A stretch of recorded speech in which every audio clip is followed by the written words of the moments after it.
The world is plunged into chaos. A game called Primal Kingdom has captivated the entire world. The guy's name is Liu. He wasn't serious about gambling, but he realized his mistake when it was too late. He looked into eyes full of pain. After all, it was Liu's sister named Miko. The assassin mercilessly thrust his sword into her chest and stared into the girl's distorted face. Liu looked at the dying woman in horror, thinking only that he had failed to protect her. He lay on the ground, unable to even stand up. Liu cursed the game and himself. Liu didn't realize what his mistake was. At this moment, the stranger was already drawing his sword. He walked up to Liu and plunged his sword into his back. Liu felt a terrible pain, and accepting the closeness of his, began to realize that it was because of his mistake. The stranger with a smile began to leave the scene, leaving the two lying on the ground. The boy saw his sister's face contorted with pain. Tears were streaming from her wide-open eyes. He regretted not taking the game seriously in the first place, because then their end wouldn't have been like this. Memories came flooding back to him. His dream was to raise his sister into a successful man. But no one knew the game would take over our world. It led to a world crisis. Before the battle, Liu stated that he hated a world where the rules changed so easily. But now more than anything else in the world, he hated himself for taking this game not seriously. When the game took Miko's life, Liu hated the killer. The stranger had no idea that Liu would take revenge. Sensing something wrong, the killer began to turn around. His sixth sense warned him. Gathering his remaining strength, Liu ran towards the enemy. The unbearable pain of loss gave him strength. Liu ran up to the killer and launched a bunch of shit at his head. The stranger was shocked out of his mind with revulsion. He realized that the hero had thrown shit at him. Liu's strength left him. He fell to the ground saying he had to fight back. The stranger was furious. Some weakling had dared to raise a hand against him. Now Liu was ready to accept death and looked at his enemy. He took 2 leaps to cover the distance, and in one swing he took off his head. After a while, Liu woke up in his room and lay staring at the ceiling. The system alerted the neighborhood that there were 8 hours left until the opening of the primordial realm. Liu sat up on the bed, not believing he was alive. He remembered that he had been killed.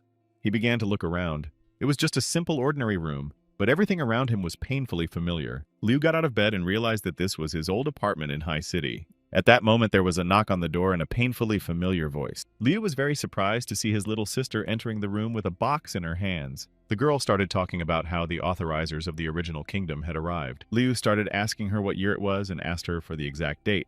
Miko was surprised and asked if he was okay, but Liu insisted on doing his own thing. He sat down on the bed with a confused look, and then Miko said that today was July. After hearing those words, Liu got to his feet and walked to the window. The puzzles in his head began to come together. Liu looked out the window at the city and realized that it looked the same as it did 3 years ago. So it's back to the day the game was first activated. Liu turned and looked at his sister, making sure she was alive. He hugged Miko and thought that this time he wouldn't make any more mistakes and become the strongest player. On July, the game was launched, and already on September it took over the world and all players got abilities. The dregs of society and the underclass gained incredible powers overnight, and because of that, chaos and the never-ending wars for money and power began. Liu took the path of a player, but died because of his low level. Surprised by the show of affection, Miko pushed him away and started to say, "Are you crazy to hit on your own sister?" Liu grabbed his head and started apologizing. He looked at the clock. There was only a minute left before the game of the primordial kingdom started. Liu began to put on his glasses, realizing that there were days left before the original realm took over the real world. Then he went to his bed and sat down, getting ready to get back into the game. The guy pressed the start button on his glasses and thought he could be the strongest player in days. And as Liu began to immerse himself in the virtual world, he already knew that he needed to choose a power. He entered the game and found himself in a players' meeting. The mentor was talking about showing them all what power was all about. To begin with, the mentor demonstrated what a normal blow looks like, after which stones were sprinkled in all directions. Then he showed the players how to add power to the blow, and they saw the sword in his hand begin to emit a glow. The next power stroke looked spectacular. The destructive force of the blow so impressed the watching players that they stood there with their mouths hanging open in amazement. The countdown ended, and the computer system welcomed a new player named Liu. He was fascinated to see the game from the inside. It was so real. Suddenly, there was a conversation between some players. Another asked why they should swing because the basis of the primordial realm is that all players unite and play servant roles. Liu wasn't interested in teaming up with any other player. He knew that power was the main and most mysterious power of the players. Enro headed to the training pavilion with the thought that there was no division into combat classes here. A fundamental part of a player's power lies in the mastery of a particular weapon. A few minutes later, Liu was already standing in the weapons pavilion. To his surprise, the room was empty. He had to choose his own weapon. But Liu didn't know what would suit him best and wanted to try every weapon. He decided to start with the katana because it's his favorite. After 5 hours of training, he was notified that he had mastered the katana. Continuing to stand in a fighting stance, Liu began to speak so the cold weapon fits. He decided to try something else and walked over to the system to select the next weapon. After only a few seconds, the guy was already standing in front of the training pole. At this time, something began to happen outside the weapons pavilion in the empty hallway. Two players approached the pavilion, and the girl marveled that it was so real. The guy started to reply that it's a super extreme sport. The girl kept saying it was just low-level entertainment. She couldn't wait to get started. I wonder what this place is all about. And without hesitation, the players headed for the front door to see what was inside. The girl looked into the room and started talking. I think there's someone inside. The guy responded, it looks like a practice pavilion. When they entered the pavilion, they saw that there was only one person there. After seeing how enthusiastic Liu was about practicing, the guys decided to practice too. The players drew their weapons. The boy chose a katana, and the girl held a spear. After a short practice session, the players threw their weapons on the ground, deciding it was boring. The girl said that here you can only raise the level of weapons and other things cannot be developed here. They decided it would be better to raise the other levels and headed for the exit. Liu was puzzled. On the first day, he had mastered the katana, sword, and halberd, but he never gained power. On the second day, the hero mastered the spear, axe, shield, and hammer to the max, but the power never came. On the third day, Liu overheard a conversation between passing players. They were discussing who was at what level. One of them was, and the other was. The guy was confused. After all, it had only been days, and other players had reached level. Liu thought that maybe he should go up a few levels and come back. But he realized in order to become the strongest he needed to gain power, so he'd keep practicing. There was a guy and a girl walking by the armory. They were saying that the punishment for death here was too harsh. They walked into the weapons pavilion, and the girl said with surprise, this guy is still practicing the same way. Maybe he knows a secret. Better try to master one of the weapons. The guy started to object. He's been here for days and no change. The other players have already reached level. Hearing the insult, Liu thought that if he took up a weapon now, he would blow them away in one blow. The girl dragged the boy by the hand to the exit of the pavilion. They decided it would be better to raise the levels in the meantime. On the 5th day of training, a notice appeared for mastering 18 types of weapons. Liu receives the title of Master Armorer. Liu lowered his head. He realized that he was now able to use the skills and features of other weapons with any of his weapons. With anger, he began to say how so he had honed his skills. Where's the power? Walking out of the pavilion, Liu looked at the door of the firearms pavilion. Heading to the pavilion, he pondered that maybe this power could only be awakened by high-level players. Liu stood in the doorway, looking around the huge room. He was surprised again to find this room empty, too. He was really worried. It had been days of his training, and the other players had probably already gotten to the top. In choosing weapons, Liu thought there were too many. The game would take over the world before he could master them. But in that moment, he remembered how he lost the closest person to him and paid with his life. Liu grabbed the gun with anger. He can't give up! Having already mastered firearms, he persisted in his training. At this time, a girl who had seen Liu here 2 times already looked into the weapon pavilion. Walking through the empty pavilion, she was disappointed to realize Liu had left. Walking out of there into the hallway, the girl was surprised to hear loud noises coming from the fire pavilion. Despite her fear, she decided to see what was going on. In the ransacked room, the girl saw Liu with a glow emanating from him. She was scared. Liu realized that something very important was happening. The guy was notified that he had reached gun proficiency. Liu was very pleased with himself, and now he felt much calmer. He decided that now it was time to level up and catch up with the other players. Liu was still at level 1. Of the active abilities, he had powerful cover and flame power control.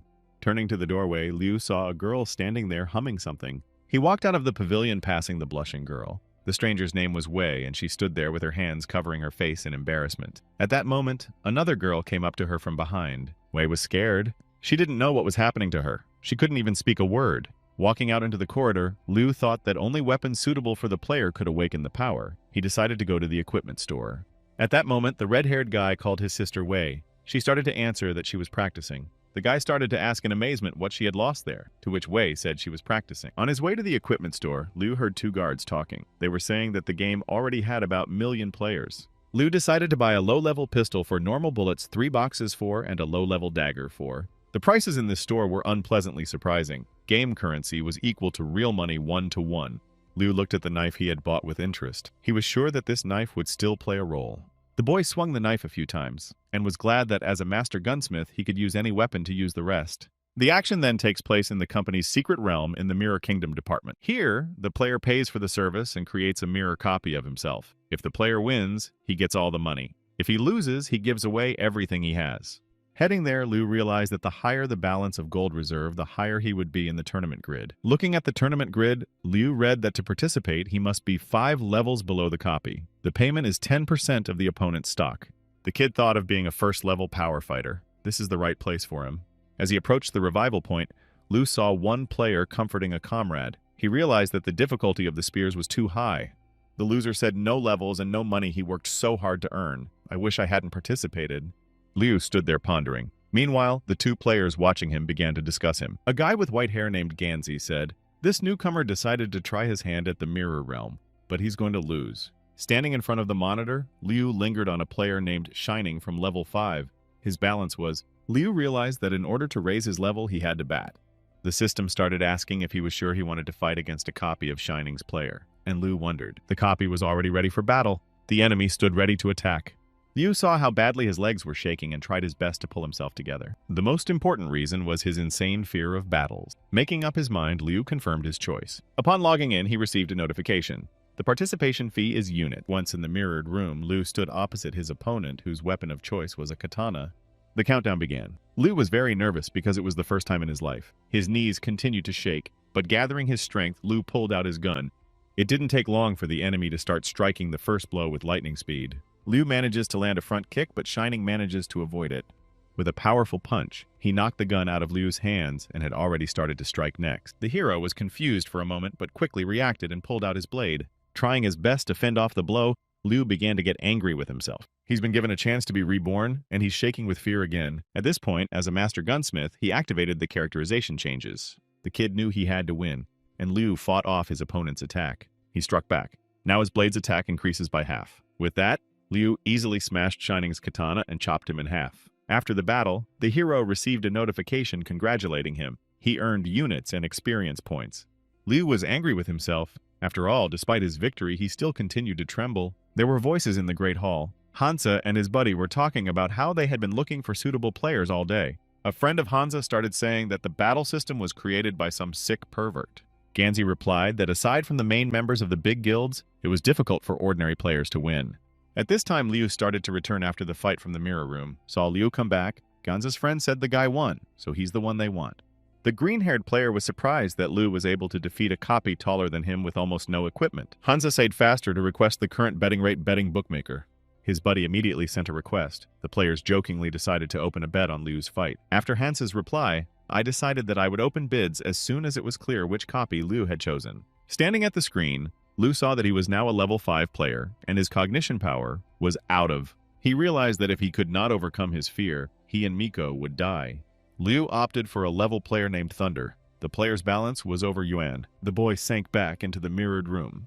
The players watching him decided to see who he picked. Seeing who Liu would be fighting this time, Ganzi and his buddy were horrified. Ganzi thought he was just imagining it, because no one had ever done that before. But his buddy said no, he actually picked a copy of the Thunder Fighter. Ganzi dropped to the floor. He had never imagined it could turn out like this. Ganzi didn't understand why this guy picked the toughest opponent. Ganza's friend also sat on the floor and wrapped his arms around his head in despair. With a frustrated-looking Hansa replied, they have already requested an opening. We'll have to bet on it. Hansa and his buddy opened bets on the fight. There was no choice anyway. Other players took it as an easy money-making opportunity. In their opinion, Liu had no chance of winning. Here, players upgrade their equipment every levels, and Liu is a rookie who only has a blade and a gun. Players were actively betting. Some of them bet everything they had. Hansa and his buddies sat very upset. After all, the total betting count exceeded. With tears in his eyes and biting into his Hansa t-shirt, he asked how they were going to get on with their lives now. Meanwhile, the battle arena was ready to receive the fighters. The first to enter the arena was Thunder. His weapon of katana equipment is a tenacious fighter. Liu came out second. His weapon is a pistol and dagger gear rookie. The countdown began, and seeing his legs trembling, Liu stabbed the dagger into his leg with anger. Seeing the blood and feeling the pain, he forced himself to realize the reality of what was happening. So he tried to overcome his fear of the fight. At that moment, the signal sounded. Thunder was the first to make a quick lunge with his katana, but jumping up, Liu managed to avoid it. In the next moment, Thunder swung his katana again and Liu fired again. The kid missed. Thunder knocked the gun out of Liu's hands with a powerful blow. Liu watched in horror as Thunder brought his katana in for a third strike. Liu's eyes filled with determination. He can't let this happen. After deflecting Thunder's blow, Liu began to fall. All he could think about was that he had to endure. Having managed to regroup in time, Liu took a defensive position. Liu was determined. Even though he was a beginner, he may not have much experience, but he is not a weakling. But at the same time, he had the most powerful player across from him. Liu thought he'd picked an opponent he couldn't beat. Preparing to defend himself, the boy raised his blade. He's ready to continue this fight. Liu's legs trembled from the exertion, After all, Thunder was vastly superior to him as a fighter. At this point, he realized that in order to overcome his fear of battles, he needed to attack. Liu dodged another blow. At that moment, he managed to discreetly raise his gun. Thunder began to attack again, and Liu realized as he fired back that it was time to act. Out of the corner of his eye, he saw that Thunder was about to strike next. Making a leap towards the enemy, Liu took an aimed shot. With a whoosh, the bullet pierced the head of the copy's reflection, forcing it to stop. Bouncing back to a safe distance, Liu stood at a complete loss, not believing in his victory. He watched as the enemy's copy began to disintegrate. At this moment, a notification appeared on the screen that Liu had won. Thanks to the victory, Liu earned more than Yuan and gained 1,000 experience points and raised his level from to. Suddenly, a notice appeared on the screen. It said that he had received the power of rebirth. The guy has reached the ability branch of development, and now he has the power of flame regeneration, which gives the ability to regenerate. Meanwhile, in front of the entrance to the room, the players who had bet on the Thunder's victory had encircled the Hansa, demanding their winnings. The Hansas were desperate. After all, if they surrendered now, they would have to give the players half of their money. Satisfied with such an easy bet, the participants did not even suspect that the outcome of the battle could be different. Hansa didn't want to pay anyone. After all, despite the low odds of a rookie winning, the fight wasn't over yet. One of the players was very angry. He didn't even think that Thunder could lose. At this point, a notification appeared on the monitor that player Grom was defeated. The bidders stood stunned, their mouths hanging open. After all, some were betting everything they had. Hansa and his buddy were overjoyed, considering the rookie's victory partly their own. With joy, they threw themselves into each other's arms, realizing how much they had earned. The losing bidders were blazing with anger. Meanwhile, exhausted after a difficult battle, Liu returned from the mirror room. A congratulations on the victory appeared on the screen. Suddenly, as if in the distance, Liu heard his sister Miko's voice calling him to eat. Exiting the game, Liu saw how bleak the city had become. Miko brought a breakfast consisting of Liu's favorite dishes. Sitting with his mouth full, Liu didn't stop pondering the rules of the game and the possibility of gaining new abilities. Watching Miko sit down at the table, Liu realized that he should choose the regeneration ability. It could help in the real world later. Watching his sister, Liu couldn't stop thinking that he would still meet dangerous opponents. Drawing conclusions for himself, Liu thanked his little sister for the delicious breakfast. Despite Miko's entreaties to stay for a cup of tea, Liu went to his room. Miko followed him, and Liu didn't hold back his emotions and hugged his little sister tightly. The girl was very pleased with the displays of affection, but jokingly she thought it was time for him to look for a bride. Meanwhile, in the game, the announced outcome dramatically changed the position of the betting players. They begged the Hansa to leave them some money, but Ganzi said no. After all, the bids were made fairly. Unexpectedly, Ganzi lands a powerful punch to the jaw. A fight broke out, but Ganzi couldn't even dodge the blows. He recognized the fighter who attacked him. It was the guy from the New Order Guild in charge of this place named Chen. Only now did Ganzi feel real fear. He realized that he was playing too dangerous a game. More and more disgruntled players were gathering in the hallway. Ganzi excused himself. Chen was furious. He said maybe so, but he was the one who had the most to gain right now. And if not here, in the real world, they would meet him. Chen struck next. A startled Ganzi began to stutter. Chen can take all the winnings. Only a mustache will keep him alive. Chen replied that he didn't need money. He needed a favor. After refreshing himself with a delicious breakfast, Liu was about to get back into the game. Walking over to the screen, he began to select skills. A notification popped up on the screen. Liu received the power of flame recovery ability and a new title of private. Upon receiving the title of private, he was rewarded with dual attributes. Liu stared at the screen in amazement. He couldn't believe his accomplishment. He didn't care that his other stats only reached level. Choosing his next opponent, Liu fixed his gaze on a level player named Thunder, who was ranked 6th. For a moment, Liu wondered if he could win with his current strength. Smiling, he made a firm decision that Thunder would be the one to test his new power on. A notification appeared on the screen asking if he agreed to battle with the player.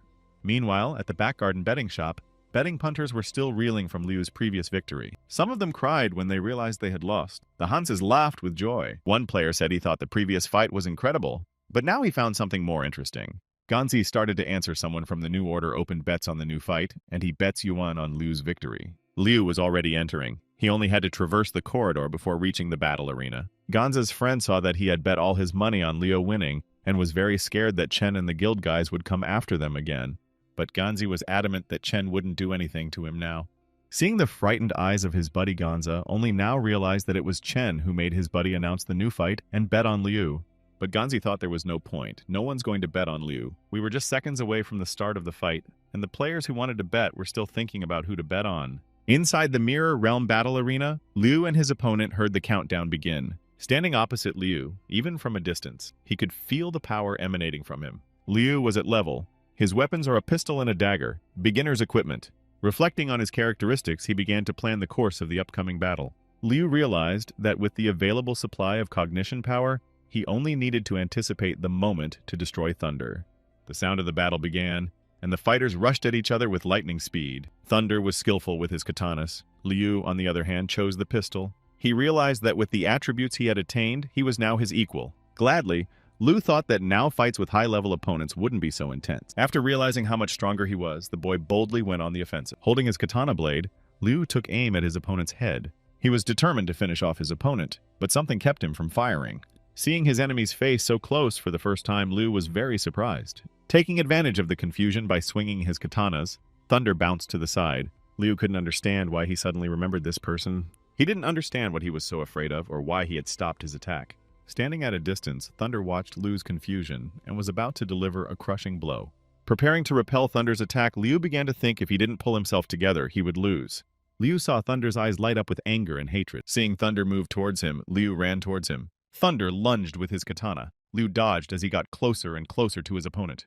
Thunder missed his next hit and realized too late that Liu was too close. Grabbing Thunder by the throat and pointing the gun at his head, Liu began to speak in a firm voice. He pulled the trigger decisively and a deafening gunshot rang out in the mirrored room.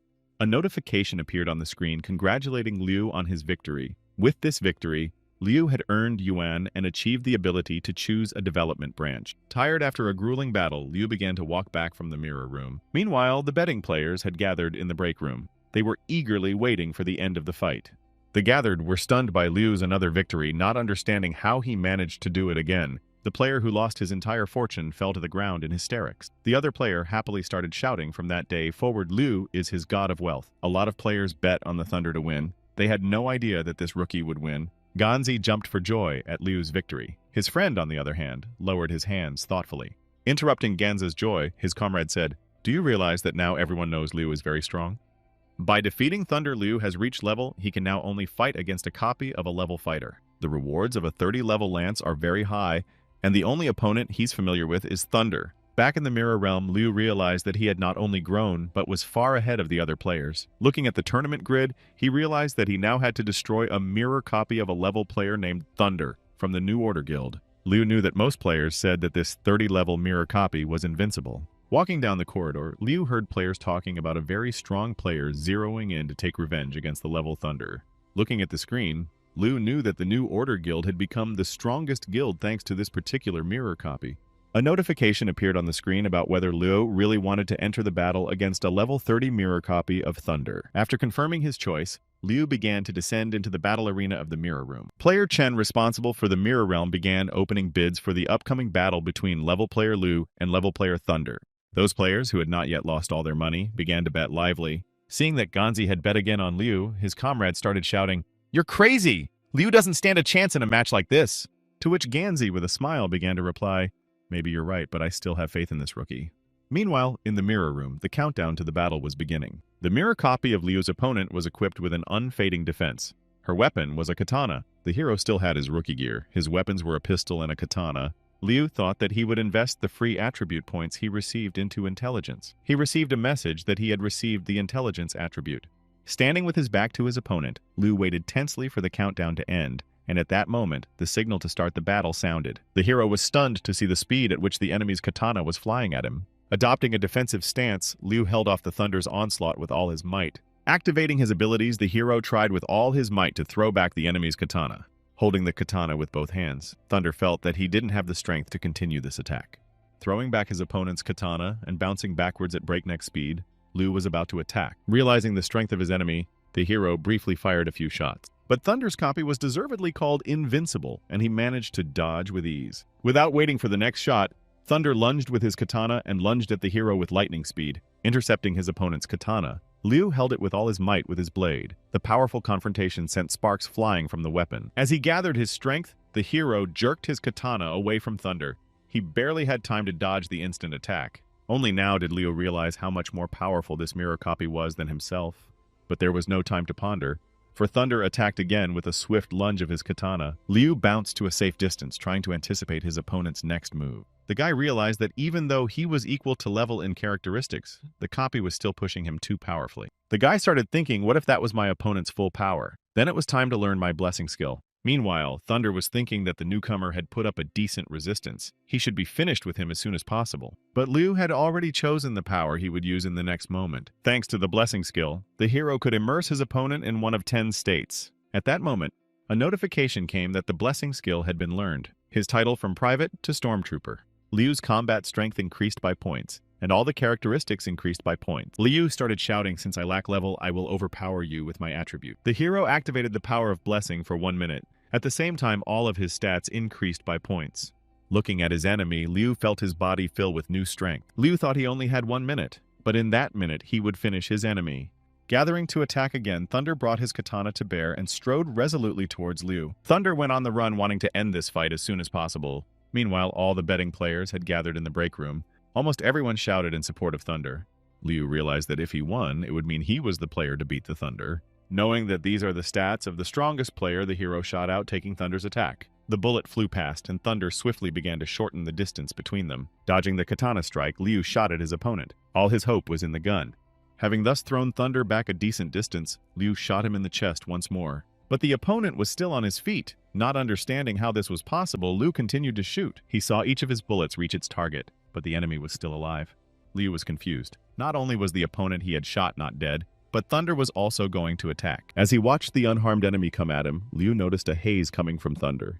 By reloading the gun, the hero realized why no one had ever been able to defeat this copy before. Thunder's attributes are many times greater than players of his equal level. This is the power of death avoidance. Inserting a new clip, Liu decided that this time he would be the exception for this copy. At this moment, the furious Thunder began to attack with all his might, but Liu was already prepared.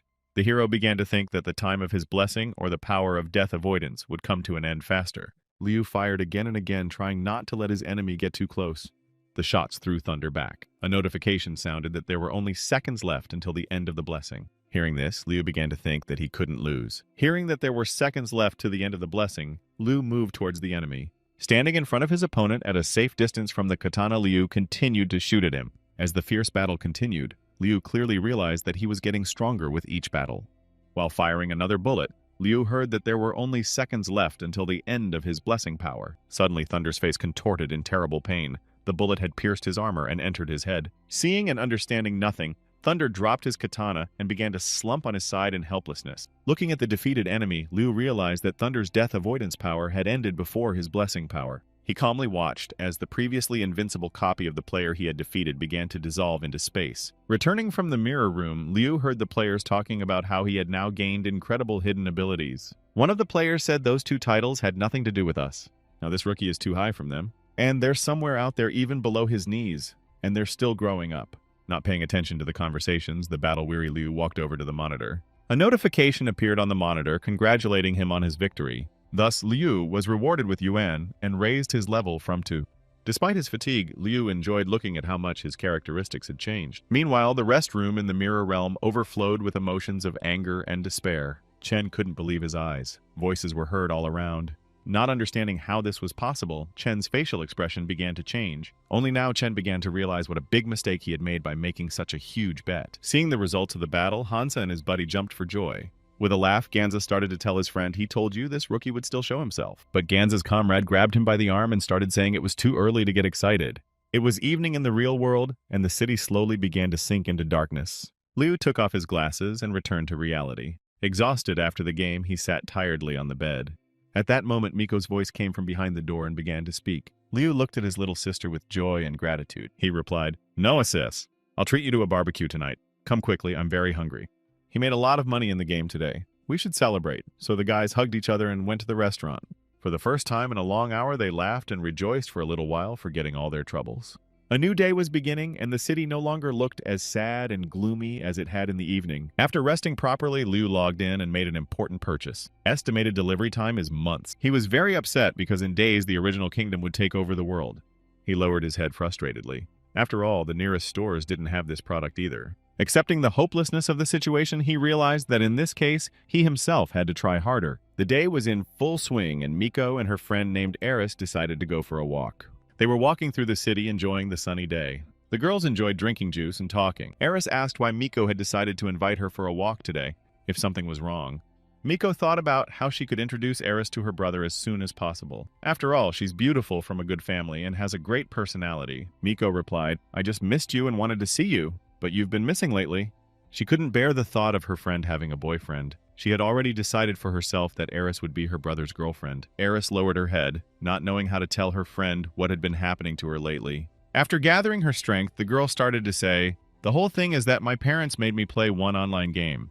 Miko was very surprised to hear such a thing from her friend. She thought that if this was the game, she didn't expect this from her calm friend. Further events unfold in a very popular restaurant located in the center of the city. Chen slapped the girl in the face, screaming that he needed her to calm him down, not comfort him. With a smashed lip, the unfortunate girl fell to the ground. Her face was twisted with pain and humiliation. Putting his foot over the poor girl for another kick, the enraged Chen continued to yell at her. The waiters were gathered in the hallway watching. It wasn't the first time Chen had hit a girl, but no one was going to stop him. When Chen saw the people gathered, he started shouting at them as well. Shivering with fear, the waiters began to run away, leaving Chen and his victim alone. Despite being just a weak girl, Chen turned to her again, intending to continue what he had started. At that time, the telephone suddenly rang in his pocket. In this way, the unfortunate woman was saved from further beatings. After taking the call, Chen began to ask his interlocutor if he had found Liu's address. When Chen heard the answer, he became even more furious. After all, he had paid dearly to find Liu in real life. But the guy started talking about how he had a plan, and that it would definitely work. Chen agreed to the plan, saying he would pay the rest of the money only after he found Liu. Meanwhile, Liu, having rested in the real world, returned to the game coming out in the mirror realm. He realized he had reached the highest level of mirror copies. He couldn't stay in this place any longer. The hero was thinking about what he should do now. After all, he must continue to train. Leaving the Mirror Kingdom, Liu made the decision to practice in the Ruined Kingdom. Suddenly, the hero heard his shoe rattle. He carefully examined his shoes and realized that it was time to change his equipment, and off to the room to create and sell gear to the players. After all, uniforms are just as important as weapons. Standing in front of the monitor, the hero began to choose the gear that suited his level. Looking at the display case, he opted for a level blue gear that cost yuan or royal essences. The prices were unpleasantly surprising, and Liu lowered his head frustratedly.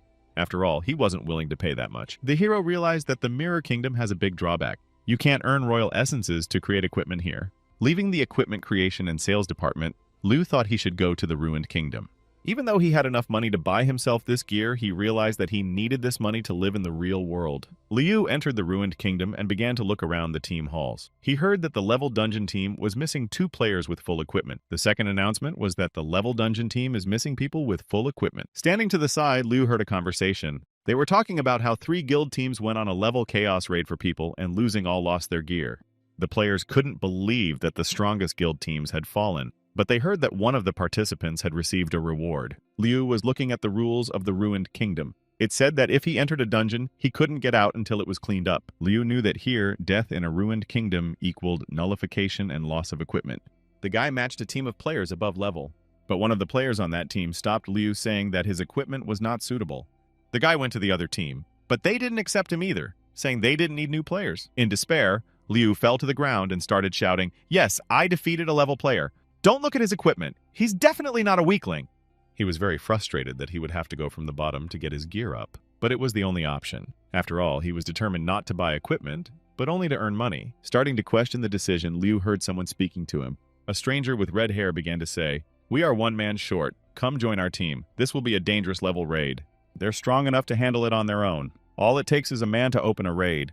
Pondering the stranger's offer, Liu tried to remember where he might have seen him before. Meanwhile, the guy kept saying, "If you don't want to, then he'll go look for others." He smiled, having made up his mind, and began to answer, "Of course I'll go." Heading towards his team, Chen, who was him, waved his hand inviting Liu to follow him. Seeing the player who had invited him leave rapidly, Liu immediately followed him. A mission for their team appeared on the screen. It's a raid into the danger zone of difficulty level of the Ruined Kingdom in Khonshu City. After that, a teleporter to the destroyed kingdom began to open. Unfortunately, not everyone could pass through it. Looking at his companion's gear, Liu realized that the guys on this team were loaded with money. The player in the purple gear examined Liu from head to toe and began to tell his comrade he was asked to find any player, but he chose an obscure one. But Liu wasn't listening to him. He was also considering this player, realizing that more than half of the inventory on this team's players level untimely. The kid covered his face with his hands. Seeing how strong his comrade's equipment was, he was beginning to wonder if he had made a mistake. Chen, who was here in charge, started talking, all assembled. "Let's move out. He wants to get to level today." Some guy came up to him and started talking. With level, he's going to have to change his gear. Why don't he donate it? To which Chen replied, he's willing to trade 3 things, but the bounty hunter refused the exchange. All the players were on fire. The area where the team of players was going was like a barren desert, completely devoid of any life. The teleporter that had opened in the meantime had already docked with the terrain on the Musyu mountain range near some rock. As it turned out a little later, it was a marvelous size of the shape and color of the crystal deeply stuck in the ground.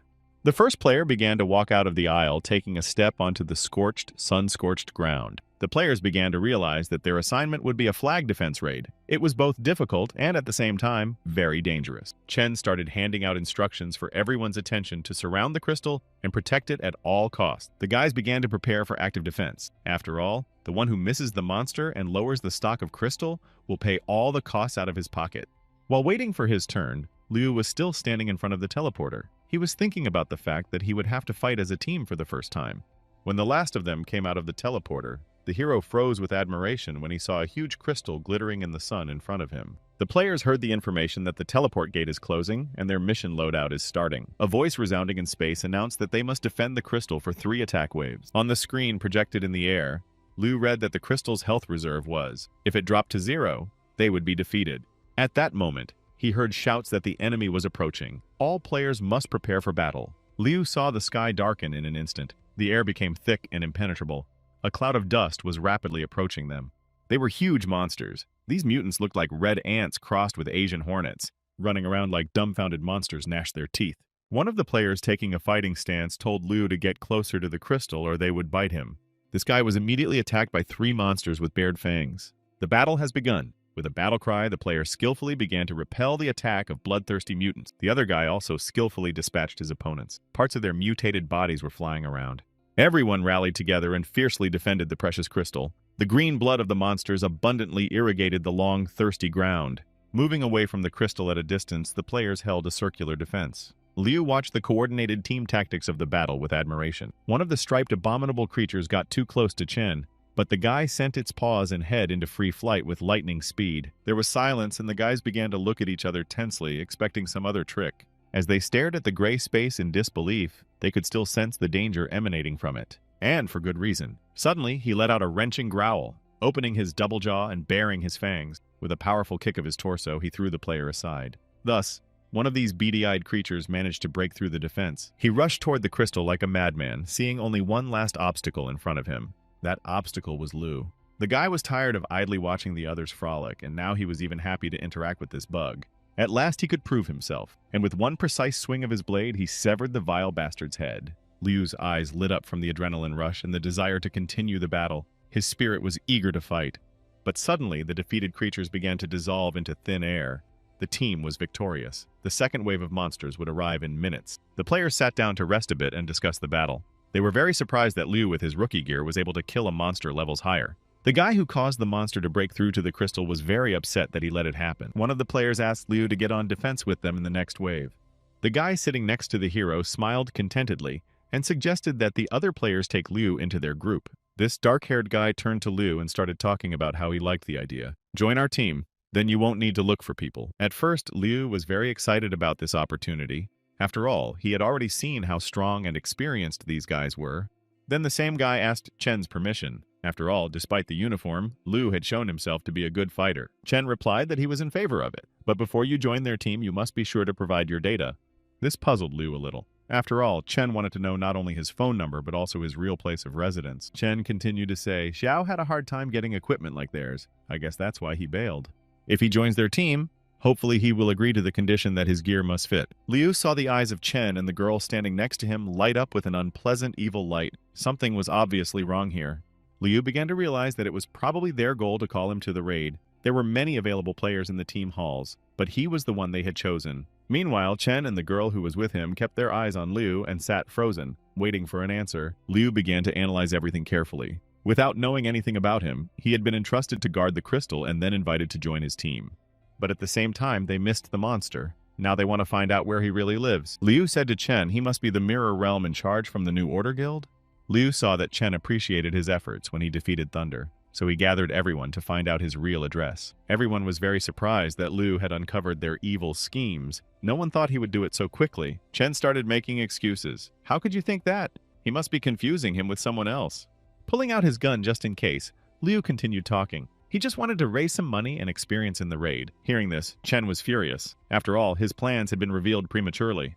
He jumped up to Liu and stood looking down at him with a sizzling stare. Chen was a head taller than him, and more physically developed. At this time, the players began to circle them from all sides. One of them, laughing, began to speak. The dark-haired guy who had earlier offered Liu to join their team with a face twisted with anger was about to attack from behind. Liu noticed this with his side vision and began to mentally prepare for the upcoming fight. For points of cognition power, he increased his next attack by... The man who was about to attack him didn't even have time to swing his weapon. Without turning his head, Liu took a precise shot and hit. The other players' eyes bulged at what they saw. No one had expected him to be so fast and determined. Everyone was shocked. Liu had killed their partner in one shot without aiming. The deceased began to dissolve into space as he left the game. He didn't even realize that instead of a winner, he had become a trophy. When a player is killed, the winner receives a Blue Pearl War Trophy. This is an opportunity to get one item from the killed player's equipment. After receiving the Blue Pearls, Liu said, "I don't see anything impossible about killing 9 sneaky accomplices." Realizing that there were now only 8 of them left, the enraged Chen gave the order to kill this newcomer. The players instantly started pulling out their weapons in preparation to attack, and Liu was able to activate the power of blessing at the last moment. Shooting the girl who attacked him, Liu sincerely regretted having to kill these guys. With the next accurate shot between the opponent's eyes, the hero said goodbye to the third player. But he had no choice, and dodging the swords flying at him, Liu fired a point-blank shot through the neck, stopping the fourth. Seeing his guys die one by one, Chen inwardly gloated. Standing with pistol and blade in hand, Liu looked at all of this with genuine regret. His legs trembled with exertion, and anger began to replace regret. The remaining 5 players were astonished. They didn't understand what was going on and why they couldn't kill Liu. Realizing how strong Liu was, Chen began to suggest that he stop. But Liu replied, "I don't care. I can go to the secret mirror area myself and do the same thing. But it's much worse for you guys because your gear is going to be lost." Chen was furious when he heard that. Without warning, Liu decided to continue the fight and disposed of another opponent. The bald guy miraculously managed to dodge a bullet at the last moment. But the other player was not so fast and paid for it with his life. Without giving Liu a chance to recollect, he instantly sent the bald man and another player after the others. Chen was indignant because he remembered how he had instructed these guys before the raid. But if they fail, not only will he not support them, but he will expose all their crimes and make sure they are punished. Liu started to say, "Well, asshole, now it's your turn." And he fired 3 shots at Chen. Seeing that he was left completely alone and realizing that this was defeat, Chen fell to his knees and began to beg Liu not to kill him. For a moment, the hero hesitated. After all, Chen started to promise to tell all the secrets regarding the primordial realm. Liu pointed the gun at the lying scum's head and prepared to listen. But Chen wanted Liu to promise to keep him alive first. The hero had no desire to negotiate with him, so he shot him dead without delay. Liu started to say, "Since you don't want to tell, then goodbye. I didn't really want to know that much anyway." With a twisted face, Chen fell to the ground. The shot at such a close range had thrown him backwards. Suddenly grunting in pain and cursing everything in the world, he began to rise. Seeing this, Liu was very surprised. He didn't understand how it was possible. After all, he had inflicted a mortal wound. At that moment, a threatening sound began to be heard somewhere in the distance. It was a warning of an impending attack. When Liu heard that, he looked into the distance, realizing that the second wave was about to begin. The time was getting shorter and shorter by the second. Chen said, "If you didn't kill me, you're not that strong. But even if I can't handle you," he'll tell his superiors. "If you want to know, I'll tell you a secret. You will soon die and become a level player again." Rising to his feet, Chen continued to speak. "Do you think you can resist people who are a level higher than me? Let me go, and I'll tell you my secret. Then we can work together with your power and my supplies." To which Liu smilingly began to reply, "Who told you that I would die? What makes you think I can't clear this dungeon on my own?" Hearing this, Chen angrily started shouting, "Wake up! You are only a level player in rookie gear. Even your strength has a limit." Liu started to ask if my equipment was level. "Do you think I would still have a hard time passing a level dungeon? And speaking of gear, don't I have the one you guys gave me?" With that, Liu showed the rewards for eliminating players on his team. When he saw the blue ball in Liu's hands, Chen's eyes widened in surprise. The hero began giving commands to open the loot ball to retrieve the gear. In the blink of an eye, Liu's uniform changed. He received a fast purple-ranked battle suit. With the new gear, his defense resistance, dexterity, and armor have increased significantly. Also included was a frosted jersey, combat gloves, and speed boots for combat. But the main feature of the trophy he received was a superb katana called Moonlight. Liu was no longer worried about having to eliminate the other players. Now he was even grateful for their loss. Liu said, "Chen, with this outfit, my combat ability has more than tripled." Chen couldn't believe his eyes. He understood the truthfulness of Liu's words. Chen was now angry not only at Liu, but also at the stupidity of his players. At this moment, the monsters were rushing towards the crystal. Not seeing any serious obstacles, one of the mutants opened its mouth and jumped on the crystal. Sensing the beast's approach, Liu didn't even turn his head and slashed it apart with one sharp lunge of his katana. The hero was pleased with the effectiveness of the new equipment. Now he could even feel the number and location of his enemies with his back. Fighting back with his katana, Liu decently held the defense while single-handedly protecting the crystal. He was very pleased with the new weapon. The beetles could not get too close to him now. The vicious creatures hissed and gnashed their teeth, surrounding Liu on all sides. They could already taste his blood on their teeth. Relentlessly swinging his blade-sharp sword, the hero easily dismembered the vile, crooked-legged insects. It was a tough battle. Exhausted and insanely tired, Liu continued to fight back, standing on a huge pile of dead bodies. The hero felt his strength leaving him. He realized that he was in urgent need of treatment. While Liu fought and destroyed the enemy, defending Crystal Chen only fought back and dodged. He didn't want to waste his strength killing mutants, and only watched the hero battle, eagerly awaiting his demise. But Liu still continued to stay on his feet. Despite his fatigue, he was still able to hold back the onslaught. He could see Chen running away from the monsters with a glance. The amusement of the situation made Liu laugh and gave him strength. Chen was very angry. After all, he thought that if he didn't kill monsters, they wouldn't see him as a threat and would leave him alone. But it didn't seem that way. Bloodthirsty mutants wanted to devour everything in their path. Chen was forced to defend himself. Liu wasn't feeling well. His strength was running out. After all, he was single-handedly holding off the onslaught of a huge horde of monsters. There were mountains of defeated enemies all around, and from everywhere came hoarse, squeaky sounds. Meanwhile, Chen froze when he saw that Liu had used the recovery potion again. Chen was sure that Liu had used more potion. At this moment, he was attacked by a vile beetle with sharp fangs on his arm. The bite was so powerful that it took away % of Chen's strength. A blue screen appeared in front of him, and Chen panicked and started searching for a recovery potion. At this time, the monster was still hanging on his arm. The other creatures were quietly approaching him from behind. Chen realized late that he had used all of the recovery potion and lost precious time. The team captain realized that now it was his turn to lose. And despite such an elaborate plan to kill Liu, he is defeated by some bugs and goes after his players. Realizing that no one else was attacking, the hero breathed a sigh of relief. He was glad that he was able to protect the crystal alone. At this point, there was a notification that the team captain was dead and that only one player was left. Realizing that the fight was over, Liu sat down on the ground relieved. He needed rest now more than ever. Leaning back against the stinking carcasses, the hero watched their bodies begin to disappear and realized that the respite would be very short-lived. Liu looked around and thought about how good it was that these corpses would be gone before the third wave. When the destroyed enemy cleared the ground, turning into a blue shimmer, Liu could barely stand on his feet and saw that he was receiving a golden orb for his victory. He was very excited about it. After all, a random gold ball allows him to get 3 random items from the inventory of killed players. Approaching the projection of the golden ball, Liu began to inspect and study its property. He knew that a 10-minute rest could restore about half of his strength. He could only hope to get something worthwhile out of the golden orb. A notification sounded that the orb was opening, and Liu received 3 random items of equipment. The first 2 were amber earrings, but the third thing was a gun called the pendulum. The main thing about it was the ability to do triple damage or stun the target. Liu stared at the new weapon in his hands in amazement, trying to understand its operation as soon as possible. After carefully reading the pendulum's specifications, he was a little disappointed to learn that the gun was auto-loading. By accepting the new trophies, Liu had greatly increased his status. His strength, agility, and armor characteristic exceeded %. He was very happy about it. After all, his combat ability would now be higher than ever. Liu thought that despite the bad situation with the dead team, he should thank these players for everything he had gained in this raid. He made an ironic bow and thanked those involved in this raid from the bottom of his heart for their meanness and stupidity. Feeling a surge of strength flowing through his veins, he thought that once he cleared the dungeon, he would catch up with the top players.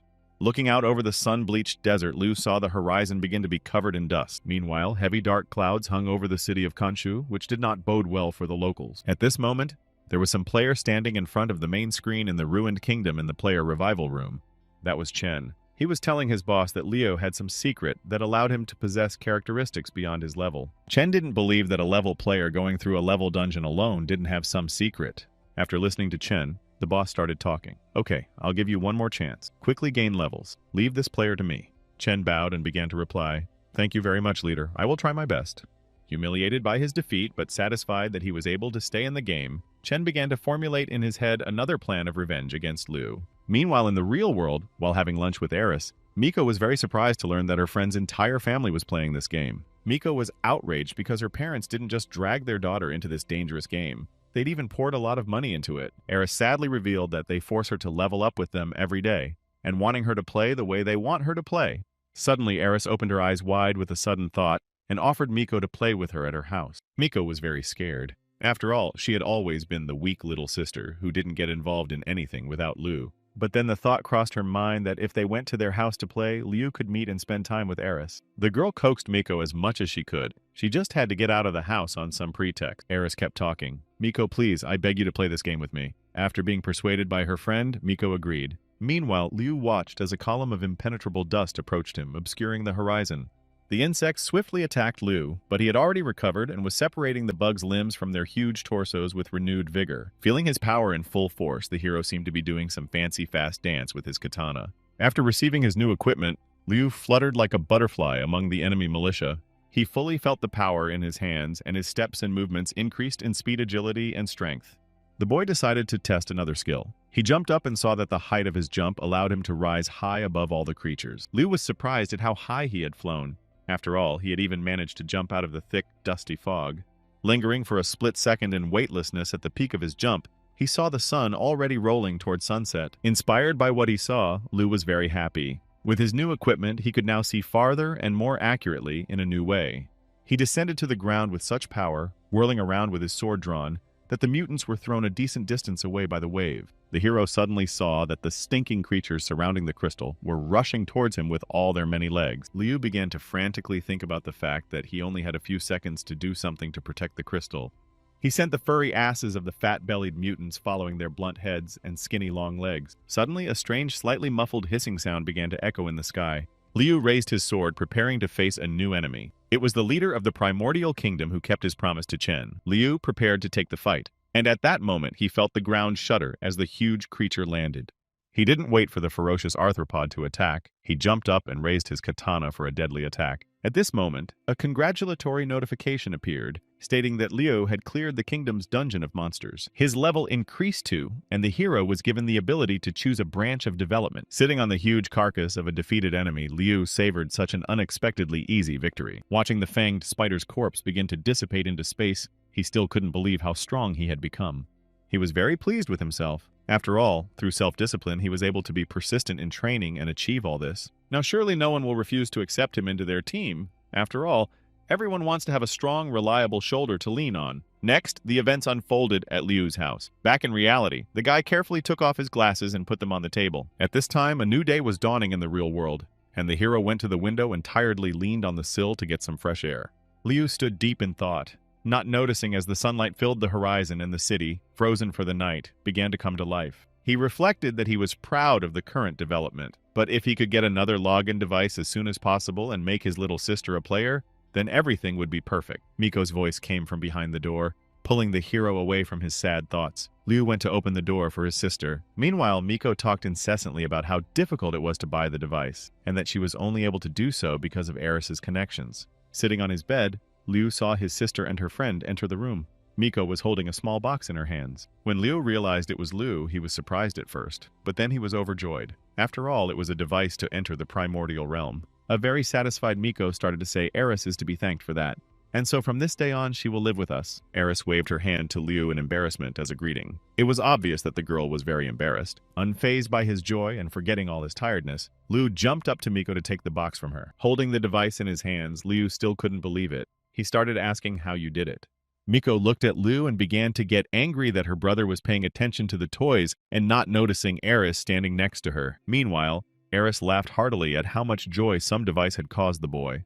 And now we will go back a day to an unknown level dungeon. The events will take place deep in the night during the full moon in a dense forest. 7 people were sitting around the fire talking about how they had achieved everything thanks to Wei's luck and strength. This was the 3rd team from the new order called Morning Sun. At the head of the team was a guy named Qiao. The black-haired girl named Wei sat pensive and almost didn't listen to the fact that if they cleared this dungeon, they would definitely surpass the 2nd team. The team captain started talking. Wei, you can request to join the 1st team after clearing this dungeon. That way, your development in the new order will be faster. The girl was surprised to hear the commander's suggestion, and one of the players started to answer Captain, if she leaves, how we will develop without her. Everyone starts talking about how if Wei leaves, it's the end of them. and they can't let Wei go when they need her the most. But the captain was adamant. He didn't want to limit the girl with his feelings. Therefore, Qiao continued to say, I believe that Wei will not forget about us even after rising to the highest ranks of the new order. I'm right. Answer Wei. The girl closed her eyes in embarrassment and nodded in agreement. The frustrated players realized that now they could only sincerely wish her luck. Even though the guys were sad, they realized that they should not slow down their comrade. The players started to say, if you have difficulties in the first team, we are always happy to take you in and help you in any way we can. They started to approach the girl to hug her goodbye. Wei was very embarrassed to hear how loved and appreciated she was by everyone here. This was a team made up of the guys themselves, and she was the only girl here, so everyone treated her like her sister. The girl started saying, you're so kind and I'm a little embarrassed, but I want to ask you one last favor.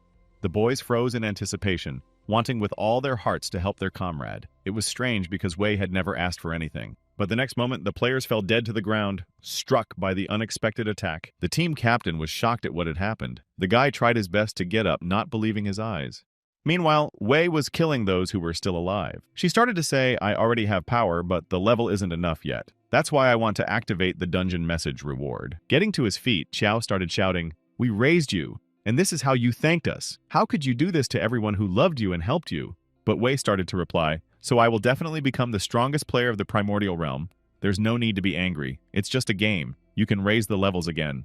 Qiao was furious and started shouting, what an ungrateful bitch you are. He took out his gun and started shooting at Wei. But dodging the bullets, the girl fell to the ground and tauntingly began to tell the captain how many times we can repeat, no matter how strong the firearms in the primordial realm, but the speed of the bullets here is limited. She can't outrun a player with a dexterity over 100. Cold weapons, on the other hand, are a different matter. And leaping up to the captain once unrequitedly in love with her, she mercilessly plunged her blade into his neck. The next day, the first team of the new order consisting of people raided the level dungeon. While the captain was recovering his strength, the players continued to fight the huge humanoid monster. They were running out of supplies and medicine and were running out of strength. In time to recover, the commander attacked the monster. With a powerful swing of his sword, he sliced the monster's head in half, thus sparing its nose from the stench of its foul mouth. The monster's powerful torso fell, making the whole area shake like an earthquake. A guy stood over the defeated enemy with his head proudly raised. It was a captain named Thunder, a level player. While in the game's progress monitoring area, a New Order guildmaster named Rong noticed something amiss. Gazing into the distance, he began to speak the mirror realm closed. Another power player seemed to have appeared. The aide started asking in surprise, but is he an enemy or a friend? And whether it would be possible to get him on our side. The guildmaster went on to say this player killed the person in charge of the Mirror Kingdom. What is Wei doing now? We need to contact her immediately. Meanwhile, the girl was in the forest of the uncontrolled zone. It was a rocky, mountainous area covered with dense vegetation. After killing her entire team, Wei was enjoying the scenery while thinking about her next move. Suddenly, she received a message from Rong. It said that she should meet a player named Liu who also had power. Wei was glad because the message didn't say anything about killing him or recruiting him. But then she thought about it. After all, power players are very rare. If he recruits this guy, it means she's doing everything for the guild. But if he kills him, it'll look like she's going against the guild's development. Wei thought for a moment that if Rong didn't give her a clear order to kill or recruit Liu, then the guild didn't care about this player. But if she was given the right to choose for herself, then she was very valuable to the guild. After making her decision, the girl clapped her hands in joy. Wei liked to kill and preferred to get rid of the power player. After all, he could become a dangerous competitor for her in the future. At this time, Liu was out of the game, enjoying his home environment and resting. He needed some time in the real world to do some thinking. In the game, Liu needed to raise his character and equipment level 2 or even higher. In the real world, prepare a fortified camp before the end of the world. Once the primordial realm took over the real world, there would be no way to raise levels. He realized that only with the power of level could he guarantee the safety of himself and his little sister. When the original kingdom takes over the world, the social order will be disrupted and resources will run out very quickly. Therefore, he should accumulate more food in the real world and establish a fortified camp. Until the strongest guilds take up the task of restoring order, food will replace all currency in the world. The hero took advantage of the spare funds and rented a neighboring building for a camp. He spent the rest of the money to buy rice and canned food for the long term. He just needed to wait for the groceries to arrive. He was levels away from the highest point of development. It is urgent to develop his character further. The main thing is not to die in the game and accumulate food at home. Upon entering the game, Liu immediately took Eris and Miko to the weapon pavilion and began to instruct them that the strongest ability in the primordial realm was power. The basis for obtaining it was the practice of weapons. But in order to awaken one's power, one must master all kinds of weapons. Miko was about to go through the first level. The girl was a little afraid. After all, unlike her, Eris was level and had excellent equipment. But Liu started to say, in the primordial realm, your level is worthless if there is no power, so you will practice all the weapons here to the maximum. As he left the weapons pavilion, he turned around. He was very glad that now he was not alone in this virtual world. Watching the girls pick out weapons, Liu thought, everything I've done has changed the course of history. I mean, Eris didn't live with us in her previous life.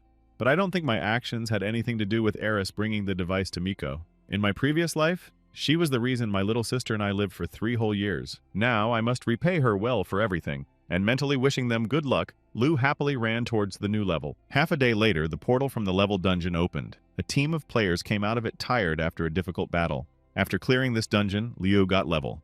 The guys were saying that Liu was so strong that he could clear a level dungeon by himself, and without him, the team would have a much harder time. Rejoicing in their victory, the players began to suggest that Liu should go through the levels further with them and head straight for the next one, to which Liu began to reply, I have some very important business to attend to, but I will see you again soon.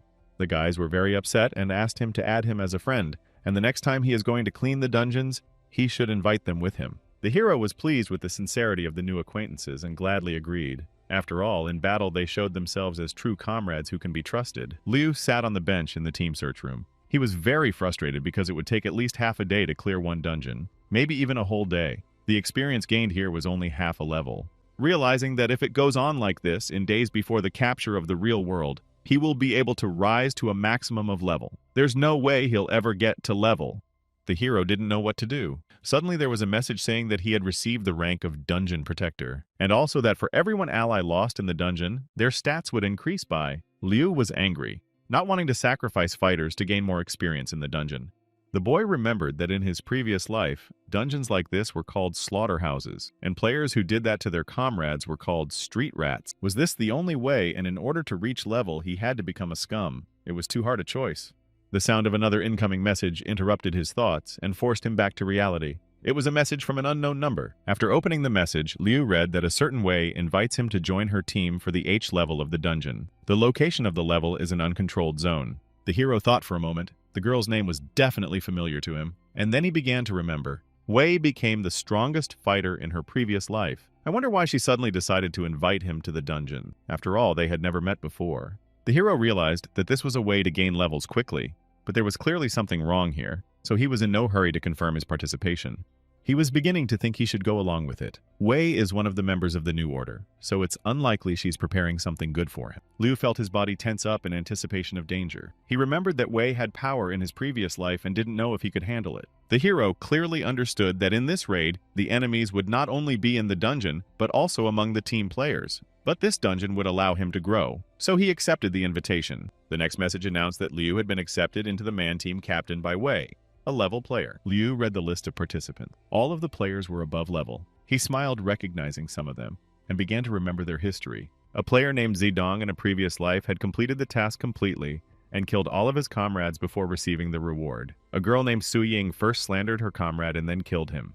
The remaining members have a similar story. The hero realized that the team in this dungeon was picked specially by Vaya herself. Liu didn't understand how she knew these guys were so devious, unless she'd personally taught them the tricks she'd picked up. A new message came from Wei. It said that Liu had been added to the team chat. The team is all assembled and it's time to move out. The mission objective is in the uncontrolled zone. Not bothering to read Zidong mocking the fact that he was only level and didn't belong on their team, Liu began to open the map to study the area.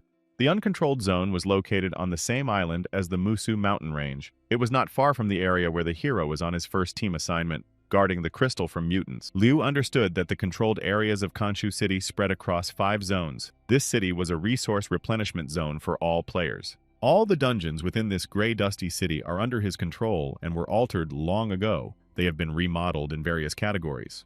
A particularly dangerous controlled area for players looking for hotness has also been changed. All creatures are closed in Kanshu City. The uncontrolled zone is a deadly territory for players. It is inhabited by tree demons. Creatures above level roam freely outside the dungeons here. The city's control and influence on the local dungeons in this zone is very low. The uncontrollable zone brings death to all players. It's crawling with level singing snakes, and creatures above level roam the entire area. The last one is the destruction zone where the level Kaiman beasts reside. Here are the highest level beasts capable of destroying everything. Khonshu City has no power to control this area. After all, the creatures from the dungeons cannot be sealed. The portal that opened was going to transport players to an unknown point in the uncontrolled zone to complete their mission. The hero entered the portal and was already approaching the landing point. The sounds of battle could be heard from afar. Jumping out of the portal, he heard loud screams from the direction of the forest. Liu wanted to run to help, but he remembered in time that the team players were no less of a threat to him than the monsters in this area. Therefore, he decided to look around first. There were tree demons everywhere here. These monsters were as if they were woven from roots and branches. From afar, they looked like ordinary trees. Only from the inside, they burned with an evil, sizzling light. Seeing that there were too many monsters, the hero decided to wait for a while and hid in a crevice between the rocks. Thanks to this, he could study the enemy. The behemoths were rushing somewhere, making loud creaking sounds as if the worst hurricane had mocked their crowns. In a fit of anger, they were able to enlarge in the blink of an eye and grow branches of enormous length. Looking out of the crevice, Liu realized that these monsters weren't particularly high level, but there were too many of them. One careless creak and the tree demons of the whole neighborhood would be here. The hero began to think who could withstand that many monsters. That scream must have come from one of the careless players. There was silence and Liu began to slowly peek out of his hiding place to move on. Seeing that the tree demons were gone, the hero left his stone shelter. He ran with all his legs towards the forest, hoping that the screaming player was still alive and that he could do something to help him. Suddenly, out of the corner of his eye, Liu saw a glowing object flying at him. At the last moment, he managed to dodge, and the sharp pikes whistled past him, nearly splitting his head open. Blinded by the bright light and not fully realizing who attacked him, the hero lost his balance and began to fall. He jumped to his feet and drew his katana, ready for battle. Now Liu realized that those shouts were just bait. Looking into the eyes of his opponent, he was finally convinced that the players from his team didn't need his help, but only wanted him dead. Without waiting for the next attack, the hero rushed into battle. There was no time to think, for danger awaited him at every turn, and here it was him against all odds. Zedong began to grin evilly in advance, celebrating his victory. He thought Liu was a weakling. The players fought a fierce battle. Sparks flew in all directions as their weapons met. It was as if spear and blade were greeting each other with smiles of joy. But the greeting was anything but peaceful. Meanwhile, a thick fog began to envelop the ground, covering it with a milky, impenetrable shroud. The players stopped their battle and stood at a safe distance from each other. Putting down his spear as a sign that he wasn't going to attack anymore, Zedong began to say, "You have power after all. Now I can see why Wei chose you." Liu was still standing in a stance with his katana drawn. The boy watched his opponent's every move with concentration. Zedong went on to say, "Of course the damage from your power is nothing compared to mine, but you have earned my approval." At that moment, he smiled peacefully, finally letting Liu know that the fight was over. The player suggested that the hero should rather run to the rendezvous point. After all, they are surrounded by walking monsters, and it is better to hurry. Lowering his sword, Liu tensely stared at the back of the departing guy. He didn't know what to make of this, whether Zedong was actually testing him or trying to gain his trust. One thing the hero realized for sure, this power player could pose a very big threat to him. Wei also has power. There is little chance of defeating them both. Meanwhile, Zedong ran with all his legs to the team's gathering point. After testing Liu's strength, he was very satisfied. He had no doubts about his team's strength. The hero continued to stand there, thinking hard. The chance of getting the reward for this dungeon was minuscule, but the chance of dying was increasing with each passing second. Meanwhile, 8 players had already gathered at the team gathering point. They stood in front of the dungeon entrance, waiting for the others. Looking around at the gathered crowd, Liu cast aside his last doubts about whether he should go any further. There will always be danger of meanness and a high probability of death, and he was no coward, so the hero went to the rest of the players. When Liu ran to the gathering place, there was no one there for some reason, but suddenly he felt someone's gaze on him. A girl was sitting on a rock a little away from him, staring at him intently. It was obvious that she was waiting for him. Liu looked into the girl's big, beautiful eyes and felt a huge hidden power in them. He realized that it was Wei. Standing up from the rock, she clapped her hands and began to speak. "Everybody's here. Guys, let's go up. But before we enter the dungeon, I want to say a few words." The players stepped out from behind the rocks and prepared to listen to the captain. Now Liu had a chance to get a closer look at them. Zedong stood rubbing his neck and also gazed intently at each participant. He moved his gaze thoughtfully from one to the other. After settling on the last 3 players, Zedong was finally dissatisfied. To him, it was a bunch of scum that could hardly be called a team. Meanwhile, Wei continued talking. The dungeons of the uncontrolled zone are very strange. So when we enter it, the first thing we should do is to familiarize ourselves with the rules. I hope that no one will be nervous, and we will calmly go over the plan to clean up the dungeon. After all, this is the most important task. After agreeing, everyone went to the meeting. After discussing the most important things, Wei stepped forward and ordered everyone to move out. The players headed to the dungeon. Following everyone, Liu once again wondered if the risk was justified. It was unclear if anyone in this dungeon would get the reward of a stalemate, but there's a very good chance he'll die here. Maybe we should give up before it's too late. For a moment, he felt funny at the thought of wondering if he was afraid. Maybe it was fear that was causing him to have so many doubts. Looking at Wei, the hero didn't know for sure if she had power, but he remembered that in his past life she was the strongest player, and now he was on her team. He realized he's not afraid to die. He's afraid he'll never match them and die before reaching their level. It was a turning point, and angry Liu decided to prove first of all to himself that he was worthy to be among the strongest. He's as good as any other player with power. He should be able to do it. That's what he came here for. Upon entering the dungeon, the players felt like they were in another new dimension. Everything was splattered with blood. There was a girl's disgruntled voice. She was angrily asking why she didn't want to play with her. Suddenly, everyone saw a projection of some girl. She was crying sitting on the floor. A child's voice kept saying, in that case, I will find my own toys. I was having so much fun. Now I'm bored. I think I'll go home. Suddenly, another illustration appeared. Brutally murdered people lay in pools of their own blood. The picture changed again. This time, everyone saw a blood-stained strange doll dressed in armor. She said sadly, but there was no going home. Then all the images disappeared, and the team saw that they were standing on a circular platform. In its center was a tall pedestal with a glowing orb above it. It was he who had shown them these visions. Suddenly, the balloon disappeared, and the bloody doll reappeared. And on the pedestal appeared the inscription Hope and Despair exist together. Liu heard the other players start talking about how it was a random dungeon. There was no way to get through it without losing a team. Everyone has come to the conclusion that this bloody toy is the only thing in this dungeon besides them, and it's the most important one here. Suddenly there were strange sounds, and the doll disappeared. Liu felt that this doll could be scarier than any monster. At this point, the dungeon entrance notice begins to sound and the dungeon is closing. Your task is to deal with the puppet's shenanigans and destroy it. A doll will appear in the backpack of one of you. The task of the other players is to destroy its owner. Then the dungeon will be completed. If the player with the puppet is still alive after hours, the challenge will be failed. The owner of the puppet can pass it to another player if he can kill one of his allies. Liu couldn't believe what he was hearing. He realized that this dungeon was specifically designed for those who wanted a stalemate reward. After all, if the puppet stays with the last surviving player, he will get the highest reward. A new notification sounded that the puppet had appeared. The puppet dungeon trial will begin in seconds. The countdown has begun. Everyone started talking about urgently checking their bags to make sure the doll wasn't there. Liu thought he would check his backpack after all the players had calmed down. After all, if he had it, he might give it away with his fright or surprise. If that happens, he'll be a target for the rest of the team. He can't stand alone against 9, even though 2 of them have power. The players began to cast suspicious glances at each other, trying to catch the slightest change in their ally's facial expression. Each carefully scrutinized his neighbor's face as if looking for anything that might give him away. Liu also observed the reactions of each of them. He realized either they were hiding the fact that they didn't have the puppet, or they really didn't have it. The only thing left unchecked was his backpack. Wei clapped her hands and began to say, "Congratulations, the puppet is in your backpack. For your death, each of us will give you a fair share of the reward." So everyone who doesn't have a puppet agrees with me. So our test will be passed quickly and with only 1 loss. The players agreed with the captain without even giving him a chance to say anything or consider any other option. Liu decided that while everyone was looking at Wei, he should quickly check his bag. Glancing at the screen showing the contents of his backpack, he was horrified. The puppet was indeed in his possession. Looking at the doll, he began to think, I just joined this team and I immediately got such a gift. We need to get rid of this threat as soon as possible. I can't let myself get killed. Then I have to say goodbye to the doll. Now my main goal is to kill one of the team members so that the puppet will go to another player. Otherwise, they will destroy me together.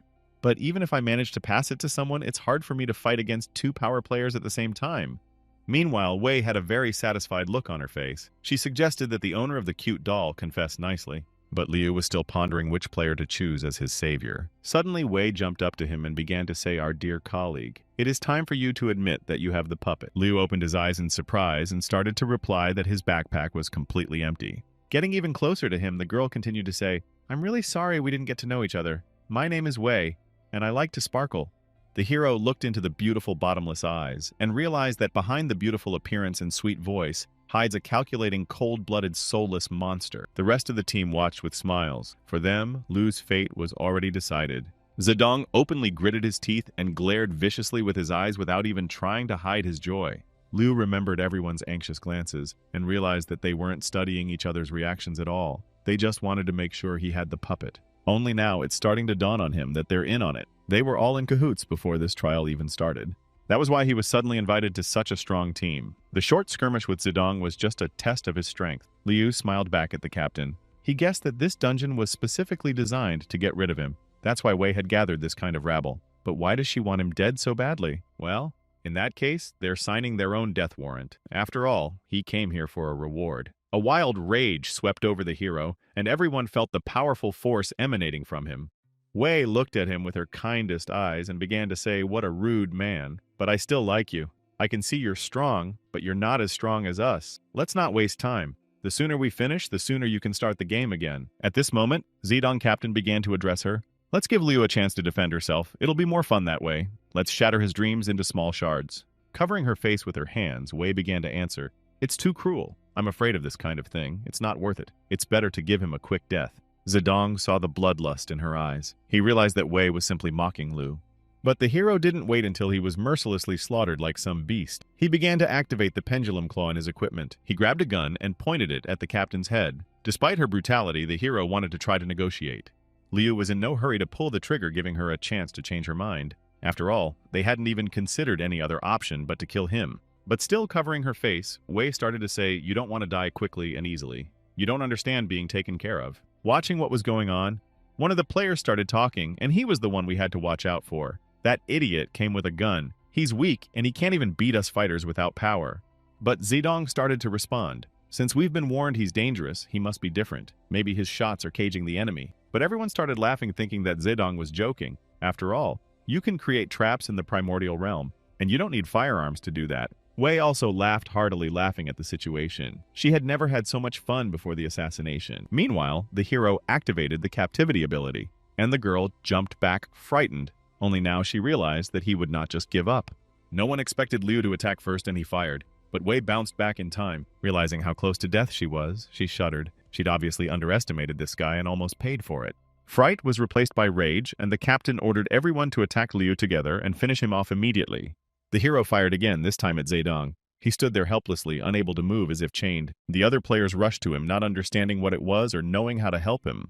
But Wei realized that Liu had used a level captivity ability that binds the opponent at his starting point for seconds. The hero realized that he couldn't delay for a second and activated the pendulum ability that would deal triple damage to his opponents or stun the target. With righteous anger, Liu raised his gun for another shot. He wouldn't be easy prey for them. As if in slow motion, Zedong saw the bullet approaching him swiftly. But he had no way of dodging the bullet because of his captivity. The bullet had reached its target, and Zedong's face showed a surprised expression of incomprehension at how he could have screwed up so badly. It all happened so fast that everyone froze in bewilderment for a moment. How could this happen to the strongest player on the team with power? Wei was startled when the notification that Zedong had been killed began to sound. All of Liu's stats increased by, and the puppet was successfully transferred to another player. The frightened faces of the players showed that no one had expected this turn of events. After all, the one they thought was a weakling had managed to kill the strongest of them in just 2 seconds, thus completely changing their plans. Liu thought that Wei probably had a backup plan that not all the players knew about. There might be another player with power on the team. If that's the case, we need to find him as soon as possible. And the hero began to analyze the actions of each player from the beginning of their acquaintance. Liu remembered the glances Wei had thrown at Zedong.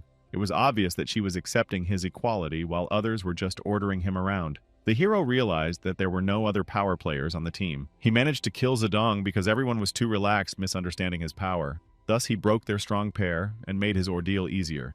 It would have been better if he had killed Wei first, but at the most dangerous moment, she managed to dodge the shot. Happy that there was only one player left on the team who was equal to his strength, Liu was ready for another fight. Liu began to tell the players, "My friendly warning to you, the puppet has gone to one of you. You should stand up for your ally with the puppet, or I will destroy him as well. Then you won't be able to get back at me with such a small team."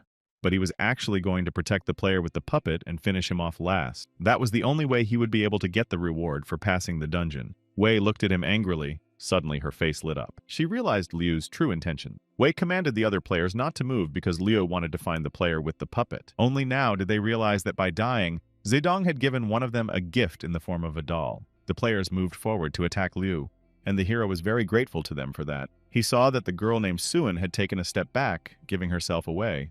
When she realized that she had blundered and saw that the whole team surrounded her, the girl was very frightened. Liu didn't wait to see what would happen next. He strengthened his characteristics and attacked. The hero took them by surprise again. After all, no one had expected him to be so quick. In the blink of an eye, Liu's sword kissed their fate in the game. They were simple players with no power.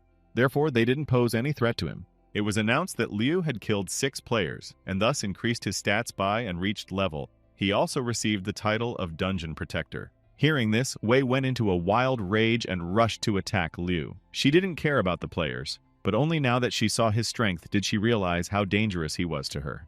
The hero reacted in time, and Wei's blade went through his sword. The blow was so strong that sparks flew in all directions. Su Yin, who was watching this, slumped to the ground in fear. She realized that she wouldn't be alive for long because she had the puppet. Wei fiercely began to speak, so you decided to get to the reward dungeon slaughterhouse and are going to destroy absolutely all the players. To which Liu began to reply, "Don't worry, there's only you left. I only made this decision after you all were going to kill me." Wei activated a power ability called Mystery Leap. It allowed her to move with such speed that the enemy would not be able to notice her.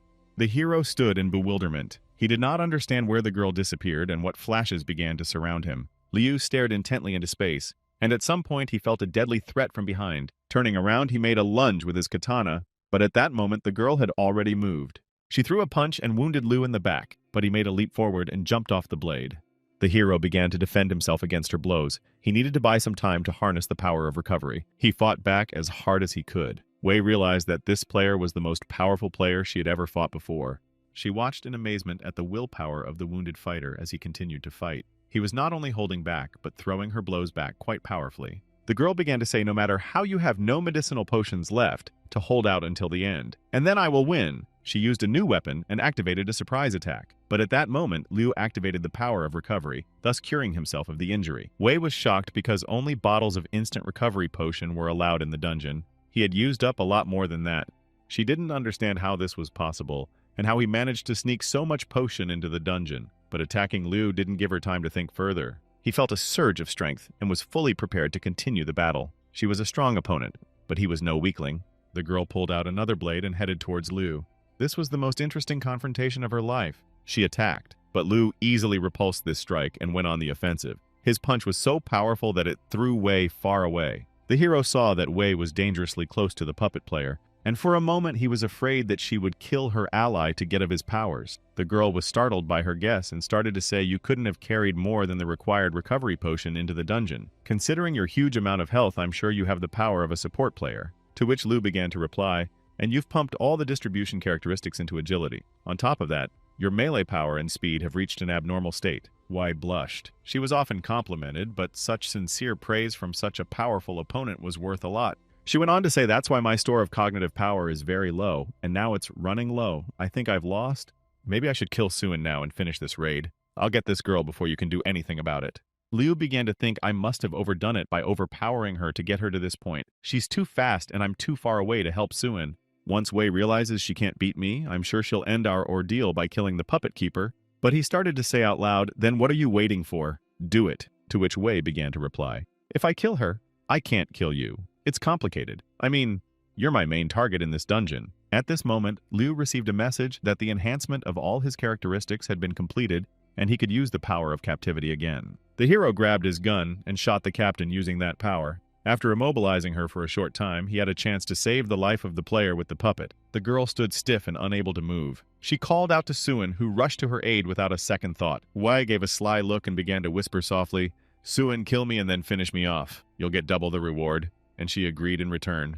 Liu couldn't believe his eyes when, in the blink of an eye, Su Yin drew her dagger and lunged at her captain. This was a turn of events he had not expected. Still bound by the power of captivity, Wei told Liu that he had lost, and at that moment, Suin dealt her a fatal blow. Sneakily squinting her eyes, Wei started laughing loudly, for with the next blow, Su Yin had pierced her heart.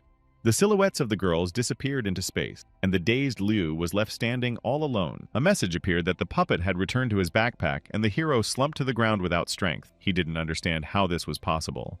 Liu began to reason in his voice why Wei was doing something like this. She was going to finish this raid. Is it really just to deprive me of a possible victory? But that's ridiculous. Suin killed Wei, and the puppet went to me. If she hadn't killed herself, and I ended the fight, then the puppet would have completed its journey through the inventory since there are no other players. He wrapped his arms around his head in panic. The hero kept wondering what I should do now. Do I just wait to die? Is my chance to change everything so easily lost? But how did this happen? I was supposed to win. Looking at the empty pedestal, he was still puzzled. Liu lay down trying to organize his thoughts. I need to think this through. After calming down a bit, the hero came to the conclusion that there must be some other way. After all, the ordeal must be complete. If all allies are dead, the primordial realm won't let him lose in this raid, which means there's another way to get through it. Only one way. He rose to his feet and began to take a closer look around. There was no time to lose. The hero immediately went to explore the dungeon. We must look for a way out. At some point, an invisible obstacle made him stop. When he reached forward, he realized that there was a transparent wall in front of him. Going around the platform in a circle, Liu was convinced that there was no way out. He guessed that the territory of this secret kingdom was the same size as the platform. The hero looked up and was finally convinced that the no-control zone was only here on this cylindrical platform with the puppet. Activating the jump ability, Liu jumped up to get to the pedestal. I still need to take a good look around. Once at the top, he saw again the inscription Hope and Despair exist together. But now there was something else at the bottom. When the hero came closer, he saw that in the corner were written in small print the words, I cannot open this door. He wondered who might have scratched these words into the inscription. Liu put his hand on the inscription, and suddenly there was a click. A notice appeared in front of his eyes that, in order to open this door, he needed to give knowledge points. Liu's starting to think I have a little over points, and I have no idea what's waiting for me outside the door, so I can't spend it all here. And if I spend cognition points to increase my abilities by points, then automatically I get cognition points. That would leave me with over points. It is better to enter uncharted territory in full force. When the hero increased his abilities and gave the required points, a message came that the door was opening. A wide door opened right in front of him, and loud, wild laughter began to sound from the other side. The bright light blinded him from seeing what was ahead. Liu hesitantly took a step forward. Some voice started saying to focus on mapping who follows you or dissolve and map everyone. Hurry up and decide already.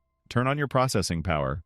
The blinded Liu started rubbing his eyes to get a glimpse of the person who had spoken before him. He saw a reflection of a guy he didn't know. They stood in the middle of a square platform, which was apparently the transition point. Looking at the stranger, the hero realized that it was a fixed program. The guy kept saying, decide quickly. Think with your head. You must choose to focus on mapping who is following you or dissolve and map everyone.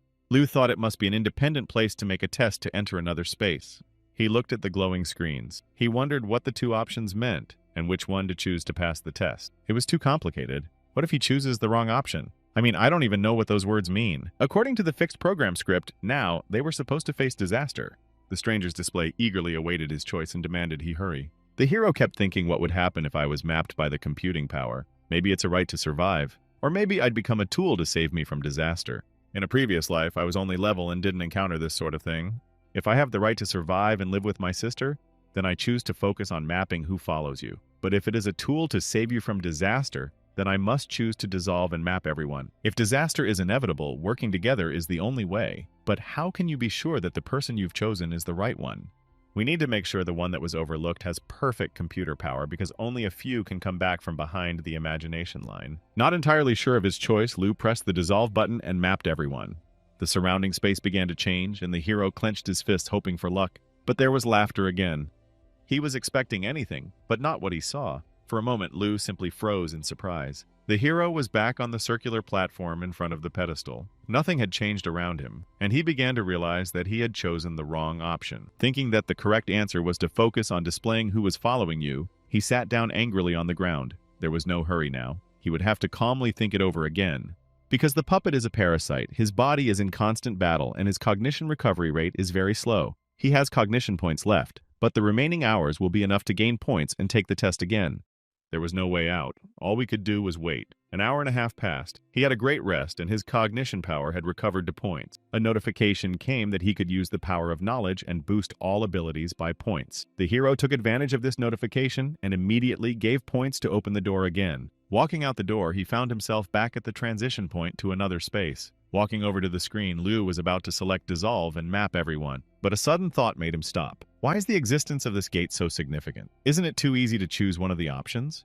Liu remembered one of the pictures he saw when entering the secret kingdom. At that time, the doll said she was bored and wanted to go home, but couldn't go back. The hero realized that she can't enter the research institute she calls home. But what's the problem? Maybe it's the character that's keeping her from getting in. Maybe the test is not about choosing the right option, but choosing the right attitude. All we know is that the puppet left the research institute because of her stubborn nature.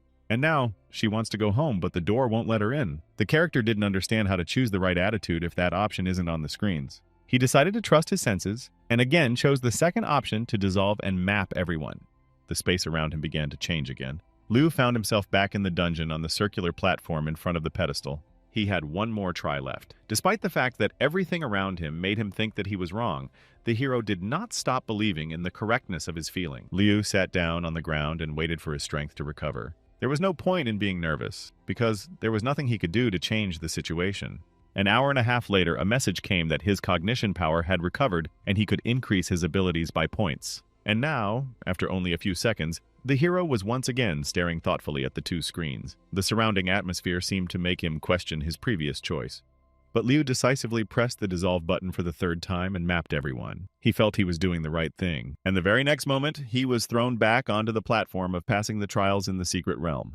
The platform began to move, and the pedestal in its center began to lower. And then Liu realized that it didn't matter which option he chose. The only way to open the door was to answer the same answer 3 times in a row. The hero was glad that the most important part of the test was over. Now he was sure that it was not about the right choice, but about how true he was to his point of view. Meanwhile, the pedestal had lowered to floor level and the passage inside the platform opened. Liu realized that the secret level of this riddle must be passed by the team. He was the first one who could accomplish the task alone, and the boy stepped confidently onto the stairs. Rejoicing in his victory, the hero paced down the endless steps. This was the hidden level of the secret kingdom. It could be said that at the moment, no one but him was able to sneak into this hidden level. As he went further down, he began to think he'd been too careful with Wei, but it's desperation that gets him out of tight spots. But being brave doesn't mean being reckless. After all, if he had known before joining the team, or before entering the dungeon that Wei was so crazy, he wouldn't have made a mistake in the last calculations that led to so many deaths. The steps ended, and the hero went further down the long corridor. When he came out from the corner, he suddenly saw a girl in the distance. As Liu got closer, he realized it was a woman's corpse. He immediately pulled out a gun and a sword. Someone killed her, so we need to be prepared for danger. Suddenly, a badge on his chest lit up. The same badge flashed on the dead girl's chest, and a unifying glow appeared between them. A notification began to sound congratulating you for executing the perfect strategy. The evil puppet has been purified. Your reward is of computer power. Hearing that he had received the Stalemate Award, Liu exhaled in relief. The hero leaned against the wall and felt his strength leaving him. The weapon and the silhouette of the player began to dissolve in space. The mission is over. Leaving the secret realm, he was amused by the thought that he must really be afraid of dying in the primordial realm since he had managed to pass such a test alone. It was both funny and very embarrassing. But it was only because of this fear that he was able to achieve so much. It was reported that the hero has reached level and his combat power is. All of his characteristics have been greatly enhanced. After reading the message to the end, he clenched his hand into a fist. After all, he had only thought that he had defeated Wei. He had only assumed and hoped that he had. But the hero really did it, and Liu jumped for joy like a kid who got a candy for doing a good deed. Happy as ever, the player started to leave the game. He was very proud of his achievements. Meanwhile, Miko and Eris were still in the weapons pavilion. The girls continued to study weapons and techniques of fighting with one tool or another. Miko liked it a lot, and Eris was genuinely happy that her friend was doing so well. At the same time, with her face twisted with anger, Wei was at the player resurrection point. She had to wait for a full 6 hours. Hearing the sound of the incoming message, Wei angrily looked at the screen. It was wrong, the president of the New Order. He was asking why she hadn't contacted her and if she had succeeded in killing Liu, to which Wei began to reply, "No, Liu is alive and I'm dead, but I did get some valuable information. If you find a mirror space for me, one mirror image will be enough to restore my level. Look for Liu and support players who have power. This is the player you've been looking for. He has the power of support." Her words made Wrong think. The following events take place in the Primordial Realm in the New Order Association in the secret headquarters meeting room. The president of the New Order was talking to a level player named Haitao. This player's weapon was his fists, and his special power was energy. Haitao started to say, "You know how much support power is rare, right? So I'll help you with out-of-control control. But I won't do it for thanks. In return, I'll ask for 100,000 secret Kingdom Raiders." The president of the New Order accepted this player's offer. This concluded the meeting. Haitao left the headquarters of the New Order without slowing down. The guy skillfully concealed his emotions. Therefore, it was hard to guess what he was feeling. When Haitao entered the training room, a second player immediately jumped up and asked him how it went. "I heard that they had scoured the entire network to find the owner of the support power. In the blink of an eye, Haitao's impartial face changed to an angry grimace, and he hit the training pole with all his might, bending it in half. Haitao started to reply all for naught. They need 100,000 raiders of the secret kingdom. His friend's eyes bulged with surprise. And he started to say, but this is the first point of our plan, so why are you so angry?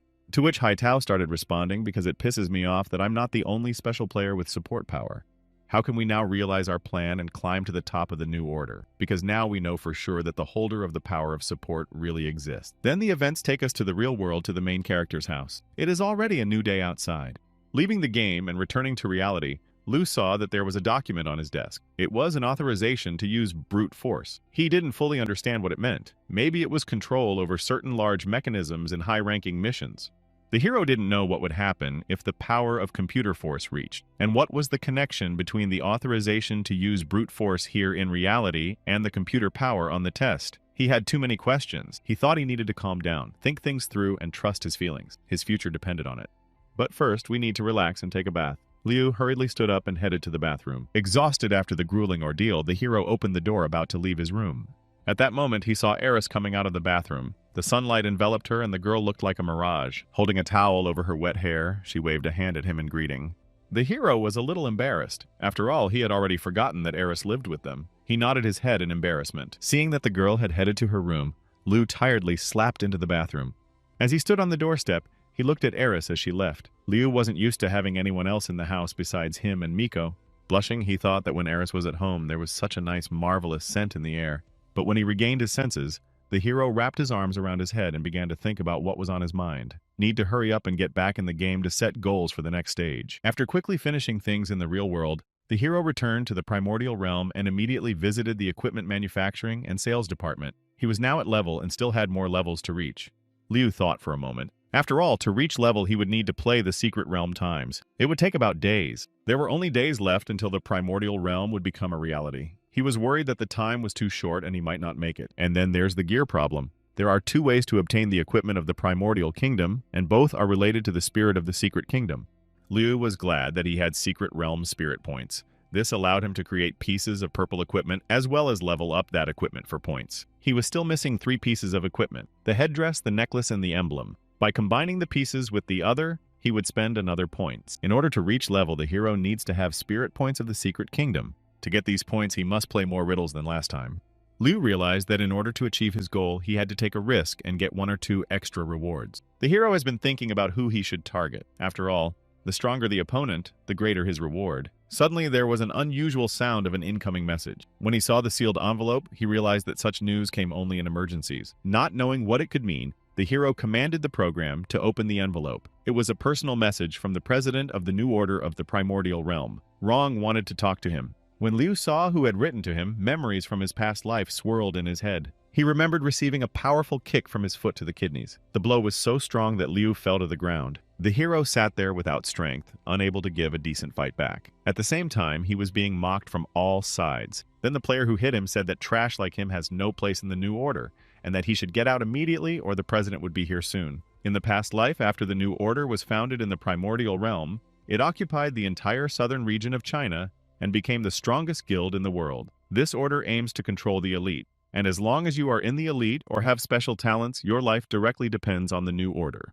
But they treat players with low levels and no special talents like cattle and oppress them in every possible way. As a player who died in his past life, Liu could tell that it was impossible not to hate the new order. Liu started asking what's wrong, and Rong started to answer, I want to form a team specializing outside the secret kingdom's control area. We're still short on manpower. I heard you have a supporting power, so you are welcome to join our team. If you have terms, speak up and we'll try to come to a consensus. The hero was surprised. After all, if they lacked only supporting power, then all the other players had strength. Rong replied that they were the strongest team of the primordial realm. Liu began to ask why they would go outside the control zone to the most dangerous zone in the chaos, to which Rong replied that he had his reasons. The hero replied that he had to think about it and would write back later. Liu thought to himself, although this team would almost deprive him of the opportunity to receive rewards for his madness, but on the other hand, the speed at which he would be able to earn experience points and the spirit of the secret realm was many times faster than the normal team. But why would he go outside the control zone? He knew that there was a teleporter in the chaos that would take him to a secret area where there were various monsters above level. But first, he needs to get the equipment. The hero gave spirit points to the spirit of the secret kingdom for making and perfecting the purple gear. This outfit consisted of a headdress awakened fear necklace, fear form wisdom pants, gloves, boots, earrings, frostmourne emblem. The attack power of the pistol has been increased by times. Bullets are now loaded automatically and reloading time takes seconds. The installation of the combat power has been completed, and Liu has been promoted to a high-space fighter. Clad in his new gear, the hero was ecstatic. His combat strength exceeded. All his abilities doubled and his strength increased by. Walking over to the screen, Liu began to think, if I continued to improve my combat efficiency, could I also improve all of my abilities? After reading all the necessary information, the hero began to think that the combat power system could be enabled as long as he had power. But if I have that power, so do other players. Then it turns out that the members of the team that the president of the New Order formed also have that capability. A team like that equals a group of my clones deciding to attack territory outside my comfort zone. Looks like heading into chaos isn't so impossible after all. Liu texted Rong that he agreed to join the team, and he started to reply that it's a smart choice. There's already a player with supporting power on the team, so no offense. I will give you secret kingdoms to you as well as him. The hero was very surprised. Why would he do such a thing? He couldn't be that rich. Happy with the way things were going, the president of the New Order immediately added Liu to the group and welcomed him to the team. He wrote that he would be waiting for Liu at the north gate. The hero decided to take a regular pistol with him just in case, and also hide the knife. After all, uncertainty can affect its safety. Liu read the list of team members. It included 10 players along with him. The 11th was the president of the New Order, Rong, who was leading the squad. Everyone was expected to gather at the northern gate soon. After changing clothes and familiarizing himself with the possibilities of the new equipment, the hero will go to the gathering place. Everyone was already in place. Rong stood a little apart, waiting for the late Liu. It was obvious that the players knew each other well. Everyone stood impatiently waiting for the newcomer with the power of support, but Haitao wanted to see him the most. He kept glancing at the corridor to see if another player was coming. When he saw Liu Haitao approaching from afar, he waved his hand in greeting. He smiled sincerely as if he had met an old friend. Haitao introduced himself and greeted the newcomer warmly. In response, the hero greeted all the players. Seeing that all the players had gathered, Rong began to speak. I've never met anyone with supporting power before, and now they are right in front of me. Before we head outside of our comfort zone, I'll show you the first 2 secret kingdoms. They'll come in handy in the future. Listening to Rong, Liu had the opportunity to take a good look at him. After all, the president of the New Order was one of the strongest people in the primordial realm. Meanwhile, Rong continued talking. But first, show me what you can do. I want to see what you can do. Liu had time to notice the unpleasant glare Haitao gave him. It made him a little uncomfortable, but the hero didn't look away. He thought about it. Why show off your abilities? Didn't the president of the New Order invite everyone knowing their abilities? Haitao went out first. He immediately called Liu to follow him, citing that this way the team would trust them more. Standing in front of Rong, Haitao began to speak. I have been experimenting with my strength friend. The strength and distance skills are formed from how far the weapon can attack. My weapon is a gauntlet. Attack radius is about meters, so I have to be within that distance of my target to hit. That's my biggest disadvantage. Rong started to answer this is the connection between weapon and skill. Listening to Haitao talk in detail about his weapon, Liu's jaw dropped in surprise. His main weapon is a gun, but how far he shoots at or meters, the hero never thought about it. Skills have always worked for him. Only now he realized how important it was and started to get nervous. Liu was not just trying to survive, but to win, and he was stubbornly pursuing his goal. But he had never studied his skills specifically. But now he needed to remember everything urgently. Meanwhile, Haitao moved on to demonstrate his skills. He had several of them. The first was recovery. The second was the mantra skill. When using the mantra, the succession from the weakness of old age and slowing down would reach its target. He could even use it on the president of the New Order, and immediately demonstrated it. His third skill was silence. It could limit any of his targets, and Haitao also demonstrated the capabilities of this skill on Rong. Haitao went on to say that should be enough to help you. I'll save the remaining fourth skill for last. I hope the president will understand. The guildmaster agreed with him. It was obvious that Rong was very satisfied with Haitao's skills and knowledge. Liu thought that he too only needed to show the first 3 skills that would be useful to the team. The fourth would be the ace up his sleeve. He appeared second to the president and began to speak. My weapon is a blade. Its attack radius is meters, better than Haitao's. The first skill is the same as Haitao's. The second is blessing. The third is imprisonment. And he immediately demonstrated his skill on the president of the New Order, caging him and shackling him with invisible chains. Liu went on to say the imprisonment skill allows me to immobilize the target for seconds. And with the blessing skill, you can get rid of any abnormal state of the target, including the previous imprisonment skill. I think that's enough to be a worthy member of the team. I'll save my fourth skill for last, just like Haitao. Haitao watched Liu's skill demonstration carefully. He grinned when he heard that the newcomer had also decided to hide one of his main skills. The president of the new order pondered for a moment. The skills of these two were quite powerful. In that case, the team should be able to handle it. Rong began to speak, brothers. Due to the lack of supporting power holders, we were always forced to stop at the edge of the control zone. But now we have 2 players with this power. It is now our duty to penetrate deep into the chaos and explore the secrets of the depths beyond our control. The players agreed with the captain cheering the news and decided to head to the chaos zone immediately. Everyone started to go outside the control zone. Liu thought that the benefits of raiding the chaos zone were the same as raiding the control zone, except that the degree of danger was very different. Meanwhile, Haitao was pondering why the president of the new order was so insistent on raiding the chaos zone of the secret kingdom. He cast a suspicious glance at Rong, realizing that he must be hiding something. Haitao waited for Liu and told him to keep up with the team in the chaos zone. Otherwise, it could end badly for everyone. The hero interrupted his thoughts and hurried after the departing players, but he noted to himself that he had to be on his guard with Haitao, and for good reason. Turning away from Liu, Haitao firmly decided that there was only room for one player with supporting power in this team, and that one would definitely not be this newcomer. He made the decision to get rid of Liu at the first opportunity. The team of players reached the cliff behind which the tall ruins could be seen. Rong began to say the chaos zone and the danger zone are different. The difficulty of the test outside the control area depends on the number of people in the team. For this reason, I assembled a team of people. Now we're going to start with the easiest level for people, but it's still a level difficulty, so don't even think about relaxing. Nothing falls from the mobs, so we should avoid meeting them as much as possible. If you are unable to avoid the battle with mobs, try to escape. This will save your life and energy. We may even have to sacrifice our allies. And the president of the new order, like a true leader, was the first to throw himself off the cliff into the darkness that boded no good. All the players one by one followed their captain. Liu was the last to join them as usual. The height was so great that it seemed to the hero as if he was falling for an eternity, sinking deeper and deeper into a dangerous gray haze. When it finally reached the ground, the force of the impact from contact with the surface was so powerful that rocks flew in all directions. Standing up, the hero looked up, trying to gauge the distance, but all he saw was a flash of lightning in the darkness of the gloomy sky. As the players gathered in one place and began to look around, their arrival in the chaos zone did not go unnoticed. From the high ruins, a beast that looked something like a hyena was watching them. It had sharp spikes along its spine and on its elbows. The players, sensing danger, quickly noticed who it was coming from. The captain saw that they were standing in the open and ordered everyone to flee immediately. The team ran as fast as they could toward the safe point. The beast, smelling its prey, let out a guttural howl and rushed in pursuit. But suddenly, a huge paw grabbed the beast chasing the players and crushed it like a vile lizard. It was the leader of the local monsters, 10 times bigger and more dangerous than the previous dog. He was furious that his sentinel had discovered himself so quickly. The beast bared its fangs and ducked down from the tall ruin. The force of his thrust sent huge stones crashing downward. The monster flew downward at a furious speed. There were sharp spikes all over its body. The beast looked like a hyena and a jackal.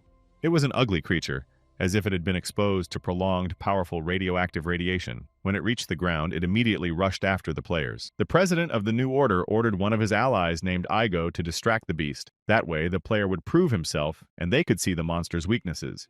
Igo immediately started to follow the command. He used the weakening power on the beast. The duration of the weakening power is 1 minute. The opponent's movement speed is slowed by, but at the same time, his strength increases by.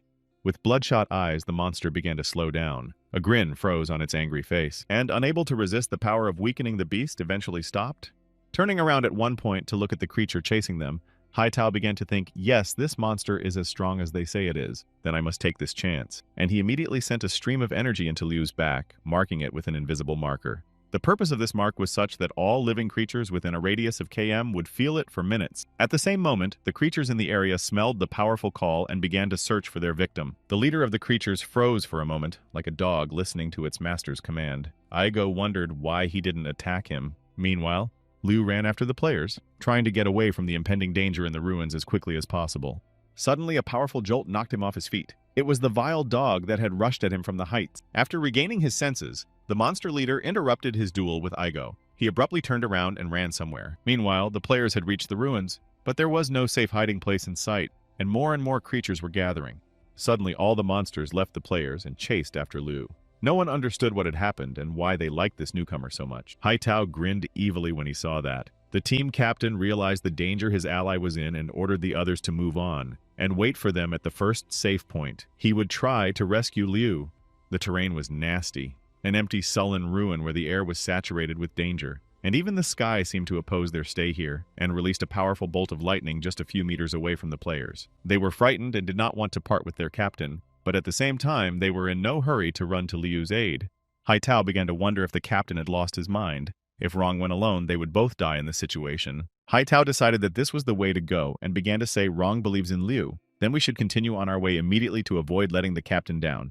When they saw the rocks flying from the side where Liu was and heard the sound of battle, they were still thinking about what to do. The president of the new order rushed towards the battlefield. For a moment, the players froze in horror, realizing how dangerous it was. But in the next moment, everyone ran to the first safe point, leaving Rong and Liu to deal with the situation on their own. Rushing to his allies' aid, the team captain thought only that Liu would stand strong and wait for his help. The leader of the gang of dogs saw Rong and realized that he was going to stop them from tearing up their prey. The monster left Liu to his wards and lunged at the captain. But Rong caught a glimpse of the creature flying at him. He drew his sword and stopped the beast with a slash to its shoulder. The monster howled in anger and pain, and Rong was thrown several meters away from it. Seeing that his blow had done the beast no damage at all, the captain realized that the creature's armor was too strong. He stood there waiting for the fight to continue, but the beast bounced off and followed his jackals to attack Liu. Rong saw the countless monsters pouncing on Liu and thought that he might not be able to save his player. But suddenly his eyes rounded with surprise. Powerful flashes of light appeared from underneath the pile of monsters. It was Liu who used his abilities and used the power of the solid state to blast his enemies with a mighty stream of energy. During the solid state, the affected enemy cannot move. The hero immediately commanded the next power blessing. A notification appears that power blessing has been activated, and all movement restricting effects have been removed from the hero. He immediately commanded the third power revival. His attack power increased by... Without delay, the hero rushed at the pack of jackals and began chopping up their temporarily petrified bodies. Liu saw the leader of the pack approaching from Rong's side. The power of the solid state did not work on this creature, as he was still far away from the hero at that moment. The leader saw his pack flying around in pieces and became even more enraged. The beast felt that this little man was no match for him, and could only pick his teeth with his sword. Growling viciously, the monster lunged at Liu, but the hero remained firmly in place to take the fight. The only thing that confused him was the unbearable stench of the creature. The moment the beast jumped, Liu grabbed onto its claw. The monster was so huge that the hero looked like a bug compared to its claw. He pulled the leader toward him, trying to change the trajectory of his jump. The force of the confrontation was so powerful that the asphalt began to crumble beneath the hero's feet. Liu managed to delay the beast for a moment, and he instantly changed weapons. He pulled out a pistol and ordered the pendulum power to activate. The leader didn't expect such a small thing to have so much power. He let out another deafening growl and raised his other paw to strike. A shot rang out, and a bright flash of light illuminated the blood splattering around. It made the monster stop. In the meantime, Liu replaced his game pistol with a regular pistol. Since it didn't take long to reload, he unloaded an entire clip into the beast. The massive carcass of the ringleader collapsed and a gurgling sound came from its throat. Such a strong beast was such a foolish opponent. With its invulnerable hide protected by sharp spikes, the dumb-headed dog gave Liu its weakest point by opening its stinking mouth. He immediately paid for it and collapsed to the ground with a gasp. The hero jumped onto the carcass of the defeated monster and looked around for any new threats. After a few seconds, the pack leader's body began to dissolve into space. Liu thought that strength and size didn't matter if you didn't have a brain. Rong, who had been watching the fight all this time, couldn't believe his eyes. He realized that Liu wasn't even close to a player with sustaining power. The hero jumped off the fallen opponent and hurried towards the team captain, who was standing nearby still in shock. For a moment, the president of the new order became frightened and took a few steps back. Liu jumped up to him and started yelling at him to leave. "My power blessing will wear off in less than a minute. Who knows how many more are out there?" Meanwhile, the loud sounds of gunshots that rang out far around the area had already attracted the attention of many other creatures, and they began to look and get closer to the players. Turning around, Rong realized that they really had no time to waste. They had to leave immediately. Without another word, the players rushed towards the ruined city with all their legs. Meanwhile, the team had reached a safe zone near the entrance to one of the Chaos Zone dungeons. They managed to take cover in some building. The players were worried about their captain. They didn't know if running away from danger was the right thing to do.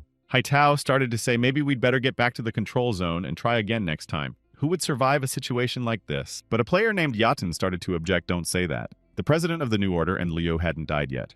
To which Haitao continued to say if they still had health, then they had resorted to some special ability to survive. But it's temporary. There's something wrong with this Liu. Why did he attract the attention of so many monsters? A player named Jen is pissed that their teammate's griefing partner attracts trouble like a magnet. Wasting no time in arguing, Igo activated the terrain view function and jumped with joy when he saw the captain and Liu approaching the safe zone. Upon hearing this news, the players jumped for joy. Haitao alone was frozen like a stumbling block, unable to understand how this was possible. He started shouting, "I hope they don't bring the monsters with them. Everyone take your positions and prepare to defend yourselves." The players took a defensive stance and began to listen intensely to all the sounds coming from outside. The president of the New Order and Liu, who was tired after a difficult battle, appeared in the doorway of the building. Almost everyone rushed over to the team captain, genuinely excited for their return. Haitao alone was still wondering how they had done it. Not only Liu, but Rong was also a problem for him now. The players began to marvel at their captain's strength, saying that only their leader was capable of saving a rookie in such a situation. The president of the New Order glanced thoughtfully at Liu, who looked away. Rong still had to think about what he had seen, so he kept silent about what had really happened. The hero sat down tiredly on some ruins. Somehow he was relieved that Rong hadn't said anything. The captain also sat down on some ledge and began to say, "Don't get excited too soon. Let's rest for minutes and go to the dungeon cleanup."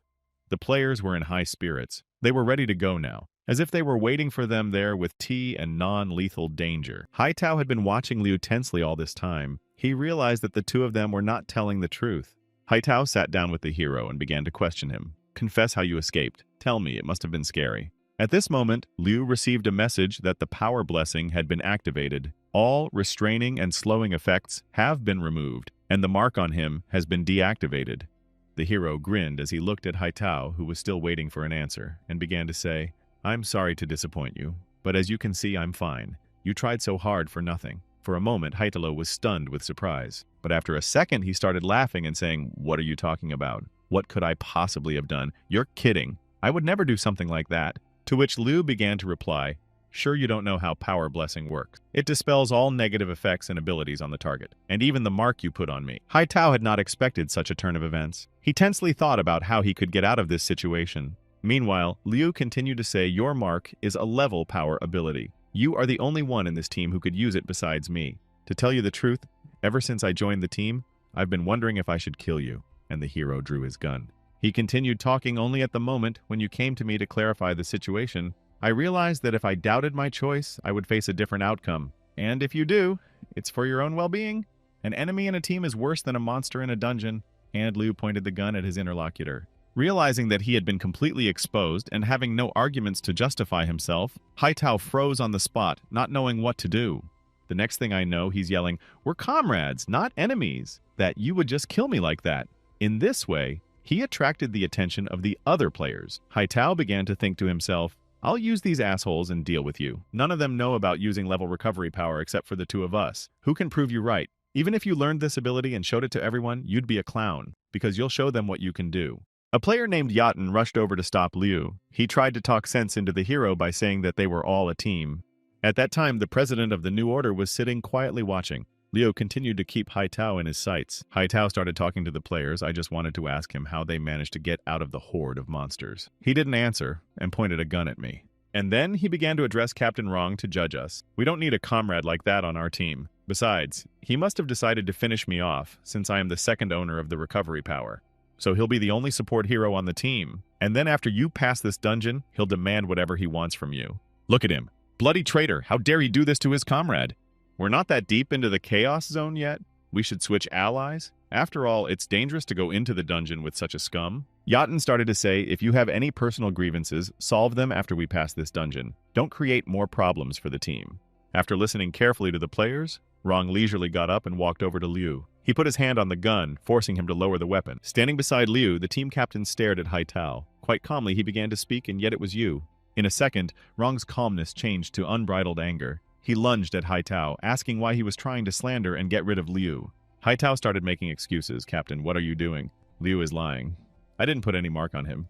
He did it himself on purpose to draw attention to himself." Seeing that the captain's grip was very powerful and he couldn't get out of it, Haitao thought about how many strength points Rong had. He's incredibly strong. After reading his thoughts, the president of the New Order responded out loud much more forcefully than you can imagine. "And I believe Liu." Haitao continued to say, "Captain, you shouldn't mess with him. It was Liu who wanted to attack me, not me him." But Rong continued to hold him tightly by the throat.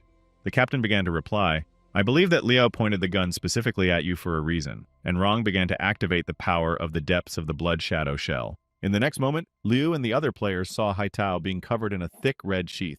He looked like the filling in a jelly candy, and from lack of air, he started blowing bubbles. Haitao tried to trigger the power of recovery and headed towards Liu to deal with him immediately. But his strength was failing him. His body was no longer obeying him, and his steps began to slow down. Holding his throat and gasping for air, he stretched out his arm trying to reach Liu. But at this moment, the bloody shadow completely absorbed the player's strength, and letting out air bubbles, Haitao fell to the ground. He was only half a meter short of Liu, and from the outside it looked like Haitao was apologizing on the hero's knees. A bloody shadow engulfed Haitao, depriving him of any movement and leaving his silhouette in the air for a brief moment. Liu sincerely thanked the president of the New Order for his trust and lowered himself to the ground in relief. Rong remembered with admiration the power with which Liu had slain a pack of vicious creatures, and the proud majesty with which he had stood over the carcass of the slain leader afterward. The captain began to think, if I hadn't done that, I'm afraid my whole team would have died. After all, this player could use the power of solid state on the players of the team, just like on a pack of enemy dogs. Yatin started to say, we've known Haitao for so long that I think we can trust him. Maybe he's telling the truth that it was the newcomer who wanted to attack him, and not the other way around. Rong put his hand on his shoulder, and he began to say, I believe I'm doing the right thing. Haitao is not eliminated, only immobilized for a time. I have encased him in a bloody shadow shell. This ability allows me to turn my body into a bloody bubble to encase a target. My health and Haitao's are reduced at the same time, but I'm willing to take that risk, because I've seen Liu's power and he has no opponents. He wouldn't attack his ally for no reason. Haitao continued to twitch inside the bloody shadow, continuing to scream, Captain, you can't trust Liu just like that. I haven't done anything. Why are you doing this to me? But he could not be heard outside. All his excuses and false arguments did not matter at that moment. Meanwhile, looking at the red bubble that had become the player's dungeon, Rong realized that if he was wrong, he would die along with Haitao. Realizing that all his arguments were useless and the captain would not change his mind, Haitao calmed down and waited for the end of his punishment by the bloody shadow. Meanwhile, the portal to the Chaos Dungeon opened and was waiting for the players. Rong began to speak. Liu, I offer you to join the Guild of the New Order. You will have the most favorable conditions, and of course the highest rank in the guild. Bowing his head, Liu apologized for killing Chen of the New Order Guild responsible for the Mirror Realm, but in that dungeon, he had to defend himself not only from the enemy, but also from the team members.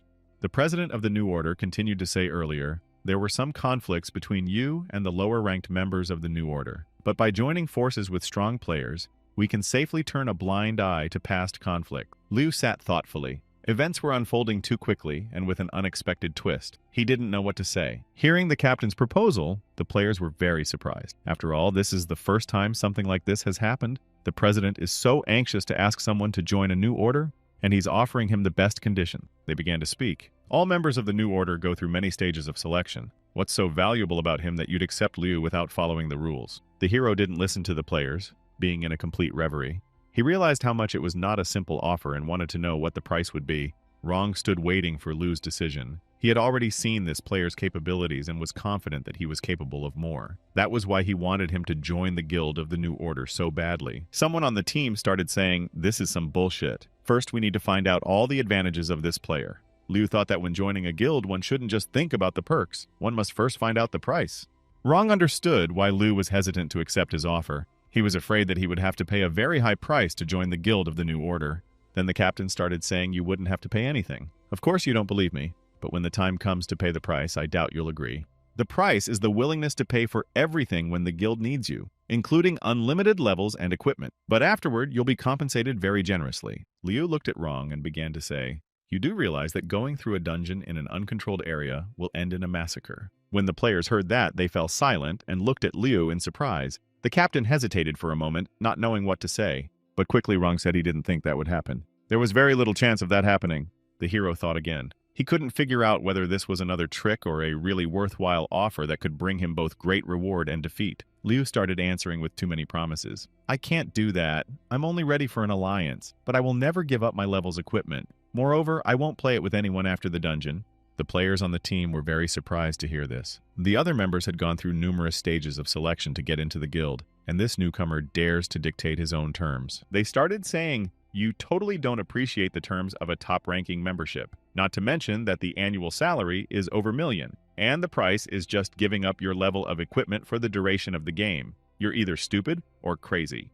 But the president of the New Order sat down on the ruin and said, Liu, so be it. It's a shame you refuse to be a member of the guild, but an alliance isn't a bad thing either.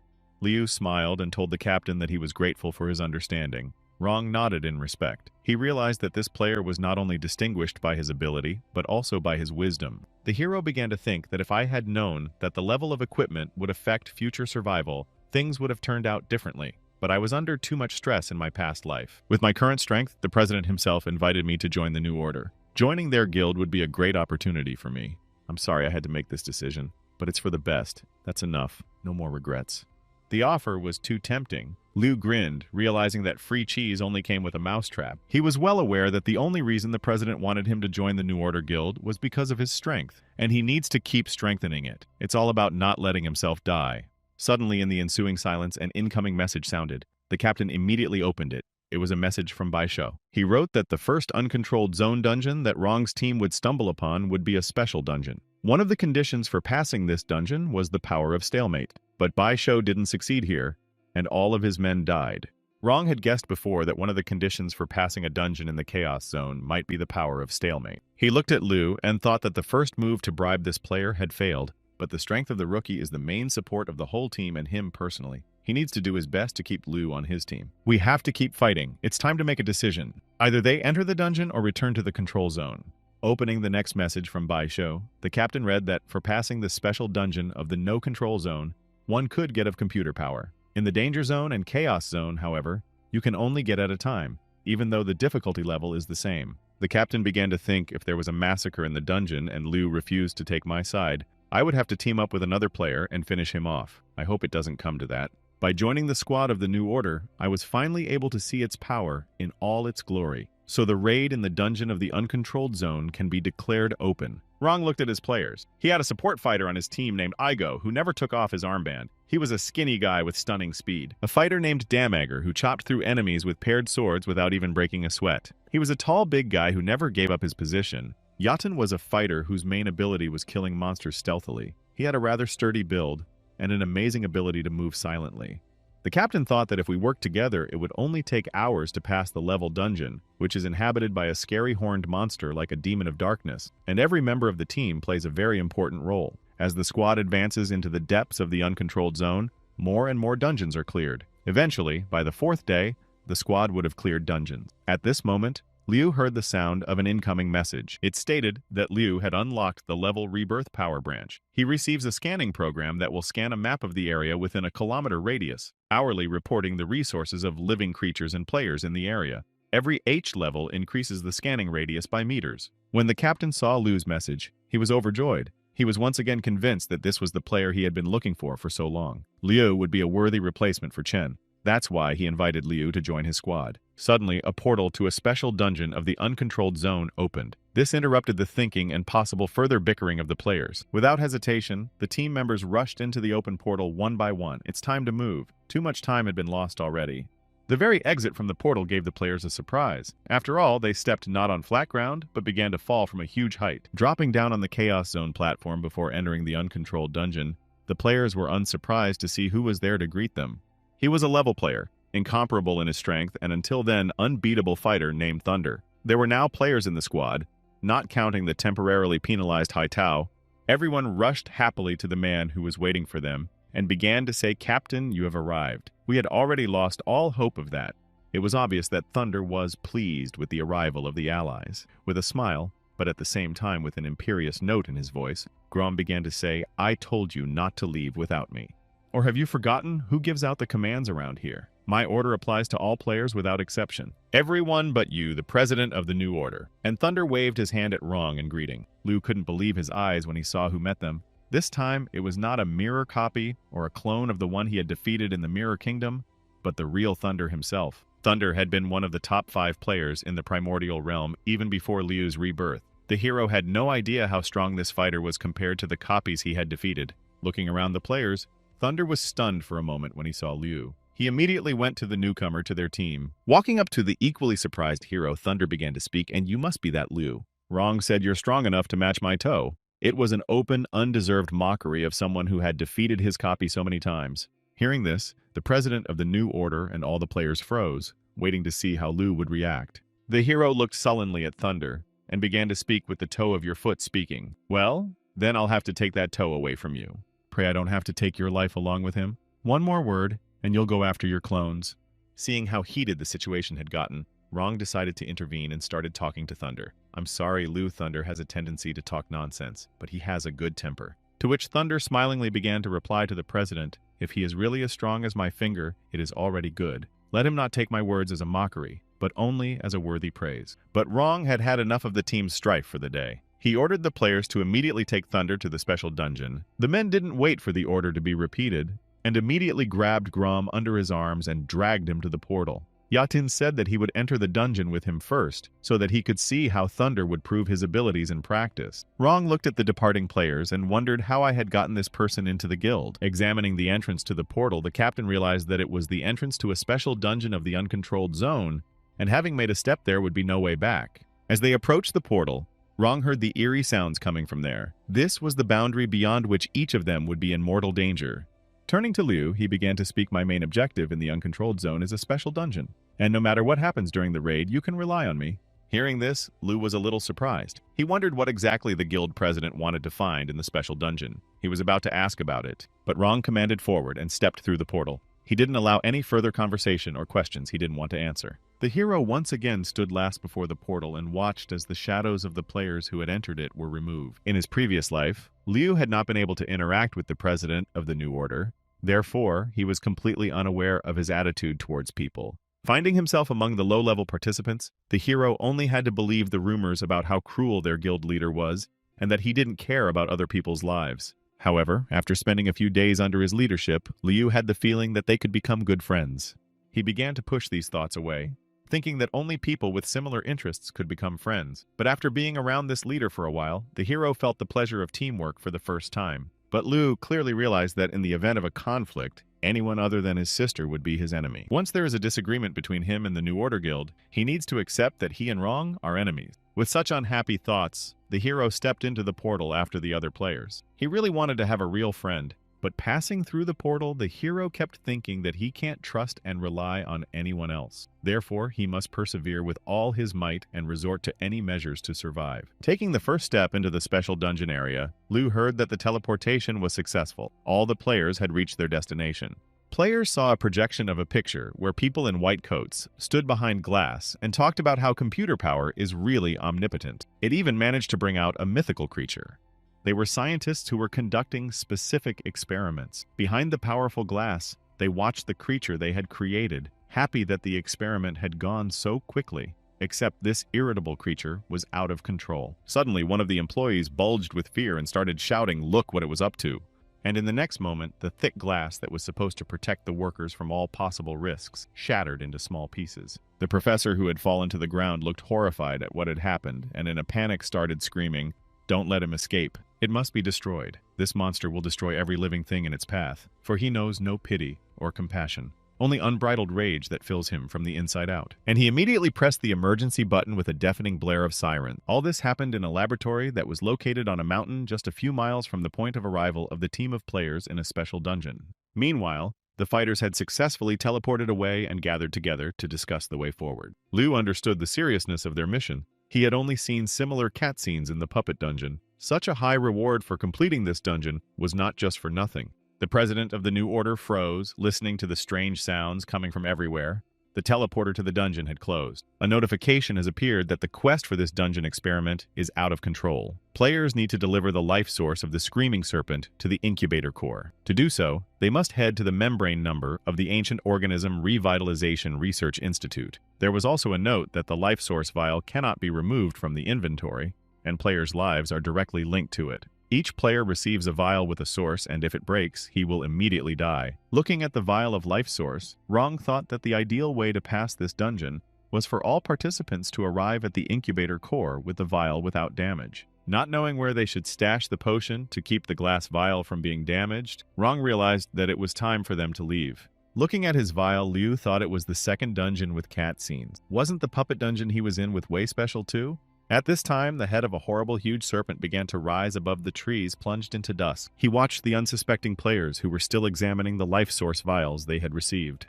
The boys heard a quiet approaching sound and, sensing danger, began to look around. When he saw that the president of the New Order was moving towards them, He immediately ordered everyone to form up and prepare for defense. Realizing that he had been identified, the serpent opened its huge toothy maw and displayed its venomous fangs, rushing at the players at breakneck speed. Several players grabbed their weapons in surprise, forgetting about the vials in their hands, and dropped them on the ground. The glass bottles immediately shattered.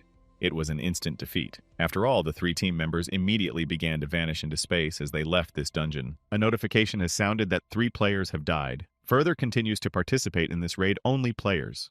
When the captain heard that, he was horrified. It was only the first few seconds of the ordeal, and already such losses. As many as 3 vials of the source had been shattered and at the same time had taken the lives of his men. Liu received a report that he had been exposed to a ghostly sound. It is a sound that is elusive to the human ear, the sound of a screaming serpent attacking. The hero needs to fight back as soon as possible. Out of anger for his lost allies, Thunder rashly rushed to the serpent to get even with the reptile. He started shouting, "I will deal with you and avenge my dead comrades," and he immediately rushed to the attack. The players tried to hold him off. We need to discuss strategy. There were already 3 dead, and they didn't want to lose one of the strongest on their team. But Thunder was unstoppable. Screaming that he would chop the vile creature into soup, he jumped up to reach the serpent's head. Thunder jumped up to the eye level of the beast and struck it with his katana. The metal bounced off the serpent's scales without causing any damage. When Thunder saw this, he was very surprised, and only now realized how reckless he had been in rushing to attack the monster alone. The serpent opened its mouth to swallow the player and emitted a ghostly sound to finally stun him. Thunder didn't even blink an eye before he was inside the monster. The serpent's jaws slammed shut with lightning speed.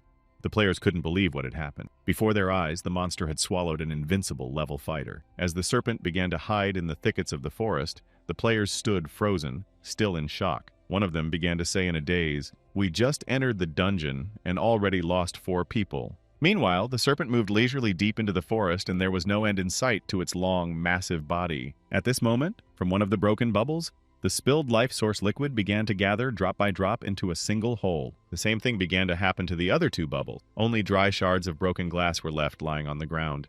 The life source liquid from the broken bubbles began to pool together into long strands and intertwined between the players. These threads have merged with the surviving player bubbles left intact. Suddenly, the life source liquid began to seep inside the surviving bottles and the color of their contents began to change. Losing its protective container, the liquid was evenly distributed among the surviving bubbles. After looking at his vial, Rong clearly realized that all the players didn't have to arrive at the destination for the dungeon to be perfect. It was enough to connect all the parts of the source. Liu realized that since this was a special dungeon, the guild president wanted to achieve a perfect passing of this trial. He remembered how he had perfectly passed the evil puppet dungeon and was rewarded with computer power meme. The hero realized that Rong wanted the rights to the membrane. That's why he led the team into the uncontrolled zone for the most dangerous tests. Meanwhile, trying to find a way to save Thunder, the players opened the scanner and saw that he was inside the monster. They decided to pursue the creature to save their comrade, but the president of the New Order began to say if Thunder didn't die in the first few seconds, he could definitely survive and get out of the damn thing. First of all, we have to go to the target to accomplish the task. We can't afford to lose that much time. When Liu heard that, he was very surprised. The captain rushed to his aid without hesitation, but now he was in no hurry to take action to save his longtime ally. But Thunder was just my strongest fighter. He was also a comrade to most of the team. Yatin started talking, so we'll do this as soon as possible. And everyone immediately rushed in pursuit of the serpent. The sooner they rescued their comrade, the sooner they could return to the trials without losing an experienced fighter. Rong began to think that according to the contents of the cutscene, they needed to eliminate the screaming serpent. However, if they didn't need to deliver all parts of the source, then it was probably worth combining them. Then a stronger screaming serpent could be created, and he looked at Liu running beside him. Rong thought that if that was the case, it must be the solution to the problem. A plan began to form in the mind of the president of the New Order.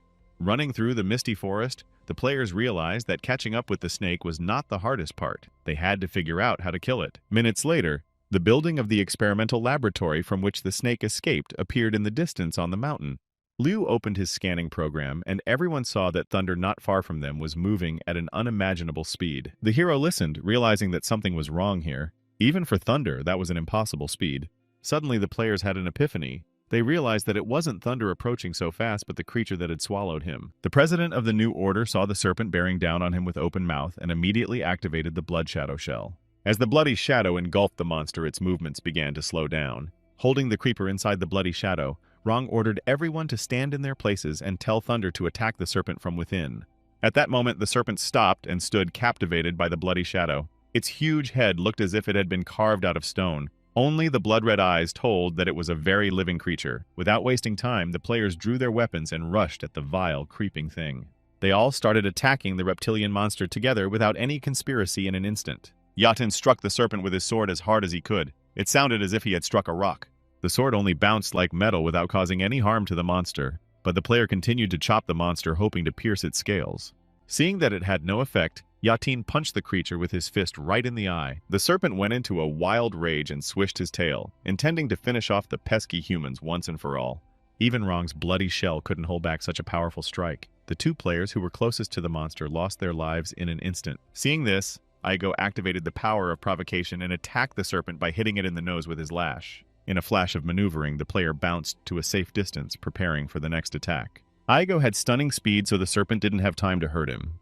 The president of the New Order was still doing his best to immobilize the monster, while the players found a way to destroy it. But the lash must have stung the snake. It became even more furious and made a ghostly sound. It was such a high-pitched sound that the life source bubbles began to crack. Hearing a crack, Igo looked at his bottle of precious liquid with consternation. At this point, it finally cracked and the glass shattered in different directions. For Igo, it was instant death. The player immediately began to dissolve into space, leaving the game. When the surviving players saw this, they became completely confused. There are only 5 of them left, and that's with thunder inside the invulnerable creature. The guildmaster didn't expect the snake to break through the bloody shell so easily. Leo realized that Rong wouldn't be able to hold the creature for long. Such an instant death of several players at the same time, even the president was knocked out. At this moment, the players started to say that there was news from Thunder. He said that the monster's internal defense was too strong, so he couldn't wound it from the inside. Despite Rong's best efforts to hold the creature's bloody shadow, the serpent began to rise.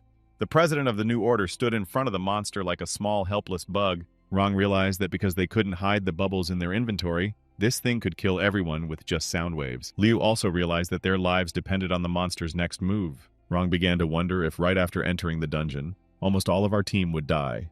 At this moment, the scales of the serpent's scales rang out. Rong could no longer hold on to this monster, and his body immediately moved. Suddenly, the serpent crawled past the dumbfounded players and headed away, leaving them completely bewildered. Yatin started talking about what he was doing, why that monster left us alone. Meanwhile, in the places where the life source vials had broken, droplets of precious liquid began to rise above the grass. As in previous times, the liquid from the broken bottles came together and spread evenly across the bottles of the remaining players. The color of the life source was now an even more intense, almost blood red. Looking at his vial, Rong thought that apparently the monster wasn't going to test them. Liu noticed the guildmaster's thoughtfulness and began to think, if perfect completion of a special dungeon was indeed Rong's main goal, then what was the method of completing the dungeon? I mean, it's obvious now that it's not the killing of a screaming snake. Maybe we need to connect all the vials to the source. At this point, Rong began to say, be on the lookout. We are fortunate that the serpent has traveled far away. Now we have time to get to the research institute for our mission. Liu opened the scanner to see a map of the area, and the players immediately set off. Minutes later, an institute building with a huge hole in the side wall appeared on the horizon. Suspecting something wrong, Yatin opened the scanning program and saw that the serpent was in the vicinity again. Rong was thinking hard about what they should do now. After all, their main goal at this moment was to get to the research institute as quickly as possible. Looking at the remaining players, the guildmaster ordered Demager to break his vial of life source. Yatin started to get indignant, saying they couldn't lose one more person. There were already too few of them left, to which Rong began to say with more people, we can't defeat the serpent either. Speed is what we need right now. This way we can drive the monster away for a while and buy time to explore. Demager did not wish for such a fate, but the guild president's order was above all else, so the guy obediently broke his vial. The sounds of the monster moving away were heard, and the survivors breathed a sigh of relief. They realized that because Thunder was inside the creature, they could track the monster's movements. Rong opened the scanning program to make sure the serpent was gone. As we approached the building, Liu began to think before I refused to pay for the equipment and levels. If Rong knew the perfect way to get through this dungeon, he would surely attack me as soon as we reached the institute. The guildmaster started shouting for everyone to run as fast as possible. The institute was only a short distance away. A team of players ran into the courtyard with all their legs, overcoming the last meters to the entrance of the building. Liu was overcome with doubts, so he purposely lagged behind the others and ran last. He started thinking I'd be easy to surround in the building. The key is not to let them corner me, and he started slowing down even more. Eventually, the hero stopped. He didn't trust any of these guys, and he clearly understood the situation he might find himself in if he entered the room. Liu's stop did not go unnoticed. The players looked at him questioningly. They had already climbed the steps, and Liu was still standing in front of the building. Rong started to tell Liu what was wrong. Come on up. Perfectly passing this dungeon is our main goal. To which the hero started to reply, then why don't you share the way to perfect this dungeon with everyone? He decided to try and break up the trio and then deal with each one individually. At that moment, everyone heard a message from Thunder saying that he had managed to get out of the creeping thing. The guildmaster started to say, Liu, you are wrong. The level of this dungeon is too high, and I didn't have the goal of getting rid of players. I only want to complete the quest. If you don't believe me, you can wait for us outside. The three of us will complete the quest. There's no telling what dangers we might encounter inside the Institute, but there's a much greater chance of encountering a monster outside. The hero didn't believe Rong. He thought he had gotten rid of Demagogue on purpose by ordering him to break his vial of life. Yatin started yelling, Liu, what's wrong with you? What makes you think the chairman wants to hurt you? What a joke! You think the guild is trying to trick you. Another player also began to say we have been cooperating with the guild for a long time and there was no talk of trust. Or do you think that the president of the new order should consider you his brother? The hero wondered if he should attack first while they were still outside. After all, he could easily be cornered in the building. Liu opened the scanning program to see the location of living organisms within a kilometer radius. There was no serpent in the area, but he saw a loose Thunder approaching them. The hero began to think given Thunder's speed, he'd be here in about minutes. The serpent attacks every minute, so the next monster attack will be in about minutes. We need to fight them before Rong meets Thunder. The guildmaster started to say, I'm not going to force you. We just have to complete the quest. But the other players started insulting Liu, saying that he was just trash who couldn't be relied on at a crucial moment, and the guild can do without him. The hero realized that with Thunder, he would be alone against 4 powerful opponents, so he decided to use the freeze buff along with the blessing to deal with them. He began to wonder if I was making the right decision. If I make a mistake, I lose my alliance with the New Order's guild. But if I don't attack, all my efforts will be for nothing. When the players saw Liu draw his weapon, they started yelling what you were up to. You're going to attack. Our alliance aside, you're already dead. Don't commit suicide. I don't want to get my hands dirty with you. To which the hero replied that his decision was obvious, and immediately activated freeze buff and blessing.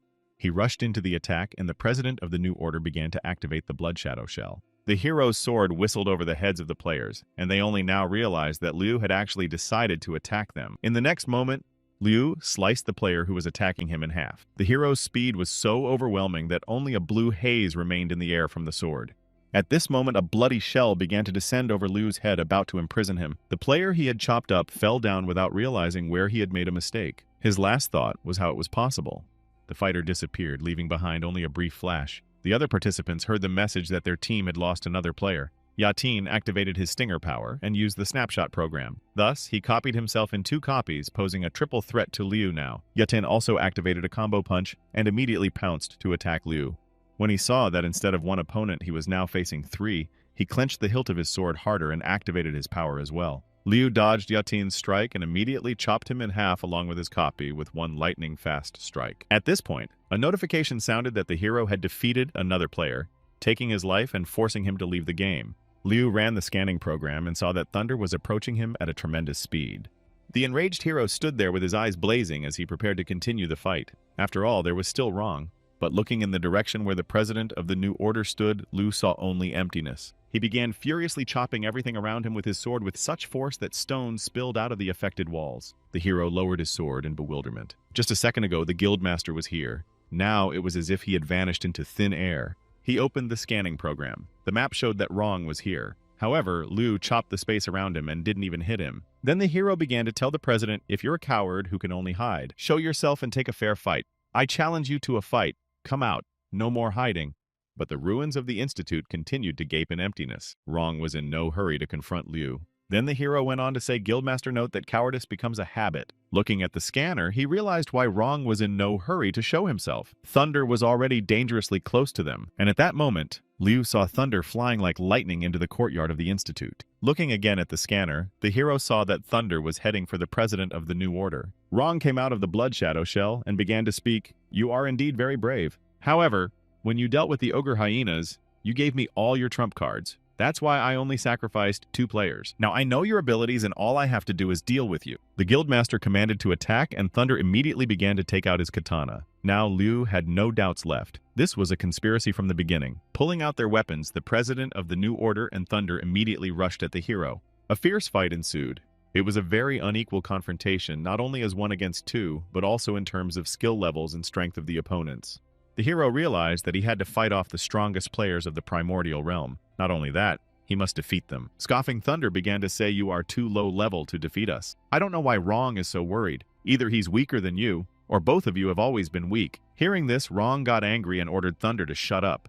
Liu didn't listen to the insults. He was completely focused on the fight. Activating the power blessing, the hero increased all his attributes by points. Seeing this, the New Order Guildmaster immediately ordered Thunder to use his sword. And Thunder immediately took out his sword and began to speak. "Ever since I obtained explosive power, I have been accumulating the power of this sword all along. It's about time you put it to work. Consider it an honor to be killed by this blade." Liu looked toward the forest. He remembered that from Thunder's arrival to the appearance of the serpent was no more than 3 minutes, and he was about to have another opponent. Realizing the danger of the situation, the hero activated the freeze buff, directing the power of this power to the forest. Thus, the area around them is immobilized for hours. Thunder looked in surprise at the light haze that began to freeze everything around him. Not even a leaf moved under the force of that power. He swung his sword, about to cut off Liu's head while he froze everything around him. But the hero managed to activate the power blessing. A notification has appeared that Liu has been assigned level. All of his attributes have been increased by points. He also received the title of Weapon Expert. After dodging Thunder's sword, the hero immediately struck his opponent with a stabbing blow. Seeing the abilities of his opponent, Thunder began to say the president of the New Order was not wrong. You really did have a trump card. And Thunder activated an explosive power called Compensation. Thanks to this, none of the opponents attacking him can do any damage to him. The duration of this effect is seconds. Liu chopped Thunder in half, but he only laughed. At this moment, the hero heard the notification that he had been affected by the power compensation and could not deal damage to this player. Meanwhile, Thunder continued to taunt, saying that he had deliberately provoked him. Realizing that there was nothing he could do to grum Liu in the next half a minute, Liu immediately decided to change tactic. Leaving Thunder in a daze, the hero instantly turned around and swiftly attacked Wrong, who had been standing on the sidelines watching the fight. The president of the New Order has activated the power of magnanimity and unification. This will allow him to merge his attributes with Thunder's attributes, as well as unify the scale of their health skills, equipment skills, and achievement. The duration of this power is minutes. Liu saw some kind of wave unite Wrong and Thunder and bounced to the side to protect himself.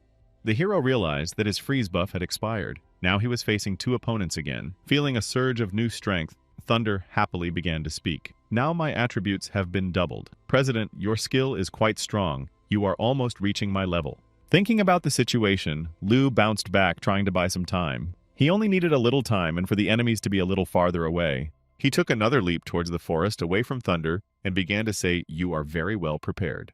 It must have been planned long ago, and the hero increased the distance between them by a few more jumps. Thunder started to respond, "We were only trying to be prudent. Don't think this is about you. You don't deserve this honor." Liu pulled out his gun. Pendulum was fully equipped and ready to shoot to kill in defense of his ruler. Thunder again started taunting the hero, "You're going to shoot me with a ranged weapon from a distance. I hear you have an arrest skill. Use it on me while I'm standing here. See if you can kill me or not." At that moment, a message came in that Wrong's power had run out. This was exactly what he needed. There was a reason why Liu was stalling and distancing himself from his opponents while avoiding the fight. Meanwhile, Thunder continued to provoke the hero to shoot him. He even thrust his swords into the ground and raised his hands in preparation to catch a bullet. Liu raised his gun, about to shoot the arrogant brat. Wrong, seeing that his power was no longer working and trying to talk some sense into Thunder, began to say, "Don't be silly. His weapon has its own special features, and its attack power is unbelievable."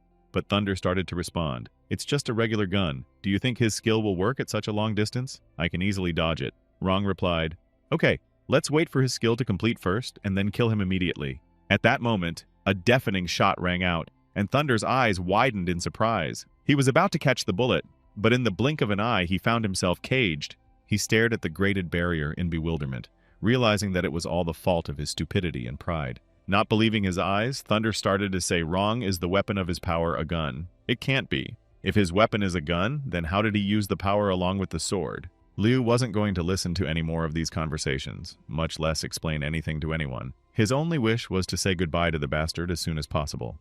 He increased the power of his next attack by units and activated the Judgment Pendulum, intending to hit the enemy with triple damage. Wrong started yelling that they should get out of the trap as soon as possible. Thunder began to reply that I can't do that. However, you don't have to worry. I have a death avoidance skill that lasts for seconds.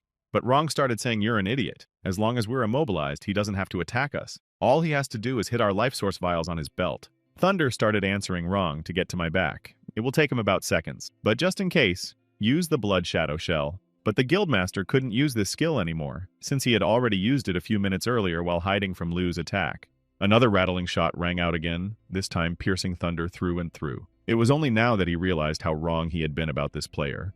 He couldn't understand what kind of power Liu had. After all, he had killed the president of the New Order and taken almost all of his health. The bullet piercing Thunder's body damaged the vials of life source. When he saw this, he was furious and started shouting, "No, I've lost." It was a defeat. With a huge hole in his side and a grimace of utter bewilderment, the undefeated level fighter Thunder began to dissolve into space, leaving the game. Looking at Liu standing in front of him, he managed to shout that he would definitely come back for victory. He finally left the Chaos Zone's uncontrolled dungeon. The hero was immediately notified that Thunder had been killed. Liu realized that, as in most previous raids, he would once again have to finish the challenge alone. Stashing his weapon, he walked at a leisurely pace towards the site of the last of his crewmen's deaths. With an impassive expression on his face and with a feeling of some regret, the hero approached the point of eliminating his opponents. He got the attributes of his opponents and started thinking that even though I won, I don't feel happy at all. Maybe it's because I didn't really kill them, or because in the future, I will have to face their endless desire for revenge. But aren't there supposed to be enemies in the way of my growth? I only bring upon myself those who are stronger than I. Besides, while I'm in the game, I'm not afraid of them at all, even though the threats from them remain in reality. He looked at the attributes he had received, and the feeling of regret at not having made friends among the strongest players was replaced by a feeling of gratitude to those who had conspired against him and brought him such a great reward with their deaths. The hero realized that the threat in real life from the losing players would only last as long as the original kingdom. At this moment, huge red eyes appeared behind the unsuspecting Liu's back in the darkness. The hero sensed the danger and listened. There was absolute silence, but he clearly felt the threat, and trusting his instincts, he instantly jumped aside. Liu realized that he had gotten too close to the forest and headed towards the Research Institute building as quickly as possible. But suddenly, a huge serpent blocked his way.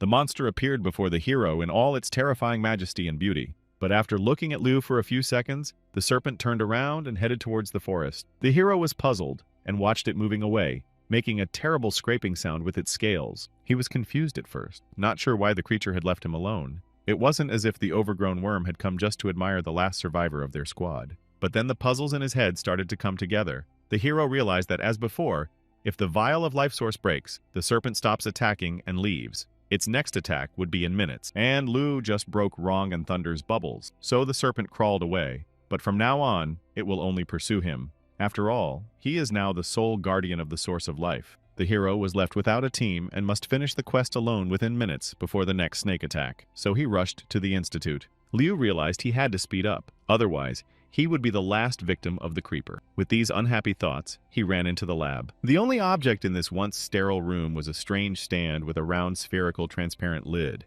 There was nothing else in the room, and the hero concluded that this was the most important item in the lab. Examining the strange construction, Liu concluded that it was an incubator where the snake was raised.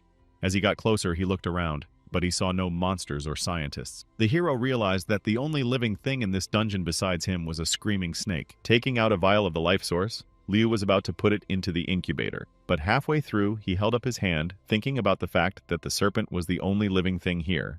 In the past, the hero had already encountered the only living creature in the special dungeon. It was an evil puppet, and if you recall the events of that quest, it is very likely that it was given by the puppet itself to mock the players. But this dungeon is special too, and it's also with one living creature. Couldn't it be that this challenge was devised by that same creature? If you remember the cutscenes from the previous dungeon and take as a basis for the quest pranks of the evil puppet, then from the outside, it might seem that the puppet just mocked the players. But in fact, the ideal test was to satisfy her cherished wish. It dawned on Liu. Of course, mocking and wish fulfillment. That's the secret to perfecting special dungeons. You must fulfill the wish of the creature that dwells there. Looking at the vial with the source of life, the hero began to think that the snake had every chance to destroy our team at once. But instead, it killed a few players at a time and crawled away. He could have gotten rid of the whole squad in a heartbeat when we first met. It was like he was mocking us. Then I must fulfill this monster's wish. The only question is which one, what this creature wants. If he's allowed me into the Institute, then perhaps the clue lies within these walls. If this test was invented by the serpent itself, growing a new monster is not necessary to kill it. Maybe this is his way of getting us to make him a companion. What if he's feeling lonely? Or maybe he's got nowhere else to go, or maybe he wants to leave this dungeon altogether. It's strange that I came to that conclusion, but we can't rule out that possibility either. In other words, it's a very likely outcome. We just need to figure out if the serpent is able to get into the Institute. If it can, then the options that the players must raise him a companion are eliminated. Maybe he's incapable of returning to the walls of this building? Well, then we'll just have to wait minutes to see if he comes back here to kill me. If the monster shows up, I will place the vial of life source in the incubator and complete the test. If not, I'll try to access the Pearl Glossary and get the soul subjugation function. That way I can lure the serpent to leave with me. But now, while I have a little more time, I need to urgently visit the Department of Production and Sale of Equipment. Entering the system, Liu saw that the members of the new order had already reached level. He thought he had already caught up with the top players, but in reality, he still had a lot of room to grow. The hero had long suspected that after reaching level, he would need to put on level equipment and join the team. Now all the players have already united, and it is unlikely that they will wait for him another day. Looking through his attributes, he saw that he still had a pearl of improvement in reserve and could exchange some items from his equipment. It requires the essence of a special dungeon to improve its equipment. To exchange one item, you need essence. You can also use the Pearl Glossary, which allows you to upgrade any equipment above level. For an easy and quick victory, it could be used. But paying attention to the back of the upgrade gem, the hero hesitated to do it now. He had a feeling he would need it in the future. He decided that he would trade the remaining essences of the special dungeon for 3 enhancement pearls and 3 glossary pearls to start with. The hero realized that the probability of supplementing his equipment with a glossary pearl with soul subjugation was. Can he consider himself lucky if with such a negligible chance he manages to knock out the serpent's soul subjugation? At that moment, threatening sounds came from outside, indicating that a monster was approaching. Liu realized that the creature was nearby and he needed to decide on his choice as soon as possible. The hero closed the program and looked warily in the direction of the sounds. The scaling was as loud as if a monster were about to appear before him. Listening more closely, Liu realized that the serpent had been crawling around the building all this time but hadn't gotten into the middle. Maybe he was doing it on purpose. Thinking that he should check it out, the hero headed for the exit of the room. He wanted to make sure that the serpent was intentionally staying outside. But halfway through, Liu stopped. He decided he had to make the monster wait a little longer. After waiting 3 minutes and seeing that the creature was still outside the building, Liu decided that it was time to act. All this time, the serpent had been crawling restlessly around the research institute. The friction of its scales made a nasty sound that penetrated to the very bones. He stopped in front of the ruins where the entrance to the institute was as if waiting for someone or something.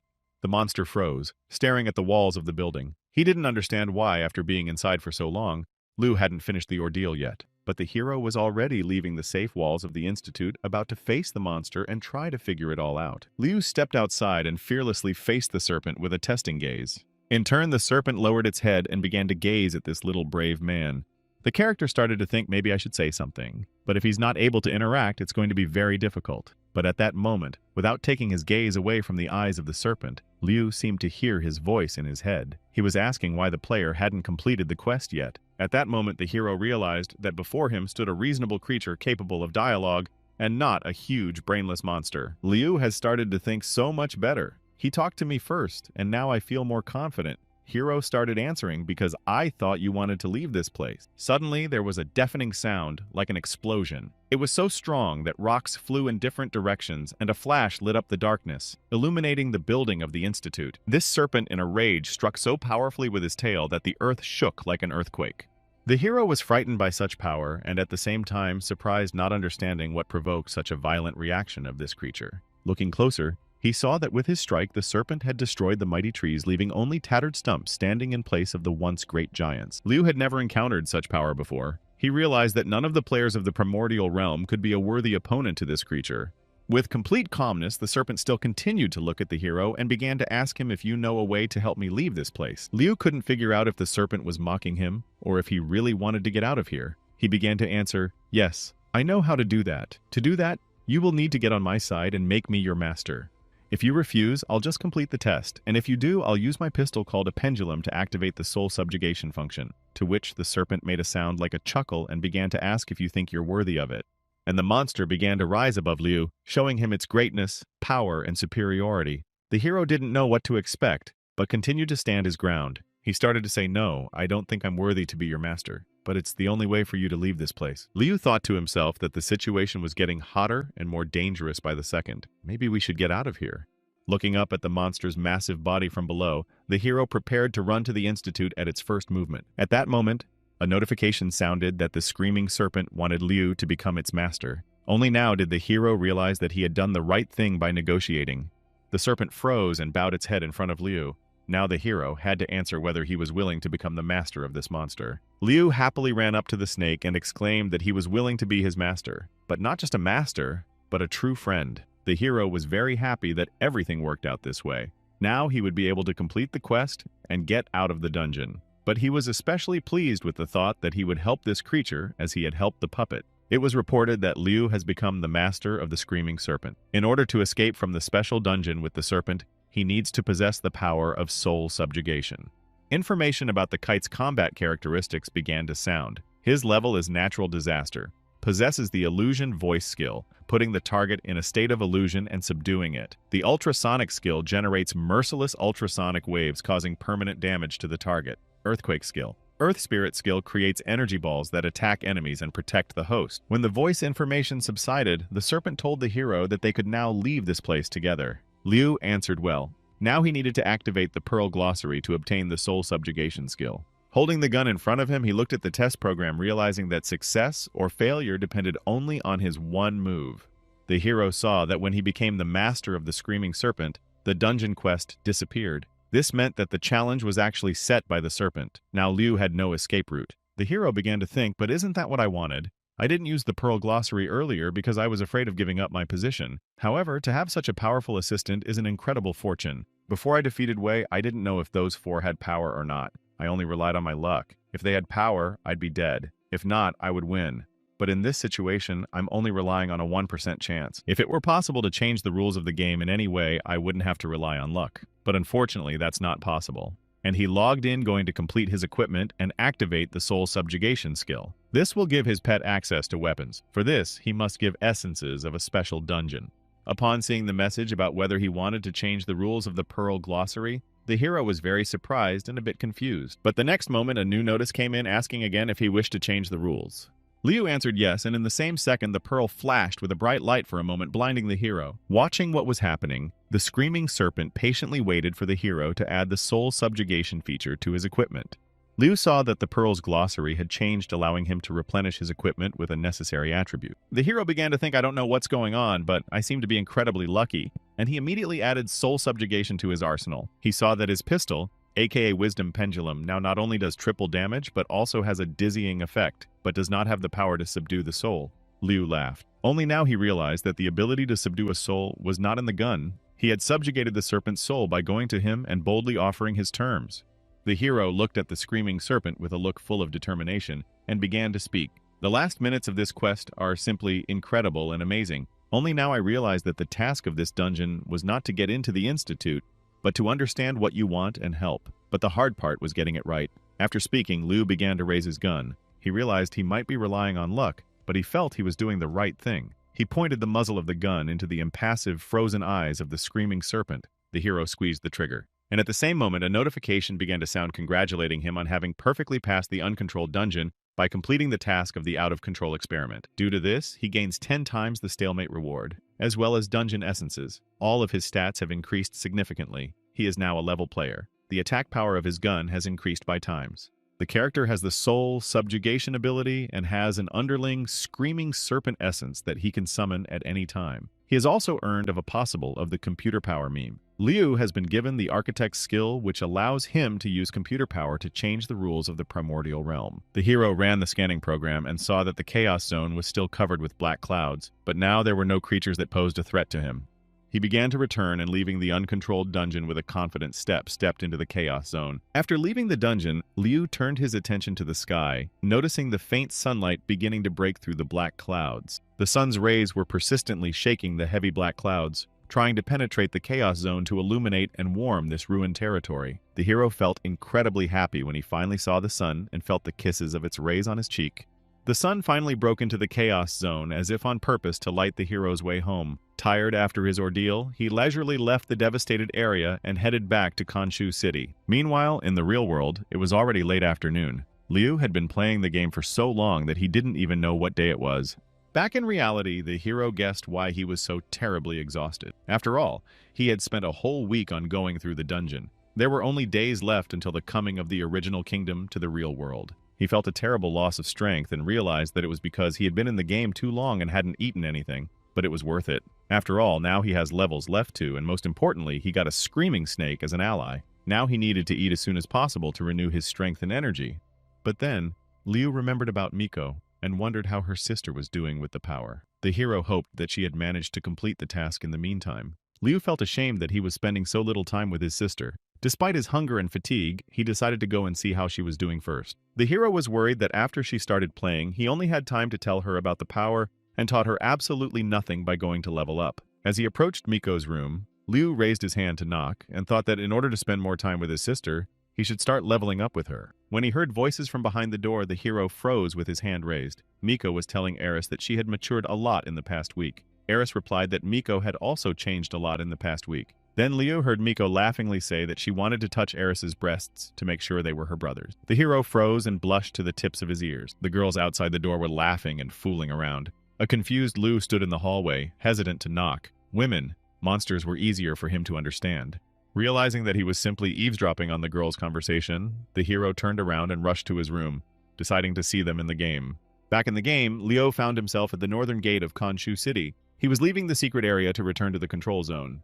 The hero was going crazy with fatigue. Realizing that the girls stayed in the real world, he thought that he should write them a message and find out how they were doing. But right now, the first thing he needs to do is improve his equipment and get a good rest. Liu opened the Pearl Glossary, going to lighten the load and increase the defense. He saw that his current level allowed him to wear level equipment, but the hero didn't know how many dungeon essences would be needed for that. After all, if they were not enough, he would have to spend money. Thinking about the money, Liu only now realized that the New Order Guild still hadn't paid him back. At this moment, he received a message from the president of the New Order in which Rong wrote that if your level didn't reset to 0, then you had passed the special dungeon and were receiving the deserved reward. The amount is primordial currency. Liu had barely finished reading the first message before the next one arrived. The president of the New Order wrote to see if I could meet you. Find a few minutes for me. I want to apologize to you personally. The hero began to think it might mean that Rong wants a truce. After suffering huge losses, they've decided to make this move because our alliance can be capitalized on, even though I was the cause of their losses. Again, I received a message from Rong saying I do not wish to antagonize you. I was forced by the situation, to which Liu replied, it's fine. I haven't lost anything anyway.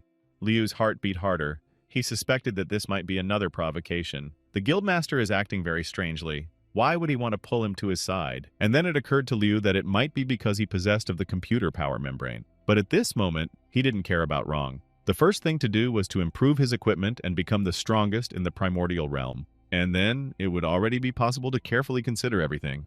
Liu was about to close the screen when the next message arrived. When he saw the envelope covered with hearts, he realized it was from his sister. Miko wrote that she's already gotten her striking power. Her weapon is a giant axe. Eris has gained the power of lightness. Her weapon is a paired blade. And now the girls are leveling up in the mirror realm. The hero wanted to watch this duel and immediately went to the Dungeon Association to enter the mirror realm as soon as possible. There were many players in the territory of the Mirror Kingdom. They were talking about how, because of the favorable deal, the New Order Guild had completely lost control of the Mirror Realm. This territory has now been taken over by the Backyard Alliance. As soon as a player doesn't do what they want, the Alliance immediately starts threatening via mail. Someone started to suggest to unite against the Backyard Union, and then there will be no need to be afraid of messages and threats. Seeing that 4 fighters have surrounded and are holding some guy, one of the players asked what's going on here, and another player started to answer it's a punishment for insulting the beauty devil from the backyard. The Mirror Realm is a safe zone where fighting is forbidden. That's why the Beauty Devil is punishing people with this environment. This player has been held for 5 whole days. The saddest part was that he couldn't get out of the game and would stay in the same position until the others moved. All the while, Liu stood nearby and listened intently to the conversations. Next, he heard that the Beauty Devils from the backyard were not only unearthly beauties, but also possessed tremendous power. Since they had appeared in the Mirror Realm, they had already had a serious series of victories. These girls are deservedly called goddesses. Players bet huge sums of money on these beauties to win. Some shouted that they were ready to marry them in real life, but another player forbade him to even think about it. After all, for them, they are goddesses, and they would kill anyone for them. At this moment, the screen showed that the alliance of players nicknamed Fragrant Goddess and Passionate Desire had won in the Mirror Room. And returning to the Mirror Realm, Miko, who was known as the Fragrant Goddess, and Eris, who was known as Passionate Desire, appeared before everyone. Having won this duel, Miko was level, and Eris was level. The players immediately rushed over to them, screaming how beautiful they were. And how could it be that such a fragile body was simultaneously endowed with unearthly beauty and unstoppable strength? Everyone asked how they could do it, and asked them to teach them their skills. Seeing that the center of attention was his younger sister Miko and her friend Eris, Lu's jaw just dropped in surprise. In the meantime, all the people present surrounded the girls and said something to them. Only the hero stood aside, wondering when they had become so popular.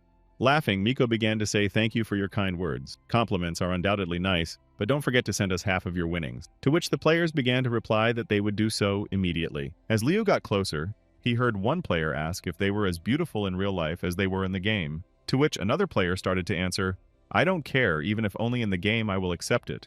The third player's tears flowed, and he said that just at the mere thought of these beauties marrying someone, he becomes wildly jealous of that lucky man. Hearing this, another player grabbed his head and started to say, "Why did you say that? Now I'm jealous too. If they're really such beauties, I'd die for them." Seeing Leo heading straight for the girls, some guy patted him on the shoulder and started saying, "Don't even think about it, buddy. They'll never have anything to do with the likes of us. We can only meet these beauties in our dreams." The hero looked in surprise at the guy who had spoken before him. It was a blonde guy who wore white clothes over his equipment. Leo laughed. Wow.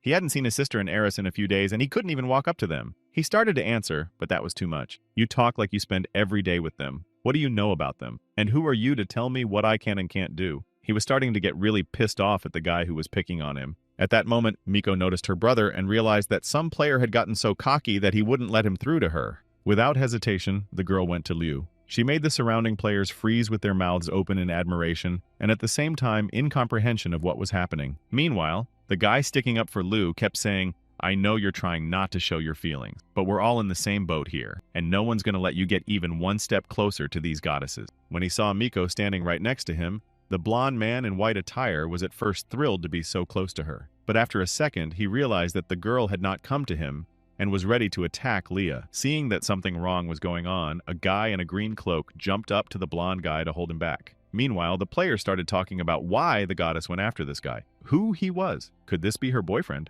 But that's just not possible. You can't find love in games. Miko looked into her brother's tired and painfully familiar eyes. She didn't know how to explain it all to him. Meanwhile, the blonde guy out of anger kept yelling, "What the hell? You two are not a couple. Our goddess can't belong to anyone." Miko, unable to bear the long silence between them, rushed over to Liu and hugged him tightly around the neck, saying that it had been a long time since they had seen each other. Seeing this, the people present were in a frenzy of anger. In the next moment, a tremendous anger filled their hearts and they started shouting, "What a jerk! Even if you don't tell us your name and level, it's still not going to be a problem. We need to get rid of him immediately." But hearing Miko say, "Brother, I missed you so much," the angry crowd froze in place, coming to their senses from another shock. This phrase made the agitated players stop instantly, and everyone breathed a sigh of relief as they realized that it was brother and sister. Eris had been watching the whole time. She was also very happy to see Liu, but she didn't have the courage to approach him first, and he was fully occupied with Miko right now. Suddenly, she heard the sound of an incoming message. When she saw the sender, she looked at the envelope in surprise. She didn't want to read the message. Eris knew that she shouldn't expect pleasant news from this person, but there was no other way to know what they wanted from her. In the meantime, a girl unknown to us, hiding in the shadows, was carefully watching everything that was happening in the Mirror Kingdom. Some guy came up to her and bowed to her and began to say, "Madam, we have received a refusal." Hearing this, the lady became furious and in anger easily scratched the concrete walls. She started to say these girls are real fools for not agreeing to such an offer. But if they don't go to the Union, they don't belong in the original kingdom. Call the men. We'll surround them and destroy them immediately. That was the Backyard Garden Devil and her gang. Unaware of the danger they were in, Miko happily continued to hug Liu. They hadn't seen each other for a week, but the girl missed her as if it had been forever. Miko was ready to cry with happiness that they were together again. After all, after the death of her parents, they had not been apart for such a long time. She was genuinely happy that Liu was finally by her side. She was glad that Liu was finally with her. She had gotten used to being not only in her older brother's care, but also under his protection. Meanwhile, Eris received new messages from the Deviless in the Backyard Garden. She offered cooperation and wanted the girls to lose and split the winnings. She further wrote that this was not a request, but a warning, and that refusal would force her to go to extreme measures. Suddenly, Miko realized why the crowd had gone wild so suddenly. To her, she's just hugging her little brother, but the others don't know they're related. These guys must have already figured something out about it. She sighed loudly, concluding that it was very hard to be pretty. Miko's hug was so tight that Liu cringed. He had never expected his little sister to be so strong. At this time, a whole crowd of armed players were already heading towards the Mirror Realm. Eris walked up to Liu and Miko and hadn't even had a chance to say hello yet when there was a stomp of approaching footsteps, and everyone started looking around at the noise. They saw a group of people coming, led by the Deviless from the backyard garden. That could only mean one thing. She was going to punish someone again. Liu and the girls stared in surprise at the grouping that was coming at them like a storm cloud. The boy stood there in complete bewilderment, and the soldiers who had arrived surrounded them tighter and tighter, not giving them a chance to leave. The hero's eyes lit up angrily as if to warn that it was dangerous to come any closer. The backyard garden Deviless, accompanied by two stout fellows, stepped forward. Liu told Eris and Miko to keep their heads down as if to keep the girls out of danger, and immediately took a step towards the newcomers. Miko took his hand and started to say, "Brother, she came for me, so let me handle this myself." The girl fearlessly approached the Deviless and she began to speak. "Here we meet again. Today you will fall on your knees and beg me to forgive you." Liu asked Eris what was going on and what was the reason for the conflict between his sister and this girl. Eris started to say that she wanted us to work with her and deliberately lose to take betting money from other players. But we didn't agree. That's why she's here. At this moment, the Deviless from the backyard garden began to order her soldiers to surround the trio more tightly. She screamed so loudly that the players standing next to her had their ears ringing from her thin, shrill voice. Liu realized that a confrontation was imminent and thought of a plan of action. He began to play a map of the Mirror Kingdom in his head, noting the location of everyone present. Outraged by what was going on, the fans of Eris and Miko were going to defend their goddesses, but the gang from the backyard garden started shouting that it was none of their business and that the players should mind their own business. Seeing that the guys present really intend to fight for these girls, the Deviless fiercely started yelling at them. "If you go against the backyard garden, you'll face the consequences." The players froze in indecision. They realized that the consequences could really be dire for them. Miko was very touched by the concern of people whose names she didn't even know, and the girl bit her lip, not knowing how to prevent a fight. She started saying, "You guys don't have to go up against them for me. It's okay. We'll deal with them ourselves." Liu's jaw dropped when he heard that speech. The three of them would have to fight off a gang of well-trained fighters. The others were a little confused. They could not understand what was going on and what was the right thing to do. Seeing how heated things were getting, Eris started yelling at Miko, "Why don't you tell us what we're being punished for? Fine, then I'll tell you. It's because we refused to lose on purpose to take the players' money." At that moment, Eris saw Liu smiling proudly, and she clamped her eyes shut and showed him her tongue. She went on to say, "Miko, don't be stupid. Let them help us. There are too many of them for us to take them all down by ourselves." But Miko stubbornly began to answer Eris, "I can't ask them to do something that could hurt them. Everyone is free to make their own decisions." Hearing this, the players thought for a moment.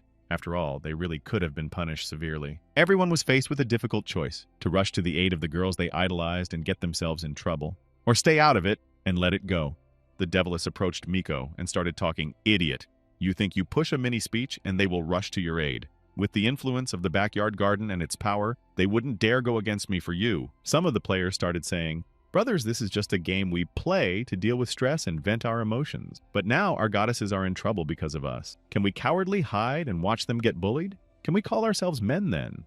Hearing this, the Deviless frowned her eyebrows in puzzlement, and Miko smiled unabashedly and looked at the supporting players with gratitude. The other guy started talking. "Moreover, our brother-in-law is watching. After all, each of us wants one of these girls as a wife. If we do nothing, how can we look him in the eye?" At these words, Liu was completely speechless. Seeing his confusion, Eris laughed, covering her mouth with her hand in embarrassment. She wasn't used to her popularity and attention. All the players who were in the mirror realm started to surround the incoming gang from all sides. One of the backyard garden fighters started telling the Deviless that they had brought few people and should retreat.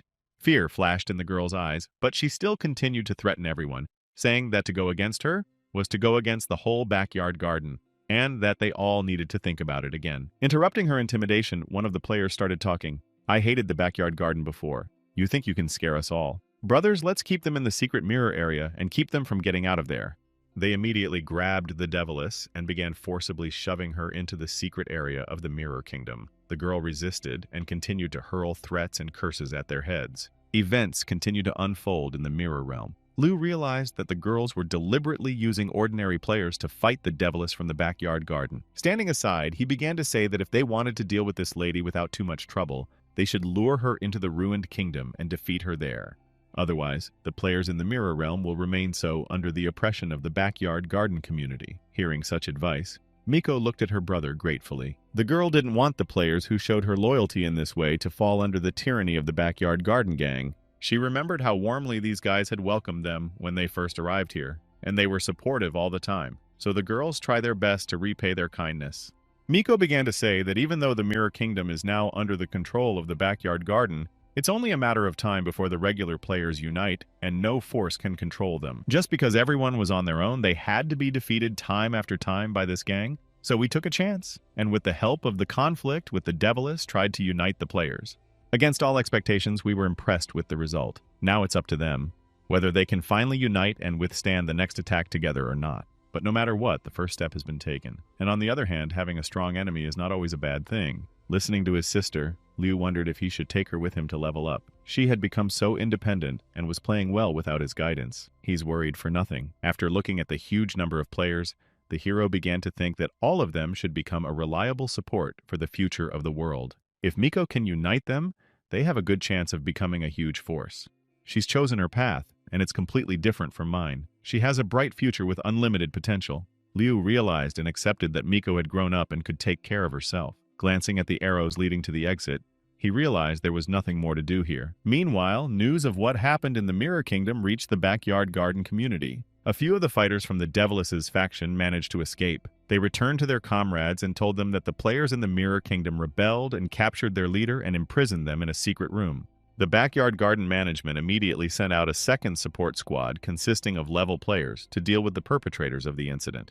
Meanwhile, Liu asked Miko to take care of herself and deciding to leave the Mirror Realm headed for the exit. But as soon as he left the room, he heard a heavy stomping and froze as if frozen by what he saw. A huge group of high-level fighters from the Backyard Garden was approaching the Mirror Realm. The hero began to think, despite the fact that the levels of the people in this group are on average higher than the players of the Mirror Realm, this is a safe zone. Fighting is not allowed here, so it's okay if they meet up and talk about what happened. Miko only needs to lead the players of the Mirror Kingdom to deal with this crisis. Then her popularity will skyrocket, and he headed out. Liu realized that Miko would have to work hard to succeed, but she had to make it on her own. He would have to put in as much effort as possible in the remaining days and become even stronger. Suddenly, orders began to sound from all the speakers for the Backyard Fighters to kill anyone leaving the Mirror Realm and destroy all the players inside. He was immediately shouted at to stop. When he turned around, he saw 3 men running with swords drawn, intent on killing him. He didn't understand since when had the safe zone become so dangerous that players with higher levels could just come and kill those with weaker levels. In the Primordial Realm, dueling between players outside the game is forbidden. At this moment, those inside the Mirror Realm room heard a noise and looked out to see an armed crowd of high-level warriors from the backyard. Everyone was very confused, realizing that they were unable to resist such strong opponents who came to eliminate them for rioting. When the Devilish heard that help had arrived, she began to shout angrily that there would be no consequences for the rebels and that they would be destroyed immediately. Seeing the confusion and fear on the faces of the boys around her and realizing the seriousness of the situation, Miko stepped forward. She started to say, "Don't panic. Eris has already gone for help. Her family's guild has as much power as the backyard community. Besides, we're in a safe zone. The most important thing is the number of people here, so we have no one to fear." Some of the players started to say, "Yes, that's true, but we need to unite, and then no force will be afraid of us." To which another player cautiously began to ask, "But what about the real world? Because then they will definitely not leave us alone even outside the game." Stepping forward, Miko started talking all behind me. "We will negotiate first. In-game conflicts must be resolved in the game itself." All those present in the Mirror Kingdom headed for the exit of the room. They realized that only through negotiation could they avoid a duel and further revenge. The white-haired player looked out the door and listened in a whisper, saying that it was suspiciously too quiet. At this point, Miko and the rest of the guys were already coming to the door. One of the players started yelling out what was going on. "Speak up! Don't just stand there!" Miko began to reassure everyone by saying that with their superior numbers, they had nothing to fear. But walking out the door, the girl, like the rest of the players, froze in place with eyes wide open in surprise. There was only one Leo in the corridor with a weapon in his hand. The only evidence of the fact that just a few seconds ago there had been a whole enemy squad here was the flicker from the dead players who were leaving the game and disappearing into space. The hero heard a noise behind him. He immediately turned around, ready to repel another attack and continue the battle. Liu saw that it was Miko who came out of the Mirror Realm, accompanied by the players. They looked at him with eyes full of surprise and admiration. Voices started coming from all sides, saying that there was no way he could single-handedly take out an entire backyard support squad. Players started saying, "Can we follow you? If you want us to do something, just say the word."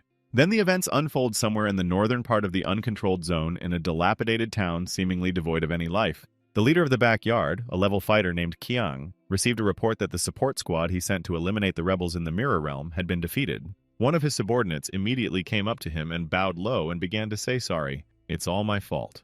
The players standing around were shocked by this news. After all, a great number of their comrades had died. Qiang began to say the responsibility for the failure of this operation is really on you, and you will be punished for it.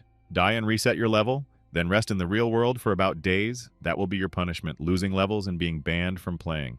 Upon hearing what the punishment would be, one of the players started talking indignantly about excellent level fighters being killed. And you punish him with a loss of levels and a day break. It's more of a reward than a punishment. The offending player looked fearfully at his comrades around him. He realized that they were right, and was afraid that the leader might change his mind and choose another harsher punishment for him. Fearing that Qiang would kill him immediately, the player covered himself with his hand. The leader began to ask, "What happened you are not satisfied with such a punishment?" To which the player began to answer, "This is the most merciful punishment that I could count on." Qiang patted the fighter on the shoulder and went on to say, "Then, go. After you rest, come back and I'll give you a new job." Seeing one of his best fighters leave the game, the leader covered his eyes, saying goodbye to him for a long days. He was immediately approached by one of the players, and began to say, "We found out that the man who killed our entire squad is affiliated with the New Order. In the last days, he went to the dungeon several times in their team. When we were investigating, it was the president of the New Order who stopped us." After listening to the information gathered, Qiang came to the conclusion that the guy who killed his players was Rong's man, the guild president of the New Order. He started to think it looks like Rong has already obtained of the computer power membrane, and it seems to be hidden in this guy's body. Otherwise, it's impossible to be this strong. But why would a New Order guild leader put a membrane into this player's body? What could possibly be so special about him? Anyway, since he's Rong's man, they'll definitely show up together in the no-go zone. And when they get here, we kill this guy without violating the 4 leaders' non-aggression pact. And if this guy dies at the hands of the New Order Guildmaster, then I can blame Rong for everything that happened. Qiang smiled wickedly at the joy of such an insidious plan. Qiang immediately wrote a message to the leader of the refuge in the western part of the uncontrolled zone, a level player named Bingwen, and also sent a message to the leader of the skyscraper in the eastern part of the uncontrolled zone to a level player named Dongyi. Both leaders agreed with the backyard leader's plan. At this time, Liu was still in the mirror realm. He was telling the people present that he needed to go improve his equipment. If they had any problems, he would definitely help them. On the one hand, the hero is very tired of the fight. On the other hand, he was tired of the attention and benevolence to which he was not used to. Leaving the mirror realm, Liu breathed a sigh of relief. The players came out to see him off and waved after him like some invincible hero. Liu realized that, although he was very tired, he had obtained level equipment spheres thanks to this incident. Opening the spreadsheet, he verified that he had indeed added spheres to his gear. The hero began to think, "I don't even know how much secret realm essence I'll get when I atomize these spheres." An unexpected but pleasant gain, and Liu stretched happily. Leaving the mirror realm, he was happier than ever. After all, everything that had happened here had relieved him of his worries about the lack of essence. The hero was so immersed in his thoughts that he didn't even notice the man who was waiting for him around the corner. It was Rong, the president of the New Order Guild. He started to say, "Hey, don't you want to chat about why I'm chasing the computer power membrane so hard?" Hearing the familiar voice and realizing how serious a conversation he was being offered, Liu instantly stopped and turned around. The hero approached the guildmaster of the New Order. Rong continued to stand with his arms folded across his chest and leaning against the wall. He suggested that Liu talk about this topic in another quieter place. The players went to the cafe. Rong made himself comfortable and began to say that you already have a few % of the computer power membrane, and you guessed right that I went to the Chaos Zone dungeon just for it. The reason I need it is because the membrane is a passageway into the demolition zone. What's hidden in there is very important. Liu began to remember what he had heard about the destruction zone before. Before the primordial kingdom took over the planet, several major guilds had organized a trip to this zone to investigate the strange activity. But none of the players ever returned. Since then, rumors of the danger of the destruction zone have been spreading with renewed vigor. Rong continued to say there is a power there that gives full power over the original kingdom. Liu surprisingly started to ask the power over the entire game. What does that mean? You don't think it's funny? For you to just tell me such important information like that, I don't think that's possible. Guildmaster started to reply. You laughed at what I said about the power over the primordial realm, but you did not refute what I said. Seeing that the smile was gone from Leo's face and he was listening attentively, Rong continued to say that normally the power over a game should be in the hands of the company that created it, and not in the game itself, but you knew right away that what I said was not a joke, and he looked the hero square in the eye. Liu sat very serious, and Rong continued to say, "So you know something too. In that case, I won't beat around the bush and we'll get right to the point. Hidden in the destruction zone is indeed the key to the power over the primordial realm. Believe it or not, it's true. You are a very powerful player, and I need your power. I suggest you come with me to the destruction zone to get this key." Liu really wanted to go on this raid. He knew it was the most important raid in the game, but Rong had already lost his trust. Getting angry, the hero started to say, "Go with you to end up you betrayed me again, you're making fun of me." Rong started to answer, "No. This time the goal is to explore the destruction zone together. And of course, a stalemate like last time will not happen again. In addition, you must have at least of the computer power membrane to enter this area. So there can only be 3 or 4 other people on the team, including you. Since we'll be 3 at most, given your power, we're the last people who'll want to betray you. As for power, I hope we share it. But of course it's up to you. Whether or not I go with you depends on whether or not I can get more computer power in the uncontrolled zone in the next few days. If I can't go to the destruction zone, then this conversation is pointless. And this conversation is further proof that I don't want our paths to diverge. If I wanted to hurt you, I'd be urging you to come back to the dungeon with us right now. So you have a couple more days to think about it. You can take your time and think it over." And the president of the New Order stood up, signaling that their conversation was over. He was leaving the cafe, intending to immediately raid another dungeon in the uncontrolled zone to gain computer power. Liu looked at the guild masters retreating back in puzzlement. He realized that Rong was telling the truth. Left alone, the hero closed his eyes tiredly. He really needed to think hard. He began to think, according to rumors, that no one had returned from the expedition to the devastation zone. But the question is how true that is. Maybe someone succeeded after all. Then he was able to gain the trust of the president of the New Order to use the power over the original kingdom to take over the real world. It's best not to think about it. I can't afford to go to such a dangerous place. My main task now is to preserve my own strength and wait for the primordial realm to take over the real world. I came here briefly just to see my sister, but first I was detained by men from the backyard. Now I've spent so much time talking to the president of the New Order. I hope no one can stop me now. And Liu was about to leave. Glad that he could finally leave this place, he headed for the exit. But the sound of an incoming message stopped him in half-step, causing him to freeze in surprise. At the same moment, some strange noise was heard in the next room. Liu looked into the room, and after he was sure that he had imagined that there was nothing there, he went to the department of creating and selling equipment. Looking at the message, the guy exhaled a sigh of relief. False alarm. Nothing important. He was really too overworked to be frightened by every slightest sound. Liu entered the gear creation and sales department and headed for the screen.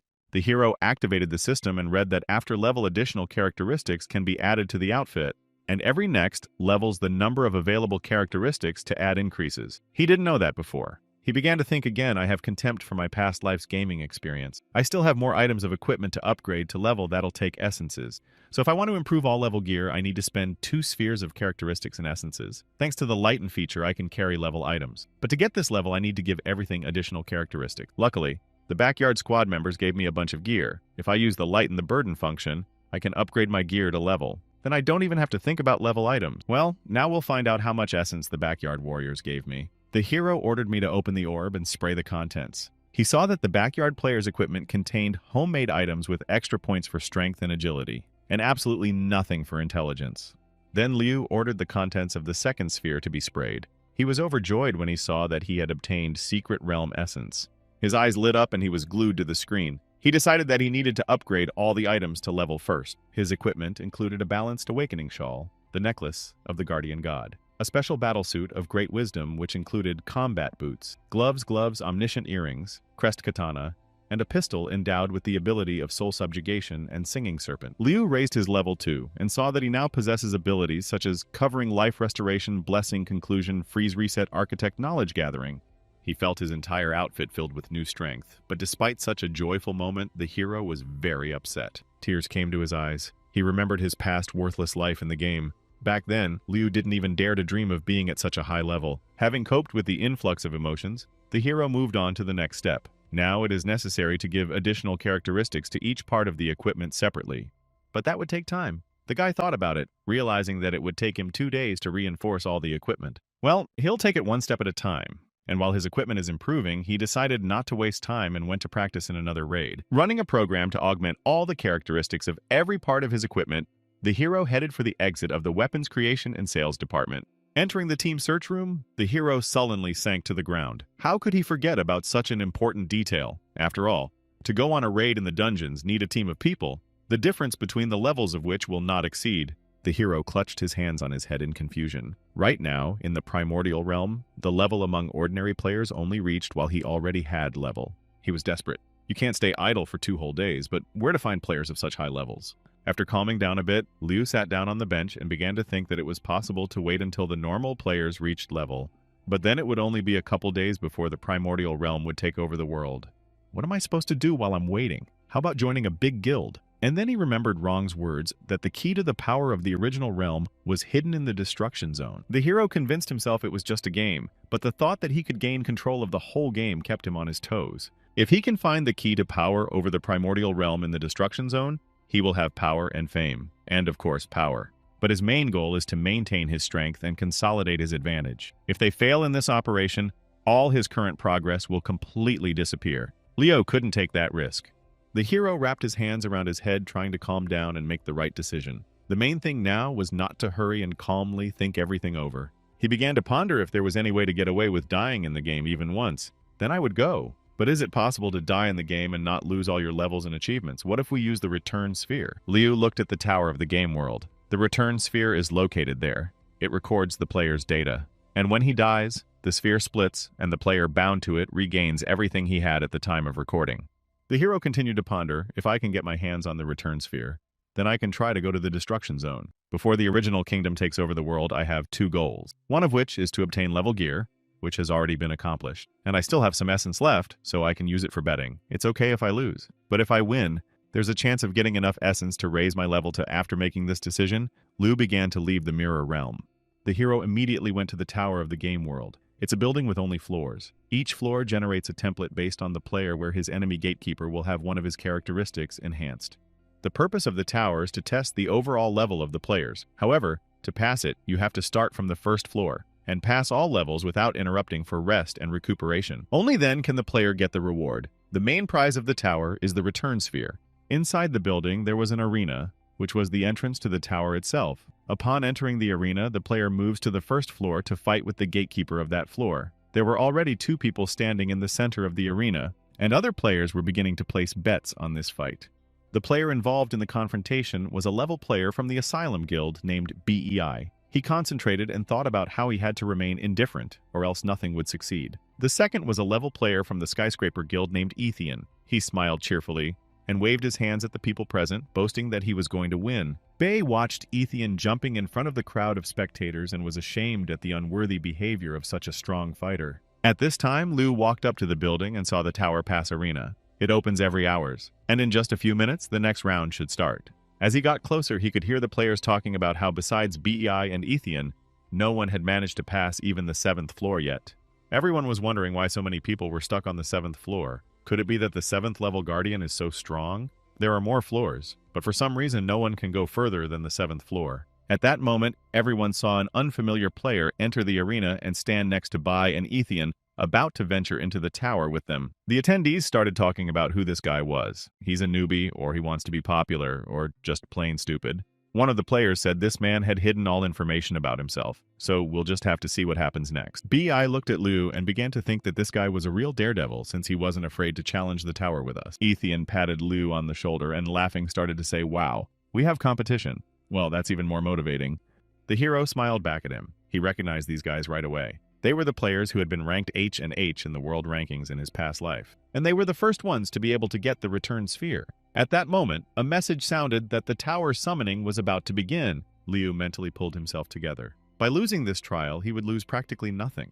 After all, he had enough essences. But the winnings would be worth all the difficulties he would encounter on his way through the floors. The system notified the players in the arena to start checking their overall level. The 3 daredevils, Liu Bei and Ethian, began to move from the arena to the first floor of the tower level. As the players were leaving the arena, 2 guys entered the tower hall. It was Ganzi and his buddy who had thought to open the betting on the Liu and Thunder fights a few weeks ago when our hero had just returned to the game. At the last moment they saw Liu in the arena, they rejoiced at this stranger. After all, thanks to his victories, they had won a huge amount of money on bets. Seeing that the hero had already left the arena, these 2 headed towards the other players as quickly as possible, so as not to miss anything. They were up to their old tricks again and started shouting that they were opening betting odds on a one-on-one bout between Bei and Ethian against an unknown newcomer. The Hanses were screaming, "It's a battle of old and new. Who will get through next?" The full-scale battle begins. Meanwhile, moving from the arena to the first floor, Liu began to activate all of his skills. He didn't know what exactly he would face. Therefore, he began to prepare in advance. The system reported that at this point he could use abilities such as Covering Life Restoration Blessing Conclusion Freeze Gathering Cognition. After climbing to the first floor, The hero paid essence units for the opportunity to fight for this level. He immediately received a message that for each floor of the tower he passed, a reward of essence would be given. If he lost, he would lose everything he had earned. Feeling the hard floor beneath his feet, Liu looked around. He was in a huge empty room where the floor's gatekeeper was already waiting for him. He was a level defense specialist, level 1 gate guardian. Liu looked at his opponent and mentally prepared for the fight. He began to think I was being overconfident. The only thing I know from my past life is that you can get a return sphere here. However, I'm not familiar with the rules here, but I came here for the sphere. So, no snot. I've met enough worthy opponents along the way. It's even more interesting this way. And the hero confidently began to draw his katana. He had just grasped the hilt, and before he could even pull out his battlemate, the guardian was already coming at him like lightning with his sword drawn. Surprised at his speed, Liu barely had time to fend off the gatekeeper's attack. It's going to be a tough fight, but there's no such thing as risk-free rewards. Without a strong desire, it is impossible to overcome the difficulties, and he really wanted to pass this quest. So without giving the guard a second thought, the hero attacked him at the same moment, striking a powerful blow. The gatekeeper didn't expect such a rush, and before he could react and bounce back, he immediately paid for it by getting seriously wounded. Liu was surprised. He had never expected that a defense specialist could make such a blunder in the first few seconds of the fight. Meanwhile, in the main hall of the tower, the remaining players kept their eyes on the ranking table. Bi and Ethian had already reached the 3rd floor, while Liu was still on the 1st floor. Observers rejoiced for these two guys and said that without Bei and Edahan, the rating table would be a table of shame, because then it would consist of untalented people who could not get further than the 7th floor. One player with ashy hair started saying, "I heard that Ethian for some unknown reason has gotten much stronger, so this time he'll definitely make it to the end. I even specifically got a skyscraper badge to join this guild as soon as Ethian passed all the floors," and he admiringly started looking at the yellow shiny badge. This guy fantasized about later being able to brag about working with Ethian himself. He couldn't wait for his moment of popularity. Meanwhile, Ganzi and his buddy were sitting on the sidelines continuing to take bets on the fight. They were talking about how brave Liu was for daring to take part in such a challenge. Hans's mate was really worried this time. After all, Bei and Ethian were high-level players of the Asylum and Skyscraper guilds. Thanks to the resources of these guilds, the level of their players averaged a dozen higher than normal players. But Ganzi put his arm around his comrade's shoulders and began to say this stranger Liu is not a member of any guild. For most players, it seems impossible for someone without a guild to get above level. To which his buddy started to reply, "But we don't even know if this player made it to level 40 or not." Hansa realized that the comrade is right and they really don't even know what level Liu is at, and they bet a huge amount on him winning again. A signal announcing the end of betting was heard, and the two adventurous brokers froze in surprise in front of the screen. They saw that bets had been placed on Liu's victory, and there were more than bets on Bei and Ethian's victory. Cold sweat rolled down their shocked faces. They had no idea that such a huge number of people would want to participate in the betting, and almost everyone would bet on Bei and Ethian to win. They could only pray that Liu would win. Meanwhile, the hero continued to fight with the guardian of the 1st floor defense specialist. Liu was striking with such speed that the gatekeeper didn't even have time to defend himself and was defeated in just a few minutes. The hero moved to the 2nd floor and engaged in a duel with the gatekeeper of this level of attack specialist. The fight ended before it could even begin. Liu swung his sword and the head of the gatekeeper said goodbye to his body forever. With the same success, the hero defeated the 3rd floor guardian of the endurance specialist, the guardian of the 4th floor of the dexterity specialist, the guardian of the 5th floor of the intelligence specialist, the guardian of the 6th floor of the perception specialist, and began to move to the 7th level of the tower. Thus, Liu defeated the 6 guards in a matter of minutes and without much difficulty. Despite their levels, the gatekeepers were not strong opponents for him. After reaching the 7th floor, Liu stood before the next guard. It was a first-rate expert of all characteristics, a level fighter. Looking at his opponent, the hero remembered that this particular guardian was one that few people could defeat. Apparently, he had some kind of special power or ability. The gatekeeper prepared to attack, and the hero was even glad that he finally had a worthy opponent. The 7th gatekeeper immediately attacked. Liu bravely rushed toward him, noting to himself that there was something familiar about the gatekeeper's movements. Already after the first skirmish, the hero guessed about the secret abilities of his enemy. He is able to adapt to each player by copying and repeating his movements. In this case, it turns out that the Guardian's characteristics are twice as high as all of Liu's skills. Meanwhile, in the observation room, some girl began to attract the attention of the players by pointing her hand at the rating table. She started talking about how this newcomer managed to pass floors so quickly. Look, he's already reached level 7. The other observers' jaws dropped in surprise. They couldn't believe that Liu was on par with Bei and Ethian in strength. Looking at the ranking table, the ash-haired player couldn't believe his eyes. He began to wonder who this Liu was and where he even came from. but aloud he began to shout calmly. Reaching the 7th floor is commonplace. Many of us reached it, but we couldn't get past it. It's impossible for a normal player to defeat a guardian of this level. This gatekeeper can only be defeated if the player is a member of a huge guild, or possesses some unknown power, which is unlikely. But obviously this Liu is a loner without a guild, so he's an ordinary player, and no matter how skillful he is, he can't pass the 7th floor. The first place in the ranking for passing the tower levels was occupied by Ethian, who had reached the 8th floor. BEI had also reached the 8th floor and was in 2nd place. Liu remained in the 3rd last place, still fighting for the 7th floor. Suddenly, the numbers on the table were updated. Our hero still occupied the 3rd place in the ranking, but to everyone's surprise, he suddenly gained access to the 8th floor. There was silence in the observation room. Now the shockwave had hit everyone without exception. After all, Liu was the first person after BI and Ethian to defeat the 7th floor guardian. But our hero was unaware of the furor his rapid advancement through the levels had caused. At this moment, he was calmly moving to the 8th floor. The gatekeeper of the 8th gate, a second-rate dexterity specialist, was waiting for him. This is a guardian without special skills who fights by absorbing and copying the movements and skills of the opponent. Only the opponent knows nothing about it. As Liu stepped onto the 8th level, he drew his katana and the gatekeeper immediately began to follow his movements. The gatekeeper immediately began to repeat his movements. Liu attacked, and the gatekeeper reacted just as swiftly, copying his every move. The hero barely had time to dodge the blow. He felt as if he was fighting himself. But the very next moment, Liu realized the cunning of this gatekeeper and used his imprisonment power on him. There was no way the gatekeeper could copy that. Before he could even realize what had happened, the guardian was frozen in place, bound in tight chains. The hero was already charging at him, swinging his katana. His sword whistled through the air with tremendous speed and chopped the body of a level 8 gatekeeper into many pieces in a second. The guardian began to dissolve into space, and Liu heard the notification that the dexterity specialist of the 2nd grade guardian of the 8th floor had been defeated. The hero began to analyze the past fight. He began to think that, judging from the speed, the agility of this guard was twice that of the gatekeeper of the 7th floor. So every 7 floors, the gatekeeper's basic stats double. Well, it looks like it won't be so quick and easy from here on out. A message begins to sound that teleportation is starting. Next, Liu goes to the 9th floor of the tower. The hero realized that he had to be more careful now. Meanwhile, the table showed that a 3rd player named Liu was moving to the 9th floor, and Ethian and BE have made it to the 11th floor. And then those present in the observation room thought that the rating table had gone crazy. The data on it began to change rapidly. BI and Ethian are 12th floor, and Liu is 11th floor. Ethian and BI are 13th floor, and Liu is 12th floor. Ethian, BI, and Liu 14th floor. The observers were completely bewildered. They were saying how it was possible for someone without a guild to go to the tower with popular players like BEI and Ethian and match their strength. Who was this Liu, and where did he even come from?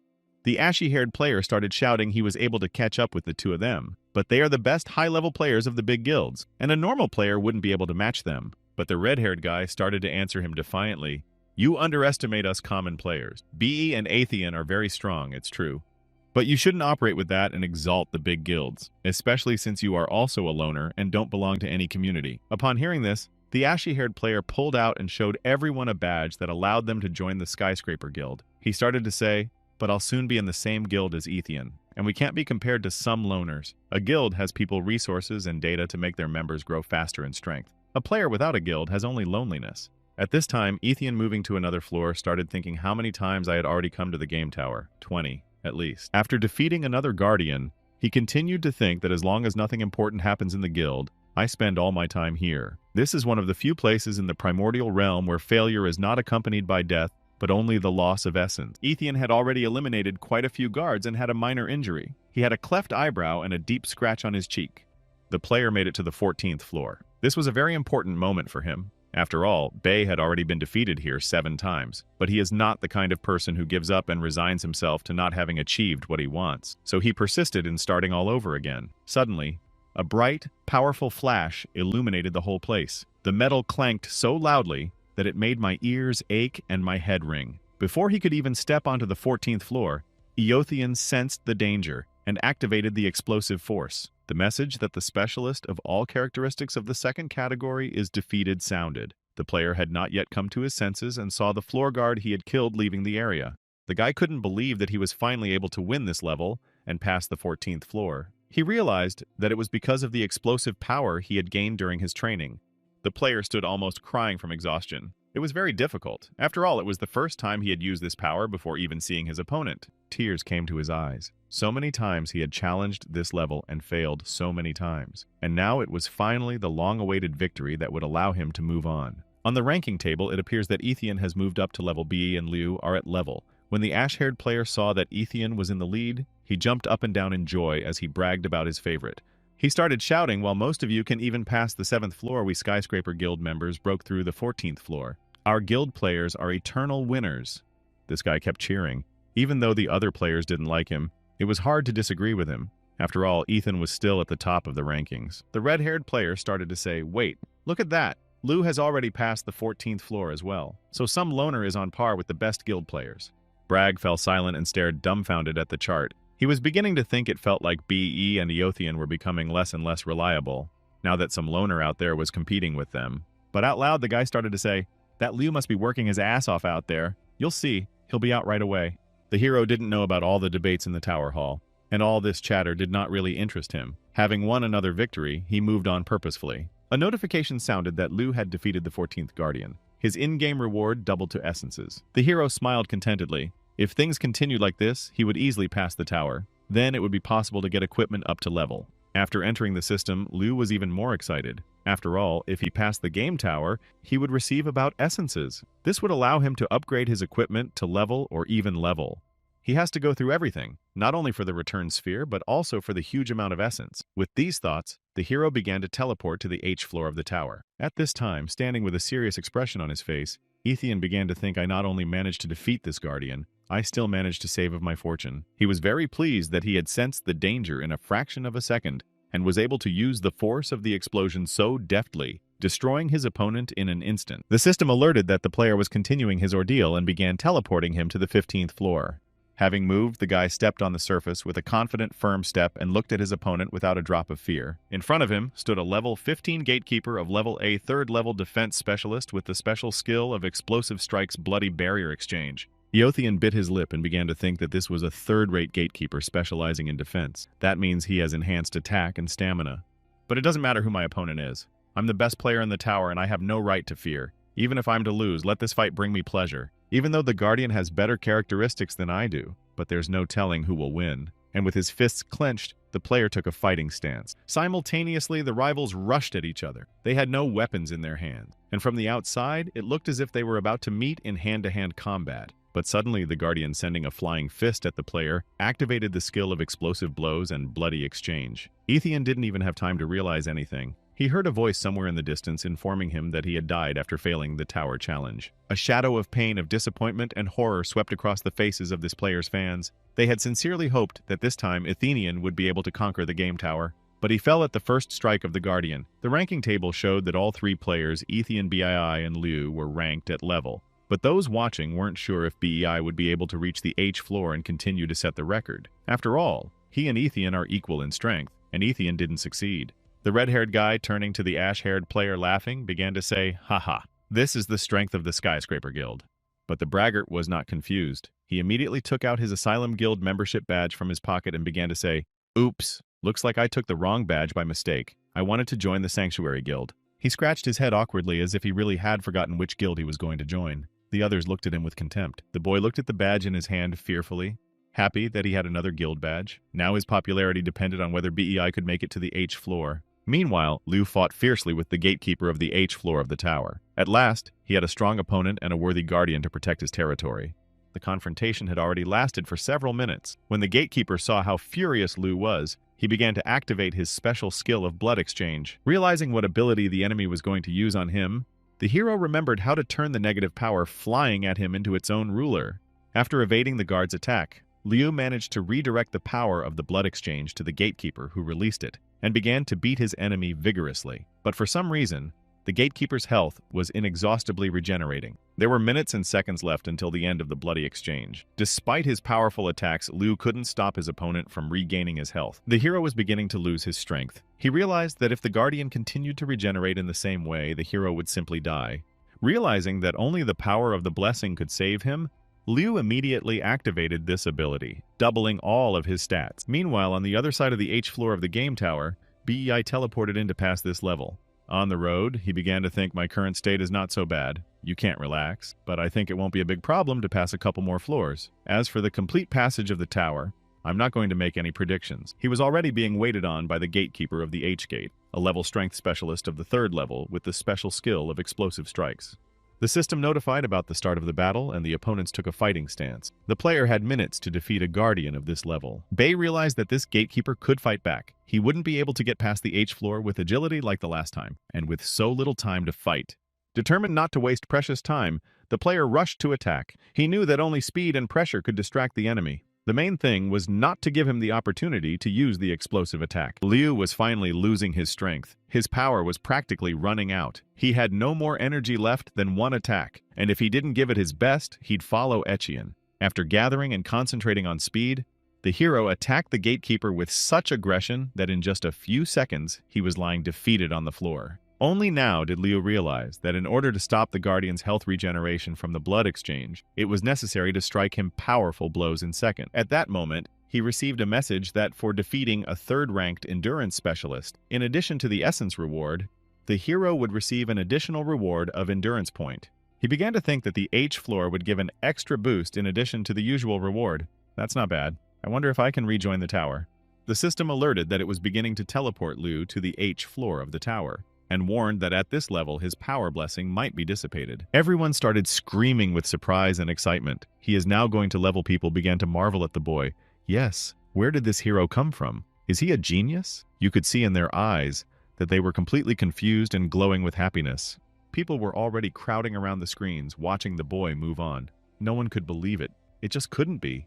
It was the first time it had ever happened. People were totally confused. The orange-haired guy looked at the leaderboard and raised an eyebrow in surprise. Looks like the Guild Elite aren't that good anymore. All they have to do is watch the loners. Okay, if everyone is like this guy, it seems like it would be something interesting. A wry smile gleamed on his face. The kid who was always bragging looked at the leaderboard with some fear. He was surprised by the success of this newcomer. Who was he anyway? Why is he so strong? He began to have doubts about whether he could even make it to the next floor. The leaderboard looked intimidating. He kept waiting for the moment when he would see this guy's name right there. Suddenly, Bai Ye's name popped up there. He had also reached the 16th floor. This was a life-saving sign. He immediately jabbed his finger right at the leaderboard and shouted enthusiastically, "Look at that! He had reached the 16th floor too." A smile spread across his face, and everyone else also stared straight at the table. Suddenly, however, the past player's name is black. This is an indication that he lost or died or some other unforeseen situation happened. In short, the guy's out. A look of horror came over the boy's face. His eyes widened to the extreme. How was this even possible? He had lost. Immediately, goosebumps ran down his back and his legs began to shake. Two people, a middle-aged man with a thick, bushy beard and a girl standing next to him, opened their mouths in surprise. How could this happen? Did he lose as soon as he stepped onto the 16th floor? What could have happened there? Everyone was completely confused. Is the difficulty at this level so high? 2 coins fell to the floor with a clatter. The kid seemed to be furious. This just couldn't happen. He swung his hand and threw the coins to the floor. He was furious and confused. He didn't know what to do now that this was the case. Fuck the Guild Elite. He was throwing coins in different directions and resentful. Could this really be possible?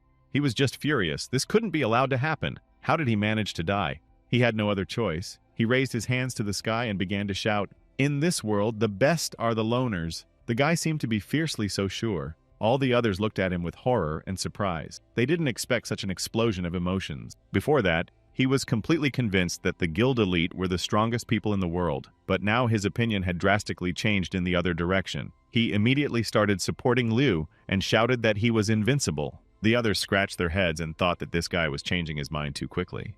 A minute earlier on this same was happening quite a heartbreaking spectacle. It was quite difficult. It was inhabited by powerful enemies that even the highest-leveled players could not cope with. Bai stood almost exhausted. His health had dropped below half. The guy was exhausted. The journey of this floor was taking too long. He was tired as it was, and even here, there were many strong enemies. The boy gritted his teeth in anger at himself. It's too hard. What a bummer. He almost died on the 16th floor. Fortunately, the attack after the blast blows was twice as weak as the normal one, so he was still able to survive, but it wasn't that simple. The guy stood in a room that was flooded with bright white light. There was another man standing opposite him. His face was not visible, and it was probably a robot. However, the guy did not think that today he would go further than the 16th floor. it would be too difficult for him. The gatekeeper of the 16th gate stood next to him, 53rd level. Intelligence specialist of the 3rd level. Special skill cognition gathering for seconds, restores of cognition power. The guy sighed heavily. Lucky, now he had met an intelligence specialist. He seemed to be able to deal with him quite easily. His face was drenched in sweat. The guy was a bit calm from having met such a person. It seemed like the primordial realm itself wanted him to go to the next floor. In that case, he would face all the difficulties the tower had in store for him. The guy jumped up high and raised his weapon to strike his opponent. However, the intelligence specialist stood still, seemingly frozen in place. On his face was the inscription. The specialist ducked down, as if preparing to jump. He was completely calm and focused, and a strong energy wave began to hover around him. He was not as simple as he looked at first glance. The guy swung his katana and missed. The specialist deftly parried his blow by deflecting it to the side. The blade skipped just a few centimeters away from his face. The guy's speed was staggering. It was hard to believe that a living creature could move at such a speed. Bai applied a forward grapple. It increased damage by units after each spell applied. The guy swung his katana, hoping to hit him, but the man was incredibly fast. All the blows missed him. He had given up hope. He didn't understand why this degenerate was moving so fast. Fear and doubt settled in his soul as to whether he could even defeat him. No one could move that fast. What the hell? That's all the poor guy could think about before he felt something pierce his body. Why can he use force attacks? And why do I have the same abilities as the guy himself? It's just unthinkable, isn't it? He felt himself being cut in half.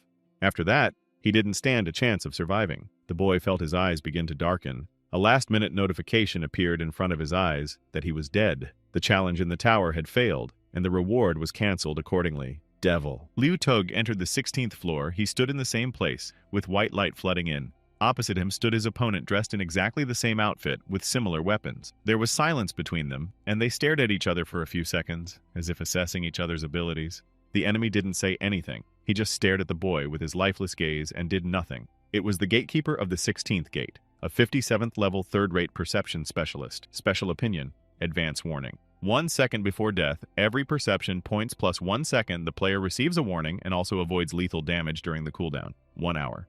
The guy even opened his mouth in surprise. This is the ability of a perception specialist. The thought flashed through his mind for a second that it suited him well. Without taking fatal damage, he could use the life coating to recover. With this ability, he can avoid death, so it's fine. We can take it easy. The guy's got his Coda No out, and he's ready. It was going to be a long fight, and no one guaranteed it would be easy. But he's prepared. The next time he upgraded his equipment, he would need to upgrade his perception and get this ability. But first, he would deal with this dude. The guy bounced off the floor and rushed to the attack. At this moment, he had no fear or doubt. Now he understood everything exactly. The boy clenched his teeth and prepared to attack. His body was grouped, compressed to the limit, and now he was sure that he would win. He had no other chance and no margin for error. He had to do it for his sister. He swung his weapon, but missed as well. The specialist dodged at the last moment, and the blade whizzed just a centimeter away from his face. The guy didn't hit. Why is this degenerate moving so fast? It was unthinkable. The guy couldn't understand a thing. So far, you've made it very difficult. No matter how hard he tried, his opponent anticipated his moves and dodged at the last moment. It made him nervous. Is he really that strong? The thought that he couldn't defeat him so easily, he was afraid that maybe he wouldn't be able to advance any further and would die as usual. He squinted his eyes and took a closer look at his opponent. The specialist moved like a true professional. The guy decided to act decisively. His eyes were cold and focused, his gaze hard and determined. However, after a few swings, he was still able to chop the specialist in half. It was quite easy, even easier than he thought. Perception is not equal to the other characteristics. Even anticipating all the dangers, he wouldn't be able to dodge it forever like that. The guy swung his sword and dealt him a devastating blow that took away health. Thanks to the ability, and his speed is twice as fast as that freak. And there's more. He always had a trump card up his sleeve. The boy smiled. His smile brightened, for he realized that now he could defeat him whatever it became. He used points of cognitive power characteristics. All of the characteristics increased by, but that's just great. At this rate, he'll take him down in one hit. He just became 6 times faster. So let him die now. He swung his sword once more and delivered a final crushing blow. The expert tried his best to resist, but their speed was incommensurate. The third-grade perception specialist was defeated. Total essence gained was additional reward stamina +1 and perception also +1. He went to the next 17th floor of the tower. This fight was a lot easier than he thought, but he shouldn't relax. He needed to come to his senses now and not let his emotions override his mind. It wasn't over yet. The tower was quite large. The guy cheered. It was really easy. It seems that the difficulty of the tower is only that the gatekeeper levels only go up. A satisfied smirk appeared on his face. The guy realized his superiority. and now no opponent would be much of a threat to him. Boy, aren't you relaxing a little early? The most important thing now is to keep an eye on your cognition. He found himself on the 17th floor, in the same room, and the opponent was already standing against him. Basically, passing the tower didn't prove to be a problem. Don't relax, you're not that strong yet. Another gatekeeper stood in front of them. Now, his helmet had the number written on it. He was basically wearing the same clothes. 57th level defense specialist 3rd level. Special skills are explosive strikes, blood exchange, and barrier. The specialist stood and looked at the boy as a new target. After his defeat, Bai returned to the waiting room where Edahan was already waiting for him, leaning against the wall and looking down at him. The guys were very disappointed that they had lost, and now they had to stay in this hole until the test was over. Well, they had no choice anyway. Bai seemed to have lasted longer than his comrade. He looked at him and said that he had reached the 16th floor, and how was he? There seemed to be a great deal of disappointment in his eyes, which had visor on them, and although his face was not completely visible, it was clear that the guy was extremely disappointed with his results, but it was too late to cry. Now he had to accept it and draw conclusions. Etienne. As soon as he heard the result, he immediately grabbed his head. What a devil. That's much farther away than him. The man was ready to cry from her very minute. How is this even possible? Again, he was on the outsiders. He slapped his iron hand on his face, and I think he gave himself a black eye. He was the first in the top of the tower. He was about to cry any minute now. Bye. Yes, though it was, however, they both lost and are now sitting here together, so it doesn't really matter. Well, better get on with their traditional exchange of information. Bai smiled and looked at his comrade with some kindness. He seemed to be in a good mood. He looked at the man and asked how he died. Leaning against the wall, he prepared himself for a long and very interesting conversation about how they had screwed up. Edihan did not hurry to speak. He sat leaning against the wall, silent. It seemed he was ashamed to talk about how shamefully he had died. The man stared at himself with a dull, absent look. He was ashamed of himself. He didn't care about anything else. He felt like a total loser. The man sighed heavily and rose to his feet and replied that it was all because of the fucking special skill effect. The man was breathing heavily, and it seemed that he was having a hard time with that phrase. He was ashamed of himself, but he had no choice. Bai looked at him in surprise. A superimposed effect? What do you mean by that? It seemed to put him in a stupor. Had he never heard of such a thing? He continued to stare at his interlocutor and didn't understand anything. Edahan, with an angry expression on his face, he continued speaking. Literally. It was literally just as he said. He didn't realize what had happened at first either until he watched the recording of the fight. He had been defeated by a third-rate defense specialist. Strong dick. I'll try to break it again. The man was ready to pound his fist into the wall with anger. He started talking. To be a specialist in this level of defense, you have to have strength and stamina, which means he has 3 special skills. The man thinks the barrier ability this bastard got is because of the defense specialization. However, if you combine it with the ability to force explosive blows, it's an available attack that can leave the enemy completely unprotected, as if he was left without any equipment at all. It turns out that this specialist is not that simple. The man stopped talking and looked at Edahan. He was still talking at this moment. All the characteristics of his equipment were simply gone. He was completely unprotected. He couldn't attack or defend himself. He just stood there like a statue and looked like a punching bag. The man was extremely frustrated and spat on the floor. In this state, he simply couldn't do anything against a fully equipped enemy. It wasn't fair to fight against multiple skills at the same time. The man was furious, but he was curious about what abilities could be obtained when combining other characteristics. It looked extremely interesting. While they were talking, Liu was preparing for battle. He started twirling his katana in his hands and preparing for the next battle. Okay? 3 special skills? He could do it. The guy was completely confident in his abilities. Yes, it would be difficult, but considering how quickly he had defeated the previous opponent, this one would be no problem for him. He finished showing off and grasped his katana. He held on tightly, realizing that this fight, and indeed all the others, would decide the outcome of his life. The boy was fully confident in his abilities. He prepared himself and got into a fighting stance. Well, he would first test his combat strength without the ability. Then he could already cast the blessing, but for now it was still early. He stood and looked at his opponent with a very firm and concentrated gaze. The gatekeeper also drew his weapon and prepared to attack. In all this time, all these battles that had passed, he had not heard a sound from his enemies. They fought in absolute silence. The guy got into a fighting stance and readied his katana. Well, this was going to be fun, and he had a smile on his face. He wanted to test his strength to see how strong he was at this moment. He pushed himself off the ground and flew straight at his opponent. He seemed to have more strength and determination. He pushed himself off the ground and literally flew. The boy was jumping so fast that it would have been difficult to follow him with normal human eyes. The gatekeeper wasn't standing still either. He He flew straight at the boy with his katana in front of him. He was sure that the boy was just another target for him to kill without much difficulty. He ran, the wind whistling in his ears as they came closer and closer to each other. Liu ran towards him. The boy had no fear or self-doubt. He just needed to crush this enemy like another ordinary mob. He felt his body overflowing with strength. Now, there were no obstacles for him. And so, having traveled a great distance in one great leap, they clashed in a fight. Their swords clashed, and there was a clang of metal. The boy immediately felt an incredible pressure on his side. The blades were brought to bear on each other. It appeared that their weapons were about to fall apart from such an effort. So far, however, it was holding. A second later, suddenly something happened that made the boy's heart skip a beat. What the hell? He suddenly felt that he was left without equipment. The weapons in his hands gone. The boy was left completely disarmed. He received a debuff, a barrier, and explosive blasts. All of his equipment had been removed. At the last moment, he noticed that he was completely without his exoskeleton. Now he would have to fight with his bare hands, you mean? He looked at his body for a few more seconds, and at his hands where he had his sword a second ago. He didn't yet realize the irreparability of what had happened. His eyes widened with surprise and fear. What the hell just happened? What the hell just happened? And only now he was beginning to realize something. He was standing completely disarmed in front of a fully armed enemy, and now he only had a few seconds to do something about it. The status was confirmed, and the gatekeeper swung his katana at him with a crushing blow. The boy felt such pressure that all his bones seemed to break in one blow. It was frightening, but he held on. He tried to stand on his feet, and the rock under his feet began to crack, breaking into several pieces. The pressure was so intense that everything around him began to shake. It was unbelievable, but the boy somehow miraculously held on. He blocked the blow with his bare hands. It was hard.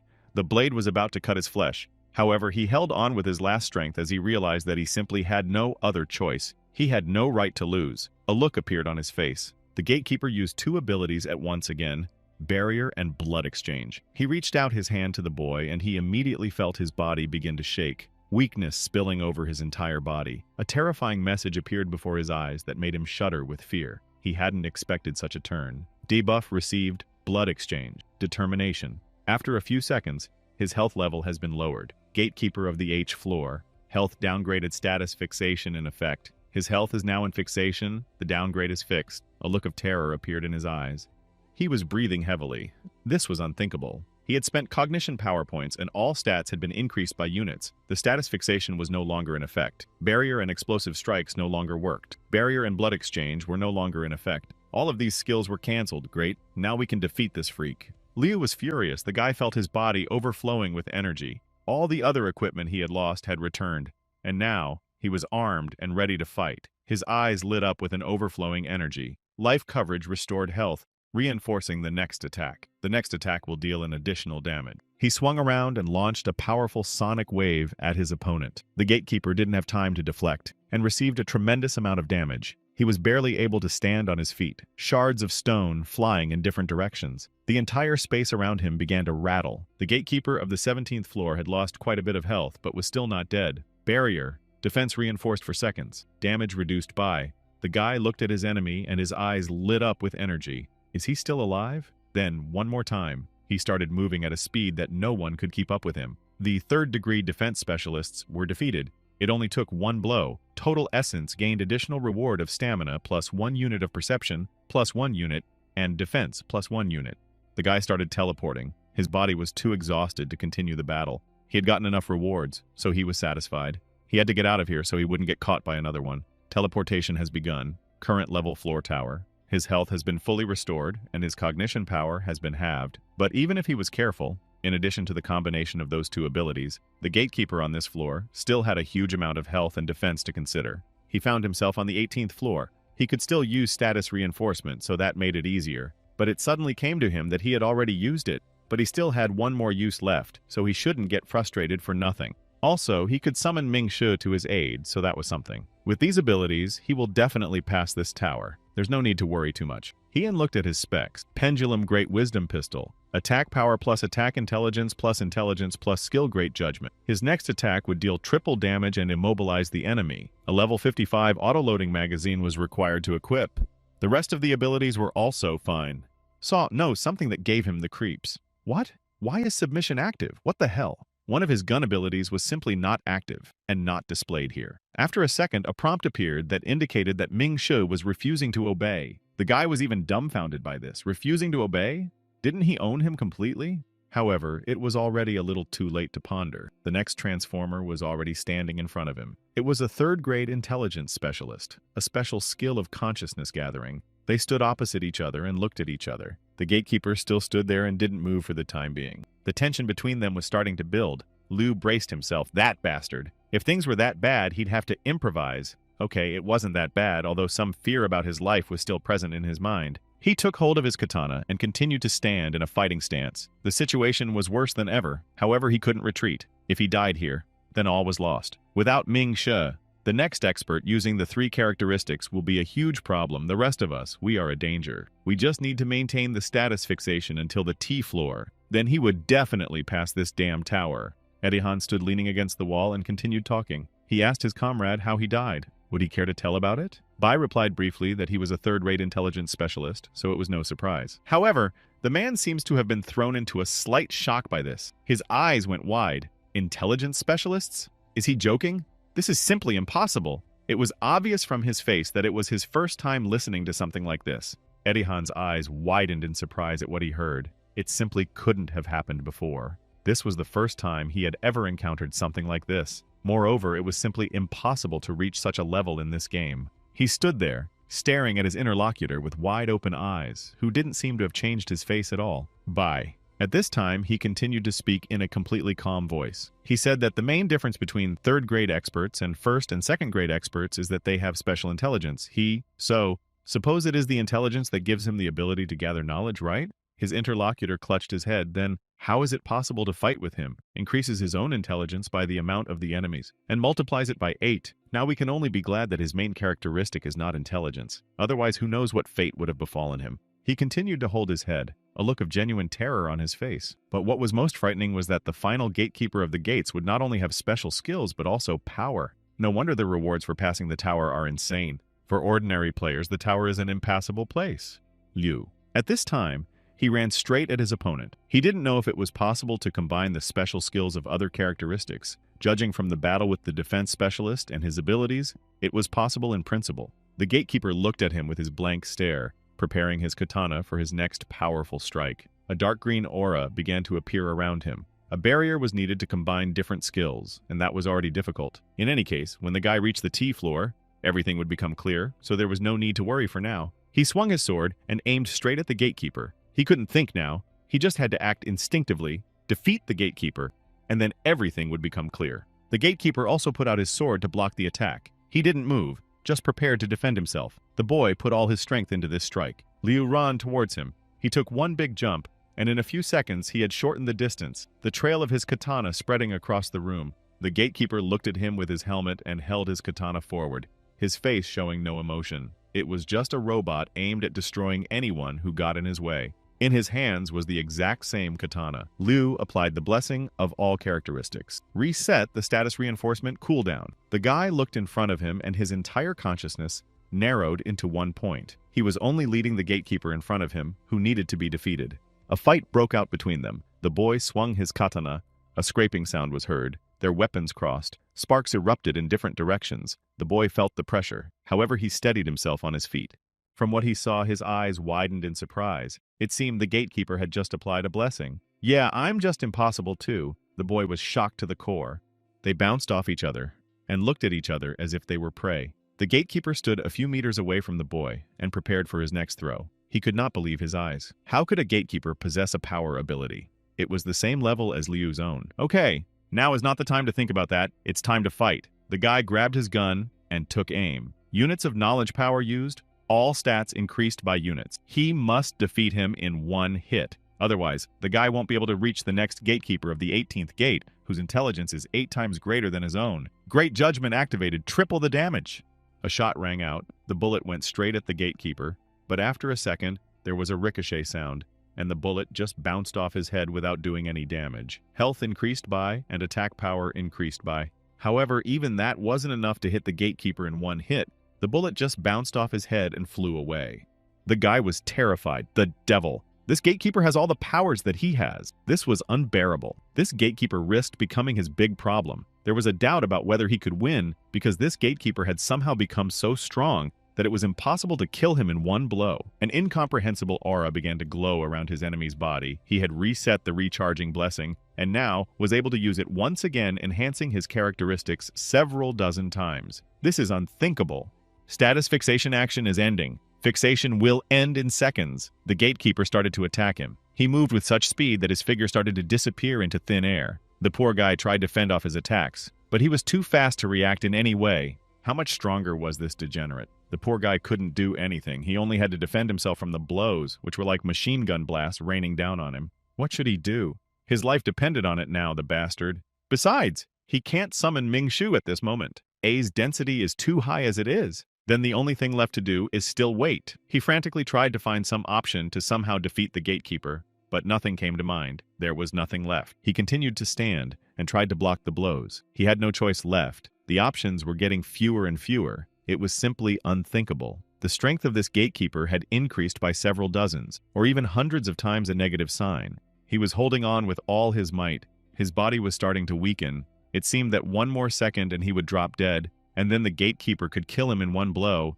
The guy couldn't let that happen. He couldn't give up right here. In his mind, he had the image of his little sister for whom he had started this adventure. And then the only thought that could make things better came into his head. The guy pulled out his inventory and set about destroying the gun. A notification appeared. Was he sure he wanted to do that? Leo shouted that if he didn't help him immediately, he would destroy the gun for fuck's sake. Then his wishes would mean nothing, since he would just disappear forever. Status expires in seconds. The pendulum still didn't want to wake up. Well, there's no other choice. That's his decision. The guy clenched his teeth and prepared to destroy it, so that's his decision. And then at the last second, the pendulum woke up and said it demanded an equal exchange. He'll help the guy if he helps him. The time for the status lock has long since expired. The gatekeeper had already swung his huge sword over him to finish the boy off with one blow, but he agreed with his pendulum at the last minute. As soon as he said that word, an incredibly powerful aura began to emanate from his body. The pendulum finally woke up and began to act. A sonic and energy wave began to spread around, which threw the gatekeeper far back. His strength increased several times over. The gatekeeper flew a few dozen meters away and started tumbling on the floor like a rag doll. After flying some more distance, the enemy got to his feet and prepared for another throw. Now, the guy was transformed. A huge serpent was behind his back. It was the pendulum. Now, his strength has increased several hundred times. This way, he could defeat the gatekeeper in one blow. The serpent began to roar and looked at his opponent with its burning yellow eyes. The gatekeeper stood a few meters away from the boy and watched his transformation with wonder and even some fear. He received a blessing. A message flashed up. All stats increased by units. The aura of a catastrophic level creature covered the entire arena. All creatures below catastrophic level have their stats reduced by. Characteristics of all creatures below Huolan level, characteristics of all creatures below crisis level are reduced by. Now, the guy was transformed. His power had grown so much that he couldn't even feel anything around him, only a sprawling aura that was consuming everything around him. A voice sounded. It seemed to be his pendulum speaking. He said that limited by the quality of the equipment the guy had, he could only help for a short time, and give only 3 of his abilities, also to confuse him with his aura. That was more than enough. When he felt such power, he immediately rushed straight at the gatekeeper. Swinging his katana, he struck a devastating blow. The gatekeeper, who was not expecting such power, put his katana out and tried to block the blow, as he heard the scraping of weapons and the smell of hot metal. The boy's katana sliced through his opponent's katana without much difficulty. His strength had increased so much that nothing in the world could stop him now. The blessing of the pendulum had done its work. The gatekeeper wanted to use the status fixing, but not in time. His sword shattered with a crack and flew in different directions. Now, he was left without a weapon. Leo stood in front of him and continued his onslaught. The boy knew no mercy. He moved as fast as he could. His strength increased several dozen times. The gatekeeper stood before him and no longer felt his superiority over his victim. The boy's eyes lit up with a bright orange light. His entire body was overflowing with inconceivable power that was capable of crushing anything. However, it's a bit weak. Is this the effect of a catastrophic level creation aura? He was literally mocking his pendulum. There had to be a way to taunt him. Cutting the katana of his opponent, the guy stopped and stood in front of him. Only he held his weapon in his hands. It was red hot to the limit now. He felt only incredible power overflowing him to the brim. The gatekeeper could do nothing more. The guy towered over him and looked down at him. He knelt down and stared at his assassin, waiting to die. By using status fixation, he only delayed his death by 10 seconds. The boy's voice even changed slightly and became rougher. His face was hot. She was glowing from the energy overflowing from him. In his womb voice, the guy said, telling him in advance, "Goodbye." There were 5, 4, 3, 2, 1 left until the end of securing the status of gatekeeper of the H floor. That was it. That was the end. A swing of the sword was heard, and the gatekeeper was immediately slain. The 3rd-level intelligence specialist was defeated. Total essence gained is additional reward. Body plus 1 perception, plus 1 defense, plus 1 intelligence, plus 1. Bai still standing in the waiting room, he looked at his interlocutor. This time the result is floors. He thinks they have something to be proud of. Still a pretty good result, though, even a little bit offensive. They were still sitting in the waiting room, looking at each other. Edahan scratched his head and agreed. The result seemed to be satisfactory. We had to move out of here. We can't stay here all our lives, right? They looked at each other and silently agreed. The guys moved towards the exit. As they walked, Edahan asked, "Are they just going to go out to the people like that? They all go crazy when they see those two." Bai replied, "Isn't that why they work so hard to reach the H floor?" There was joy in his voice, as if the man was already anticipating fame and endless honor. A satisfied smile appeared on his face. He was satisfied with his result, only to have hundreds of rapturous gazes directed at him. The boys were already anticipating how they would reap the fruits of their labors, which they had worked so hard to achieve in this tower. His comrade smiled. Okay, there seems to be logic in his words. Let's go bask in the glory. The guys continued to move quickly towards the exit of the room towards their fans. And behold, they came out of the hall covered with radiance. They were already prepared for the dithyrambs to be sung to them and their names to be glorified. After all, they had worked so hard, had reached such heights. Their breath hitched. The guys were ready for the fans to rush at them. However, when they left the building, they were completely disappointed. The devil. They were not even greeted by anyone. Life seemed to go on as usual, and no one paid any attention to them at all. They stopped stunned and looked forward. Life outside went on. No one even paid attention to them. It seemed to everyone else. These two were just simple guys who couldn't even make it to the halfway point. People continued to walk around, going about their business, and no one even thought to look at the two who thought they were heroes. At that moment, they felt terribly embarrassed. These people don't even pay attention to them. How is that even possible? Did they miss something interesting? And they don't give a damn about them. At this time, they noticed that everyone else was crowded around the leaderboard and were staring there without paying attention to anyone. Bai looked in their direction to find out.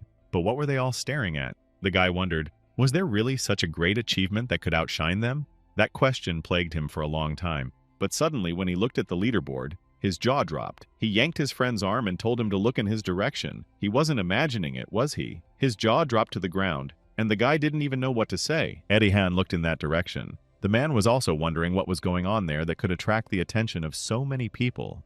He closed his eyes theatrically and put his hand out in front of his face. The man just refused to believe it. He didn't want to look at what had stolen his moment of glory from him. However, he did look away, and from what he saw there, his eyes widened so much that they seemed ready to fall out. As soon as the man saw what was happening on the leaderboard, he opened his mouth and even wider. He dropped his hands and left the race in place. It was fucking unimaginable. What the hell?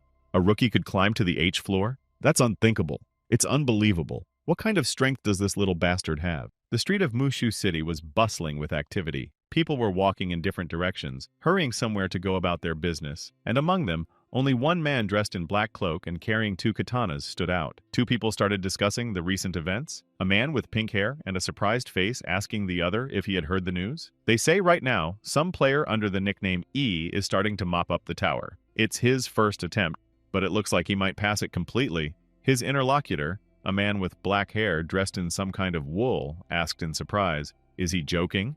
It's a hell of a challenge. The first time he went into the tower, he was already on the 2nd floor." Everyone else started talking too. It was unthinkable. It was unthinkable. In the history of this game, no one had ever been able to achieve such a success when entering the tower for the first time. This newcomer is now preparing to clear the 20th floor. Sounds really cool. At this time, there was another man with white hair walking behind them who was probably eavesdropping on him. He approached his companions and unceremoniously broke into their conversation. The man said, "He is a brother to all the players of the Mirror Realm after all."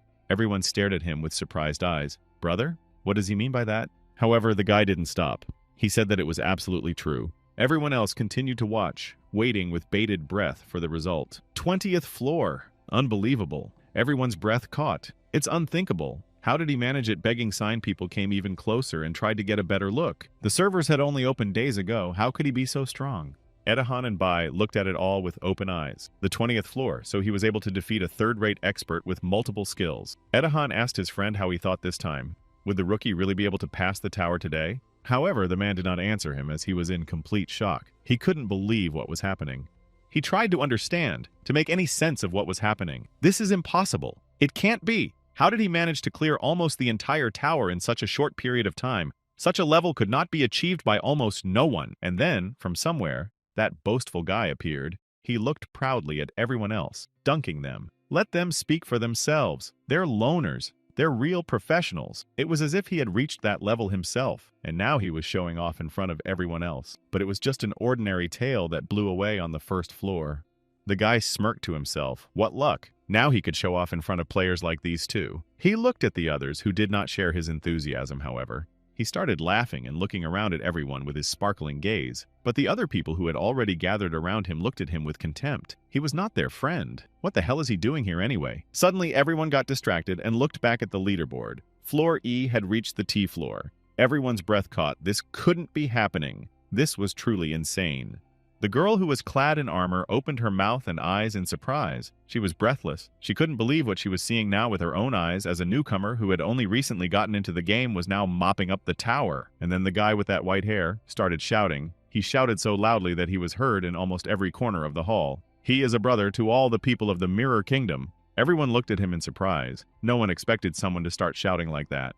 The other people also looked at him with astonishment. Was this really the case? It was faintly believable, of course, that this guy was a brother to everyone. However, the dude with white hair continued, "Of course. Here, let them peek at this photo."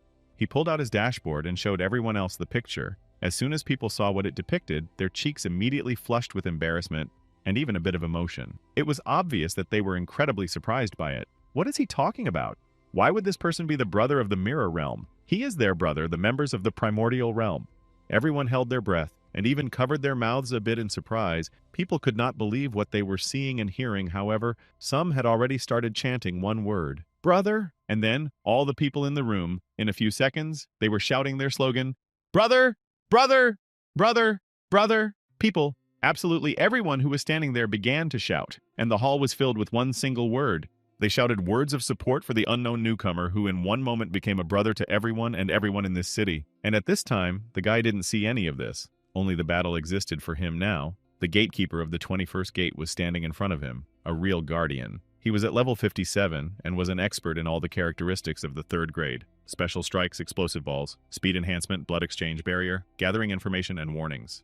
The boy stood in front of him and prepared himself. This was an incredibly serious opponent that would have to be fought for quite a long time. His stats were also almost at their maximum level, and only his cognitive power was slightly lower than the rest of his stats. He looked at his hand, and in 1 second added the missing characteristics. There could be no mistake. He simply couldn't let this gatekeeper overpower him at such a crucial moment. And now, there was only one thing for him: thirst for victory. His eyes focused, he looked at the gatekeeper, and now he existed only as a target to him. A message appeared. Total Essence received additional reward plus 1 unit to all heroes' stats. The boy thought to himself, if he passed the 21st level, he would not only get units of essence, but that was already a pretty serious figure. Also plus 2 to all the stats. He simply couldn't lose. The stakes were too high. It was incredibly tempting if he won. His strength would reach a new level. Could it be that now such opportunities would open up for him? They stood opposite each other and prepared for the battle. It was the most responsible and probably the most dangerous moment in the boy's life, because at stake was not only earnings, but his own life, which was now only in his hands. He prepared himself, gripped his sword tighter, and realized that he only needed to defeat this gatekeeper now, and only then he would be able to complete his plan. The guy took aim. Because he realized that this gatekeeper was much stronger than the others, he was an expert in all characteristics. The guy clammed up. How is he supposed to attack this fighter? He is completely invulnerable. Begging sign. For a second it seemed that it would be very difficult to defeat this scum without the help of a blessing he cannot do without. So he received the blessing. All of his characteristics matured by units, his eyes lit up yellow, and his pupils became vertical like a cat's. Suddenly, the pendulum spoke. Let him be careful. His aura has cut his characteristics by... He's still strong. The boy said that it was his enough. His health increased several times, and his cognition power by as much as 6 times. Behind his back, the dragon appeared again and looked at his opponent as a live bait out of all his abilities, the strongest being the blessing. All of his skills are directly dependent on this power. The guy grasped his katana and continued to set himself up for a fight. His body was emitting a simply incredible amount of energy that filled the entire space. This guard seems to be in the same situation. By the way, the gatekeeper also raised his katana up and prepared to attack, so now it will be a fight to the death between them. The only thing preventing the blessing is the power of knowledge. The guardian's intelligence in the 21st floor is 8 times greater than his own, so all other attributes will be increased by times during the blessing. His cognitive power can exceed units. Even with the aura, it's still more. And he, not even a blessing, only has and a bit thousand. Okay, it's worth a try. Blessing reinforces all characteristics. The guy used the last trump card he had up his sleeve. He had to concentrate, otherwise he would lose. And then who knows what would happen to him. The gatekeeper scratched the back of his head and prepared himself. He too seemed to realize that he was facing a very strong opponent. He craned his head and prepared himself. Strength against strength. Let's see who can win. And then they rushed at each other. It was a momentous battle now, for there was only their rivalry. They sprang from their seats, and it was almost impossible to keep track of their movements. They moved so fast that no glass could follow them. A scraping of metal was heard, their guns crossed, and the boy felt a pressure that was several times greater than any of the others. His power was so high that when they clashed in their first blow, everything around them began to crack. Even the air itself began to condense around them from such speed. The boy knew he could win, but he had to try very hard. He felt the pressure from his opponent, but it was too late to retreat. He couldn't afford to slack off. He swung his katana, and now his strength increased even more. The guy continued his attack. The gatekeeper continued to advance. He swung his katana and approached the boy. His key skill still recharging, the boy should let go for a while and spend his mind power wisely. Before the end of the first blessing, he would need to use another one, spending the power he had gained. He activated a balanced stream of awakening. The gatekeeper continued to advance. He swung his katana and approached the boy. His key skill was still recharging. The boy should let go for a while and spend his consciousness power wisely. Before the end of the first blessing, he would need to use another one, spending the power he had gained. He activated a balanced stream of awakening.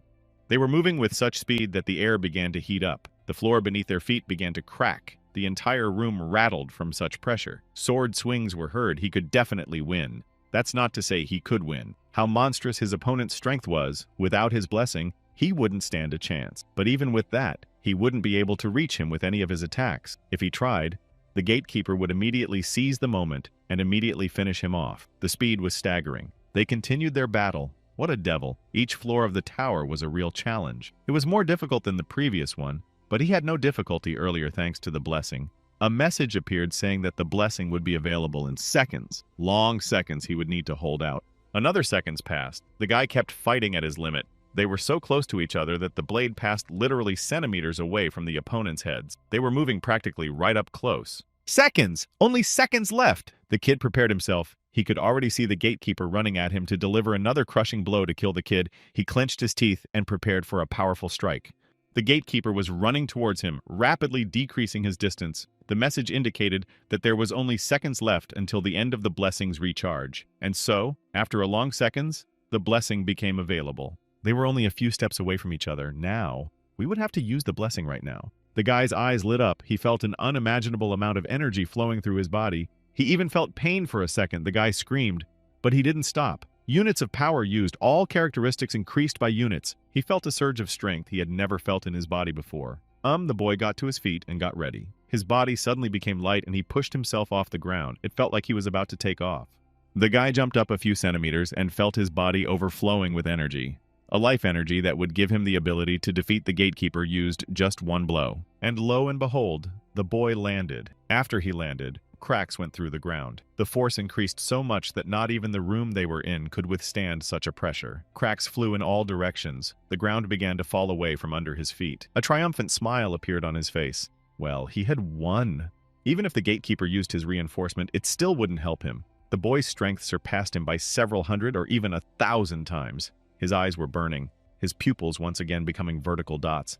He thought it wouldn't be too hard to continue for another minute if he knew, and he was sure he would, that he would finish off the gatekeeper, who was approaching him with a light coming from him as well. Apparently, he had used his enhancement as well. Liu stood where he was, the floor cracking beneath his feet, waiting for the gatekeeper to come closer to him, just one strike away so he could finish him off at last. He was getting a little tired of this fight. However, his opponent suddenly began to accumulate his strength. His body glowed with a blue light. He prepared to attack. The boy didn't realize anything. Did this gatekeeper really have the same strength as him? Is he copying his actions? His eyes overflowed with fear. He couldn't take his eyes off the gatekeeper, who had gained unimaginable power in second with him. Now they were equal in strength, or even not. The gatekeeper might even be several times his strength. The enemy stood before him, arms spread out. He looked threatening, to say the least, and now all that was left was to finish off the boy, who for some reason thought he could defeat such a powerful opponent as the gatekeeper was. He just had to get within striking distance of him, and then it would be done. The boy realized with horror that this creature seemed to have the same recharge as he did. The gatekeeper stood a few dozen meters away from him and waited for a convenient moment. He seemed to mock the boy. This thing is possible. To defeat the sign of the guy did not understand anything. In addition, he also had guardian abilities. The guy opened his mouth in horror and surprise now. He wasn't sure if he could even damage this nightmarish creature. How is this even possible? How can it be understood? Why is this even happening? And the gatekeeper wasted no time. He put his sword forward and prepared to stab the boy in one blow. His katana began to overflow with energy, and now he just had to shorten those few meters to finish the boy off. What a bastard. The poor guy thought that it seemed he couldn't handle it. It was just impossible. He didn't expect this. Even his blessing couldn't prevent the monstrous outcome of the battle. Fear settled in his soul, true fear for his life. Had he come this far to die like this? He clenched his teeth and seemed resigned to his fate, that he was going to die, that the gatekeeper wouldn't need to roll him across the floor like a roller. The boy was ready. The gatekeeper ran at him with incredible strength and speed. The energy emanating from him was so strong that any living creature in its path would have been destroyed immediately. The guy stood still and did nothing. He seemed to have accepted it. However, no! He raised his eyes and looked at his enemy with a fierce gaze. It's not over yet. He outweighs him in weight. If the guy can hold on for another minute, he'll have a chance. He bounced to the side and stood firmly on his feet. We need to retreat and stall for time, shared the message. Unable to dodge enemy attack. Barrier and acceleration from the next attack. Cannot be dodged axe minute. 1 recharge will take minutes. 2 recharges will take hour. This is getting really bad. Something needs to be done. The enemy had already brought his weapon over the poor boy, who was almost unable to move. Now all he had to do was accept his death. It's a combined skill. Even though he wouldn't be able to dodge it, his health would be enough to withstand just 1 blow. And so the blow came. The boy's health dropped to almost 0. Only 1 small mark left. The gatekeeper struck with such force that all his equipment along with his weapons were gone in second. The boy was once again completely disarmed. Now, he was facing an enemy that was ready to destroy him in a second. Is this the end? The boy couldn't believe it. In the last chance left to create an amulet, he created 6 bills, each of which was capable of withstanding a single blow. This was the final frontier. If the enemy lived through it too, the boy would definitely not survive. He could only hope that this spell could protect him in some way. The enemy hit the shield and destroyed one of them. What the hell is that? The guy was perplexed. He had nothing left. Suddenly, the voice of a pendulum was heard, informing him that this was the last remaining skill. If you break it, it's the end, definitively and irrevocably. The gatekeeper swung once more and delivered another crushing swift blow. It shattered another shield. A cracking sound was heard. There was less and less defense left. There were 6 shields, 2 of them destroyed. There are only 4 left. That means he can only withstand 4 attacks. That's not good. Needing to increase the distance, the boy bounced back. Get out of the line of attack so the gatekeeper couldn't destroy him. He had less and less strength left. The boy could feel his body starting to weaken. He bounced to the side to get away from the gatekeeper, who kept moving incredibly fast. Plus, he had equipment that was several times superior to the boy. Now, all he had to do was stall for time, wait for some miracle that would somehow be able to save him. The gatekeeper was approaching him again with unspeakable speed, swinging his katana and preparing to deliver the final blow. Even though the blessing had saved him, it only delayed his death for a short period of time. What would he do with his bare hands? This is a fully armed opponent. It's impossible to stand against such an opponent at all. He clenched his teeth and seemed ready to accept his defeat. And I found myself in the waiting room. But no, he couldn't just give up. No, he would fight to the end. Somehow we have to extend Yes's blessing and then he'll have a chance. But on the other hand, it just doesn't make sense. If that gatekeeper just renewed his blessing, his advantage would immediately evaporate. You can't win with this method. It'll just be a meaningless race of attrition. And the only one to win is the one who can roll back the blessing faster. He didn't think he would be in such a dire situation. It was even kind of funny. He gritted his teeth and prepared himself. The boy clenched his fist. The devil! Isn't there any way? But the stakes are too high. If he could pass the tower, his weight would increase by 2 units, and he'll get coefficients to improve his equipment. That would surely be an enjoyable and incredible leap. He can't just stop. He can't just give up and give up and give up. I mean, that's incredibly stupid. To be 1 step away from victory and give up. The strongest player of the primordial realm, he could become one. The guy sighed as he saw the message that appeared in front of his eyes. The architect had been reborn. His eyes widened in surprise. The architect? He could win? A small hope appeared in his mind, a hope that he could still come out of this tower victorious and become the strongest. He could defeat him. The boy prepared all his shields that he had left. The gatekeeper was about to attack him again. He readied his katana and ran at the boy with all his might. Well, one last dash. We can only hope. The distance between them was gradually shrinking, and now there were only a few jumps left for everything to happen. The boy stood and held his shields. The gatekeeper was getting closer and closer. We need to use the architect skill to deal with this dude. Liu bounced back and tried to regroup. Now, he had a small, ghostly chance at finally ending this damned game. He would become the strongest. He would definitely be for his sister's sake. He jumped up from his seat and ran in the opposite direction. The gatekeeper rushed after him, the boy said, addressing the architect that he wanted to pass the tower. The message request did not match the game rules. Then, he ordered the architect to kill the guardian of the T floor. But this request didn't match the game rules either. Then, the guy ordered the architect to downgrade the guardian of the T floor to 0. And now the refusal. Last time he ordered the architect to downgrade the guardian's equipment level to 0. But this request was denied as well. There were fewer and fewer options left. You can't do this, you can't do that. What's the rulebook? The guy was starting to get angry. This was just nonsense. How do you even beat this? A message appeared. The rules allow you to supplement any equipment above level 50 with a word article from the glossary. Article 1. Reload reducing reloads by 1 dash of Article 2, load relief reduction of the outfit, and so on. Shouldn't there be an accident of it here? If that is the condition, so there is an option. He asked for solid facts, had to be sure of what he was seeing. A sign with new text popped up in front of him. He looked before him with a fiercely concentrated gaze. Water runs down the mountain, fire burns cloth, people slowly age and die. These are all true facts, the rules by which the real world works. The gatekeeper was coming closer and closer to him. There were only a few meters left before the monster would get close enough to kill him with a single blow. In the current situation, he was playing by the subsequent rules. If he dies when he runs out of health points, without the power of cognition, he won't be able to use skills. So used abilities have a cooldown time. Wait, recharge time?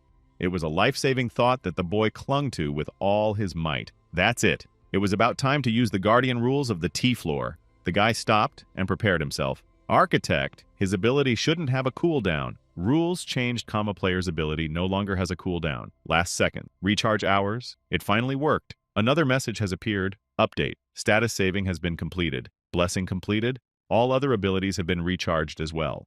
Immediately the boy grew so large that his opponent could fit in the palm of his hand. Now they're going to play. The regeneration of cognition power. It happened so fast that the boy didn't even have time to think about it. 10 seconds left. This was his only chance that he could use to win. He applied the blessing of all abilities. He needed to increase his strength as much as possible. Only by doing so would he be able to defeat this bastard. The blessing took place, and his stats increased by several dozen times. The gatekeeper stopped. He saw how instead of the boy, a huge pillar of incredibly powerful energy formed, which began to shake everything around him. Even the gatekeeper with his strength would not be able to deal with such an opponent. The boy's strength slowly increased, turning into a rushing stream. His stats had reached their maximum.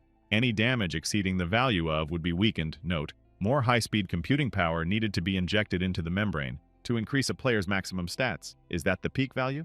In any case, for a guardian, it's deadly. It's more than enough. The boy prepared himself, katana in his hands again, all his weapons restored, and now the boy was ready to slay him with a single blow. The strength he had just possessed was enough to kill him in one blow. So let him die. The boy swung around, aiming straight for the gatekeeper's head, and began to strike. The weapon whistled, cutting through the air. The gatekeeper was struck down. Even he, with his armor, couldn't take that kind of damage. Now it was over. A message appeared, congratulating him on passing the tower. Reward, essence, additional reward for passing the tower. +2 to weight, an additional reward for the first person to pass the tower plus to all stats. The Pearl of Return reward. This orb can be obtained by the person who defeats the boy. Once he has passed the tower, he can no longer receive rewards in it. The people who had been watching the boy all this time began to shout for joy. He made it, their brother made it, he made it through the tower. People started jumping in their seat and the whole room was memorized with shouts of joy. Now the boy has passed the tower and he is a pioneer. Everyone rushed to the return room. They wanted to see in person who had passed the tower and was able to defeat the final boss. It was the first time someone was leaving the re-entry room rather than through the revival room. The boy stood there, still not understanding anything. His heart was beating at an incredible rate. He still couldn't get away from the very fight during which he had almost died. It was close, he held the pearl in his hands. It was his main reward. He clutched his prize in his hands and prepared to teleport to the real world. Almost lost, there was still fear in his mind. If the architect didn't revive, he would definitely lose the battle. All right, everything worked out just fine. That was really cool. He stood on the teleporter and waited to be teleported. No wonder you need at least 5% processing power to get into the ruined realm. After all, it was all about obtaining an architect. He squeezed the pearl even harder. Come to think of it, this was if he could get the architect, he would be able to break through to the ruined realm. And that was something. The guy was overflowing with enthusiasm. As soon as he teleported to his seat, he immediately heard screams. Bro, this is awesome. The guy was even a little scared. Who were these people anyway? Was he going to be greeted by someone here? He didn't understand anything, and was still trying to realize what was happening. He stood in the teleporter, and saw the walls, and even the ceiling covered with people who looked at him with eyes full of joy. Where did they all come from? All these people admired him, but the boy did not fully realize it yet. Everyone was chanting praises. Someone offered to pump together. In short, the boy became a real celebrity. All these people came to support him, to admire him and his achievements. They all had happy smiles on their faces. None of them expected that a beginner would be able to pass something like this. And also, from the first time, Liu didn't seem to share their enthusiasm. The guy even got a little scared from such a rush of attention in his direction. What the hell is even going on here? Is this even normal? Who are these crazy people who are glorifying him? A chill ran down his spine. He only had a sister. Don't let them tell him she's got a harem. The thought stabbed him in the heart. The boy was scared to death. What was this all about? Why did they come here in the first place? What the hell is going on? The boy couldn't understand a thing. The streets of the city were abuzz with rumors. Everyone was talking about the fact that some newcomer was able to pass the tower the first time. This game has already become the most popular in the world, of course. Everyone has heard that many people see the First Pass Kingdom as a way to make money. Some are even so crazy that they sell their things to play. There's also talk that many workers are quitting their factories to make money in this place, and their numbers are truly staggering. It's getting scary that the economy in the real world could suffer from this. After all, games are still games. We should not forget that it is the real-world production that maintains the quality and standard of living.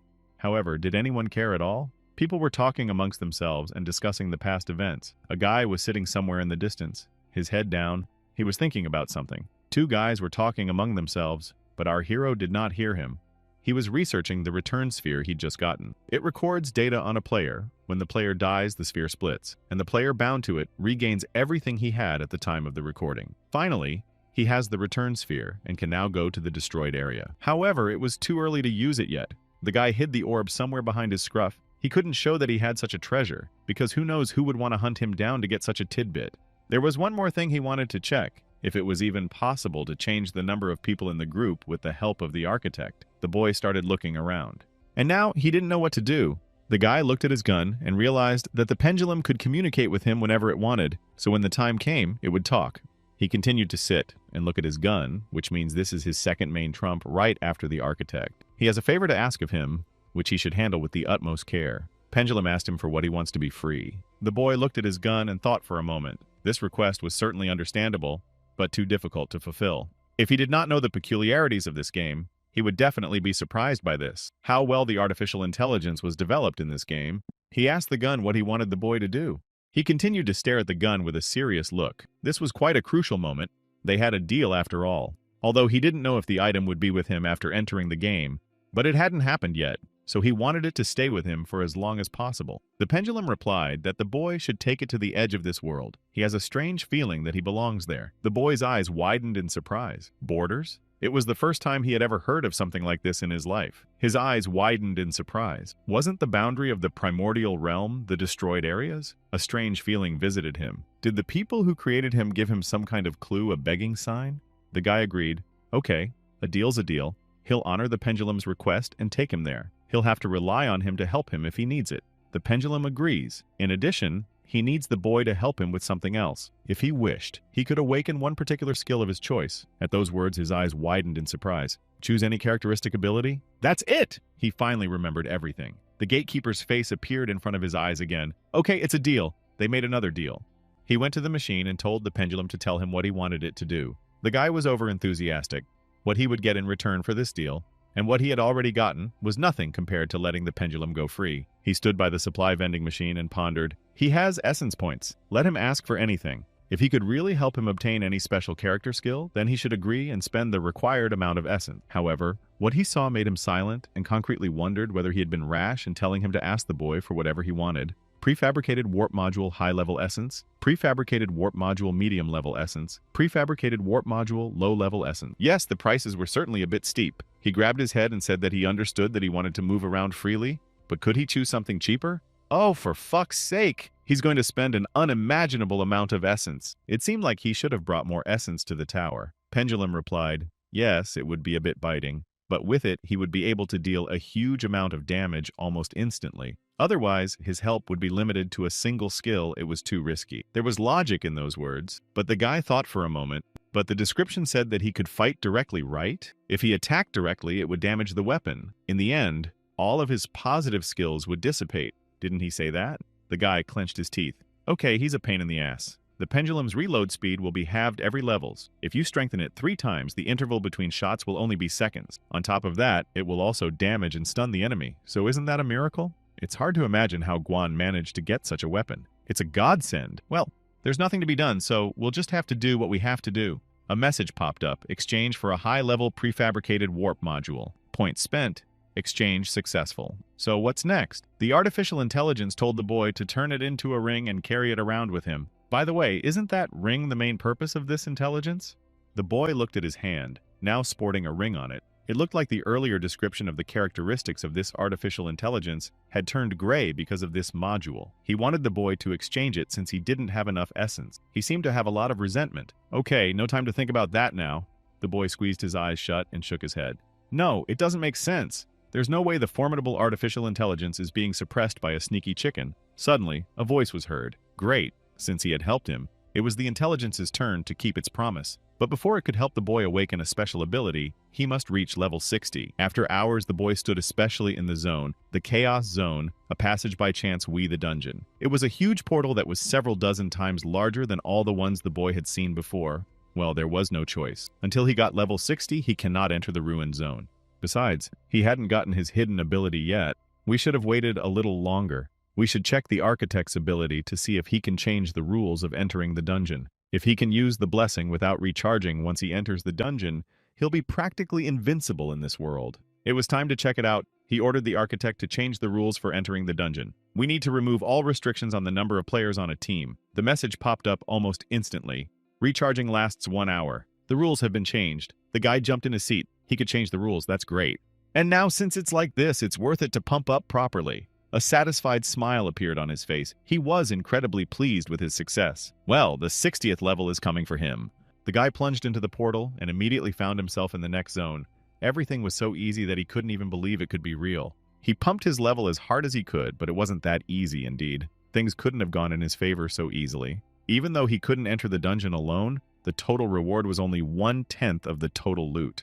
However, luckily, the desperate warrior boost he had with him in reserve would allow him to get absolutely all of the reward. So it's not a problem. He can clear dungeons in a day. 3 full dungeons will give him 1 level, so it's fine. Everything is under control. After days of diligent dungeon sweeping, he finally reached level. He had managed to install spheres that reduced the recharge of his equipment in addition to more spheres, of which increased the duration of the ability. The third, Soul Subjugation Load. Relief 3 spheres of soul subjugation he spent on his armament and load relief removed and put other equipment. This is a fairy tale. A notification appeared in front of him that he had reached level 60. He had obtained many titles that attested to his skill. In the end, he decided to pour all the characterization points into intelligence and leave perception for equipment points. Great! A level 60 ability is divided into 2 stages. Shared Aura binds him to his opponent, causing him to share 1 health scale for 2 when his health drops to 10%. A is radio-activated. Aura Radius requires cognitive power to activate and consumes units per second. A message popped up in front of him.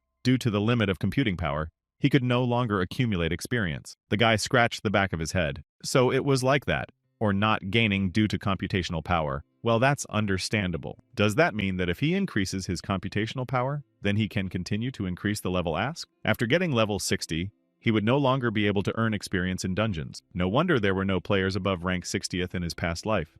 In addition, it also meant that if he wanted to upgrade his equipment level to 70th, the same notification would be waiting for him. He returned to his grand hotel. He needed to rest for a while at least to regain his strength. He sat on his bed and talked to his artificial intelligence. Said the boy could choose any ability he wanted. He thought he would like to get a special perception skill, but the most problematic to get is the barrier. Pear visited the thought that he needs to choose his opinion well and intelligently, as it will stay with him for the rest of the game. For one thing, the barrier requires strength skills and build, and these in turn aren't very useful to him as there are better alternatives. Instead of explosive strikes, he has a pendulum, and instead of a bloody exchange, he has mending. But with a barrier, he can combine the effects of multiple abilities at once, and then it's decided. The guy said he wanted to learn the skill barrier. Artificial intelligence said it was a good choice. Great. Now he needs to confirm his choice in all the notifications that pop up. The guy wondered, should he agree to all the terms? This artificial intelligence isn't trying to trick him, right?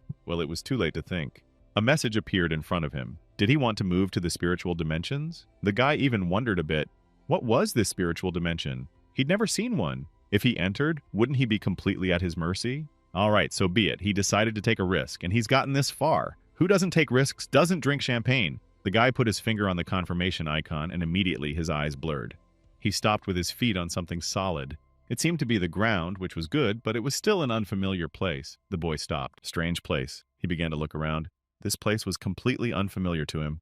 There was a grayness everywhere. It wasn't like he was in the world of the game. There were lightning bolts all around. It seemed to be the beginning of a thunderstorm, or it didn't stop here at all. Liu stood in his seat and turned his head in confusion. He wasn't sure if he had done the right thing. This place was unfriendly, but it was too late to change. Suddenly he felt with his sixth sense that something huge and heavy was falling down on him from above. He raised his head and saw only a vague silhouette that was approaching him at an incredible speed. He looked at him with frightened eyes. The devil. He'd just gotten here and already he was in trouble. He thought for a second that he shouldn't have agreed with this artificial intelligence, but he knew there was a catch. Something landed on the ground with such a rumble that everything underfoot, including the ground and the trees that grew here, began to rattle. What the fuck happened here? The guy was crushed by it. He tried to come to his senses. Thank God he didn't pass out. What the hell? He pressed on the ground and his head hurt. It was a large, scaly dragon, and it looked at him with its huge, burning eyes. It looked intimidating and hostile, but why didn't it attack? There was a grimacing voice. Well, let him get up immediately. The boy tried to rise to his feet. His legs shaking not from fear, not from surprise, the dragon continued to stare at him with his burning eyes. Is this its true form? The pressure is even stronger than the star level. The dragon began to speak, if he can defeat it. And while he's in this form, he will gain a barrier. Otherwise, he'll be here for the rest of eternity. Liu got to his feet and looked in front of him. I knew there was something wrong with this. It couldn't have been that easy. Spending eternity here. This is a battle to the death. If he challenged him, then fine, fuck it. He stood and looked at his defeated opponent. He had managed to win after all. Okay, it was difficult. That was even putting it mildly. In the real world, everything was the same. Night had fallen on the city. The big moon lazily crept into the sky. The windows of the houses were darkened. Apparently, everyone was already asleep at this time. The guy was at his house. He unlocked the windowsill and looked out. The window started to look at the night city. 7 days to go. 7 days isn't that long. His gaze stretched somewhere far away, to a glowing night city that was mesmerizing in its beauty. He had been fighting this dragon for the past few days, in his spirit world. At first, he was winning. Then the boy pulled himself together and still managed to end the battle in his favor. He overcame it and got his coveted barrier after all. Yes, it was very difficult, but the reward was worth it. Boy, now he could completely lower his opponent's knowledge power by combining the barrier and gathering knowledge. That's just like the constant silence. He looked up at the bright starry sky. There were billions of stars looking at him from far away. Lazy big clouds floated in the sky. It was relatively cool outside. The boy lowered his eyes and looked out at the night city, which was literally blinding him. It was incredibly beautiful at this time of day. The huge lights, the high bridge, the cars going back and forth. The sight was mesmerizing, to say the least.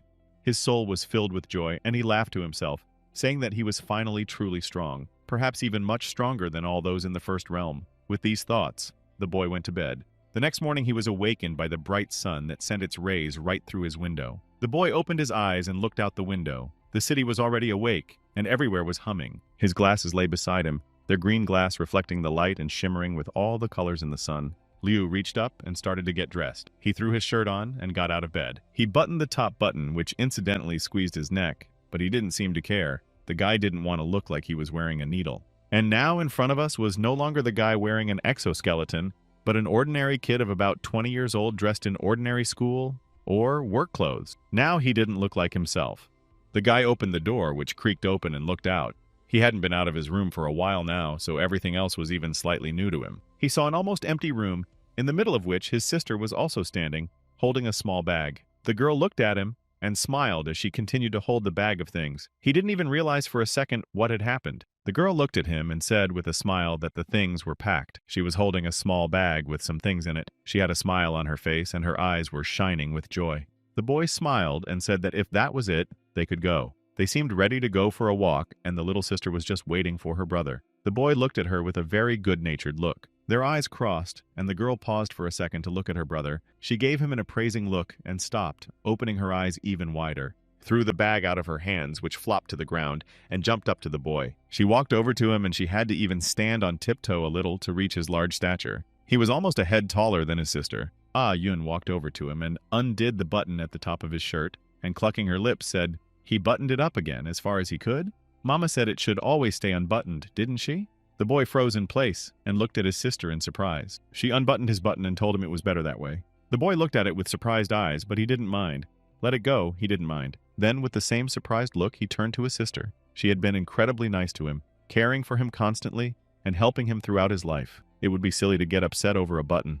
The girl looked at him with shining eyes and a very cheerful smile on her lips. She seemed to enjoy taking care of her brother. She looked at him smiling with such good-natured eyes that the boy's heart melted. Looking at his sister, he smiled as well and nodded his head. Okay, let it be. She should know better. Soon they packed up and went for a walk. Soon they came to the cemetery to check on their relative, who had left this world not so long ago. There were dozens, if not hundreds, of tombstones towering above the ground. It was a rather depressing sight, but people came here to see their dead relatives. They approached one of the tombstones, which had a picture of two people on it, a man and a woman about middle-aged. They put down the treats and lit the ritual candles. Apparently, they were their parents. In front of them, there was a ritual urn in which the fire was still burning. They threw some sheets of paper in it. It's how they communicated with their relatives. Liu looked with some regret. He was very sad to come here, but the memories did not leave his head. He looked at the tombstone and mentally promised Mom and Dad that he was taking good care of his sister. They could be at peace, so everything would be okay. There was a look of sadness on the boy's face. The girl smiled, too. Even in such a sad situation, she managed to smile. Her eyes shone with happiness that she could see her parents somehow. She mentally appealed to them, too. She would help her brother find a bride. She would make sure that in 2 or 3 years they would have grandchildren. Suddenly, the boys heard someone calling their names. They were startled and looked in the direction the voice had come from. There was a man approaching them, walking fast and steady and with a steady gait. The boys seemed to recognize him. He was a middle-aged man of about years of age. He laughed and said that it seemed like a long time since they had seen each other. The man had a good-natured and friendly smile on his face. He looked extremely friendly. It was Uncle Wang, a friend of the protagonist's family. They had a very good and warm relationship with him. The guy looked at him, and a smile immediately appeared on his face. "Uncle Wang! He came?" The boy thanked him for visiting their parents every year. The man is doing them a great favor. The man approached them and rubbed the boy's head. What a nonsense. He's been friends with them all his life. How could he forget about them? The boy shrank back. The man's hand was heavy after all. The girl saw her uncle too and smiled and said he had come too. She said that their parents had convinced him years ago it was time to use their last will. She said those words with a sort of sneer. The man thought for a moment and scratched his small beard. Something elusive flashed in his gaze. He turned to the girl and asked if she knew that Uncle Van was actually a millionaire. And he wasn't looking for anyone now, so as not to offend his girlfriends. Of course, the man lied. I just didn't want to start this conversation. Yun looked at him with a raised eyebrow in surprise. She was right, or she really wanted to marry this person, but it's still a child after all. As soon as the man heard this, he jabbed his finger at her and theatrically declared that you can't talk to people like that. It's too much. Her words are out of line. Let her not be so rude. Her brother was sitting next to her and chuckled quietly, watching the girl smiling sincerely in response to the man's indignation. His sister I didn't think of stopping. She had the kind of temperament to be open and always say everything she sees. She showed him her tongue and smiled. What an infectious little thing. However, it didn't become offensive. On the contrary, it even diffused the situation a little. Uncle sat down beside him and addressed the dead man. Li the elder. Let him come to his beloved daughter in a dream and let him punish her. It sounded without any anger, but rather a sneer. They had been friends with this man all their lives. He had known them since they were infants, so there was a warm relationship between them. The man continued to speak. There was some slight sadness on his face, but the atmosphere between them was peaceful. No need to distract him with such nonsense. He is busy with their plan to save the world. No time for love. A few more pieces of paper, and those lit up instantly. The girl grimaced. This is her parents' last wish, and she wants to fulfill it as soon as possible. She looked at the two boys with a dissatisfied look. Why are they so narrow-minded? This is unacceptable. However, they didn't seem to pay any attention to her. Uncle Wang smiled and looked in front of him. He asked, "By the way, how have things been since they returned to their ancestral home?" He hadn't asked once, so he wondered. Liu replied, "Pretty good." He thanked them for always taking care of them. It was very important. The man grinned and said he didn't need to thank him. It was his responsibility. He was supposed to look after these children until they found a home of their own. But not only had he not done so, but he had interfered in every possible way, so he was ashamed of himself and apologized to the boy. The boy smiled and told him not to say such nonsense. Then they were little, and a grown man in the house is always a good thing. He was looking after them. It was a time when care was badly needed. Then the boy looked away and thought. He had some heavy thoughts. By the way, it was this uncle who suggested him to play this game. Perhaps he was still fond of it, although he didn't know when the original kingdom had entered the real world with her. He had disappeared and asked how he was doing in the first realm. Uncle looked at him with a surprised look as if he didn't expect such a question. He looked at him, hesitated for a few seconds, and answered the question with a question. It was an unexpected question. How were they doing? There was an expression of extreme concern on his uncle's face, as if he had heard something unpleasant. Ah Yun waved her hands and said, "It's really good. Her brother is incredibly cool. He must be the coolest player in the game right now, the best in this game." The men looked at her with surprised eyes. Uncle thought about it. The coolest, huh? His eyes shone with joy, too. He was happy for the kid who had found himself in this world, and now his sister thought he was the best. It was good. The boy apparently noticed the joy on his uncle's face and turned and asked, "What is it?" The uncle woke up as if from a dream and looked at the boy. Now his expression changed. There was some sternness on his face, and maybe even envy. Does a grown man envy a teenager who has achieved greater success in a computer game than he himself? Begging sign. Yes, of course this game has enslaved the whole world. But why this envy? That's the phrase that's been going around in my uncle's head. The coolest. They sat for a while longer and soon parted. The boys waved goodbye to their uncle, and the man looked at them good-naturedly. He lost his mood for some reason. He waved his hand at them in a very dry manner and told them to go home at last and to be careful on the road. I think the phrase coolest hit him pretty hard. Probably had something to do with it. The boys waved to him again, and in a second they were gone around the corner, while the uncle remained standing on the empty road, watching their backs until they were gone. There was a look of fringe puzzlement on his face, a man worried about something but carefully concealing it. He turned his head to see if anyone else was near him. Then he shifted the same worried gaze to the side where the tombstone stood. A chill ran down the man's spine, and guilt began to gnaw at him for not having been able to keep the boy safe. From the tombstone looked at him two people who were long gone from this world. He gazed into their blank faces, and inside him something squeezed, as if something very long ago that he tried to forget again troubled his heart. The uncle flopped to the ground and lowered his head to apologize to his old friend. It seems he had dragged his son into this. He couldn't keep the kid out of it, and his carefree life seemed to have been interrupted. The man felt guilty. Now the boys were walking down the street. The weather was fine all around, the trees were bright green, and the air was wonderfully clear. A notification popped up on my phone. The latest news from the game came up. Zhaoyang and Huobihuo countries lost network connection for a long time. After troubleshooting, Shiyiyi country also disappeared. Now all fans demand the heads of state to find it immediately. Ah Yun saw the message, and a look of surprise and extreme worry appeared on her face. She liked the heroine so much, and now she had disappeared. The girl seemed to be extremely worried about something. Her brother saw this and looked at her with a stern look. Is she watching gaming news again? That's all there is lately. The boy thought, by the way, the last time the original kingdom descended on Earth, all the creators disappeared in one night. Until now, he didn't understand why it had happened. There was an expression of extreme puzzlement on his face. There was virtually no action from them. Most likely someone or something was involved. Whatever chaos was going on, no one was reacting to it, as if what was happening was normal. It was completely bizarre. He patted his sister on the shoulder and said it was time for them to go home. Hurry up and play. The girl replied that, of course. Her friend couldn't wait for her to get online. They went home. The guy asked, "She probably already has a 45th level to ask me for a sign." The girl happily replied that she had just raised it. Then let her try to reach level 50 in the next days. Soon, they got to their home. They walked around some more, and it was already slowly starting to get dark outside, though in this city it seemed the light didn't fade for a second. The bright, tall skyscrapers illuminated almost the entire space.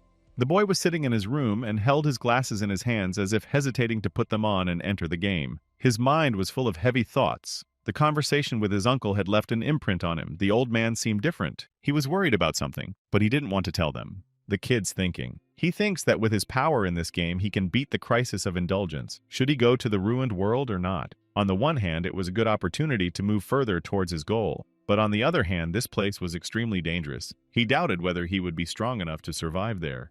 Perhaps we should have saved the sphere of return for reality? That was another question. The boy hesitated and looked before him with a concentrated and thoughtful gaze. But there is one new thing: the creators. The creators controlling this game. These were heavy thoughts. The guy was immersed in them with a head that was already starting to ache. So far, everything had been fine, only because of his knowledge from his past life. He had worked so hard that he could even become the top player in this game in one fell swoop. But it's time to decide how to proceed and what path to take. He needs to figure out what's the best choice for his sister's future. That's exactly what he didn't know.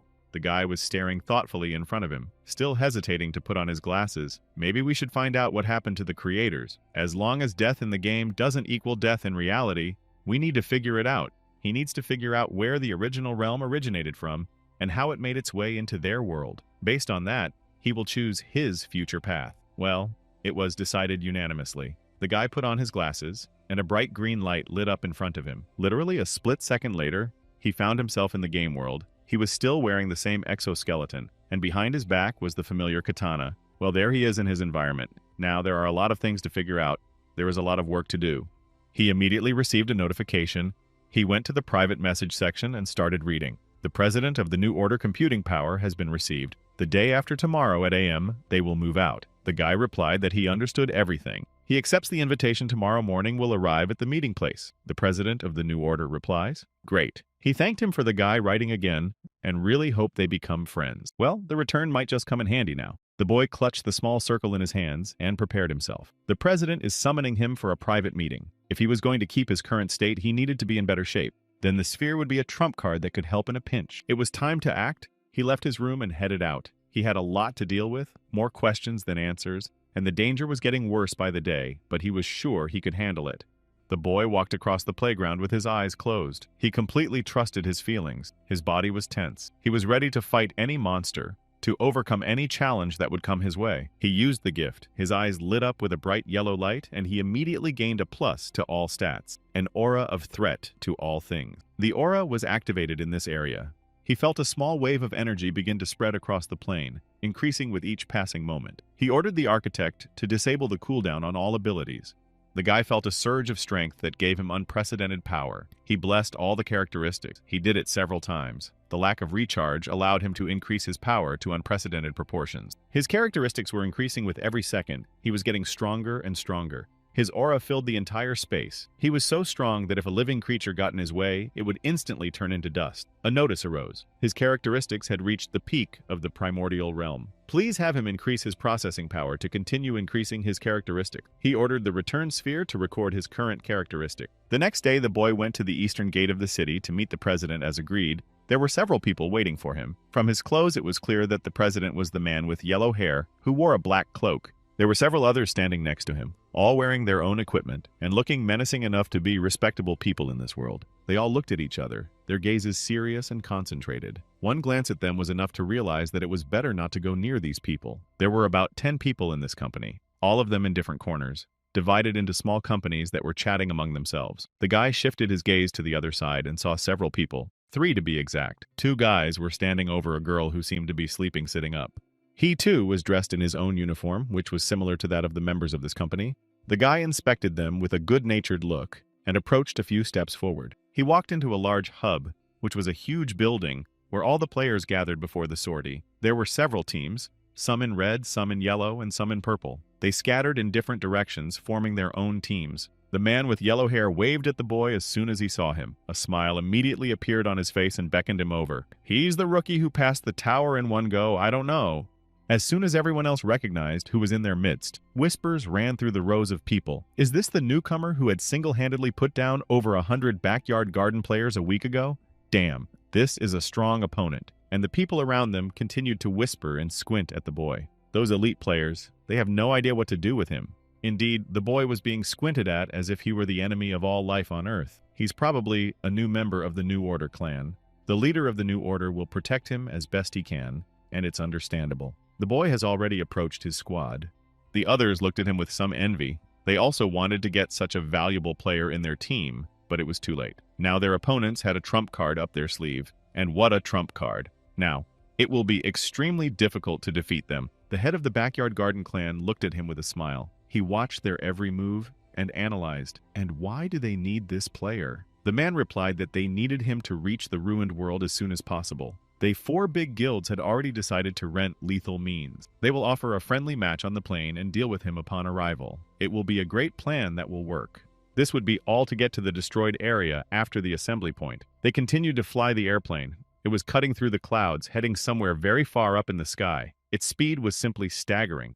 It turned into a small dot that glowed brightly. The speed was elusive to the human eye. The leaders of the 4 big clans had rented flying vehicles to elite players who had enough processing power, since one had to have at least of this reading to enter the destroyed zone. The leaders of each clan, in addition to the retinue, took all of their players in sufficient numbers. They were incredibly powerful points. All the players who arrived at this location were here, in the same aircraft that traveled directly into the destroyed area, and on command they were. The guy thought about it and looked around at everyone sitting next to him. There were quite a few people, all of whom he would have to get to know, as they were his future teammates. The girl sitting next to him waved her hand in greeting and smiled. Her name was Wei Shi. She looked to be about the same age as our hero. She was level 60 and was a member of the New Order clan. According to the head of the New Order, he didn't immediately know that she had computing power. The guy took a closer look at her. This girl looked harmless at first, but you still had to keep your eyes open. Who knows what she had in mind? The boy took a closer look. He found out later when he was trying to find a way to hack the entrance to the secret realm. Passed 5 dungeons in the danger zone and also in the chaos zone, gaining computing power for doing so. The guy looked over to the other side, where another male member of their team was competing with their leader in arm wrestling, but he didn't seem to be very good at it. He tried, but the leader was much stronger than him. The man gritted his teeth and said that he would not be so carefree, and by all means preserve his reputation. His name was Ruli. The man looked extremely furious at his loss. The clan head, who was wearing the same cloak, looked at them with a good-natured look and squinted his eyes. His name was Reichi. All of them were level 60. Despite dying, they too had quickly pumped up, and all of them now had level 60. Quite strong players, one should be careful. The guy looked closely at the screen. Normally, the players who died would never reach such a high level so quickly, so they would have extremely high experience. At the moment, it was only possible to rise so quickly by exchanging money for experience in the mirror realm. A 1-to-1 exchange means that to level up to the 50th level, you need at least million. That's so much. As the members of the New Order sat and familiarized themselves with each other, someone was already watching them. His purple hair was clearly visible. It was the head of the opposing organization. His name was Yuan Ding. The man was watching them through the glass and smiled. He logged into the private chat room. The situation was very pleasant for them, as many as 4 players with 5% processing power. The chat immediately started waking up the other players. The head of the asylum replied that let him do what he wants. The warden said that they should deal with this newcomer together, then they would share his processing power. The head of the skyscraper replied that he was crazy. They'll deal with him. And then how will they explain themselves to D, the New Order? What do they have to explain themselves for? The head of the asylum said, then they do this. Challenge him to a one-on-one fight in a wide area to get him away from the New Order members, then join forces and kill him. Simple as that. They sent a few men to check the situation in the authorized area upon arrival. They were immediately killed. The guy had been sitting all this time, looking in front of him with a surprised and slightly wary look. I agree with the general information. After the resurrection, they saw something. All they saw was a world turned upside down and a sphere of light. That was Dongyang, the head of the level asylum. They won't gain anything by exploring the ruined area. Players with computational power are too expensive. Even the New Order clan, which had as many as 4 such players, wouldn't be able to do it. He wouldn't risk sending such highly rated players to that area to get nothing, so they chose the most dangerous option. The clan head looked at him and smiled. Gathering all the players with computational power together and going there is dangerous. Suddenly, one of the men slapped his hand on the table with such force that the whole place shook. He seemed to be furious at what he had said. He shouted, "Their clan can safely gather such players. Why is he suddenly jumping to such conclusions?" The man seemed to be extremely unhappy with this state of affairs. How could he even say such a thing? Hujiazi folded his hands and looked at them. This boy is wrong. He stinks so much, and the head is just stating a fact.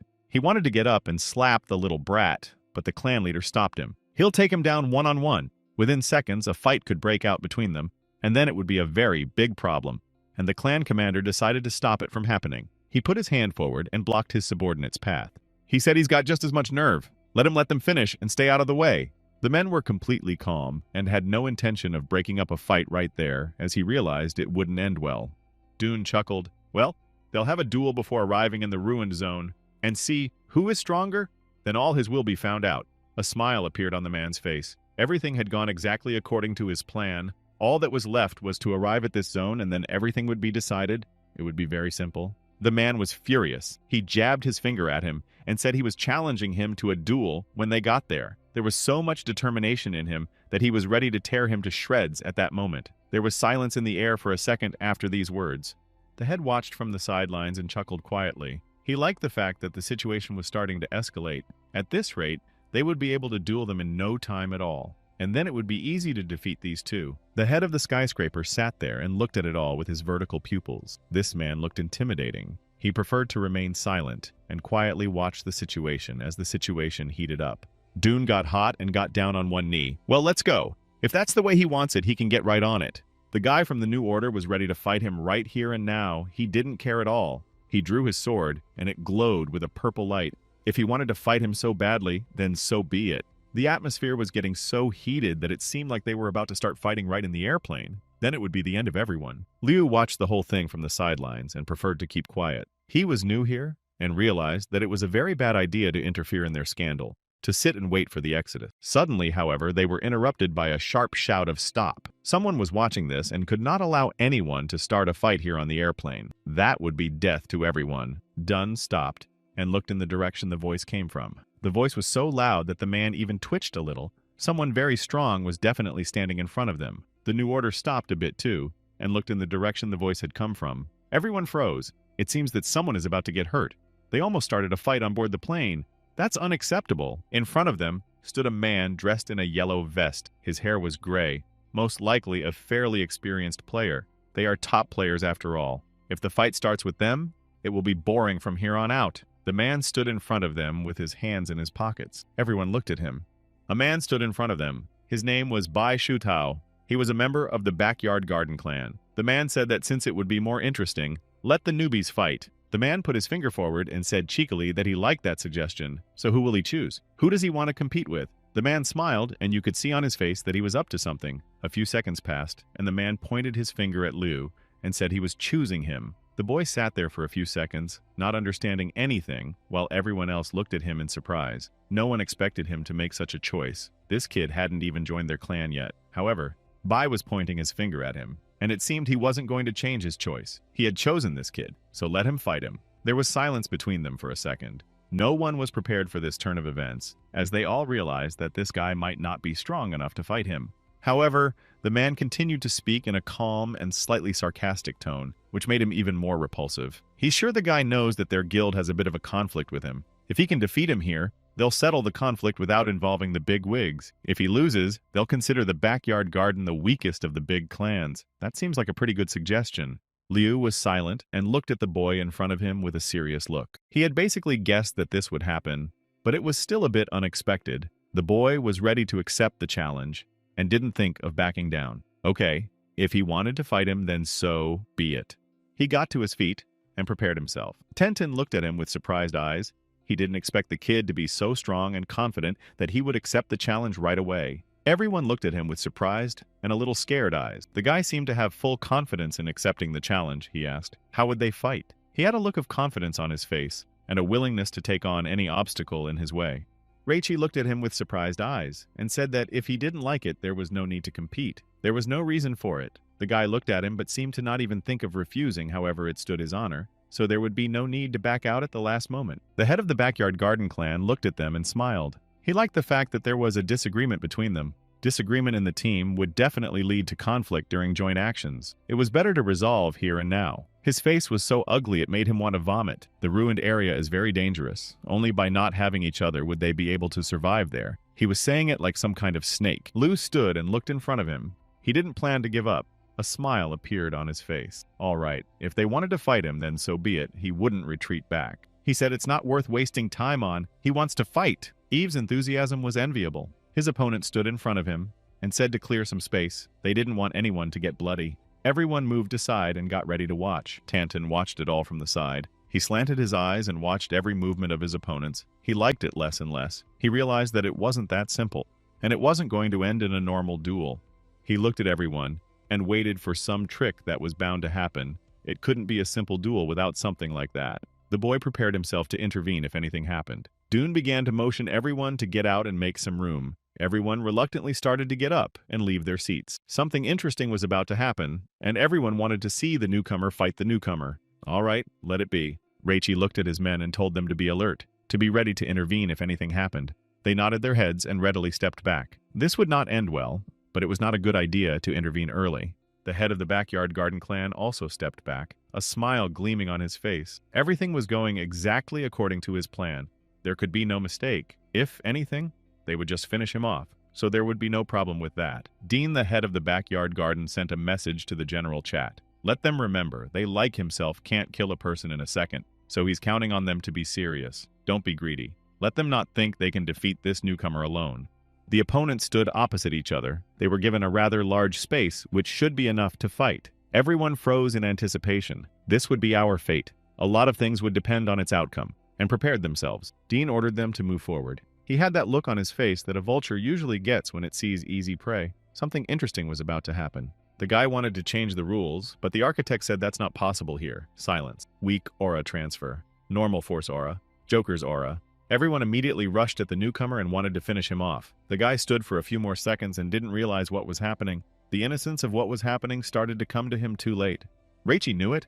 Those bastards couldn't just leave him alone. The boy realized that something irreparable was about to happen and he had to intervene immediately. He turned a frightened look toward the kid who was one step away from dying. The girl looked at him with frightened eyes. Everything was happening too fast. They wouldn't have time to do anything. They just had to stand back and watch as the poor rookie was pounced on by several experienced players at once. The man looked at them and cried out in surprise and fear at the same time. He couldn't help the newcomer now, but he felt guilty inside that he was the reason the boy was in this situation. Liu screamed. He knew those things were up to something. The guy was furious, his eyes glowing, ready to tear them apart at any cost. Whenever you are faced with the unknown, which scares you and promises only bad things, it is better to be always ready. From the very moment he boarded the plane, he had been placing blessings on himself. Each one was worth 10 units of strength, though it only added 5 characteristics. Even so, after only half an hour of flying, all of his stats had reached their limit. That's great, that's just great. At this rate, he could easily defeat them all in one blow. The boy grasped his katana and prepared to fight back against all of these bastards. He swung his weapon, and with one precise blow, he threw everyone else aside. The people couldn't even react in time. They bounced away because they didn't expect this kid to be able to fight back like that. Dean was scared out of his wits. He didn't expect a kid who was a rookie to be able to fight back. Yes, of course he'd passed the tower alone the first time, but he couldn't be that green. The man dodged at the last moment. The guy was furious. These creeps were going to kill him, set him up so meanly. So now they're gonna die, and here and now. A smile appeared on his face. He was anticipating how he was going to deal with everyone else. It wouldn't be any difficulty for him. Defeating the enemies. All the effects were stripped from him. He ran straight at their leader, who had prepared his weapons to defend himself. But it was all useless to say the least. Suddenly, a notification popped up in front of him. From what the guy saw, his heart skipped a beat. All the blessings had been withdrawn in an instant. Damn it. He didn't know that the blessings were removed along with the curses. As soon as it happened, the guy felt weak. He couldn't use any more spells because of the silencing effect. Everyone pounced on him and prepared to crush him with their combined mass. The guy turned to the architect. However, there is a restriction here, and it is impossible to use the architect. He used evasion, but the movement was only possible in one direction. The boy was terrified. He was now the closest to his death. He wouldn't be able to stand against so many opponents without his abilities. He realized that this was a well-planned action to finish him off here. He can't move. All his limbs were petrified. The guy was one step away from death, and only a miracle could save him. A chill ran down his back. He realized that now, if someone didn't intervene, he was going to die here. His whole life appeared in front of his face. However, now something unimaginable happened. Someone was moving with such speed that it was impossible to catch a glimpse of him.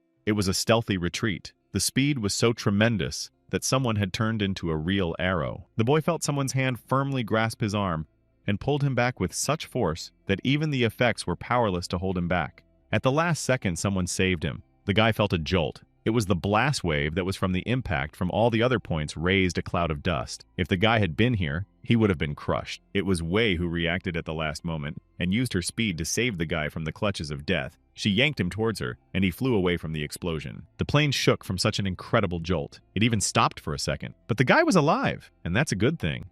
He was standing with his savior now, breathing heavily. He was incredibly frightened. He could still feel the claws of death around his neck, but the girl held his hand and looked at him earnestly. His whole team was furious, those assholes. What are they doing? They're violating the rules set by D. Let them prepare to die. The whole team became alert and prepared to fight back. Their opponents were in full assembly. They had already prepared themselves and realized that now they would not leave without a fight. The floor cracked. Everything was covered with cracks. Even the ship's coating could not withstand such a strong blow. The fog was starting to clear. The backyard garden was coming closer and closer to them. All the other teams had joined in as well. They were ready to crush them with their numbers.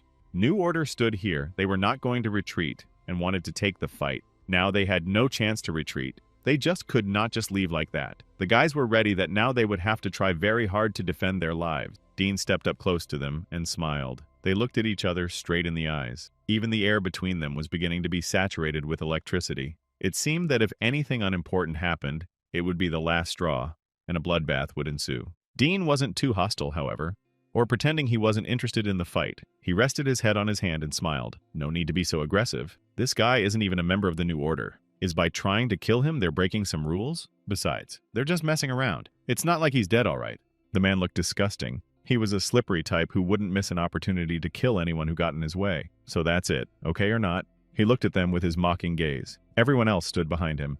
Reichi was even furious at such an insolent challenge. He couldn't find anything to say. It was as if the boy had swallowed his tongue. Such insolence was unthinkable. They had started a fight. They almost killed an innocent man. And now they're threatening everyone else. That's sick! He clenched his fists so tightly that he seemed ready to break his arms. The man could barely keep himself from rushing out and killing them all in one blow. These people had pissed them off for a long time, but he hadn't thought, couldn't even imagine that they would be capable of something so vile. Their opponents had moved aside. Well, the situation was stabilized. They were still facing each other, with only a small barrier separating them. The guys stood there, waiting for someone to make a mistake, and then there would be a massacre. However, the girl, who was constantly sleeping, suddenly fell to the floor and sighed heavily. There's no need to fight. It's better to need to rest before arriving at the destruction zone. They will always have time to fight. When they get there, they will fight. Her name was Liang. The girl looked at them with a completely indifferent, tired look. She didn't seem to be interested in anything at all except sleeping and resting. She was level 60 and a member of the Skyscraper clan. The head of the Skyscraper clan looked at her with a pleased look and smiled. And my own self wished that this situation would be resolved soon, since their instant kill plan wasn't working. He blinked his hideously scary eyes and nodded his head. He nodded his head and said he agreed with his partner. The man sat down next to her. If they keep fighting, they might not make it to the destruction zone. Do they even need to? Dun too sat down and agreed. He wanted to make peace with the Force, but there was truth in the man's words. He didn't want to smash the whole ship now, because then they would all lie down here. Dean sat down on the floor and sighed, a little frustrated. What a shame. Just a little bit short. He still continued to provoke everyone else. What a nasty type. The man continued to stare at them with his snide and sly gaze. One should have expected something else from him after all. These people wouldn't leave you alone so easily. The boy dispelled all the abilities that had been placed on him. He was now calm and free. He could breathe normally and move normally. Well, he remembered something. One ability belonged to the member of the Hu Asylum, and the other belonged to the head of the Xiao Skyscraper clan. He looked at the girl who had saved him and thanked her. She looked at him with a surprised look and didn't say anything. The guy still felt the breath of death. He was very grateful to this girl who had reacted so quickly and saved him at the last moment. She smiled and looked at the boy. It seemed to please her, on the other hand. Now she had a new friend. Not a bad opportunity to bond and become a team. Reichi was still tense. He turned to the boy and asked, "Is he all right?" The boy nodded his head. Yes, he was fine. He thanked him for their quick rescue. Another man looked at him and muttered something to himself. If he was the only player who managed to defeat him, then let him not dare to die at the hands of someone else. Otherwise, he would be disgraced. This is unacceptable. It was a peculiar show of concern, however, it was still a nice touch. Reichi was still tense. This was the situation he had feared. The man said he had been too naive. He thought that knowing the level of danger in the destruction zone, they would act together, at least until they found the authorities. He didn't even realize they might have conflicts before they got there. And the agreement that they weren't supposed to fight once they got to the destruction zone also seemed to have fallen through. He looked at the rest of his team. Now they could only rely on each other. They couldn't trust anyone. Once they got there, they would be in a lot more trouble than they were now. They would now have to worry about how to survive and not get killed by other players. Everyone else nodded. They themselves understood the responsibility of the situation they were in. They had to stick together, lest, God forbid, someone dare to kill a member of the team. Soon, they were at the entrance to the destruction zone. It's a pretty grim place if you look at it that way. Everywhere gray and dreary, destroyed houses, broken everything, very dark colors prevailed everywhere. The ship landed. It was time to get out to finally finish what they had started, and landed on a solid surface. Everyone else went outside. It was all foggy. It was almost impossible to see anything further than your nose. Several teams stepped forward and came to the edge of the precipice they had landed on. The boy looked forward with surprised eyes. He thought he had seen this place somewhere before, but at the same time, everything was very unfamiliar to him. He had wanted to get here so badly, and now here he was. His goal was even closer. As soon as they got outside, Dean said that this treaty didn't work here. This was a destruction zone after all, so it would be okay to attack each other. Everyone else immediately became wary. Surely that was to be expected. But after a short pause, the man added, "Don't forget where they are now, and without teamwork, they won't survive here." His eyes didn't indicate that he would keep his promise. Well, we'll have to be careful. Who knows what this bastard will get into his head? Rachie looked at him with a serious look and asked, "Is he suggesting he choose between him and the newcomer? What kind of idiocy is that?" Then, of course, he would go with E. It seemed to be obvious from the beginning. The guy stopped and started looking around in different directions. This place was extremely depressing. The guy was standing behind and was trying to figure out where he should start to act here. Dune put a shield on himself to be at least somewhat protected in case of anything. You don't have to make a big deal out of it. D was sure that they couldn't act together. It made sense. He looked up and a caustic smile appeared on his face. This man was naturally up to something. They would simply have a better chance of survival. Hu looked at them, and a predatory smile appeared on his face. He had a little bit left to enter the fog and continued to follow the ruined area. This was a dangerous place, just right for a brat like him. Then, he asked the commander to wait for him and rushed right behind him deep into the fog. Everyone dispersed, leaving only the members of the new order. The kid was confused. He realized that whoever had sent them here understood that they would never work together. The boy tensed up. He was in for a serious challenge. Okay, there was still something to be done about it. Xiao Said, his buddy's expression was not bad. He turned to the fog and was about to go there, waiting for no one he was not going to wait for. Then I guess they'll go too. The man called the girl to him and told her to follow him. The girl looked at him with a displeased look and agreed. She liked it less and less. She didn't want to go there. It was cold and wet. Why go there at all? Dean looked at them and spread his hands, but he had the same disgusted grin on his face. So now it was time to move on, and since they were going to be acting alone, it was time to split up. He said to pass, and his companion followed him. In a second, they disappeared into the mist. The members of the new order told their leader that they should move out as well. The boy nodded his head, and they moved forward. The fog spread out before them, and it did not suggest anything good. Still, they needed to move forward. They moved towards the fog and felt that damp, nasty air clogging their lungs. The guy walked forward. He was not comfortable with this place. It brought back some very bad memories. He looked in front of him and tried to see something in the fog, but it was so viscous and dense that it was impossible to see anything further than his own finger. The fog covered everything, thick as milk and viscous as jelly. The boys were drowning in it. As the boy moved forward, very bad thoughts began to enter his head. Does power really exist? Where did it even come from? If he got it, what would he have to do? These thoughts completely took over his mind, and the boy felt a little bad. His crew at this time continued to advance. They walked in silence, each immersed in his own thoughts. There was no desire to talk, especially after all that had happened on the ship. Could she stop the game's invasion of the real world? Guy walked and pondered over it all. Stop it. That was the one thing he wanted. He wanted to finally stop this whole nightmare, to stop people dying, to finally make this endless hell stop. Unclear silhouettes began to appear through the fog. It was like the power lines that were in the real world. The boy looked closely, and yes, they were. The fog was thickening above them. No longer could the head of the backyard garden and his man be seen. It thickened as if it were really some kind of milk. The boy looked closely, but couldn't see anything. It was quite dangerous. Who knows what dwells in this fog? They continued to go deeper into the depths of this all-consuming fog. The boy fell a little behind them, and the silhouette and his teams began to slowly dissolve in the depths of this thick-as-milk fog. Tenton shouted for them not to get too far from each other. Gather closer. Let them be careful, for who knows what may dwell here. Those who were here before them died a horrible death, and if they don't want to redo their fate, yes, let them stay close together. That way there is a better chance of them staying alive. Suddenly, a notice appeared in front of them. The processing power of the membrane exceeds. The gate to the world beyond is open. As soon as they saw the message, shock appeared on their faces. The guys didn't expect it to happen so fast. They had to do something to group up, or somehow get out of here. Immediately, the earth beneath their feet began to crack. A huge rift appeared, which could easily fall all at once. The crack spread farther and farther. It swallowed almost the entire space with it. Liu tried to stand on his feet, but he failed. He realized that now he was going to fall right there. What was going on was naturally unclear. It all happened too fast. The guys did not have time to do anything. They realized that if they did not do something right now, they would immediately fall in there, and then nothing would save them. And so it happened. All that they had feared happened at that moment. They all fell in at once. The hole kept getting bigger. It was so big that the guys went straight down. Everyone, he spread his arms to reduce the speed, but it seemed useless. They had already flown several dozen meters, but they were still falling down. It was very cold here. The wind was cutting their faces, and they continued to fall down, gradually picking up speed. Suddenly, a bright white light began to appear in front of them.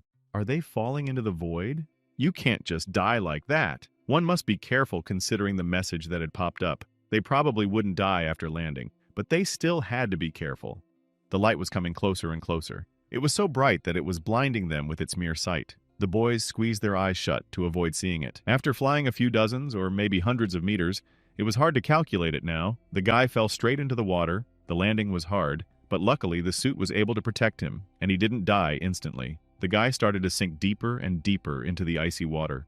He plunged even deeper, and suddenly he was on dry land. And how was that even possible? A message appeared in front of him. You have left the primordial realm. The computational power of the primordial realm's membrane has been sealed. Welcome to the world beyond. So this is it? Everything here was completely different from what he had seen before. There was something strange everywhere. He wasn't breathing yet, as he thought he was still underwater. However, everything here told him that he was on dry land.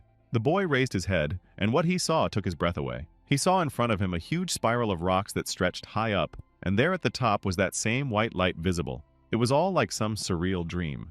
He looked around. Everything was completely different here. A chill ran down his spine. He couldn't believe who he was in this world. He had worked so hard to get here, and now he was here. There were fragments of rocks all around. They seemed to be levitating in the air. Everything here was very unreliable in appearance, yet the rocks were in the air. Some impossible force was keeping them here. This world was incredibly huge. He realized where he was at once. The city was some cosmic distance away, and the guy was practically on the very edge of this world. This is the zone of destruction?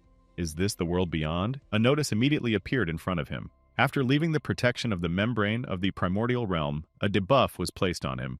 World Strength Beyond the Fringe. It lowers his strength to unit. Fighter title revealed. The effect of the fringe world is reduced by. The computing power of the membrane in the first realm is found to be. The effect of the fringe world has been weakened by. Its final strength is of its original strength. He looked at the following notification. Player level characteristics. Attack, power, defense, resistance, strength, 9 dexterity, 9 physique, intelligence, perception, 8 distribution points, 0. Health, knowledge, power. The next notification stated that he was affected by the world's debuff, beyond the fringe ability duration reduced by. Next notification, you have left the primal realm. The architect ability has gone on an infinite cooldown. A level private area has been created. Please have him name the private territory. The boy landed on the ground. He tried to steady himself on his feet. What he had just heard had turned his head upside down. This was unbelievable. The weakening of his characteristics was simply monstrous. His characteristics had been reduced to practically nothing. He could only hope that he could survive in this world. It was unthinkable. What if he encountered a powerful enemy? How is he going to fight him? Such characteristics were simply monstrous. In his current state, he had no idea how he would survive here. He looked around and tried to come to his senses. He liked this place less and less, at least because he had lost almost all of his characteristics. In such a deplorable state, he had no idea how he could find power here. The boy stopped and looked around. The stones were still flying, and they had been here since before the beginning of time. Now even the weakest opponent could easily defeat him with a single blow. The guy got into a fighting stance and prepared himself. Maybe there will be an opponent nearby who will have to fight face to face, and so yes, he doesn't even know what to do. A notice has appeared. Please give the name of the private area. What the hell is the territory now? Is this a land game? He gave me a fancy #1 title. The guy was standing on his piece of land looking around. It was all pretty weird. The private territory was named #1, current level 1.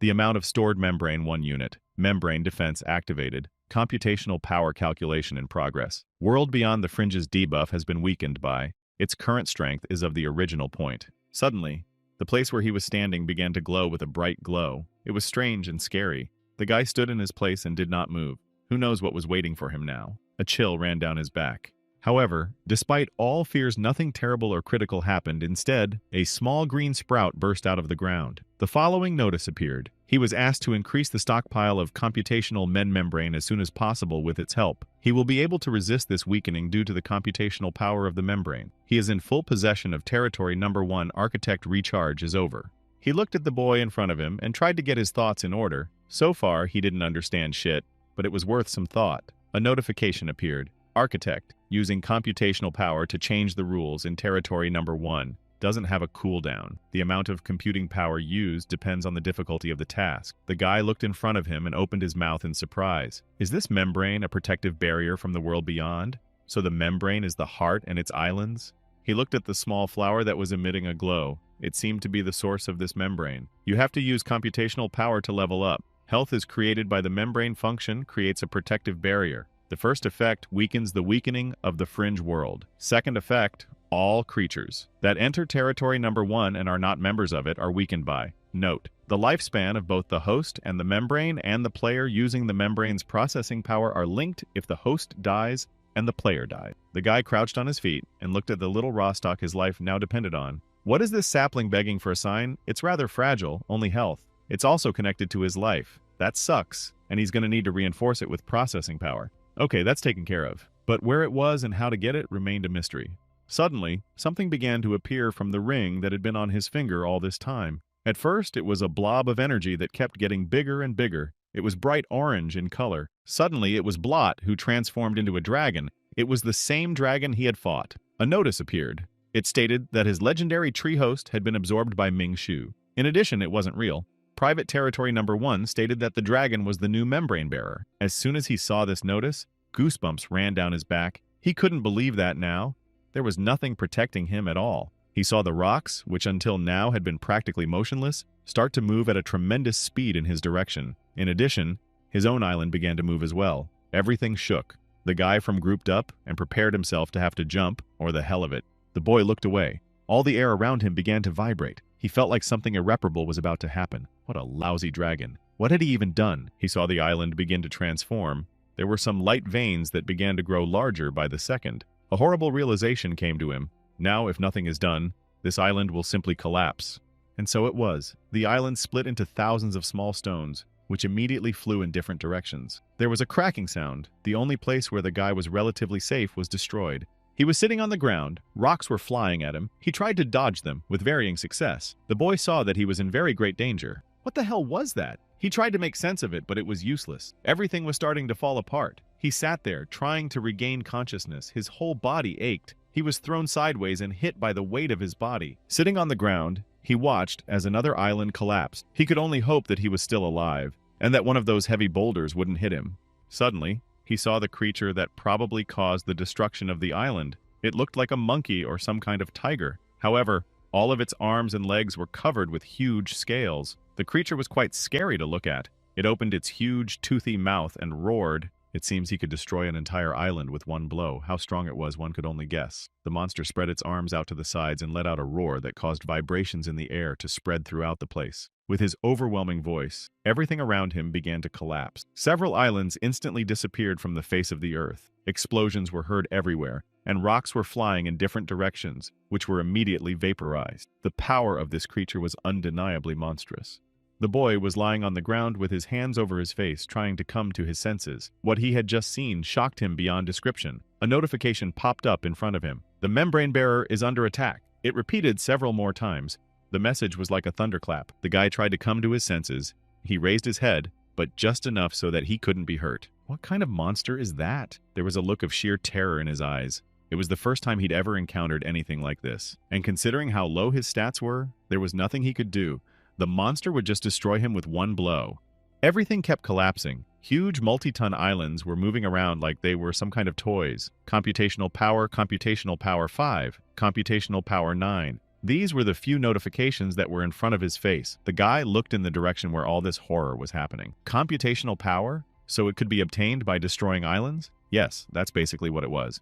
But how do you destroy an entire island? He could in principle increase his computational power, but it would be too difficult at this moment. As soon as the islands were destroyed, chunks of energy would be separated from them, and they would immediately flow to the monster that had destroyed the island. Thus, it was able to increase its power endlessly. The monster absorbed energy and computational power. At this time, its strength increased manifold. This monster seemed impossible to defeat at all. He looked at the island where the monster was, and shivers ran down his spine at the thought of having to face that thing. It was unthinkable. How could he defeat it if he had such weak equipment? The island on which the monster was sitting began to glow from the overflowing energy. It was like a real huge lantern. It looked like it was about to burst from the overflowing power. The monster roared, like a gorilla beating his chest to prove his superiority. Looking at this monster, will not will, you can feel respect for it and awe fear. The beast was of incredible size, and its strength was far greater. It was much stronger than even the strongest of players and could transform and destroy islands with a single roar. He energized the island, and a huge stone boulder rose up to where that patch of light had been. The boy watched it all with his mouth hanging open in amazement. It took off. Did that creature look so joyful? Maybe its goal is to gather computational power, and once it's achieved, it returns to this realm? Oh, well, if that's the case, then the boy will have at least one chance to survive. It had passed. He sighed very heavily. Finally, at least, someone on his side. A small dragon appeared next to him and sat together with him, watching the scene. If he hadn't merged with the legendary tree after such a shockwave, a host with a health of would have definitely died, and his island would have simply collapsed. It's a good thing the dragon showed up in time. The boy rose to his feet and sighed heavily. He looked at his little companion and said that it was good that he had merged with that sprout. Otherwise, he would have returned to the city when he died. He thanked the dragon. He had thought he wanted to destroy the tree. The dragon looked at him with a serious look and stuck out his split tongue. It seems he doesn't really like being praised like that. It's called sucking up. The boy looked at him with a surprised look. The dragon said that it was still a bit early for praise. He was also affected by the debuff. Now, the guy was stronger. When he became a membrane bearer of his private territory, he needed only a few health points. There was not much he could do in this state. As soon as the boy heard that, his jaw dropped in surprise and fear, so he couldn't rely on his power. What a bastard. He had thought that now that he had a dragon by his side, he would be safe. No, he wouldn't. There was real fear in his eyes. What should he do now? Protect this little worm? Ming continued to say it was like this, only as long as he didn't have the computing power for it. For a short time, it would still be able to take on a real appearance, however, it still wouldn't be enough. The dragon raised his head up and said meaningfully that the most important thing here was computing power, as he had already realized. Once they have it, they will not only regain their former strength, but will also be able to increase it. In addition, they would be able to increase their power enough to expand their territory and reach the very top. They both lifted their heads up and looked up to where there was a bright light. It appeared to be an unreachable target that was basically impossible to reach. Up above was still glowing that spotlight. The guy told the dragon that he was saying he needed to get to the destruction zone left to get into the sphere, like that monster. The dragon nodded his head. Right? A silence hung between them for a second. The idea is good, however. How to do it? The boy nodded his head. So that's their goal. Maybe that's where the power he's looking for is hidden. So he needs to get there. But first he needs to gather computing power. But he can only do that when he crushes the islands. With it, he'll expand his personal territory, and then he'll get to the sphere. If that's the case, he can start. A thought suddenly shot through his mind. By the way, where's the head and his team? Once he fell through here, it's never seen them again. They can't have died here. They're much stronger than him, aren't they? The guy took out his communicator and tried to check his location, but it was useless. The map system was disabled. The command system was also disabled, open, impossible. Group chat. And just there, the head of their clan was asking where they all went. Finding his friends was a challenge. Everyone was lost here. Perhaps they were several hundred or even thousands of kilometers away from each other. A man stood on one of the ruined islands, staring off into the distance. It was He opened a group chat room. The man turned to the head. The man held his communicator in his hands and looked around. He had gotten to the same place, so finding the newcomer wasn't much of a problem. They can't believe who he's met. The head sent a sign in. The man replied that he sees the very newcomer. The chapter told the man to be careful at all times. However, the man didn't seem to be worried. He was gaining strength through reinforcement, so he would easily be able to contain him. It seems he was too confident in his strength. The guy opened the dashboard and started chatting. Their head tried to find out where they were, at least. Rule replied that he himself has no idea where he is right now. There are some rocks around, space or something. He doesn't see anything familiar. Are they somewhere in this area or not? Wei answered that, after entering the area, they should have been scattered to random places. Space here is so huge that it almost equates to the size of all three parts of the primordial realm. The chance of meeting is extremely small. However, the power is definitely in the realm above us, so if they were to advance towards it, they would definitely meet somewhere. The head replied that it should be done then. It seems that one can only rely on oneself. The boy thought for a moment. He got up from his seat and moved forward, knowing their goal was a sphere, and that to achieve it, they had to gather computing power by smashing the remains. But with their current strength, it would be difficult. How can this island be smashed? It's so huge. He looked at the kite that was doing all the work around him. Maybe we should try shooting at these islands. They must be destroyed somehow. Okay, stupid idea. It won't be that easy, right? The guy shivered. Yes, smashing the island with a gun was a brilliant idea. But suddenly, maybe it would work. Then he could safely use the combined damage of the architect's abilities. the consolidation of the blessing status, and the triple damage of the pendulum. Even though the strength has been reduced to, it should still work, but he just needs to stay where he is. Worth a try, the guy took aim. The nearest island wasn't that far away, so it wouldn't be that hard to hit. If it worked, he wouldn't have to risk leaving his territory for computing power. It would be much safer. He looked at the dragon and asked, "Can he move their island?" The dragon nodded his head. The boy asked to help him move to the slower island.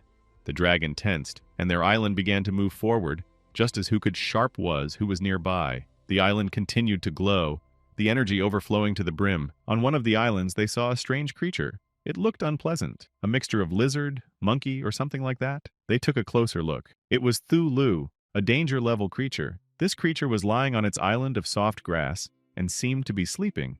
Suddenly, the animal heard an approaching rumble. It raised its head and saw the island approaching it. The membrane carrier is the core of the territory. If you destroy it, the island will collapse. That thought was on the boy's mind. Well, it was worth a start. If this worked out, it was possible they could build up enough computing power to finally get out of this place. He had put a few blessings on himself and his weapons. Of course, it was nothing compared to what blessings he had received while in the game world. However, now it was all that was worth hoping for. A notification popped up in front of him. His power had reached the limit of the place he was on. Now, let's get started. This is too fast. He opened his stats and was horrified. Characteristics: attack, power, defense, resistance, strength, dexterity, physique, intelligence, perception, health, knowledge, power.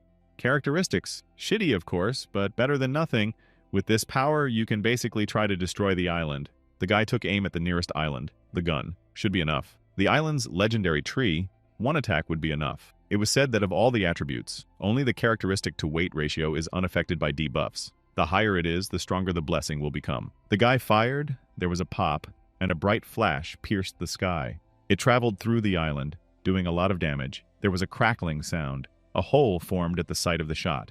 The monster, awakened by the shot, roared with rage. Someone had dared to disturb its sleep, and now it was ready to tear apart anyone who stood in its way. It was too late, though. The island started to come running. The force of the shot was still enough to destroy it. A big hole appeared in it, cracks from which began to spread in different directions. After a few seconds, the tension reached its peak, and the island scattered in different directions, leaving behind only countless shards that were moving at a tremendous speed in different directions. "I got it!" The boy clenched his fist with joy. A message appeared in front of him. "You have destroyed the membrane carrier of private territory number. Fair territory number has been destroyed. The territory's host is dead. Attention +1.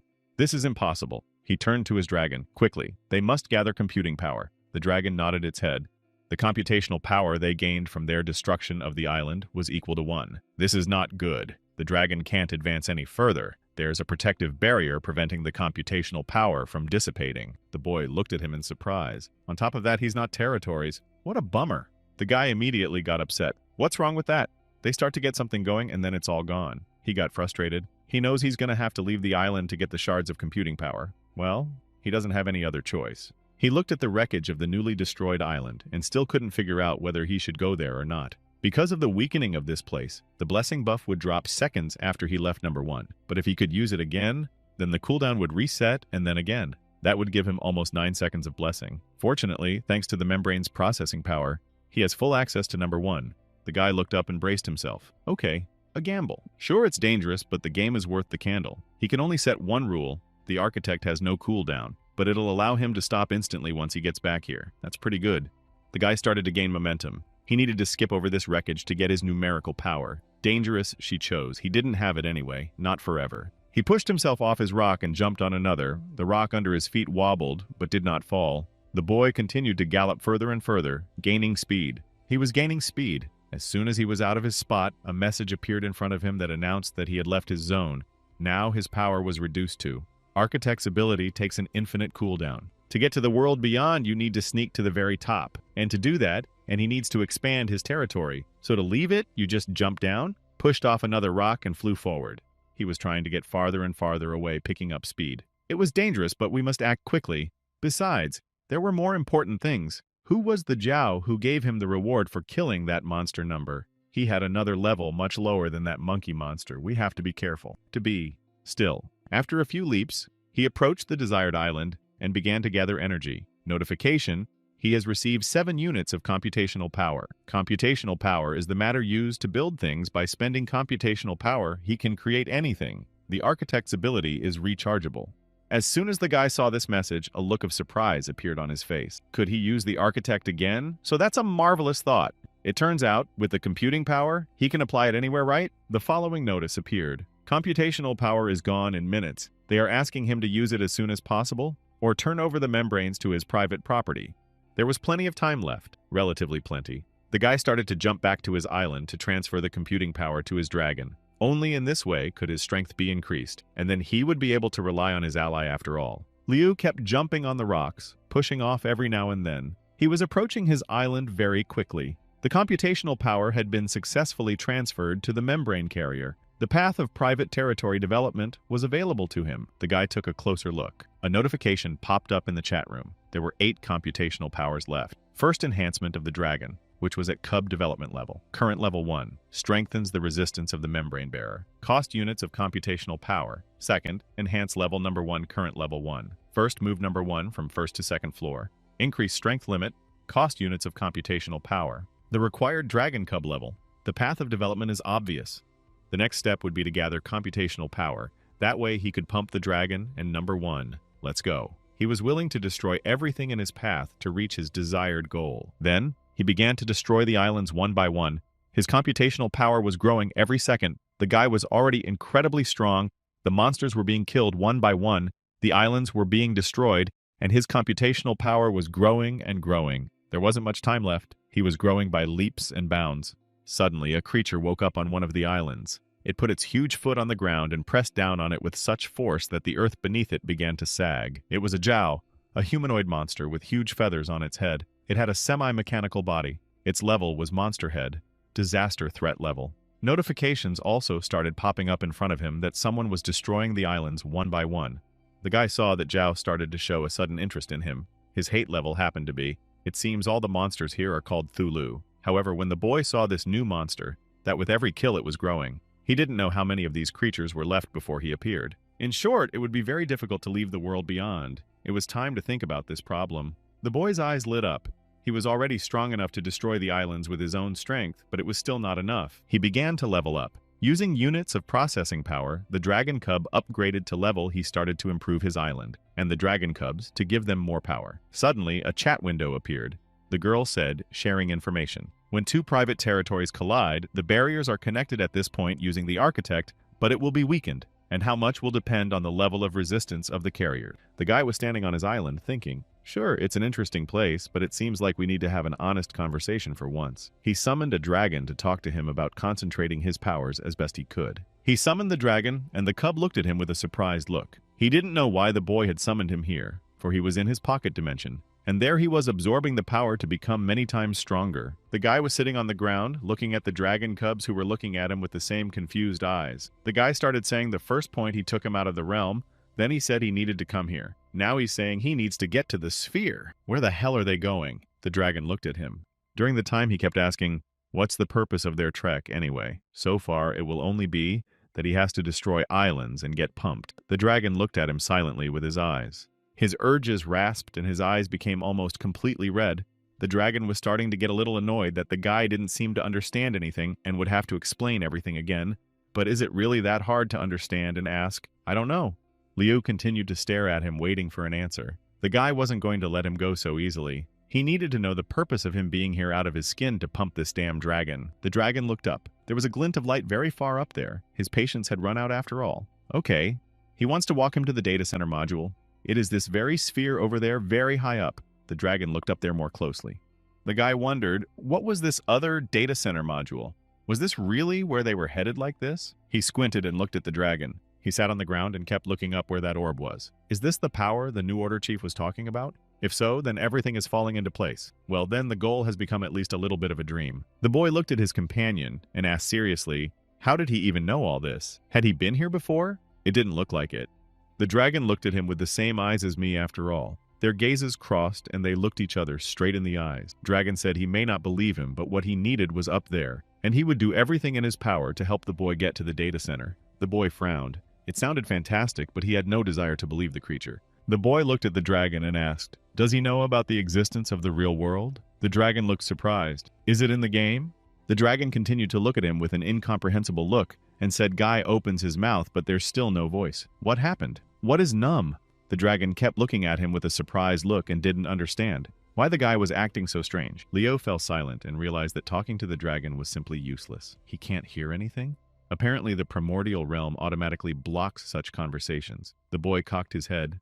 Okay, forget it. Did he say he would do everything in his power to help him? So he had one request after all. The boy had something else to say, but something began to change. Something invisible. Something that was at the very root of the world.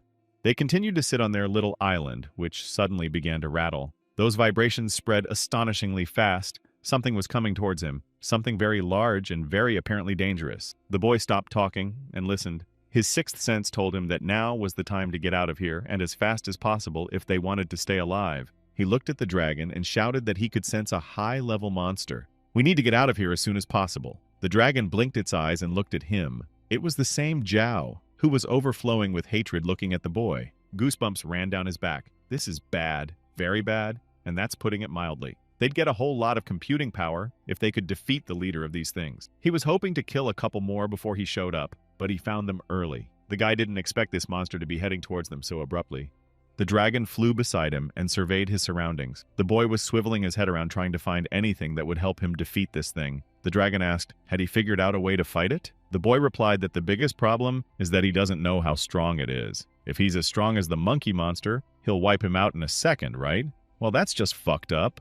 The guy started frantically searching for thoughts that would help him deal with this thing. If he alone couldn't deal with the monster, then there would be only one way out of here, to the revitalization room. Then he would have to pump himself up all over again, and all the way he had come would be in vain. Suddenly, a thought came into his head. He looked at the dragon with a serious look and asked if he could trust him. At this moment, the guy was serious. If he was already going to trust this little dragon, then apparently things are not good at all. The dragon looked at him with a surprised look, as if asking, "What are you talking about? Of course you can." But the boy looked at him even more seriously and said, even though he was helping him, it seemed to him more and more that this dragon could not be trusted. He's hiding something, and his thoughts are reasonable, but that doesn't mean they can be trusted. They stood on their little island and prepared for the arrival of this thing. The boy said he would love to find out what the dragon was hiding from him and why he was lying to him, but right now it was a second-rate task to say the least. They're up against a high-level monster. He looked at the dragon with a serious look and began to speak. If he wants to win, all he has to do is trust this little creature. What he will do now. The dragon fell silent. They looked at each other and for a few more seconds. Only after the boy said those words, their island began to shake and move in some direction. The boy could barely keep his feet from falling. Two islands collided. Number 1 and the garden collided. There is a fusion of membranes. The very island on which Zhao stood crashed into them. He was looking at them from a distance. Only his silhouette was visible. But even that was enough to realize how powerful this monster was to move entire islands with a single thought. He stood there and looked at them with his burning eyes. Only now could they see that this thing was made entirely of metal. It was a real cyborg or a robot. However, that didn't change the point. It had targeted them, and now it wouldn't let them go alive for starting to destroy islands and kill. Notice, membranes number 1 and the garden islands have merged. The amplification of the world beyond the fringe has been weakened by. Liu looked in front of him. The guy saw the monster standing in front of him, preparing to attack him. Nothing good could be expected from him if this thing attacked them. At the very best, they could instantly. Something strange began to happen to the dragon. It began to wriggle and transform. The boy looked at it, but it was a little late to think about it. Mingxi began to increase in size, and soon its size increased so much that it became like a huge worm. It grew several tens of times larger, most likely the effect of the merging of the two islands. But how does it even work? The boy bounced away from him and looked at his transformed buddy in surprise. In front of him was no longer the small dragon that easily fit in his pocket, but a huge serpent that glowed with a bright green light. In front of them stood their enemy, who was watching all of this without making any attempt yet. The dragon began to speak. His voice changed as well. He said that there was nothing left for him to do but use his last strength. His plan is for the dragon to hold the thing back. He stretched his neck and looked far ahead to where their main opponent stood, the king of all monsters. The dragon continued to speak as the boy infiltrated the island and would destroy the legendary tree, but he was afraid that if he failed, the dragon would try to escape. Zhao continued to watch them. It seemed strange to him that these two had suddenly started a discussion on the threshold from death. The monster looked at them with surprised eyes. However, he was beginning to get bored of this, and he clenched his teeth and stared at his prey like a beast. His body was filled with fury. It gave him strength, and the monster seemed to be even stronger than before. It roared, its maw full of sharp teeth. You could tell by looking at this monster that it would destroy any opponent in its path. The dragon didn't pay attention to it, but just looked in front of him and continued speaking in the same calm and deep voice. He told the boy not to worry. From the moment he decided to take his side, when he became a membrane bearer, he took the responsibility to be with the boy until the end. He must believe him. The boy looked at him with a distrustful look. This dragon was hiding something, but he would find out later. Now the main thing was to defeat this monster. He had no choice but to trust it, unless he wanted to die. There was a huge explosion that shook the entire space. The guy jumped out just in time and pushed himself off the wall, trying to grab onto it. Then let's go. They had no other choice anyway.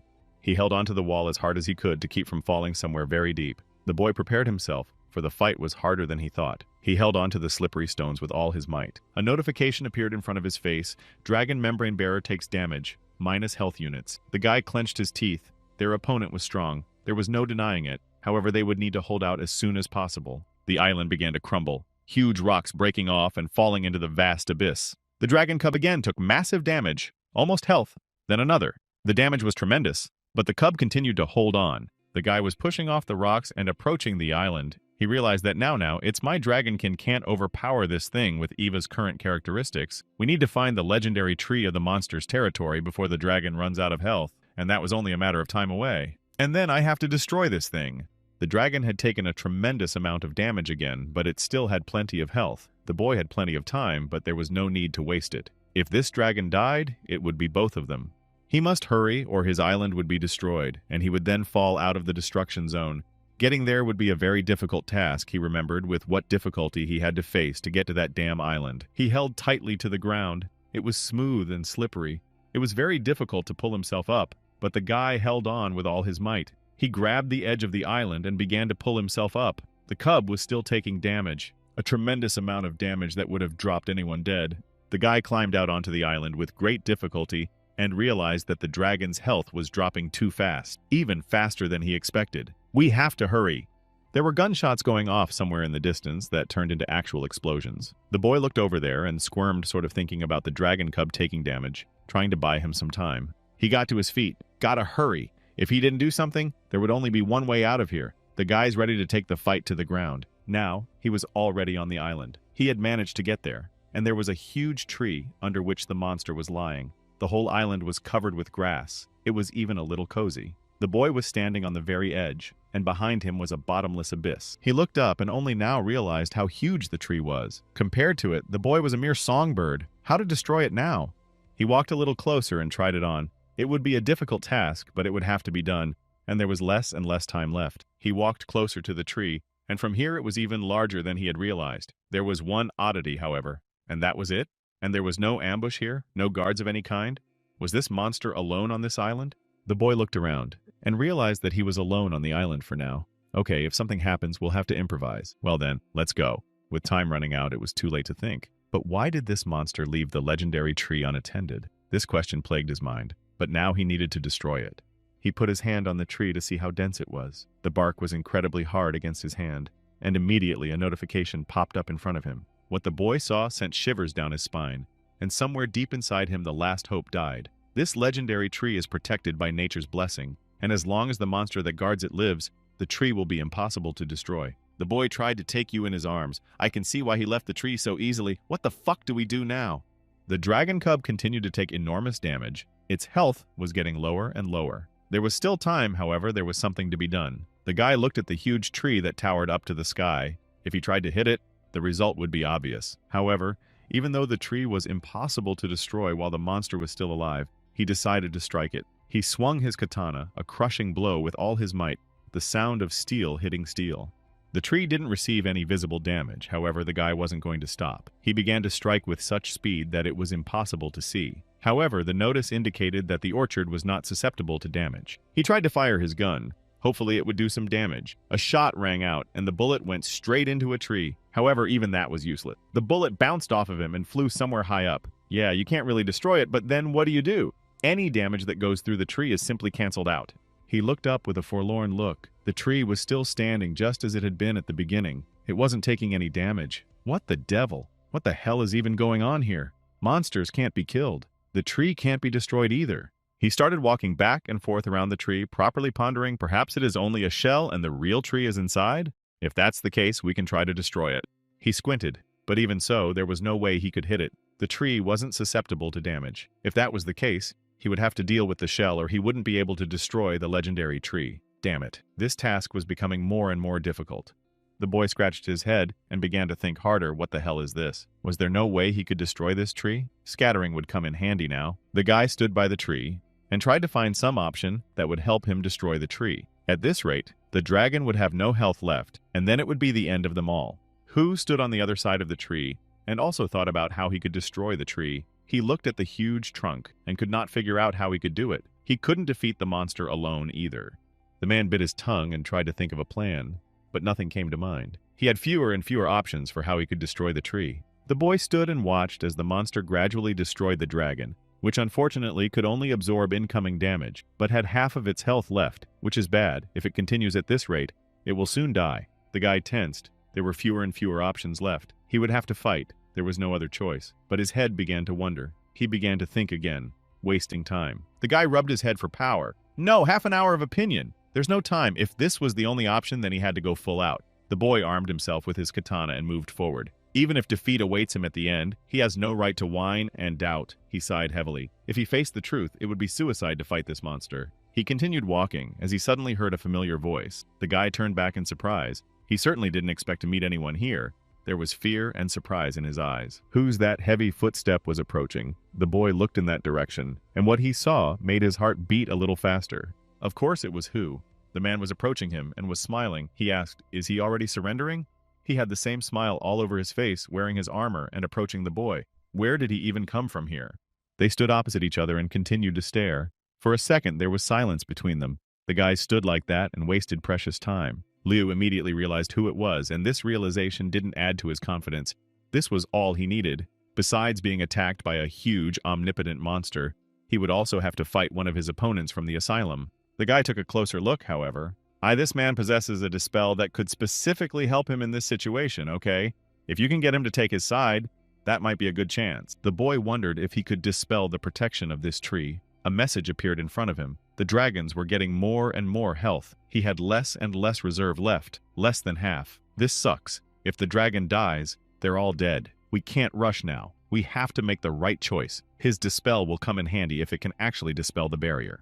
The boy readied his hand, bringing it up to his weapon. If he had to fight, he agreed. He replied that it was much more visible to watch from the shadows. The guy folded his arms across his chest and said he was going to have a meltdown with the island master. That's the only way to destroy the tree. That's odd. He would have been better off sitting out, but this man came out to him. What would that be? A smile suddenly appeared on his face, based on the current situations and his misunderstanding with him. Boy believes that the man can't use dispersion because of too low characteristics, therefore decided to cooperate with him. Besides, he stopped him. And in the future, without his help, he won't be able to use dispersion, so he can't remove the barrier and remove the monster. The man looked at him and frowned more and more. Something this guy was getting him too fast. I got him. They stood across from each other, and the boy continued to state the facts. He said if that's the case, he promised that he would increase his characteristics if he removed the barrier from the tree. The man was silent, a reaction that said he agreed. And what choice did he have, really? The guy continued to stand in front of him, spreading his arms and continuing to talk. Things were gradually getting heated between them. If they had to fight, they would both die at the hands of the monster. Both of them seemed to realize that. Hu shivered. He understood after all. He even promised to help. Isn't he afraid that the man will immediately attack him after receiving the power? This question was weighing on his mind. It was too simple. He frowned. This kid must definitely have some trump he'd be willing to use if necessary. Trump? The man grinned.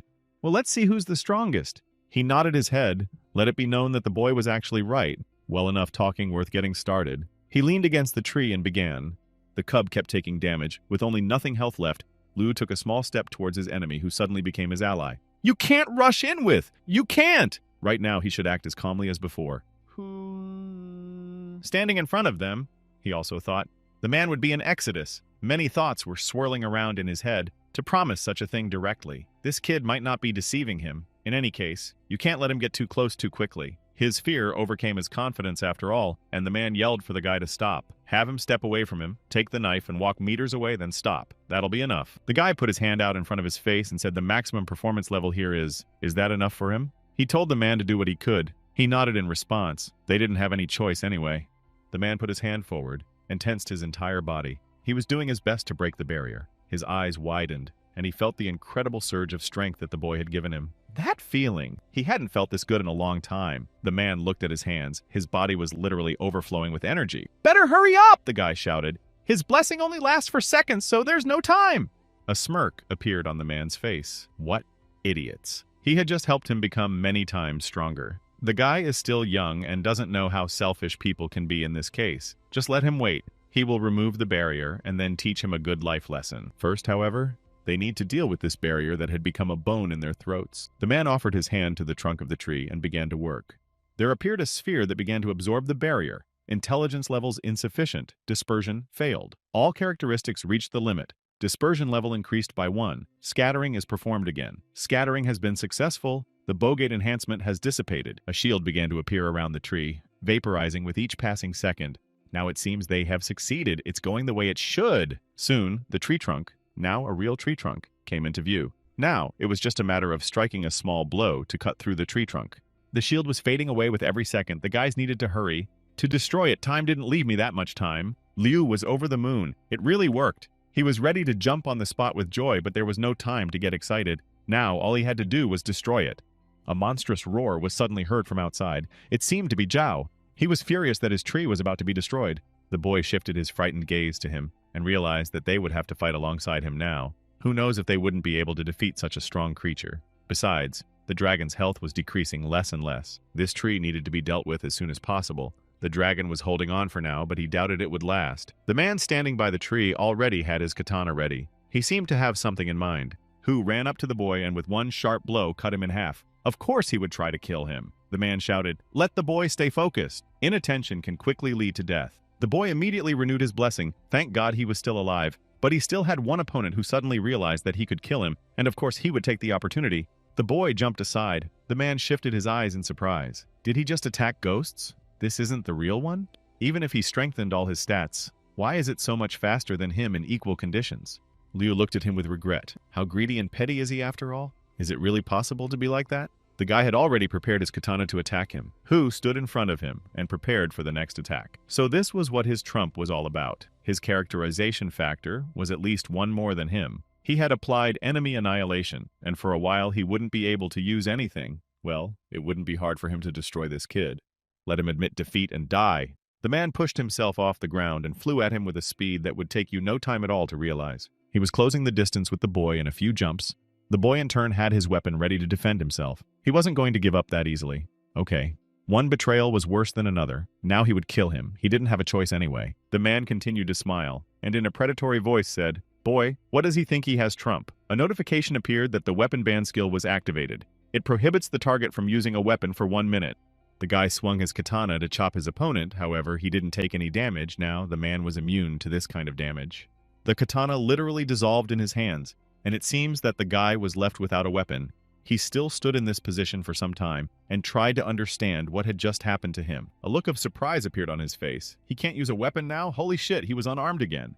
The man jumped towards him and brought his weapon over him. He needed to destroy the enemy to defeat him. He was only centimeters away from destroying the guy with one precise blow. That's his real trump. I wonder what abilities he would use when the weapon became useless. Now there was no difference between a boy with no power abilities and an ordinary player. However, the boy remained calm. A smile appeared on his face opposite. So this is what his plans are? That's just ridiculous. He looked down at him. The guy bounced aside in one deft movement, and now he was behind his opponent's back. Now it was no problem to destroy him. It only takes a few seconds. There was a click of the bolt, and the man felt the barrel of the gun against his head. There he goes. That's the real trump. The boy said that if he had been a simple power player, it really wouldn't have mattered. Hu was furious. What a liar. So he had a gun in his hand the whole time? It's ridiculous. Should he be talking about cheating now? That bastard. The guy stood in front of him, pointing the barrel of the gun at him, but unfortunately, he was not a simple player. He had prepared for this better than his opponent. Yes, he hit him first, but now he would die first too. A gunshot rang out, and the man felt the bullet approaching him. It only took a few seconds for a huge hole to appear in his stomach and his health to drop to a minimum. The poor man began to glow, his body slowly began to dissolve, and his power disappeared. The man was defeated. He had miscalculated, and in such a trivial way. At that speed, he couldn't even hit an unarmed man. The boy stood in front of him. and watched his opponent's body gradually dissolve into thin air. This useless fight had taken him a long time. What a bummer. He doesn't even know how he had the courage to attack him alone. A yellow orb appears along with a notification. You have killed a player. There is a 5% computationally powerful meme of the primordial realm. A takeover is underway. His computational power membrane has reached percent. The bearer of the Territory No. 1 Dragon Cub's membrane takes health damage, and then he received several thousand more units of damage, his health rapidly decreasing. The boy shifted his gaze towards the cub. There was no more delay. He had wasted too much time as it was. The legendary tree had to be dealt with. He couldn't let the dragon down. He just didn't have the right to. At this time, there was a real duel not for life, but for death. The entire space was covered with smoke, heard rumbling and roaring monsters. Ming Shu grabbed the monster. Yi held it with his huge tail. He was holding on from the last of his strength. His health was getting less and less. 2 long exclamation marks. He wouldn't last if the guy kept pulling. When would he be done in there? Soon, the boy was able to destroy the tree after all. It only took him 1 hit to end it all. He gained the computing power of the legendary tree. The curse of the Bogats began to take effect on him. The hatred of followers of Bogat monsters of catastrophic level and above plus units. The dragon continued to lie there. He had almost no strength left. The monster had drained him of almost all of his health. Now all he had to do was wait for the boy to come to his aid. His muzzle was on the ground, his eyes were almost closed. He had taken too much damage, and now he had to strain very hard to move. The boy came up to him just in time. His strength was running out. The dragon looked at him. The boy was sitting across from him, and looked at his assistant. Well done. He waited. They sat like that and looked at each other. The dragon shook his head. No need. They are supposed to help each other. Suddenly, the dragon began to shrink, taking on his usual image. Soon, instead of a huge dragon crushing everything in its path, a small dragon appeared, looking at its companion with small yellow eyes. They had earned over 1,500 units of computational power from this battle. Just great, the dragon asked. Does the boy already know where to spend it? The guy nodded in response. Yes. First, he would raise the level of this dragon to 10th so that it could still exist normally. Then, he thinks he should destroy more stone islands. They won't be in a hurry to move to the next floor. They need to earn computing power first. Dragon looked at him and smiled. The kid was right. It would be better for everyone. It would be safer. A small smile appeared on his face. Liu looked up, raising the level of the participant. They will go straight up to the sphere, right? The sphere was still up in its place, and beckoned them to her. The dragon replied, I wish I could believe it. Let him look at the distance to it, divided into 5 floors. Raising 1 level, it goes up 1 floor. The boy wondered if there were only 4 levels left. A wry smile appeared on his face. By the way, he can fly. Why not fly with him to the next level? It's true. That would be a great idea. However, the dragon shook his head. That's a lot to ask of him. He is surrounded by a barrier and can only exist here in a reduced form. The boy laughed. Let him relax and start saving up his computing power. Everything will be fine. The events moved on the other side of where Hu was. A man was standing on the same island, and a light was emanating from his body. He was scared to death, but he was alive, and that was the most important thing. The man was breathing heavily and trying to get his breathing in order. He was incredibly scared of the realization that he was on the verge of death. He decided to check the current power. Opening the monitor, he saw that the current amount of computing power was units. Has it decreased by? So the price of death is processing power? That's because he's level. What's the minimum limit? The man wondered. Would he be able to resurrect if he died again? In any case, he should report to his boss. He opened the group chat and started private messaging. He said he was dead. It doesn't matter how. What matters is that he was reborn in his territory with of his processing power gone. Dune saw the message immediately and asked, What happened? Have him report the situation. The man was extremely worried because one of his minions had died and he had managed to revive himself. The next message read, Units of computing power used. The dragon's level has been raised to level 7. The membrane resistance weakening of the world beyond the edge has been increased by. And further, also until the dragon became a teenager and increased to level. That's a pretty good start. The boy used an infusion of a lot of computing power that reached the limit that could be reached on this floor. He was holding capsules of computing power in his hands. Even she has a limit. That's funny. You need to improve your island before going to the next floor. The boy looked up, where the same orb was still there. He needed to get out of here as soon as possible and get to the power that was so Manila to him. He jumped to his island, where a dragon was waiting for him, which had already grown up. The guy started to improve his island. He needed to improve it to make it stronger so he could move around the floors without any problems. Liu started putting all the processing power into the island. Units of computing power have been used. Territory number 1 has been upgraded to frame 2. The maximum weight ratio of the players inside was increased. The membrane has been strengthened. Weakening resistance increased by. Dragon Teen maximum level has been increased to level 20. It is now possible to build in territory number 1. Computational power remaining total computational power gained. Note, soon territory number 1 will be moved to the second floor. Please ask all its members to return to the island.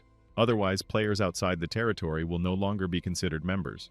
The guy continued to follow with his eyes as he climbed higher and higher. To raise a teenage dragon's level to 11th would require units of computing power. To raise the rank of territory number 1B third would require units of computing power. The boy pondered for a moment. Each time the price of raising the dragon level increases by units, and the cost of raising the territory's level becomes twice as much. So to get into the data center module might need tens of 1,000 units of computational power. That's quite a lot. If in the next stages, if the cost of destroying the territory is as small as this, it will simply not have enough computing power. Soon they reached the second floor. It was still just as desolate and dark. There was gray everywhere. It was unfriendly here, to say the least. The boy stood on his island, looking around diligently. There were some creatures on the second level. They looked like birds, but instead of the usual tails, they had stingers like those of large wasps. This was bad enough. These things were probably hostile. We should stay away from them. The boy and the dragon stood on their little island. Right behind their backs were these monsters. They somehow did not show any aggression. Apparently, as long as you do not touch them, they will not approach you. The guy sighed heavily. The flight was a slightly unaccustomed incident, so he needed time to recover at least a little. The notification appeared. He had arrived on the second floor of the world beyond the fringe to Jin Yuen's territory. The king hates the boy. He is the king's main target. The boy sighed heavily. It's already, and he had just arrived. Is it because of the stupid curse of the Bogats? Meeting the zone boss at the beginning is too dangerous. Somewhere in the darkness, in the depths of this location, appeared a glowing smile along with many eyes. It seems to be the boss. His appearance was so huge that he even obscured the sun with him. It seems that the boss was not going to wait for anyone. Now he decided to attack the boy with all his weapons. The boy heard a rumble followed by a growl. He turned his head and looked in that direction with frightened eyes. What he saw made his heart beat faster. The very island behind him was in great danger. Some cosmically huge creature opened its jaws full of sharp teeth. From its mouth came a light, a blinding yellow light. The monster was approaching him with such speed that the distance between them shrank in a fraction of a second. Literally half a second passed as the monster swallowed the island in one go. What kind of creature was this? The guy was horrified. Could it really be the boss of this location? The monster looked like some kind of fish, or Omar. It was hard to explain. Its entire body was black with some glowing veins. The dragon that had been by the boy's side all this time spoke. They were children of the abyss, a special creature that devours territories with an insufficiently strong membrane as well as those who are in that territory. It's just an island eater. The boy wondered, this is a monster specializing in territory destruction, right? They must have a lot of computing power. Defeating one would be a real challenge.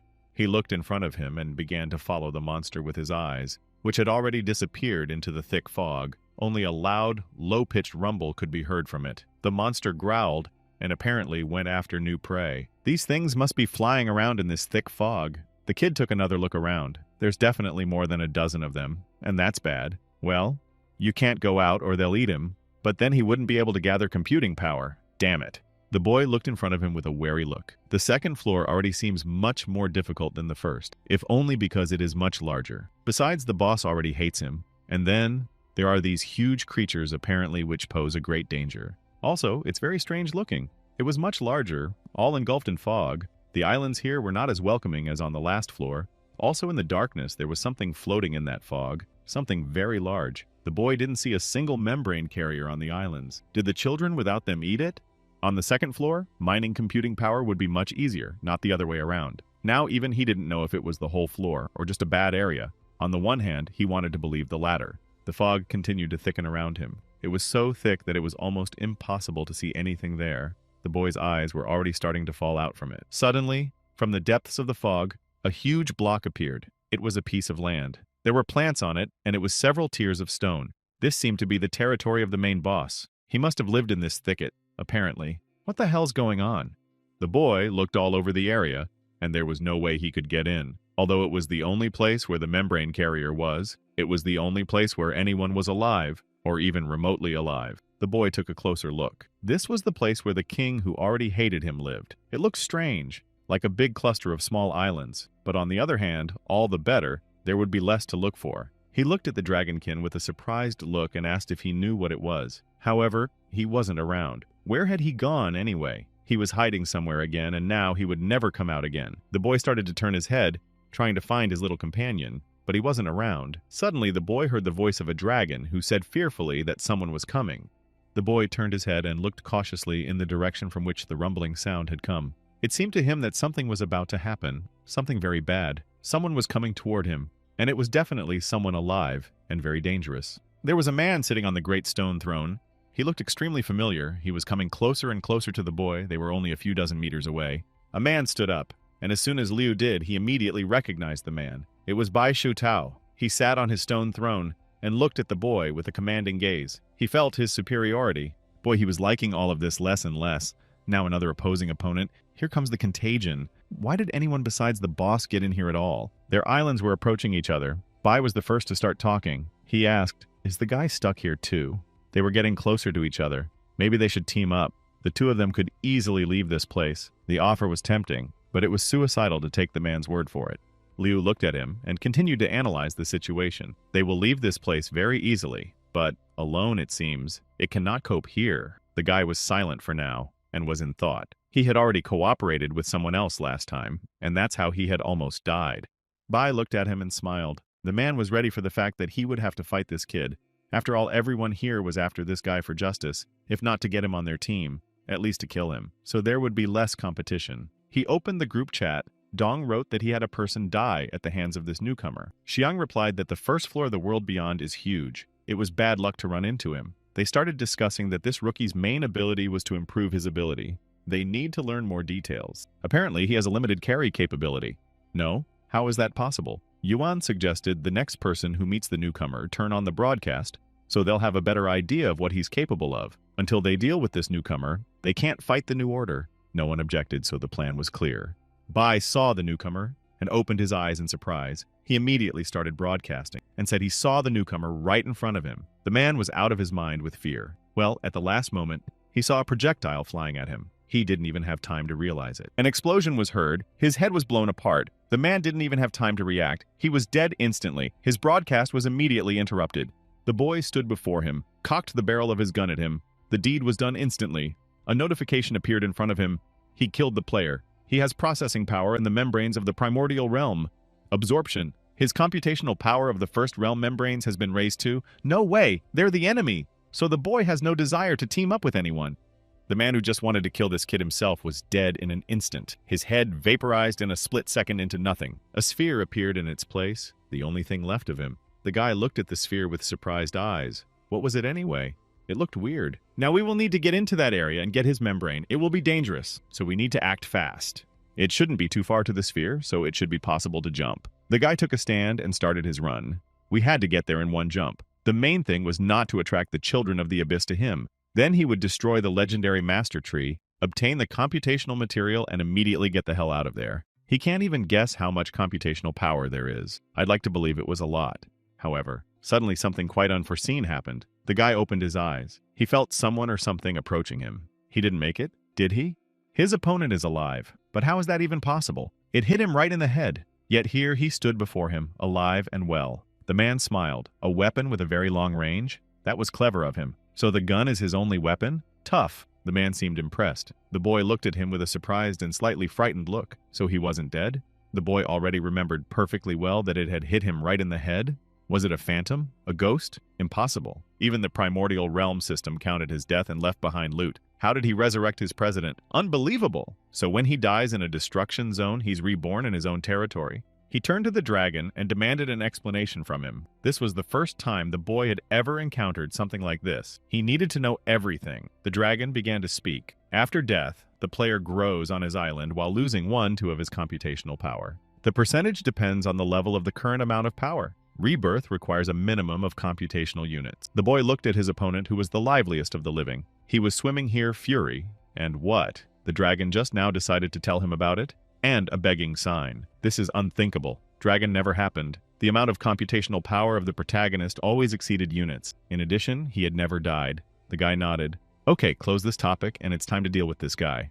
The guy pointed his weapon at the tree again. He didn't believe that this ordinary trunk could survive his shot. He could kill high-level monsters with ease, so he would break one unfortunate oak tree in no time. The guy pointed his barrel straight at the tree. Next to him stood Bai. who was already prepared to fight. This was his island, so he wasn't going to give it up without a fight. So he got ready and started gaining energy. Since they don't want to cooperate, they'll just have to take it. No election anyway. That's basically what he figured. Staying here, he's not obviously at a disadvantage. Then it's better to meet in a common territory. The guy started transforming into a stream of energy. Soon, all that was left of the island was a small speck of dust. The man had completely transformed it, hiding it from view. He wanted to secure his tree so that no one could harm it.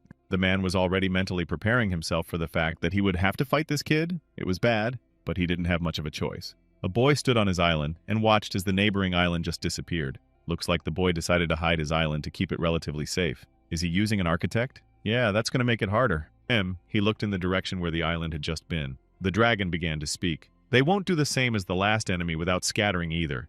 We'll have to fight the king eye to eye. It's too unwise to refuse to cooperate in such a situation, but it seems the deed is done. The guy stood in front of the huge island and looked at it with a frightened look. He didn't understand how to act yet. He had two enemies quite strong that they would have to fight. Okay, there was still something that could be done about it. He frowned. To cooperate in this situation is to put your back into it. To work at all trust each other in their case. Such a thing was simply impossible. The dragon said that's why he wants to fight at the same time as this man from the king? What a moron. The guy replied that they have too little information, should try. He will be the first to go to the island. In case of what, he will jump out of there, and the dragon let him be ready to catch him. Without waiting for an answer, the guy jumped forward. He covered a great distance and flew like a bird. His physical abilities allowed him to move that fast. Bai looked at him from afar and blazed with rage. What a bastard. The little bastard kept messing him up all the time. He sent a message to the head saying that he couldn't tolerate such an insult. Let him kill the little brat. The head replied, "Is he sure he can handle it?" Bai said. Since he refused to cooperate, he should try. They were transported to a cave of some sort, in the king's single territory. It was the only place where the king who ruled over it all dwelt. He was hidden from all prying eyes until his participation was needed. He was level 90, and the creature's danger level was equal to disaster. He sat on his throne, his body covered in armor. Or perhaps he was all mechanical. He was sitting somewhere inside the island. The creature now looked like a knight, with a helmet on his head that completely hid his face, and his thick hair poking out from under the helmet. He was quite intimidating to look at, and no one had any desire to fight him. His island towered above all the others as if to show who was master. He ruled over all of it, and no one had any desire to cross this territory, for he could immediately destroy them with his mere presence. Beside him were these insect-like birds. They were his proxies, black and white. They only differed in color. They were all level 80, and they were quite dangerous monsters. The white monster roared. A deafening shriek erupted from the throat of this hideous creature. Immediately, with an incredible force, it burst into small pieces. Only pieces of its body were left, which fell to the ground without a word. The tree glowed with a bright light, and veins that glowed with energy began to appear all around it. The tree seemed to be fueled by the energy that these monsters exuded. It was a kind of fertilizer. He grabbed that little piece and swiftly flew somewhere forward, leaving only a small trace behind him. The creature, whether the body was very fast, to keep track of him was almost impossible. The monster was dangerous. His movements were precise and fast points. They prepared the player could become an easy prey for him. He held a small sphere of energy and continued to go deeper into the depths of his nest, gradually dissolving into darkness. The boy looked at him, and he was wary. He didn't know these things lived in packs. These monsters are aggressive. In his current state, he could only handle one. If a whole pack attacked him, it would be a big problem. He'd have to run away. A notice appeared in front of him. It said, "He has reached the king's domain. The effect of the world beyond the fringe has been reduced by. The effect of the king's possession weakens him by. Current strength. Ability recharge increased by. Ability duration reduced by. Attention, he has entered the king's territory. The king is watching him." The boy tensed up. He didn't know that. From now on, the buzzing of those flying creatures got much bigger. They're watching him, his every move. What's even going on here? A notice immediately appeared in front of him. The boy tensed, opened his tablet, and looked at it. The notification read, "He has been in the king's territory for seconds. The king's attention +1. With each second the attention increased. The boy began to frantically move his eyes in different directions. It seemed the king was specifically interested in him. The boy shifted his eyes to the direction where the loud rumbling sounded. Something was going on there, probably some kind of fight or something. White bright smoke was rushing out of there. It looked like someone was fighting in there. The boy looked closer to see what was going on. What he saw made his breath catch for a second. It was a Bai. He was moving very fast, probably being attacked by someone. If it was the king, things were not good at all. The man looked like he was in a fight to the death. It seemed like a distraction. The guy looked at him with surprised and a little scared eyes. He couldn't believe that this man was already here, vlogging the king. Would they really start fighting so quickly? The boy was even a little scared. However, he had prepared himself for the fact that he was about to be attacked. Both opponents were much faster than the boy had anticipated. He was moving with such speed that it was impossible to catch him with the human eye. How fast? His base agility must be twice what the boy has. And so, having shortened the distance in just a few seconds, the Bai came almost right up to it. It wouldn't matter when he increased his stats. The guy grasped his katana and prepared to attack. Blessing? Increase stats by units? Exchange? Guy noticed with horror that as soon as they touched each other, the exchange ability began to work on him. All the hatred that Bai possessed began to transfer to him at an unspeakable rate. What the hell was that? Now he was in great danger. If he didn't do something about it, it would bring down on him the entire wrath of the god of this place. That would be very bad. Fighting him one-on-one without help, he wouldn't be able to. The boy was horrified to see a bunch of these insects flying at them, ready to rip them to shreds. If this swarm came at them, they would both die here in a split second. Also, kidnapping applied. It steals a certain status from the target. What a bastard. His rival had stolen his blessing. The boy was left without his support, and now there was only one true method left for him to fight him with his bare hands. He swung his katana to defend himself, but it seemed to be useless. He could hardly stand on his feet. The onslaught was so strong that the boy felt his legs begin to buckle. The enemy was incredibly strong, and add to that the fact that there was a whole pack of those nasty creatures. The man stole the blessing from him and immediately felt a surge of strength. It was so cool to feel an increase in his characteristics. The boy was left alone with this pack. They flew at him with a forward thrust. The enemy looked at the boy, smiling his predatory smile. Well, now let's see how he can handle this pack. Without a territory, he can't use the architect. He's being hunted by at least a fifth of all these insects. He can't survive. Well, -1 opponent. That's just great. Liu stood and waited for his death. He could already see these creatures approaching him with their spikes in front of him. The boy only had a few seconds to do something. If he didn't fight them off, they would tear him apart. He still had a full charge of characteristics left, but they would evaporate as soon as these creatures approached him. The boy turned towards his opponent. The only thing he could do was to imprison him. If he died here, so would his opponent. Bai didn't have time to move far enough away, and his body was suddenly shackled as if by some kind of fetters. The man felt that he could not move. All his arms and legs were entangled with chains. He stopped and froze in this position. They were facing each other within a few centimeters of each other. The man already wanted to run away, however he was captured. The guy took advantage of the moment and activated the reset, a characteristic blessing. He covered himself with his hands to reduce the pressure of those flying things. He had to get back to number 1. If he didn't get back then in the shortest possible time, they'd all die here. But he couldn't do that yet. One of his rivals was still alive. He couldn't leave him here to do more damage. The boy pointed his gun at him and prepared to end this whole duel with a shot. He was getting tired of it because the boy felt his death approaching. He was only a few steps away from it. A notice suddenly popped up in front of him, stating that his status had been terminated. All the stuff he had put on his opponent was on him. He now found himself captive to the definition of the buffs he had received: weakness, transfer. The boy was now a prisoner as well, unable to move. His opponent, on the other hand, was completely free. A status transfer message started flashing in front of them. Now he was a prisoner. The guy couldn't move and was closer to death than ever. Received, his opponent had put a weakness on him. Speed reduced by, attack speed reduced by, attack power reduced by, defense reduced by duration seconds. He also took damage from the king, termination of captivity. All the weakening stopped, however. It was not enough. The boy decided to use the barrier, but his opponent was much faster. The man laughed and would rather die of old age than wait for it to work on him. He ran a few more meters and began to accelerate. The boy tensed. He watched his opponent. With every step he took, the man felt his blessing return to him, but it would only last another seconds. And what this man stole, if he's not mistaken, will end 2 seconds sooner. The guy kept looking at his back, and as soon as he received the blessing, he immediately activated the shackles. Several huge birds were already flying behind him, ready to tear him apart. The man felt like he couldn't move again. His eyes widened in surprise. This again? How many times could he use the same ability? This was starting to get annoying. Doesn't he have any other abilities I know of? Besides, what's his knockback? Do you really think his cooldown is that fast? However, it was too late to ponder. The boy came within shooting distance of him and pointed his gun at him, loading it with incredible power. Now, he would definitely be able to deal with him. It would be no problem for him now. He prepared to shoot. A tremendous shot rang out. It was a pendulum of strange damage. The bullet whistled out of the gun and headed for its victim. The man was captive, so there was nothing he could do. Even though there were several dozen of these things behind the boy's back, he still didn't pay any attention to them.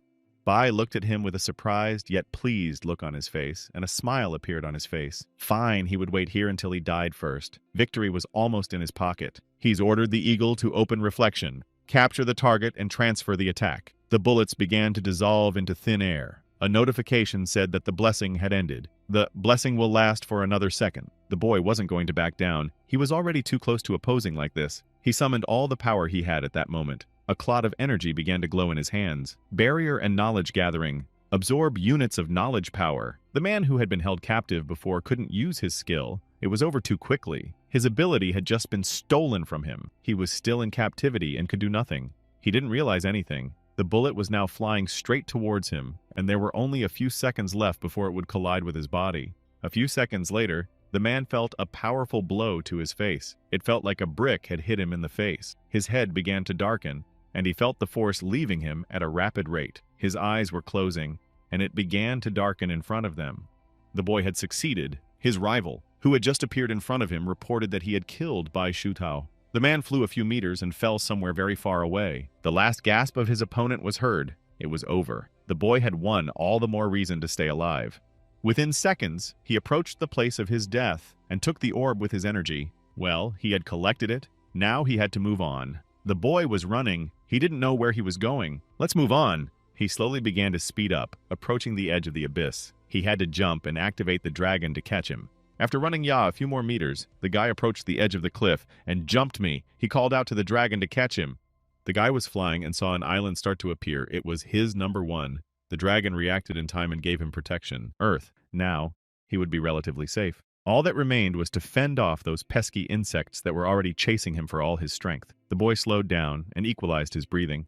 He turned his head and saw how this whole pack that was just a few centimeters away had stopped. Now, it had stopped chasing him. The guy looked at it with wonder. Why would that be? Why did they stop? The guy looked at them in surprise. Had they stopped so they couldn't leave the target area? Interesting, now that explained everything. In that case, he's relatively safe now. We need to stay here for a while until these things leave. He stopped and saw something. The air began to vibrate. Something was coming towards him.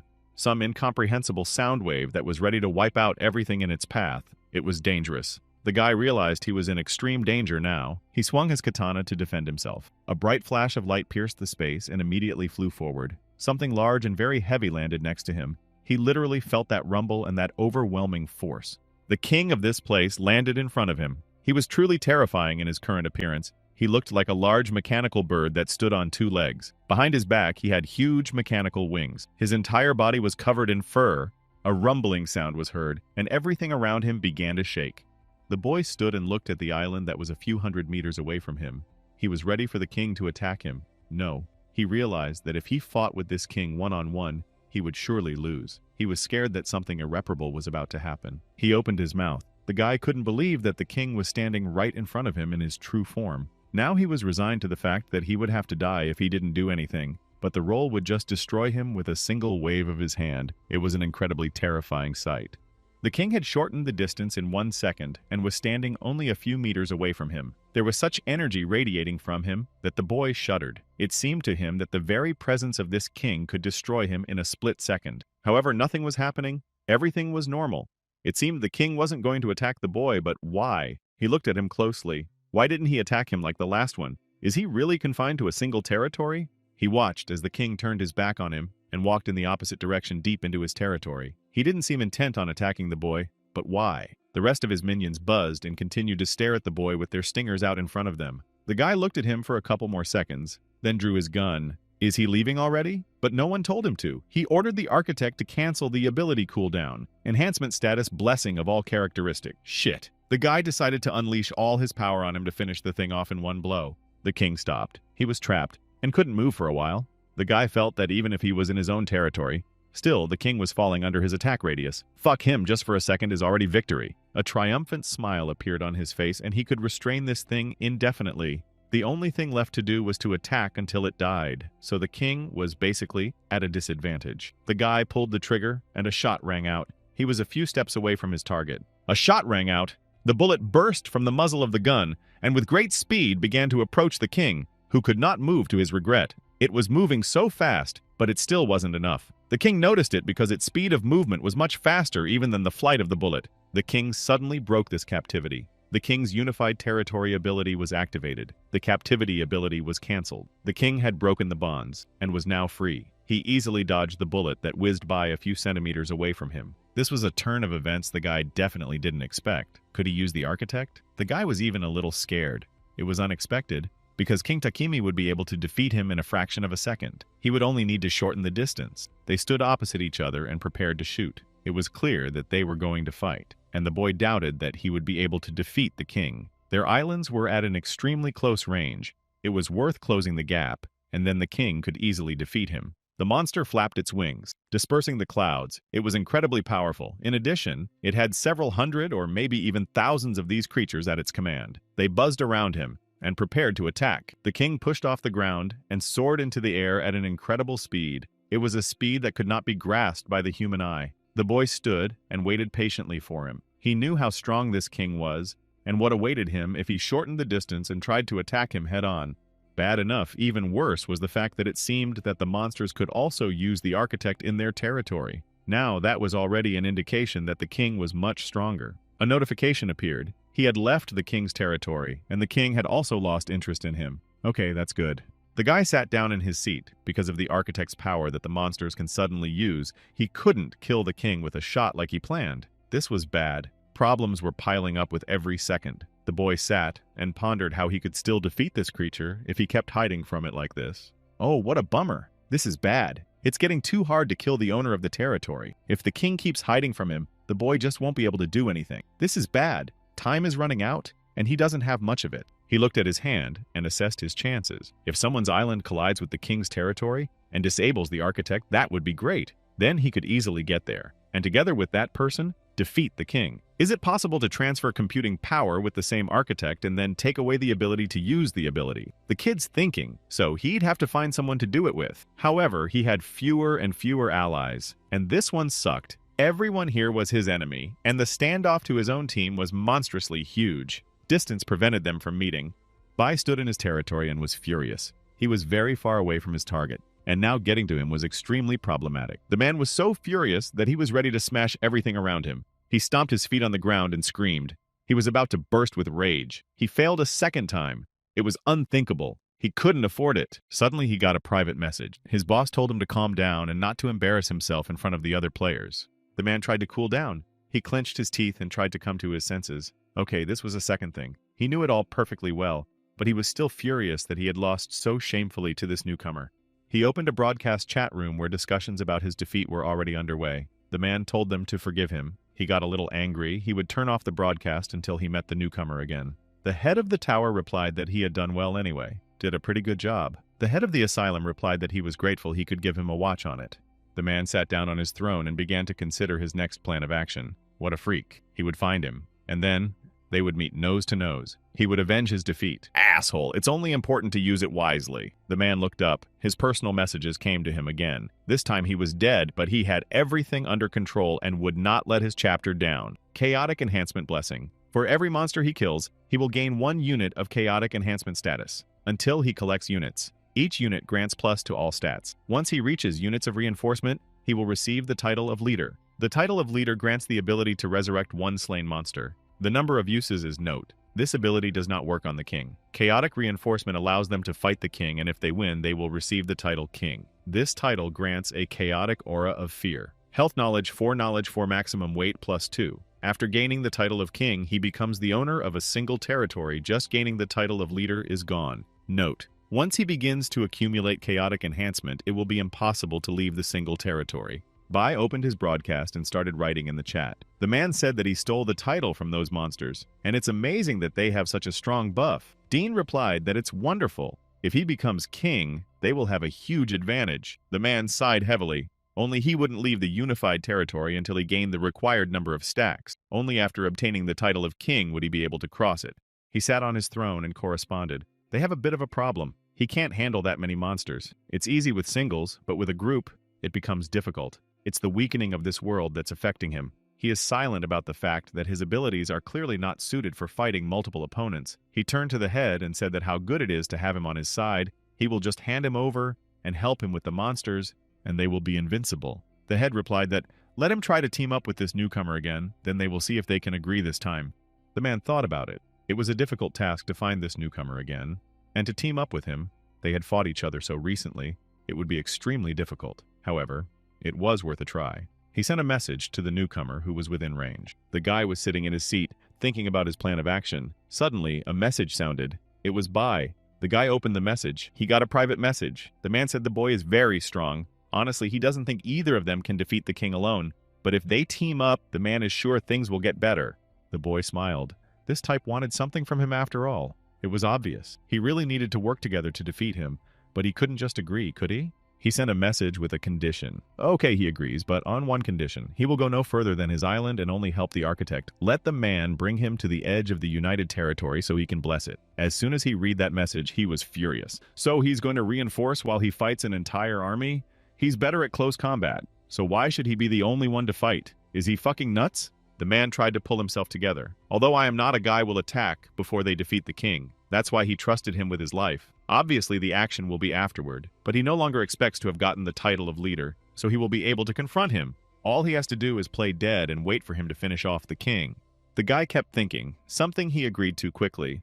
There's obviously some hidden scheme in this. Okay, we'll have to wait for now. Isn't he afraid he'll die right after they deal with the king? He immediately answered his companion and asked, there is a problem. What will they do about the king's architect? The man looked and replied that he would bump his island off the single territory and block the king's architect, so don't let him worry. The man smiled. When the chaos amplification starts to accumulate, it will become part of the unified territory one time. The boy continued to sit in his seat and thought somehow he had agreed too quickly. It looked suspicious, to say the least. He was up to something. It was worth a little closer look. Yes, he only made one condition in the whole conversation. Before the battle with the king, practice on simple monsters. He really wants to practice? Well, he needs him to shut down the architect anyway. He'll take care of the rest and it doesn't matter. K, as long as he's in this zone, he's invincible, so there's nothing to worry about yet. Even if he's up to something, he won't succeed. Okay, they're agreed on that. The boy moved his island closer to the area and prepared for a long-term battle. It would be difficult, but they could handle it after all. He was basically not alone anymore, so something could be tried. The island was only a few dozen meters away. The boy stopped. He bounced off his island and in one great leap moved into the king's territory. He waited for his forced ally. Bai came in astonishingly fast. He easily descended to the ground. He still had the same snide smile on his face. It was obvious that this guy was up to something, but that wasn't the main problem right now. Their main target was the king. When they could defeat him, then he would deal with his opponent. Liu stood across from him and smiled. He was prepared for any outcome, of course. This man wouldn't leave him alone just like that, so one must be ready to fight another opponent. They stood opposite each other. The boy laughed. He had come at last. He had already been waiting. Bai replied that the boy had made the right choice. You could feel the slyness in his voice. Naturally, he was up to something. The man looked at him and smiled. He said he was sure they could make friends after all. Yes, of course he was lying. He had a plan, except now the main thing was to get this kid to trust him. The man jumped from his seat and rushed off into the distance. He probably decided to draw the king toward them. The boy stood and watched him. He hoped inwardly that everything would happen as it should, but there was a sneaky worm of doubt in his mind. He thought that just in case, he wouldn't kill of those things with him. We need to get the king into the fusion zone where the architect stops working. Only then and only then can they defeat him without much damage. Bai kept moving to his forced training, which he is using as a cover for his own main plan. He specifically asked the boy to kill monsters. No big deal. If he suddenly decided to finish beforehand, to become the leader you need to kill 100 monsters, he will accomplish that, and then wait for the king to die and take the title. That's just great. With it, he will take control of all the monsters in a single territory and change the rules after the battle, and then he'll deal with that boy for good. He was approaching the pack of monsters and had already prepared to pound them into corpse to train. The man had no trouble fighting them, for they were much weaker, and that made him an excellent hunter at this moment. Liu took a small leap and entered the king's territory. Immediately, he was notified that the king was interested in him, because he had entered his territory, so now he would have to fight him if anything happened. However, he couldn't attract his attention now. That was all that was needed. The boy looked around. Silence reigned here. So far, everything was quiet. However, this silence was deceiving. He could hear his ally, somewhere far away, fighting monsters to build up enough energy. The boy was still wary. He knew he couldn't trust anyone right now. Bai continued to fight. He destroyed the monsters one by one. It was no problem for him because he was an experienced hunter, and these monsters were weak compared to him. At this rate, he would stall for as long as he needed. The boy stood there all this time, quietly observing what was happening. He couldn't hurry. He would just sit and watch and take precautions if necessary. This guy was not to be trusted, especially considering how sneaky he'd been last time. There was a reason for all this. In minutes, monsters were killed. In addition, the king's attention to their characters increased too, indicating that he would soon come out to check what was going on in his territory. There was a rumbling sound, someone's heavy footsteps approaching. It was undoubtedly the king. He was angry that someone had snuck into his territory again. The king was ready to tear them apart. For now, however, he just stood on a small ledge and watched as one man fought his army below. The king just continued to stand on his mountain and watch their every action. So far, he had no particular interest in them, much less was he going to attack. He was just observing what was happening on his island. Bai at this time kept destroying monsters just by whole packs. He wouldn't lie. Cooperating with this kid is pretty cool and effective. Huge battle power at a distance, super strong healing, and boosting all stats. This was simply unbelievable. The man was over the moon. He continued to destroy the monsters that approached him in droves. However, they were not a particular problem for him since his characteristics have been increased almost to the limit. As the boy sits on his territory, he has an architect, but he has no cooldown, which makes it easier to grind. The man ran toward another crowd of monsters waving his weapon. They are simply invincible together. In fact, he was even sad that this newcomer was his enemy and not his comrade. With such strength he could do anything, but unfortunately they are now on opposite sides. Suddenly, during his next jump, he felt a powerful blow to his side. It was the king. His patience had reached its limit after all, and he decided to intervene. A huge, mechanical king literally swooped down on the man and hit him with such force that everything inside of him stirred. He didn't even have time to say anything. I started spinning around and his body weakened in a second. Foam came out of his mouth. The blow was so strong that the man was ready to pass out now at that moment. From such a powerful blow, he flew off a few dozen meters and began to push off the ground like a toy. The king was incredibly strong. With a blow, he was able to send the man into such a long flight that it was almost impossible to stop. After flying a few more meters, the man stopped after all. His whole body began to ache from the unbearable impact. Was this the king? How did he get here? The man was frightened. How was this even possible? If this king starts a fight with him, it's even if he had all his stats increased, he wouldn't be able to handle him. Of course, he didn't expect to meet this king.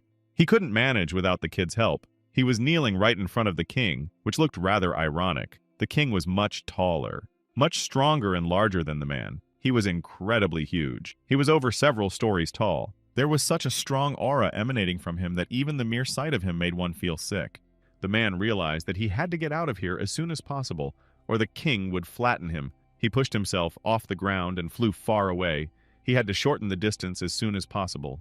Otherwise, he would be crushed here. It was almost impossible to escape from it, yet the man tried his best. He had less than half of his health left after being hit like that. If it wasn't for the character enhancement, he would have definitely died by now. The man tried to distance himself from the king with huge leaps, but he was so huge that he would only take one small step and catch up with his victim. We need to run as fast as we can. The man pushed himself off the ground. There was a bright light in front of him. He looked straight up and tried to get away from there as fast and as far as possible so that this thing couldn't catch up with him. Somehow he had to buy time.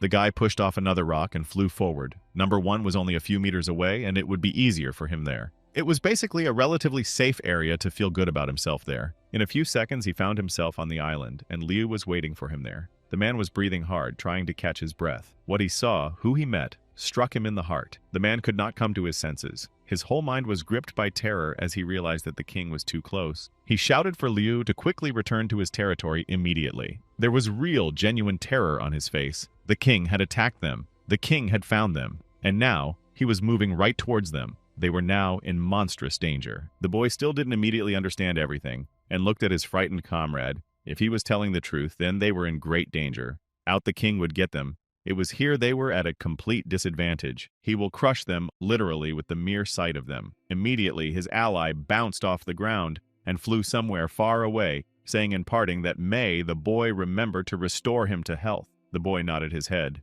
After flying a few meters, the boy stopped. The king himself stood before them. He was truly a monster. The boy reached out his hand to leap toward his ally. However, it was too late. The distance between him and the king was rapidly shrinking. At this moment, the man realized that he had made a monstrous mistake. It was impossible to bring the king here. Now he wouldn't be able to kill other monsters, but there was no way for him to get rid of it no matter what he did. And his health after the second blow was almost at 0. He was almost at death's door. If the king hit him even one more time, this man would die instantly. Suddenly, he felt a surge of strength. It was a blessing. The man didn't even immediately realize what had happened. His body was overflowing with energy. It was a blessing of all characteristics. All of his strength had increased by points. He stood some distance away from the boy and heard his voice. The boy said, "Since the king has come here to them on his own, this needs to be dealt with once and for all." The man still stood and looked in the boy's direction. Liu had a grimace of horror on his face as he shouted with all his might that he had cast a blessing on him, thus increasing all of his stats by units. This should have helped him, but it was doubtful that such a meager increase would be able to solve the situation, as this king was simply monstrously strong.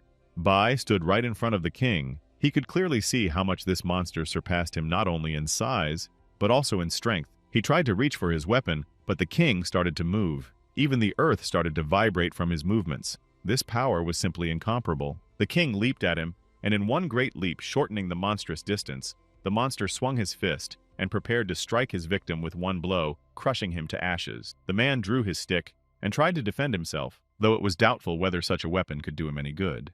But he couldn't just give up. He held his weapon. "We must destroy him together. He thinks with the support of the newcomer, he can do it. Except he won't get the title of king." Well, that's not the most important thing right now.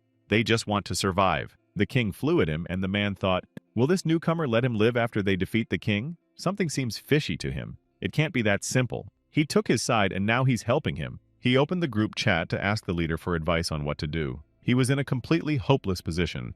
The king was coming at him, and in a couple of blows he could have crushed him to dust. He wrote a message, "Leader, what should I do?" He got an immediate reply. "Too bad, he shouldn't have brought the king here, but okay. Let's not talk about that. There's only two ways to do this. Either let her deal with the rest of the monsters before killing the king, or let the newcomer kill him and then get the title. Let him decide." The man replied that he has no choice without healing this rookie. He won't survive even one hit from the king, so there is no point in trying to defeat the monsters. It's just pointless suicide. The warden replied that there was no choice but to continue working with this rookie. Bai realized that he basically had few options. He shouted to the boy that we need to kill the king. We need to work together. The boy nodded his head in agreement. They basically didn't have that many options. We need to destroy this thing before it destroys them.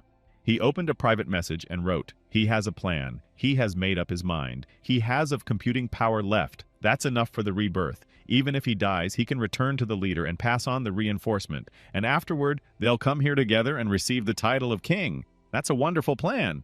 He continued to stare at the king, who was already a few meters away from him and was preparing to kill him. However, suddenly something happened that he had not expected in any way. Suddenly, lines of fire started to appear, which were the marks of the blows. This damage. The man was speechless at what he saw.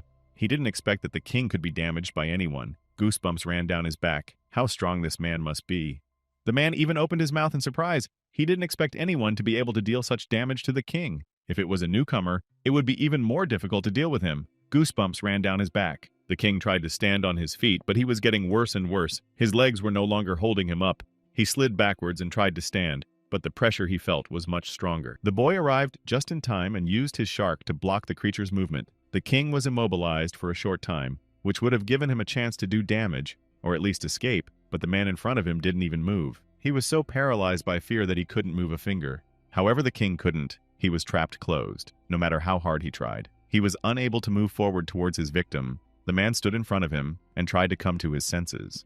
He didn't realize how much power he had to possess to make the king stop. He could feel the power coming from this thing. The king tried to get out, but he could not. Suddenly, there was his roar. The king was furious. Someone had broken into his territory and was now confronting him. He was ready to destroy anyone who got in his way. He was menacingly huge. His power was disproportionate, and even now someone had managed to block him.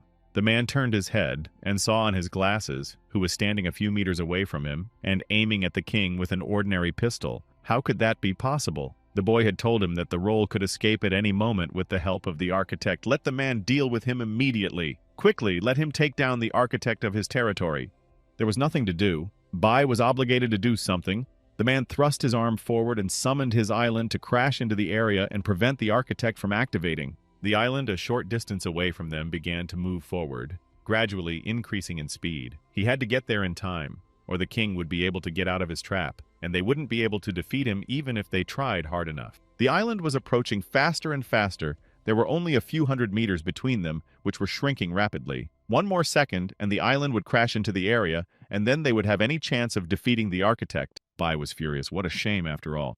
He's just a pathetic assistant. But without him, the king will flee. He wanted to be the protagonist, but he was beaten. And by who? Just a newcomer. The man was furious and angry with himself. Suddenly, he opened his eyes and shouted, "White on white!" The man jerked as if something irreparable had happened. The island was getting closer and closer to them, only seconds away from impact. We'd have to get somewhere safe so they wouldn't all die from the big blast wave. Liu looked up and saw the island approaching them. Okay, it's going to happen now. They just need to get their timing right. Only then can they win and finally kill the fucking king. Then they'll be able to get out of this goddamn place after all. A wicked smile appeared on the boy's face. He could win after all. Architect. With only a few seconds left, the boy imposed the captivity again. Bai was almost at the limit of his strength. He held on as best he could and tried to pull the island even closer. He could win. The man couldn't lose. He would be ashamed of himself. Len continued to restrain the king. He couldn't move. The guys only had a few seconds left to finish this thing off. They were practically at their limit. There was no margin for error. They felt, both of them, that if it didn't hold out, they would die here and now. The king couldn't move. They still had a few more seconds. The monster tensed up. He was furious that some two brats were able to immobilize him. This was unthinkable. He looked at his prey through his helmet and tensed his body. He wanted to get out and free his body. The king managed to break free after all. He pressed down on the ground with such force that the island beneath his feet began to crack. It was about to fall apart. If that happens, absolutely everyone will die. The king still managed to break free and ran straight at the boy, who was standing still. He took aim at the king and was ready to shoot. The king was rapidly reducing the distance. A few dozen meters more and he would crush this boy. He came dangerously close to it and there was a tremendous explosion. The flash illuminated the entire neighborhood and you had to close your eyes to avoid being blinded. The king ran. He didn't care that he was being hit by a shell. He wanted to crush that bug in a second. Liu. Everything calculated, the boy shot straight at the king's chest, and the powerful blast ripped through his body. It pierced literally through him. And now, the king was defeated. He wouldn't be able to resist such an onslaught, because he couldn't use the architect. Now his body was defenseless. Even in his own territory, he had managed to die. The boy looked at the defeated enemy with a triumphant look. He kept his gun in his hands, ready to fire at any moment if the king wasn't dead yet. They did it. There was a triumphant smile on the boy's face. King, he fell to the ground. His legs were no longer able to support such a heavy body. He fell into the ground with such force that he broke off part of it. Rocks rose into the air. The king was on his knees. For the first time in his life, he still couldn't handle his opponents. The monster was breathing heavily. His heavy breathing could be heard very far away. He was still so formidable that even in such a state he inspired terror. They kept thinking that the king was about to rise and then he would attack again. Bai looked at him with crazy eyes. He still couldn't believe they had succeeded. Was it possible for me to defeat this king? The man stood in his seat, trembling with fear. He still had fresh memories of the king running at him headlong. The man had thought then that he would not survive. However, it seemed to be over. Did the newcomer really need him just to break the barrier? That's all. A smile appeared on his face. But it was him who needed to finish the king, to get his power. Then he will get the title and everything will be fine. He will win, and he will easily destroy this kid. He looked in the direction where his partner was standing, his eyes glittering with madness. He wanted to immediately rush at the king and destroy him by getting his title. However, something prevented him from doing so. He looked in the direction where the boy stood. Liu looked at him with the same calm gaze. The boy clenched his fists. So aware that this man could not be trusted, he waited to see who would attack first. The man seemed dumbfounded. There was a voice. Number 1. Thank you for your help. Now he's giving the man a chance to leave, to tell him why he killed the monsters. If the answer satisfies him, that's just the way it is. He'll let everyone leave. The man tensed up. Things were about to happen that he never expected. He stood where he was and tried to gather his thoughts. He wanted to destroy the king now and here, to finally get the coveted title. His hands were shaking as he prepared for the final throw. He made a great leap forward towards the king to finally finish him off. The man was determined. He wanted to get the king's title for what it was worth. He approached a few meters forward, rapidly closing the distance. He was only a few meters away from the king, already bringing his katana over his head to cut it off and take the title in one blow. His hands were trembling, and his heart was beating at an incredible rate. There was only one thought in my mind. Just kill the king. The rest won't matter. When he gets the title, he'll be incredibly strong. His blade came so close that there were only a few centimeters between it and the neck and the king. All that was needed was a final tug, and now he would get his power. Was it really that close? The man couldn't believe his happiness. However, at the last moment he was shackled, the man froze in place. He couldn't move, just a tiny bit short, just a little bit. And now he's shackled, and now he won't be able to get his powers. A smile appeared on my face. Okay, if this guy is so annoying that he wants to know the truth, he'll tell you everything. A smile appeared on the man's face. Okay, he's got nothing left to lose anyway. He's a prisoner now. He needs to be as calm as possible. He began his story. Anger was boiling in the boy's chest. Of course, he realized that this man was lying to him, but he was still a little offended. He furrowed his eyebrows and seemed to be as determined as possible. The boy listened attentively. The man didn't say a word. All he could do was cry out. A gunshot rang out, and a huge hole appeared in his chest, piercing through him. The guy fired faster than the man could say anything. A message immediately popped up in front of him. The boy had killed the player. All available characteristics went to him. Liu stood, pointing his gun at him. Enough, of course, it was clear to him that this was by no means out of good intentions or any desire to help, which meant let him die. The guy stood there for a few seconds looking at his victim, who slowly vanished into thin air without letting go of the gun. Immediately, obeying the message, the boy opened the tablet and saw that the message announced that he had killed the owner of the single territory king. The guy looked away. A smile appeared on his face. He was incredibly pleased that he had managed to adoble such a powerful creature. Of course, he shouldn't have trusted this man who for some reason started to cooperate with him. Of course, he had a hidden agenda, but that didn't matter now. He looked at the territory that had once belonged to the king. The island was intact. Even after the king's death, his territory hadn't been destroyed. Strange, on the other hand, that was even a plus. The boy looked up in front of him. His gaze was cold and wary. Apparently, he would have to destroy the legendary tree to get the computational power after all. He didn't know yet if he would have enough computational power to raise his territory to the 3rd level. Suddenly, the dragon's voice sounded. Before destroying the legendary tree, he advises him to use soul subjugation on those monsters. The dragon said, "It seems like the guy should be surprised by it." Liu looked to the side with a surprised look. "Surprised? You can't express yourself more precisely?" The dragon repeated. There was no time to explain. If he didn't hurry, the king would be reborn, and there would be nothing to be surprised about. "We must hurry." The dragon was already by the boy's side and looked with the same wary gaze at the king, who was still dead for now. The boy looked at him and with a surprised look, the monsters that can revive sign. The dragon nodded his head as if it was all right, of course, just in a slightly different way. The boy nodded his head and pushed himself off the ground and flew forward. But first he must take the chance to destroy Bai's territory. It would have to be done first to get it. Gotta get rid of him once and for all, or this guy won't give him a quiet life. The guy flew up to his territory and landed. It was still quiet for now. Otherwise, this man could take them by surprise and take all the power, and that was unacceptable. The events had moved to the rebirth zone of Mu City. Bai stood in the center of a huge circle that flooded the entire space with light. The man couldn't move. He still didn't understand what had just happened to him. There was an expression of genuine surprise on his face. Did he really die again?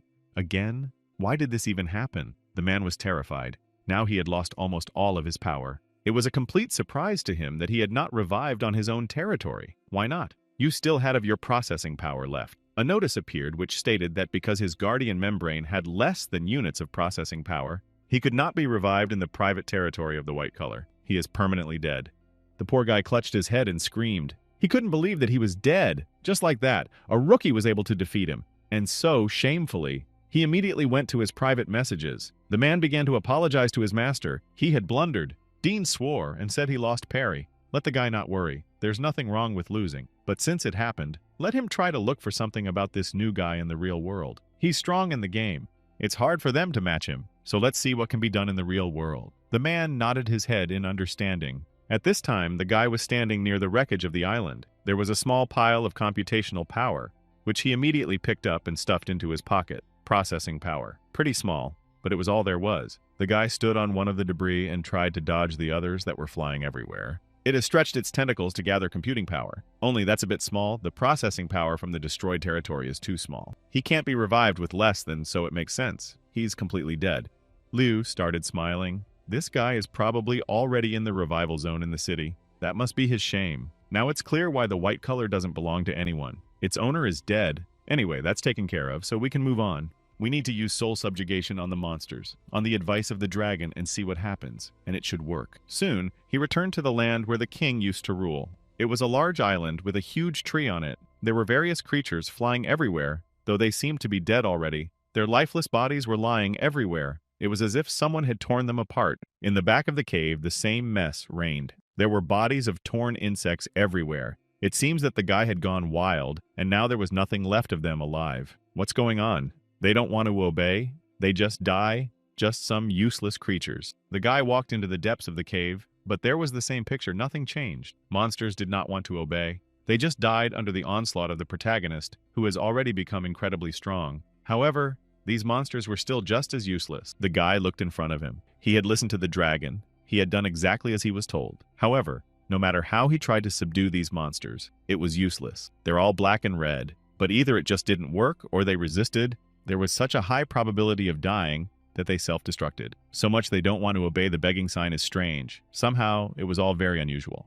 Soon, entering yet another island, he saw a huge tree that towered above the rest of the world. It was the legendary tree of the unified territory. In pursuit of these creatures, he had suddenly found himself in the center of the island, and now stood before its heart. In principle, one could destroy it and gather computing power, but that would be too dangerous. The guy even thought about it, after all.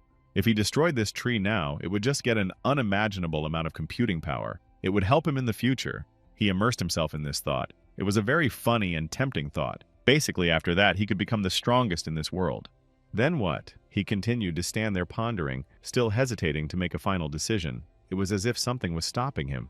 On the one hand, destroying the tree would be a simple task. But on the other hand, what would he do afterwards? All of these islands, which by the way are quite a few, are adjacent to this single territory, perhaps the center of the entire second level of the world beyond. Now that he doesn't have someone to help him remove the barriers, he can hardly safely change architects and win. This place may be the only source of computing power on the entire level. If he destroys it, it will be extremely fucked up. After destroying the legendary tree, he won't have enough power to improve number 1. He'll be trapped. The guy started frantically going through all the possible scenarios in his head, but as luck would have it, none of them just didn't fit. Destroy the tree, then he wouldn't be able to get energy. Because of Bai Shu Thao, he didn't think much about that battle. He remembered that the blacks attacked the whites and took away their computing power. There's a reason these things are trying to enslave each other instead of killing each other. Exactly.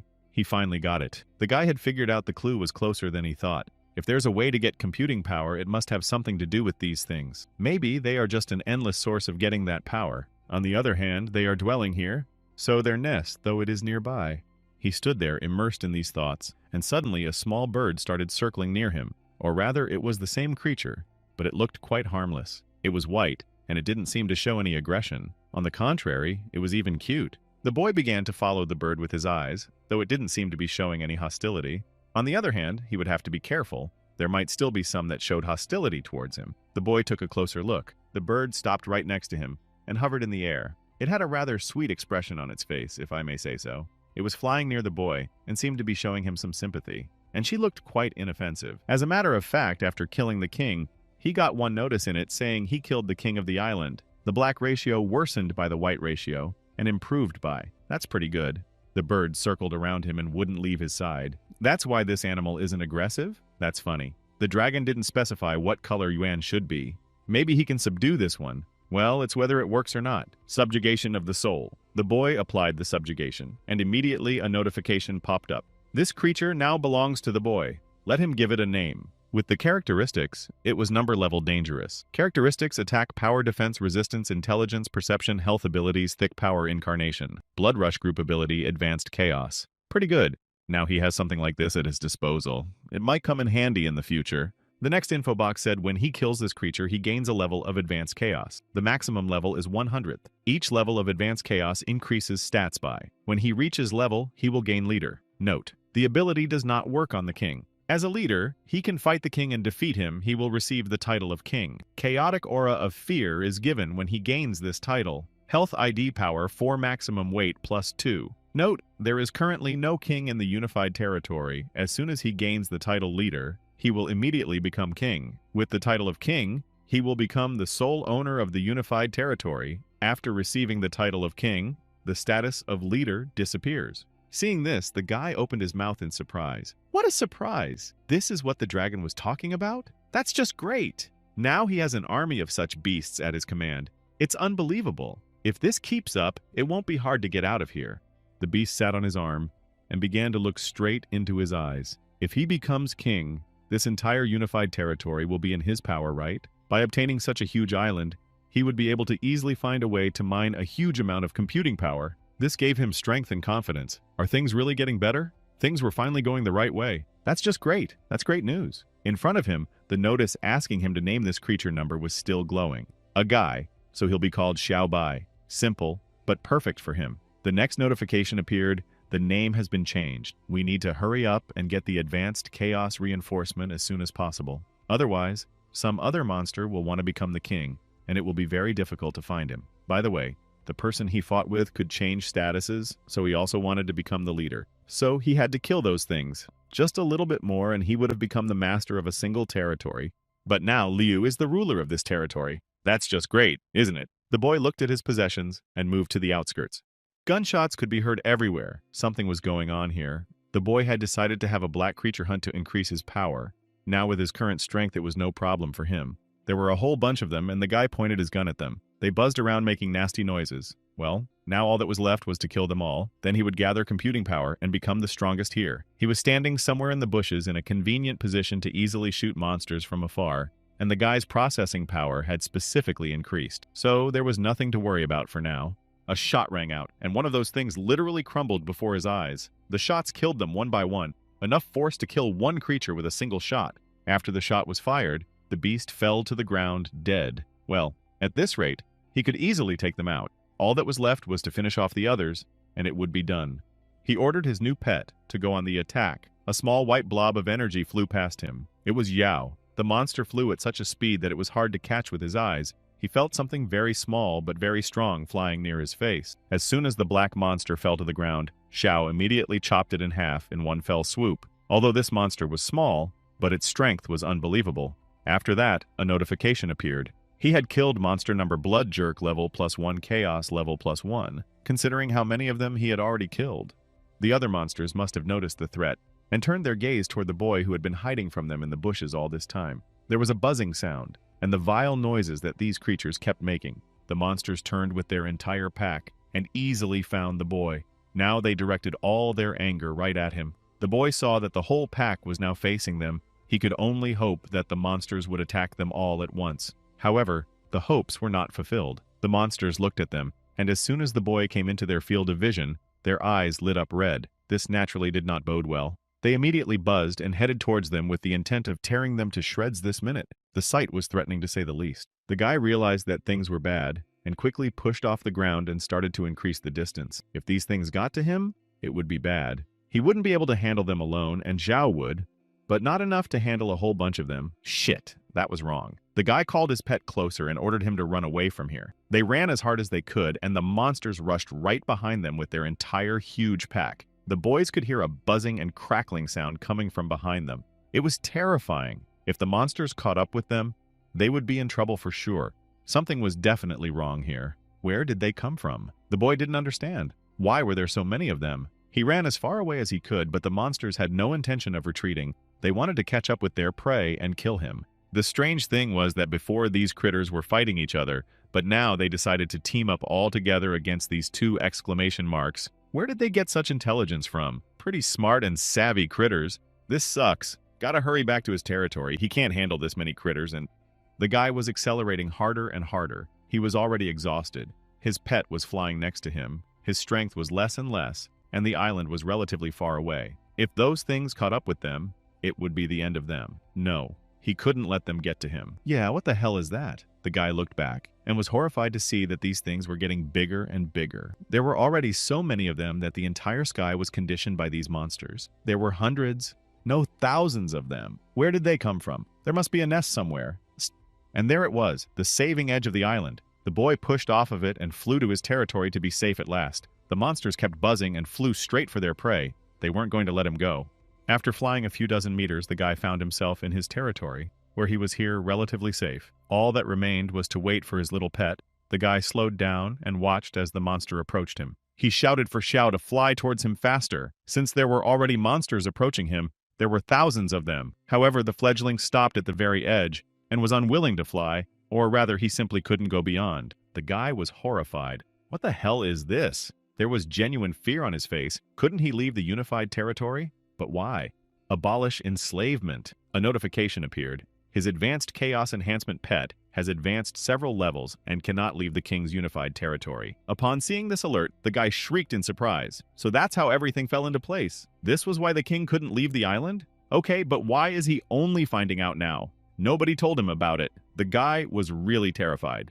Xiao began to twist his head helplessly. He was very scared because a whole horde of those little buzzing creatures were approaching him and could devour him at any moment. The boy stood in his own territory and tried to help him, but he couldn't. A grimace of horror and rage appeared on his face. You can't let those things hurt the baby. He has to get stronger. He realized that if he didn't intervene now, the baby would die. Those things would just eat him. His heart was clenched with pity. He wanted to destroy all those annoying mosquitoes, but he himself would risk dying in such a case. At that time, the creatures formed a huge cloud, so many that it would be impossible to count them. They were approaching the edge of the abyss where the little boy stood, ready to devour him at that very second. The poor man looked at them and could do nothing. He realized that his death was near. These creatures would be too many to handle alone. His heart, if it could be called that, was enslaved by fear. He just stood still and waited patiently for his fate. Suddenly, the boy made the only right decision. He said, "Let his pet become king."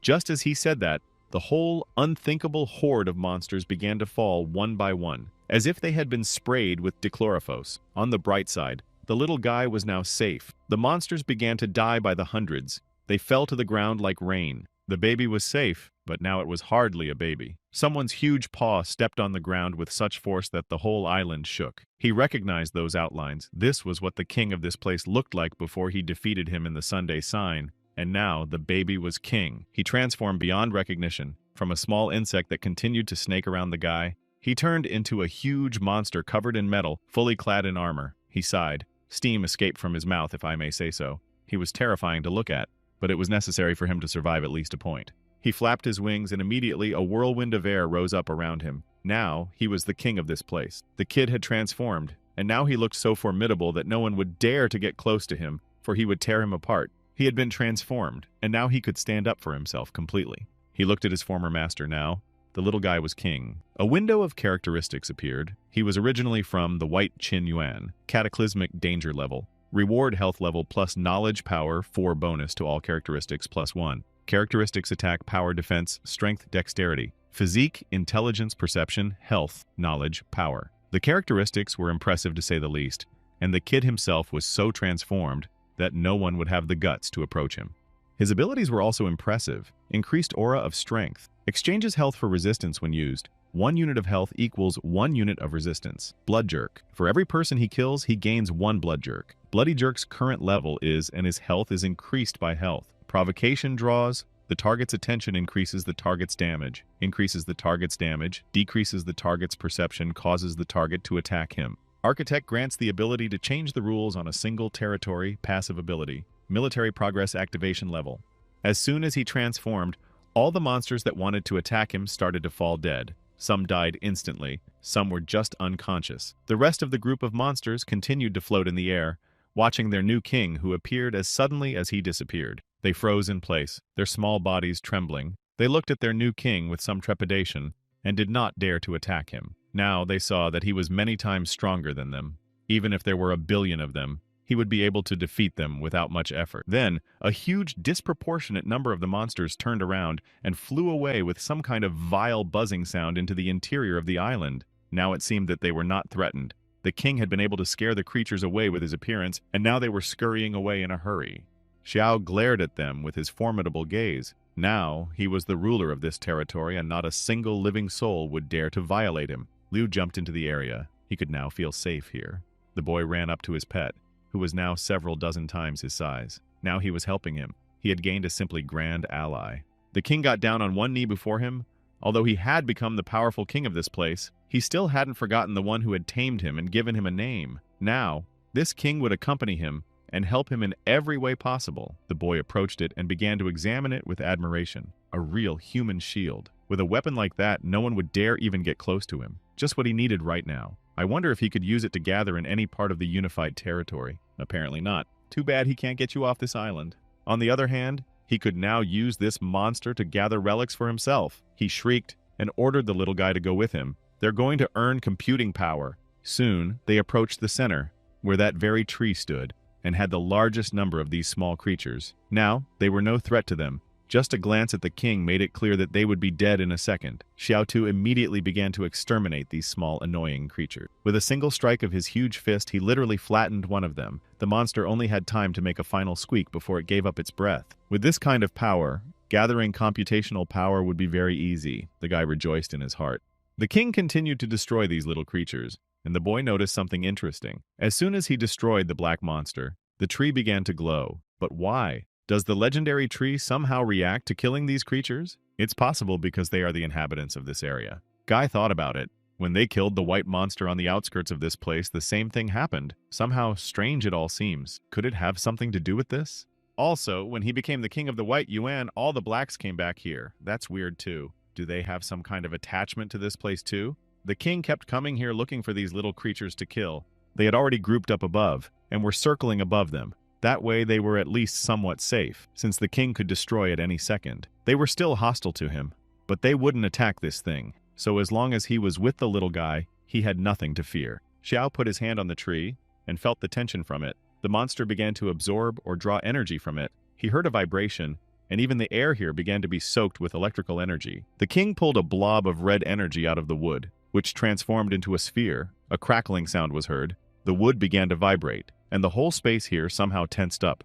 The boy saw the creatures begin to circle around the tree, forming some kind of strange dance. It looked scary and mesmerizing at the same time. He stood and watched. The whole big cave around the tree was filled with an unimaginable crackling sound, and he had to cover his ears to keep from going deaf. The boy looked at all this with a smile. With such a helper as this kid, he would be able to overcome the barrier of this energy in no time, and collect exactly as much as he needed. It's a shame he can't take him with him, but what can he do? He has to use what he has at the moment.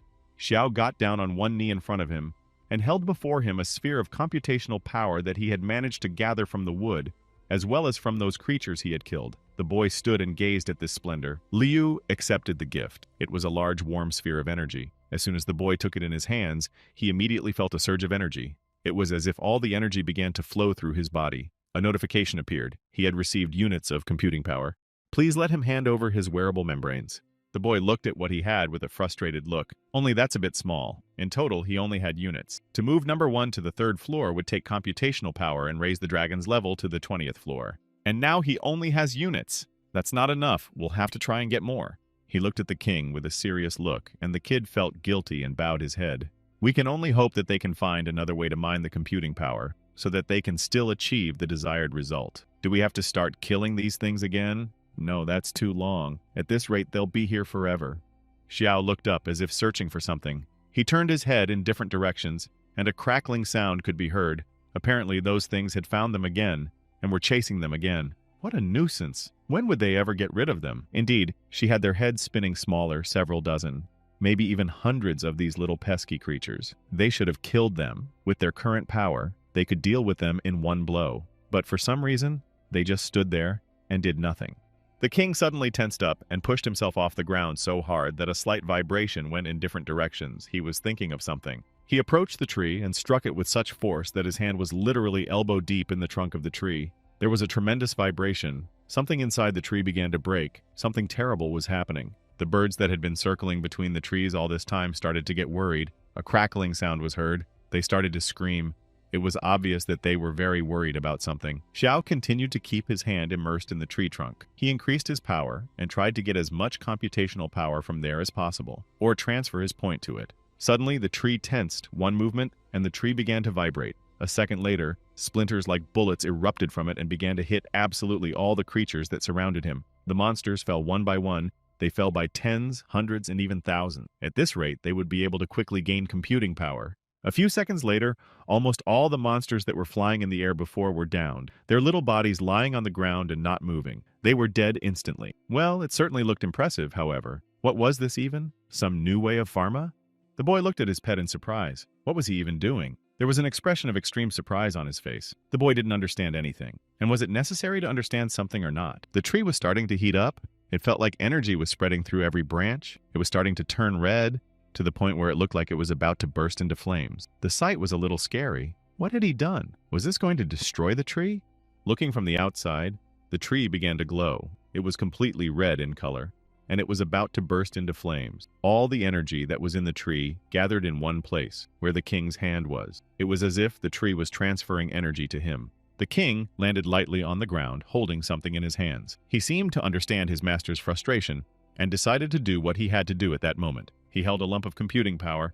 It was slightly larger than the previous one. He got down on one knee again, and presented his master with the computing power he so desired. Quite a noble stiffly, he seemed to have drained the last of the energy from the tree. The guy opened his mouth in surprise. It was a very strange action, yet one that worked. It worked! The king handed him the computing power he had already gathered in the sphere from the energy. The boy took the warm sphere in his hands and began to calculate. Received units of processing power read the message. Please transfer this processing power to the membrane bearer immediately. The boy held the sphere of energy in his hands and couldn't believe what he was seeing with his own eyes.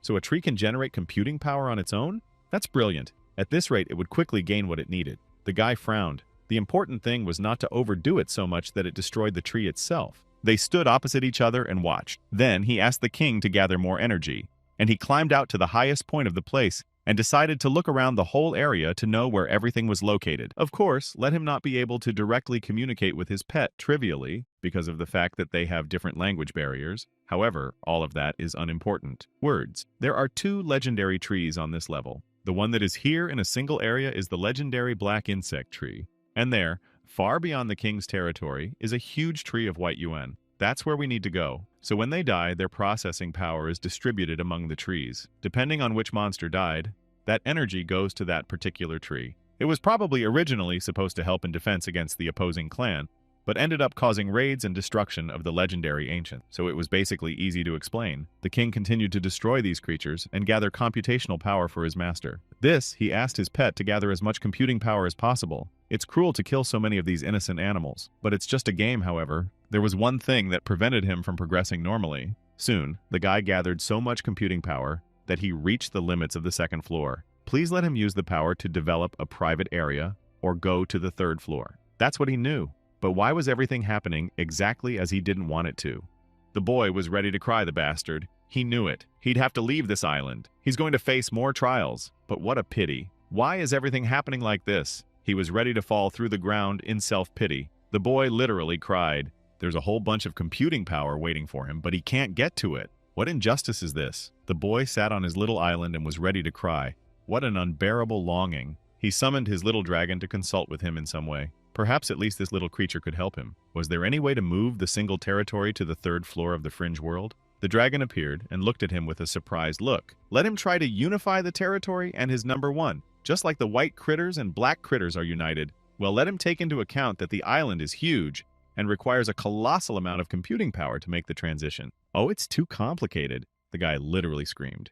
He continued to sit on his little island and ponder. It was too complicated to put into practice. Why is everything happening like this? What about the king? Couldn't they bring him along with them somehow? After all, he could help them in gaining computing power. He's incredibly useful. The dragon replied that there's no way without the territory. It was not for him to explain that it was better to leave him to gather computing power someday they might need him.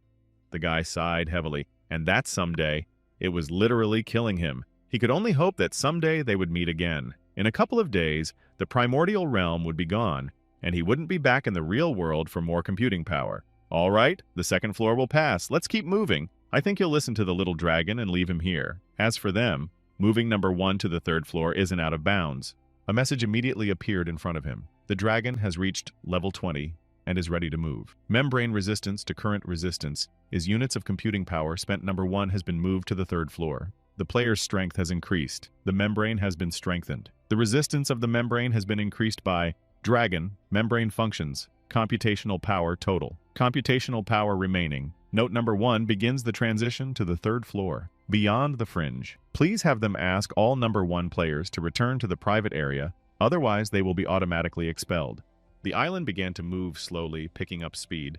The clouds parted in front of him, and the island accelerated enough to cut through them like an arrow. It looked like he would be the first to reach the 3rd floor. At this rate, the power of soon would be in his pocket. The boy was over the moon. Was everything really going according to plan? For once. Suddenly, a message came to him. The boy opened the group chat and was horrified. Wei was asking for help. She had been devoured by a child of the abyss. The head only sent a question mark. He didn't know anything. The infestation.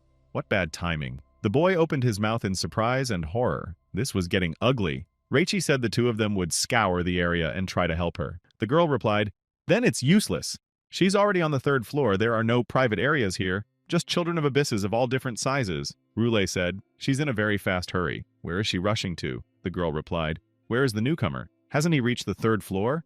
At least let someone help her." A look of puzzlement appeared on the boy's face. "She's already on the 3rd floor, as fast as he is." The guy with concentrated.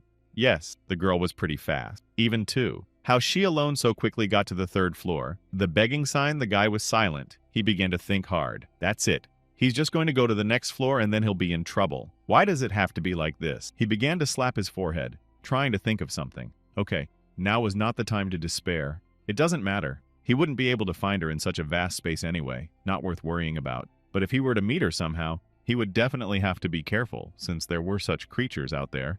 The girl kept asking for help. She asked the newcomer. Had he gone to the third floor yet? Rule replied that let him forget about it. Let her think, who else is capable of getting to the third floor so quickly? The guy replied that he was already here on the third floor. The man was silent. The girl sent a picture and said she took this picture when she got to the third floor. If anyone sees such a thing, she belittles him to do anything. The boy nodded his head. The picture showed a whale, or something like a whale. In short, this thing was just huge. It was some kind of fish that was in the air in some unfathomable way. Apparently, it was very dangerous. Soon, he himself reached the third floor of the world. It was foggy, just like the first floor. There were some large things flying everywhere, similar to the ones he had seen in the picture. They were of impressive size. No, that was putting it mildly. They were real whales. They had long whiskers near their big mouths. They moved in some incomprehensible way, as if they were levitating. It was the world beyond, the third floor. Guy stopped on his little island and tried to get a closer look at them. There would be dozens of them. Some were big, some were smaller, and some were so gigantic that they obscured the entire view with their huge bodies. The boy looked at the picture and compared what it showed with what he had seen. Yes, that's exactly what it was. It was exactly the same thing he'd seen in the picture. Oh, for crying out loud. What bad timing. He'd just gotten to the third floor and had just come face to face with those things. These were simply colossal monsters. The minnows he had encountered on the previous floors were nothing compared to these creatures. They were huge, several dozen or maybe even hundreds of meters long. It was hard to imagine how anyone could stand up to such a thing. Compared to it, the boy looked just tiny. It seemed so small that the creature wouldn't even see him. He ordered the architect to hide his private area so that God forbid the creature would swallow him. What he saw made his eyes widen even more. No way. Is that a child of the abyss? He glanced at the photograph and checked what he saw. Yes, his eyes had not failed him after all. It was the child of the abyss, a huge monster that was several hundred meters in size. A chill ran down his spine. Now he had a big problem. Is it even worth saving the girl? He was already getting goosebumps at the mere sight of this monster, and he had to find the girl in this thing? He picked you up and tried to assess the situation. The guy frowned. On the one hand, he didn't really feel like saving the girl once he saw what creature had swallowed her. And on the other hand, he was starting to feel guilty. Couldn't he act like a bastard after all? He remembered how the girl had saved him at the last moment when he was in mortal danger. What now? Couldn't he repay her in kind? What kind of Ken would he be in his own eyes? He can't do that. The girl saved him even when he wasn't a member of their group. And now he's asking himself such stupid questions. Of course he should save her. Suddenly a message sounded again. The boy opened the voice chat. Wei sent a picture. It showed a strange girl. There were ruins everywhere, as if a monstrous war had taken place there. Sitting on one of the rubble, and had her head down. Above her was a key, or some image of a key. The guy didn't understand anything. There was also an image of this very key. Opens the membrane control center point. The girl said that she found out what these things were when she was trying to get to the main monster. But what the membrane control center is and where it is even located, it is generally incomprehensible. As soon as the guy saw this message, his eyes widened to the extreme. So this is it. The membrane control center. Whoa, whoa, whoa, whoa, whoa, whoa, whoa, whoa, whoa, whoa. The key to the center. So it's inside this thing? Because there's a whole other world? The guy tried to regain his breath. He was breathless at what he saw. His island was so small compared to these things that one of them could easily swallow him in one sitting. Thank God he'd thought to hide it from view. He stood on his little island and pondered. He began to remember everything the dragon had told him. To get into the control center, they needed a key. The boy summoned the dragon to him. He immediately appeared and asked the boy with surprise, how did he know this information? However, no matter. Yes, they desperately need him now to get there. Without him, the way there is closed. The dragon looked at him with a serious look. Yes, it's going to happen after all. The guy's concentrating, so it's decided. They must get it by all means. The dragon looked at him with a surprised look. Yes, it should be in principle after all. But he doesn't understand why the boy is asking about it now. Does he know something about the location of the key? The guy nodded his head. Yeah, he must be inside one of those things. He looked at the monsters that at this time slowly and leisurely floated past him. The size of this monster was simply astounding. Up close, it looked even more threatening. The dragon that had been beside the boy all this time was silent. What was that supposed to mean? The messages in the group chat started coming in again. The boy said he thought he saw the creature in the picture. How do you even get in there? Wei replied, just have him jump into it. Just have him remember to leave the computing power for the rebirth on his property. The guy nodded his head. Okay, that was taken care of. Somewhere in the world beyond. Rule and Reichi were standing on the second floor. The guys were still on the second floor, and there was no way they could get to the third floor. Rule stared in surprise. It seemed to have just begun to dawn on him that they could be reborn on their own territory. The man was confused. Surely they aren't the main ones in this story. They are only slower than the others, but they know much less. Tanton whizzed his head around and told him to cut the crap. Need to focus on the present moment. They need to at least defeat the boss somehow, and gather enough computing power to finally get to the third floor. The man hopefully said that the very fact that they have those who got to the third floor, that's already good, and they now need to somehow deal with the main monster. He's got a key above his head that looks like the one Wei sent. Now they need to figure out how they can get the damn key. The guy stood in front of the main villain, who was on the big mountain. They had to get there somehow. It was a feat, and how to fight him. They had no idea. It was good that at least 2 of them were able to get to the third floor. Now, that's the most important thing for them to succeed. Liu stood on his little island and looked at the huge monster. If they wanted the key, he had to get it. He prepared himself for the jump. He mentally prepared himself for what he might encounter in this world. He didn't know what the hell was waiting for him there. Jumping into this huge creature was no easy task. His legs were shaking, but he was filled with determination. The dragon looked at him and told him to be careful. Who knows what awaits him in this world, and he would try to hide the island until its rebirth. The dragon blinked his eyes and the guy immediately took off. He ran straight there. In a few great leaps, he crossed his island and jumped off the edge and flew straight at the monster that was flying right next to him. At that moment, his mind was going crazy. He realized that he could be in terrible danger, but he had no choice. The guy flew forward and mentally prepared for death, but one and bad thoughts. He couldn't think about something like that right now. He flew a few dozen meters and found himself right on the body of this huge monster. He caught on somehow and tried to hold on. The case was slippery, and the boy started. Goosebumps ran down his back. Was he going to fall now? No, this could not be allowed to happen. He grasped the monster's skin. Even though it was huge, its skin was soft and pliable to the touch, like touching a water balloon. His fingers immediately dipped into the soft, sticky substance and immediately began to fall in there. It was gross, but the guy started to fall in. He hadn't expected this, and his eyes widened in surprise. What the fuck just happened? Goosebumps ran down his wall. He certainly understood that he would need to get in, but not in the same way a begging sign. It was gross. However, he began to sink in harder and harder. His body was falling inward with each passing second. Half of his body had fallen through his arms and legs, half of his face. The boy felt as if he were falling into a very soft pillow, except that the pillow was slippery and sticky to the touch. He couldn't move his arms. He was just falling inside. His body was completely consumed. Only the edge of his back was left. He stopped breathing for a second. The monster's entire body was sticky and disgusting to the touch. The boy held on with all his might. He couldn't let him die at this point. Someone hit the arms. Great working sign, seems they did a good job. Xiang and Dong, standing on the small island, it seems they had handled something very difficult now they were in relative safety. Dune looked in front of him and folded his arms across his chest. The man seemed to be very pleased with the work he had done. They were probably the first ones to reach the first floor. That's right, they were already on the third floor. The guys are doing pretty fast. It was obvious that they were professionals and really wanted to be the first to get to the power. Xiang, it seems they shared their comrade's enthusiasm. He doesn't think so. Let him not forget about the newcomer. He's also quite strong. Perhaps he's here too. When Bai's broadcast ended, the boy had almost overpowered the king. And if there was enough computing power in a single territory, he was definitely here before. So there's no need to relax. The man thought about it. There was logic in those words. Well, if they met them here, a fight would surely ensue. They should basically be able to handle the two of them. They've seen him in combat twice and know his basic attacks. They just need to play it right by using counter moves. Xiang's world beyond is huge. We'll have to discuss it later.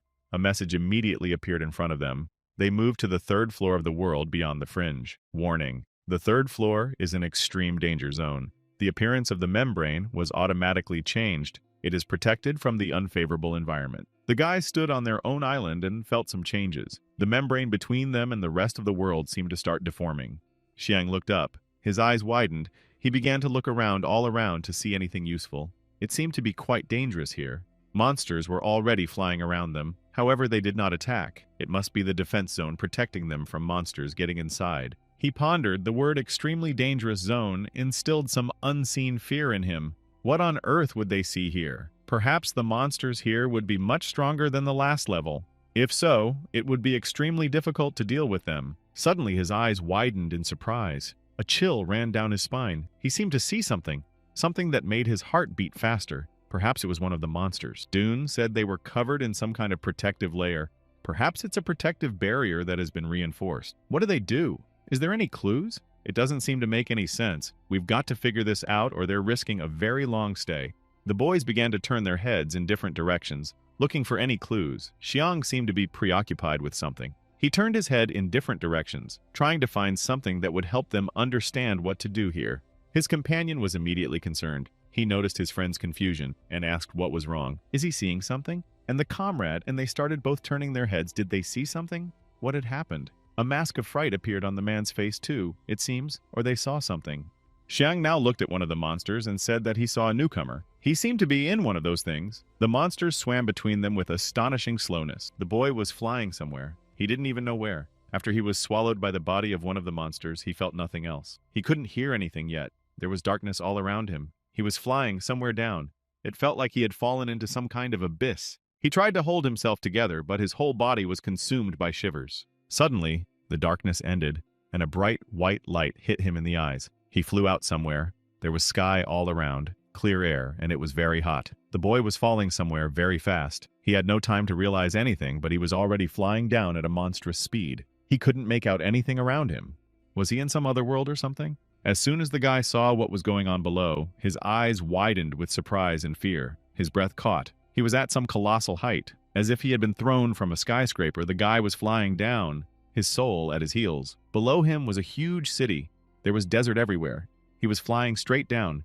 Was he going to crash now? Some really fucked up thoughts started popping into his head. Down below, everything was destroyed. The same town he had seen in the picture not long ago. There was a pile of KO me. On it sat the very girl he had seen in the picture. But who was she anyway? There were more questions than answers. One wasn't the main problem right now. He's flying from a monstrous height, and if nothing is done, he's just going to fucking crash. A notice immediately appeared in front of him, entering Bogatov's private property. Incarnation of the Silent Grave. The weakening of the world abroad is being counted. His resistance is. Bogat Incarnation's hatred is units. That's quite a lot. Box of Colors is starting to pay attention to him. Bogatov's attention increases every second. What a bastard! Just he got here and immediately got into trouble. The girl sitting on the ruined building was the God of Flowers incarnate. Level danger, level chaos. So far, the girl was sitting in her seat, doing nothing. She looked completely normal, except that there was some kind of halo behind her back.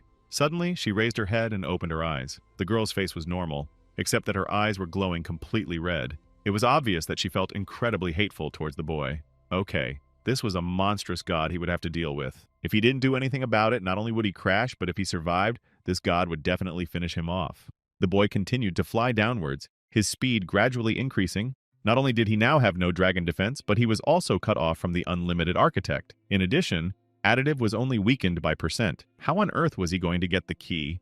As he flew, these thoughts were tearing his head apart. What a treat it was to get here. Now all he had to do was find the girl. But so far, the main problem was this god. As soon as the boy began to approach the ground at a sufficient distance, huge tentacles began to appear from these. They seemed to be flowers, or some kind of stalks. They immediately headed for the boy. They were ready to tear him apart. So much for the god of flowers. Now he would have to fight him alone. Liu swung his weapon, and with a single blow chopped several of these tentacles. The juice splashed in different directions. It was disgusting to smell, and even harder to cut. The guy reacted in time, and the first tentacle that was heading towards him would be destroyed, but it was too early to rejoice. There were dozens of them. They were heading towards the boy with astonishing speed. He tried to fight them off, however. Each time they got bigger and bigger. They were like a bloody hydra. Why are there so many of them? When he cut one off, another one immediately appeared in its place. That's the range. She could get him at almost any distance. How is he even going to fight him? Don't tell me it's covering a huge area. That's impossible. If it keeps going on like this, he'll just die here. The guy didn't have time to react. He easily got his hands on one of those sprouts. It hit him in the back with incredible force. The guy felt his bones cracking. He doesn't know how to fight her. What the hell is even going on after such a monstrous blow? His health was reduced by almost. The guy felt incredible pain, but it seems like this was just the beginning. He got here and immediately took a colossal amount of damage. How could this be possible? He flew into the ground with such a force that it seemed like all his bones were broken at this moment. Worse, this branch flew right behind him and crushed him into the ground with incredible power. Yes, this boss was definitely very strong. It would take a lot of effort to compete with him in any way. The girl got to her feet and looked up. Someone had gotten into her territory.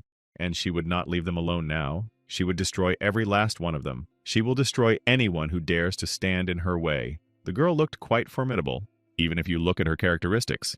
It is clear that fighting with him will be extremely problematic. She took to the air, the girl flew upwards, and began to launch more attacks. She can fly too? That makes it impossible to fight her. She directed all her power at the boy who had so suddenly disturbed her in her own world. She directed several offshoots there that began to destroy everything in their path. The girl was breaking down the building as if it was a toy building. Clouds of dust began to rise everywhere. There was such a rumble that it was deafening. The guy was taking incredible damage from this deity. His health was decreasing literally in front of his eyes. Only a few more hits and he would immediately die. He tried his best to defend himself against her, but it was useless. All he could do was block her blows and dodge. Cure used plus units. He tried to heal himself somehow. He can't win. What a devil. He could feel his body weakening literally in front of his eyes. Suddenly, he looked to the side and saw something that caught his attention. His whole body was aching, but he was still trying to hold on. He had to find the girl before that thing killed them both. He heard a familiar voice, and something flew past him at an incredibly high speed. He didn't even have time to realize what it was. It was a girl. She decided to come to his aid as she saw that the guy was on his last breath. But hold on. She cut a few sprouts and proceeded to destroy them. The guy looked at her. What a bastard. He's the one who came to save her, but it turns out he's the one who needs help. Wei continued to increase her speed. She moved so fast that the human eye couldn't see her. The girl was like lightning. She cut through one raw stalk after another. Now that the two of them were in principle, they might have a chance. She cut a few sprouts and continued to approach the deity. The girl didn't even notice the silhouette appearing behind her. Above her head hung a key. That was their ultimate goal. All that was left was to make a small dash to retrieve the key and kill this deity. Wei was furious. She decided to use absolutely all the power she had. The soft power of the Star of Destruction. It imposes one level of decisive star on the target. When the target is inflicted with 3 levels of decisive stars, she destroys. Her ill health is reduced to livid. Time of action weakening minutes, recharge minutes. She released several shards that looked like arrowheads towards the deity. They cut through the air and immediately began to approach the deity. If this stuff hit her, it seemed like the girl wouldn't live. However, it wasn't that simple.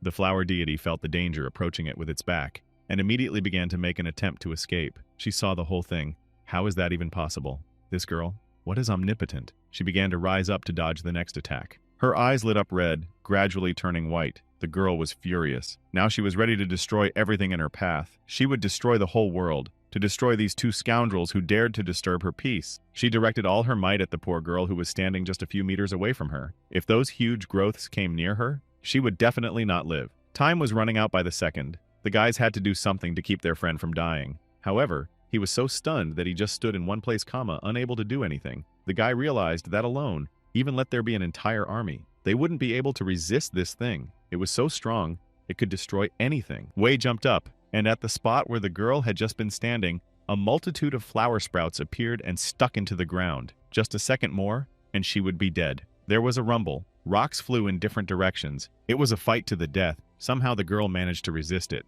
The sprouts burrowed into the ground and began to destroy everything in their path. It was a colossal yet terrifying sight. It seemed impossible to dodge these attacks unless you had amazing speed. She was approaching the guy and yelled that they needed to run away immediately. The guy was caught in the middle of it and still didn't understand what he had to do. However, a deft slap brought him back to his senses and they both ran for the exit. They had to save their lives, to hide somewhere if at all possible. Soon, they did break open from the deity that was destroying everything in its path. They were standing in some sort of coliseum. They would be relatively safe here. The boy was breathing hard and trying to regain consciousness. His heart was still pounding furiously. It had been an incredible fight. A second more and they would have died for sure. He was breathing heavily. His eyes were bulging. The guy stood there and just stared stupidly in front of him, unable to control his emotions. He didn't understand how it was possible to fight this thing. In his head, he had only one question. How can they get out of here, you? The guy realized that this deity was much stronger than anything he had faced up to this point. At that moment, a true fear for his own life settled in his soul.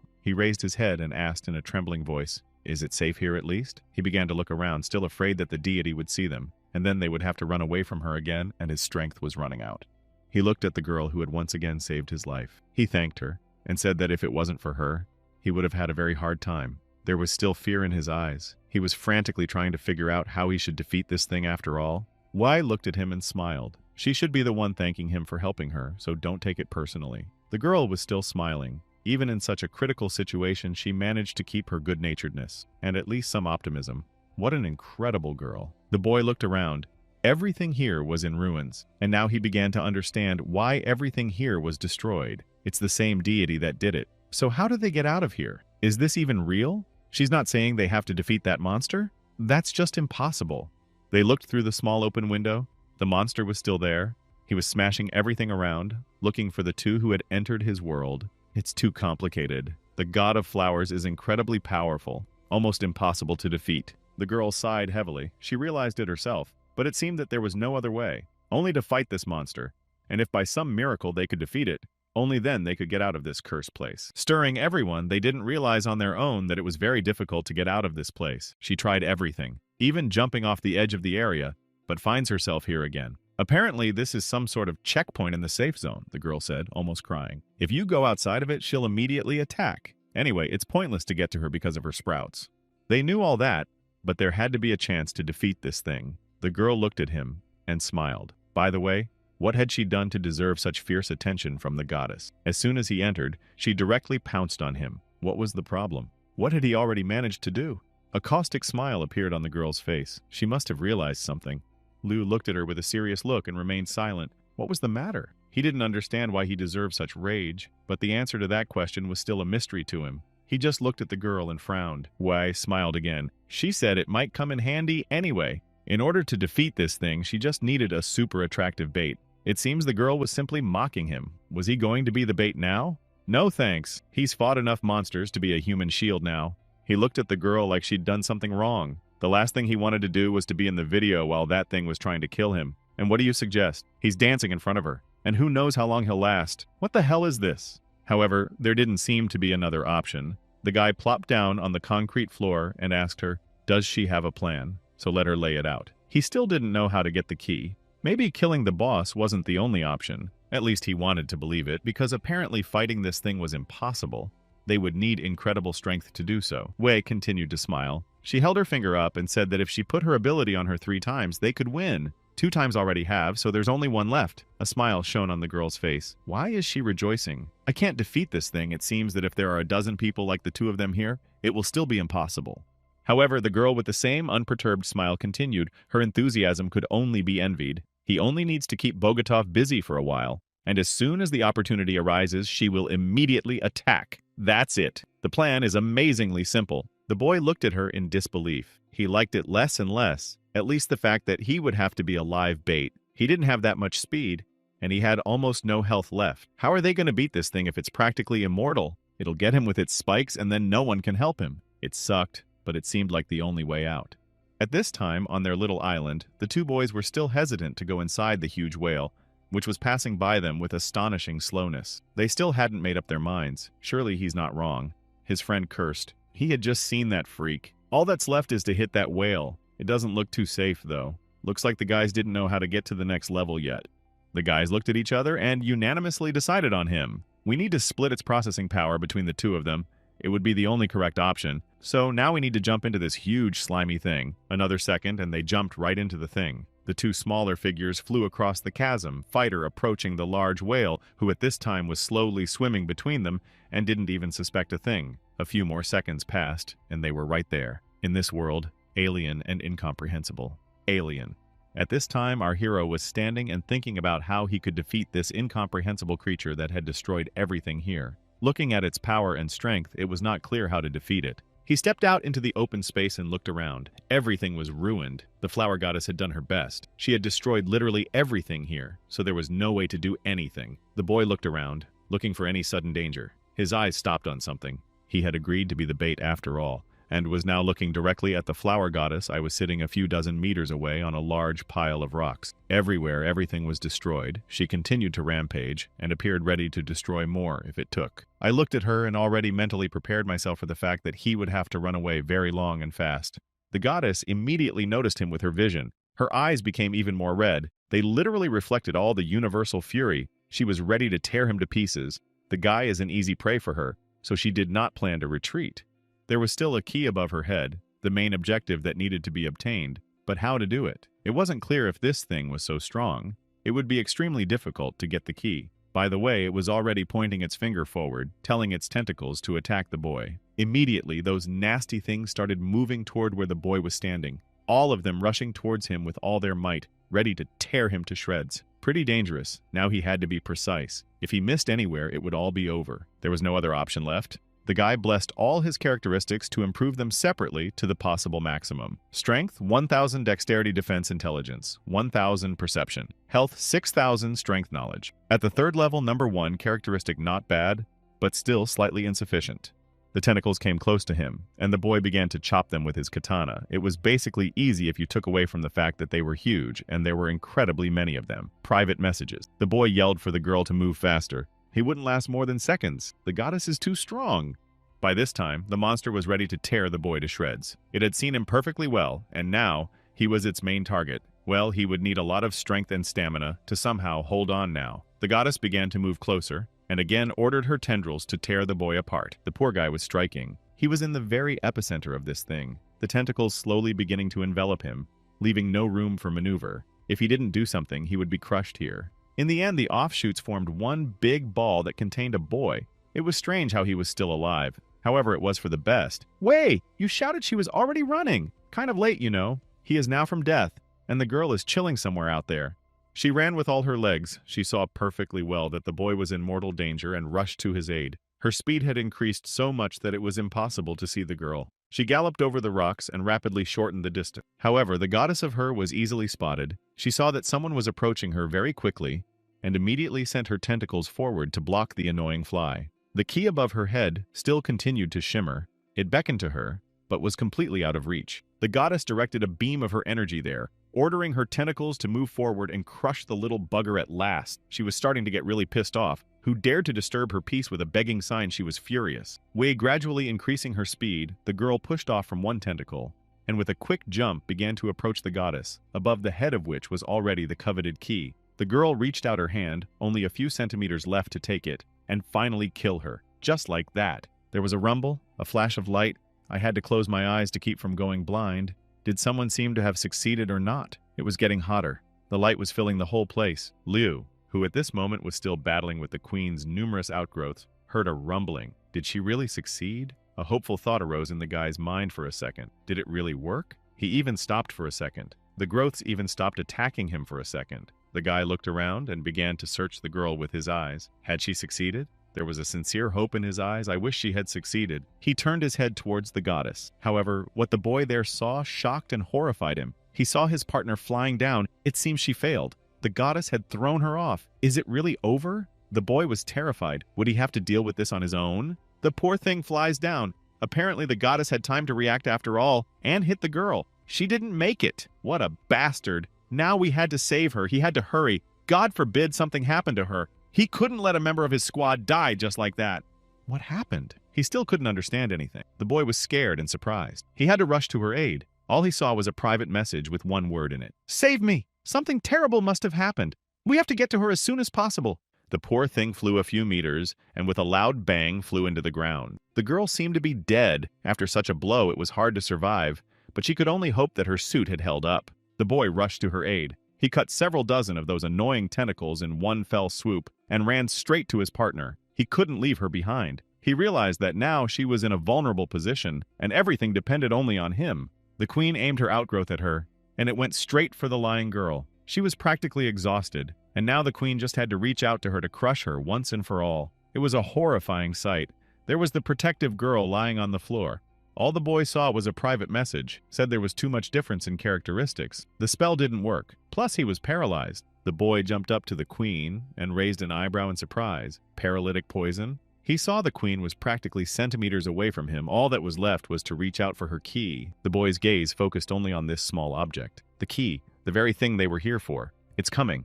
It's so close, but it's still so dangerous.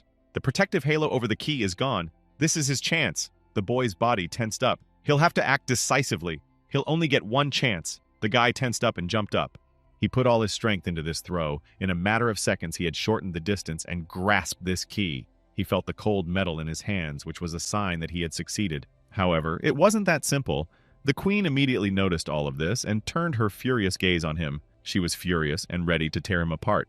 A message immediately appeared in front of the boy. After he read, a chill ran through his body. It was impossible to take away the key since he had less than of the computational power of the primordial realm. What a contagion. Devil.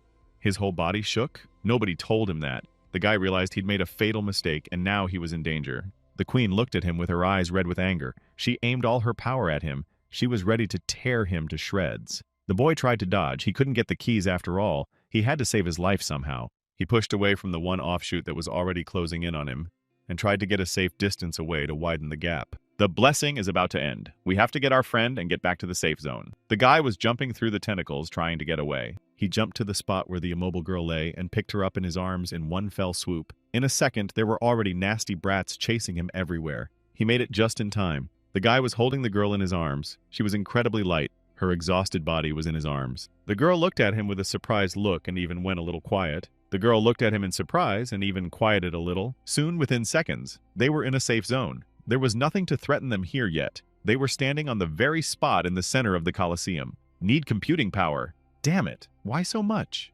He laid the girl on the floor and watched her breathing heavily, needing to rest and regain some strength. She must have more than 5%. If he took her power, he'd have enough. The guy kept looking at her. There was not a good plan in his head. He felt extremely sorry for the girl Zato, that she had gotten so much. The boy looked at her and said nothing. He sat over her immobile body and tried to guard as best he could. The queen was nearby, but things were relatively quiet. In the private messages, he saw what the girl had written. Once again, he saved her. The guy replied, "When will she be able to move?" The girl replied that she had no idea. She couldn't even guess. She hadn't met anyone with such a difference in characteristics yet. How infuriating. The guy said he had something he wanted to discuss. However, no sooner had he said the new word than she felt that someone else had sneaked into this world. Several figures flew through the sky and headed straight down. The guy tensed up. Something was not right. Was someone flying after them? He heard someone's voice, which seemed very familiar to him, but he could not understand who it belonged to. He turned his worried, frightened eyes forward. Xiang and Dong flew down. They too had passed through the monster and were in this world. Now they were approaching them. Liu noticed them and wanted to say something, but words seemed unnecessary here.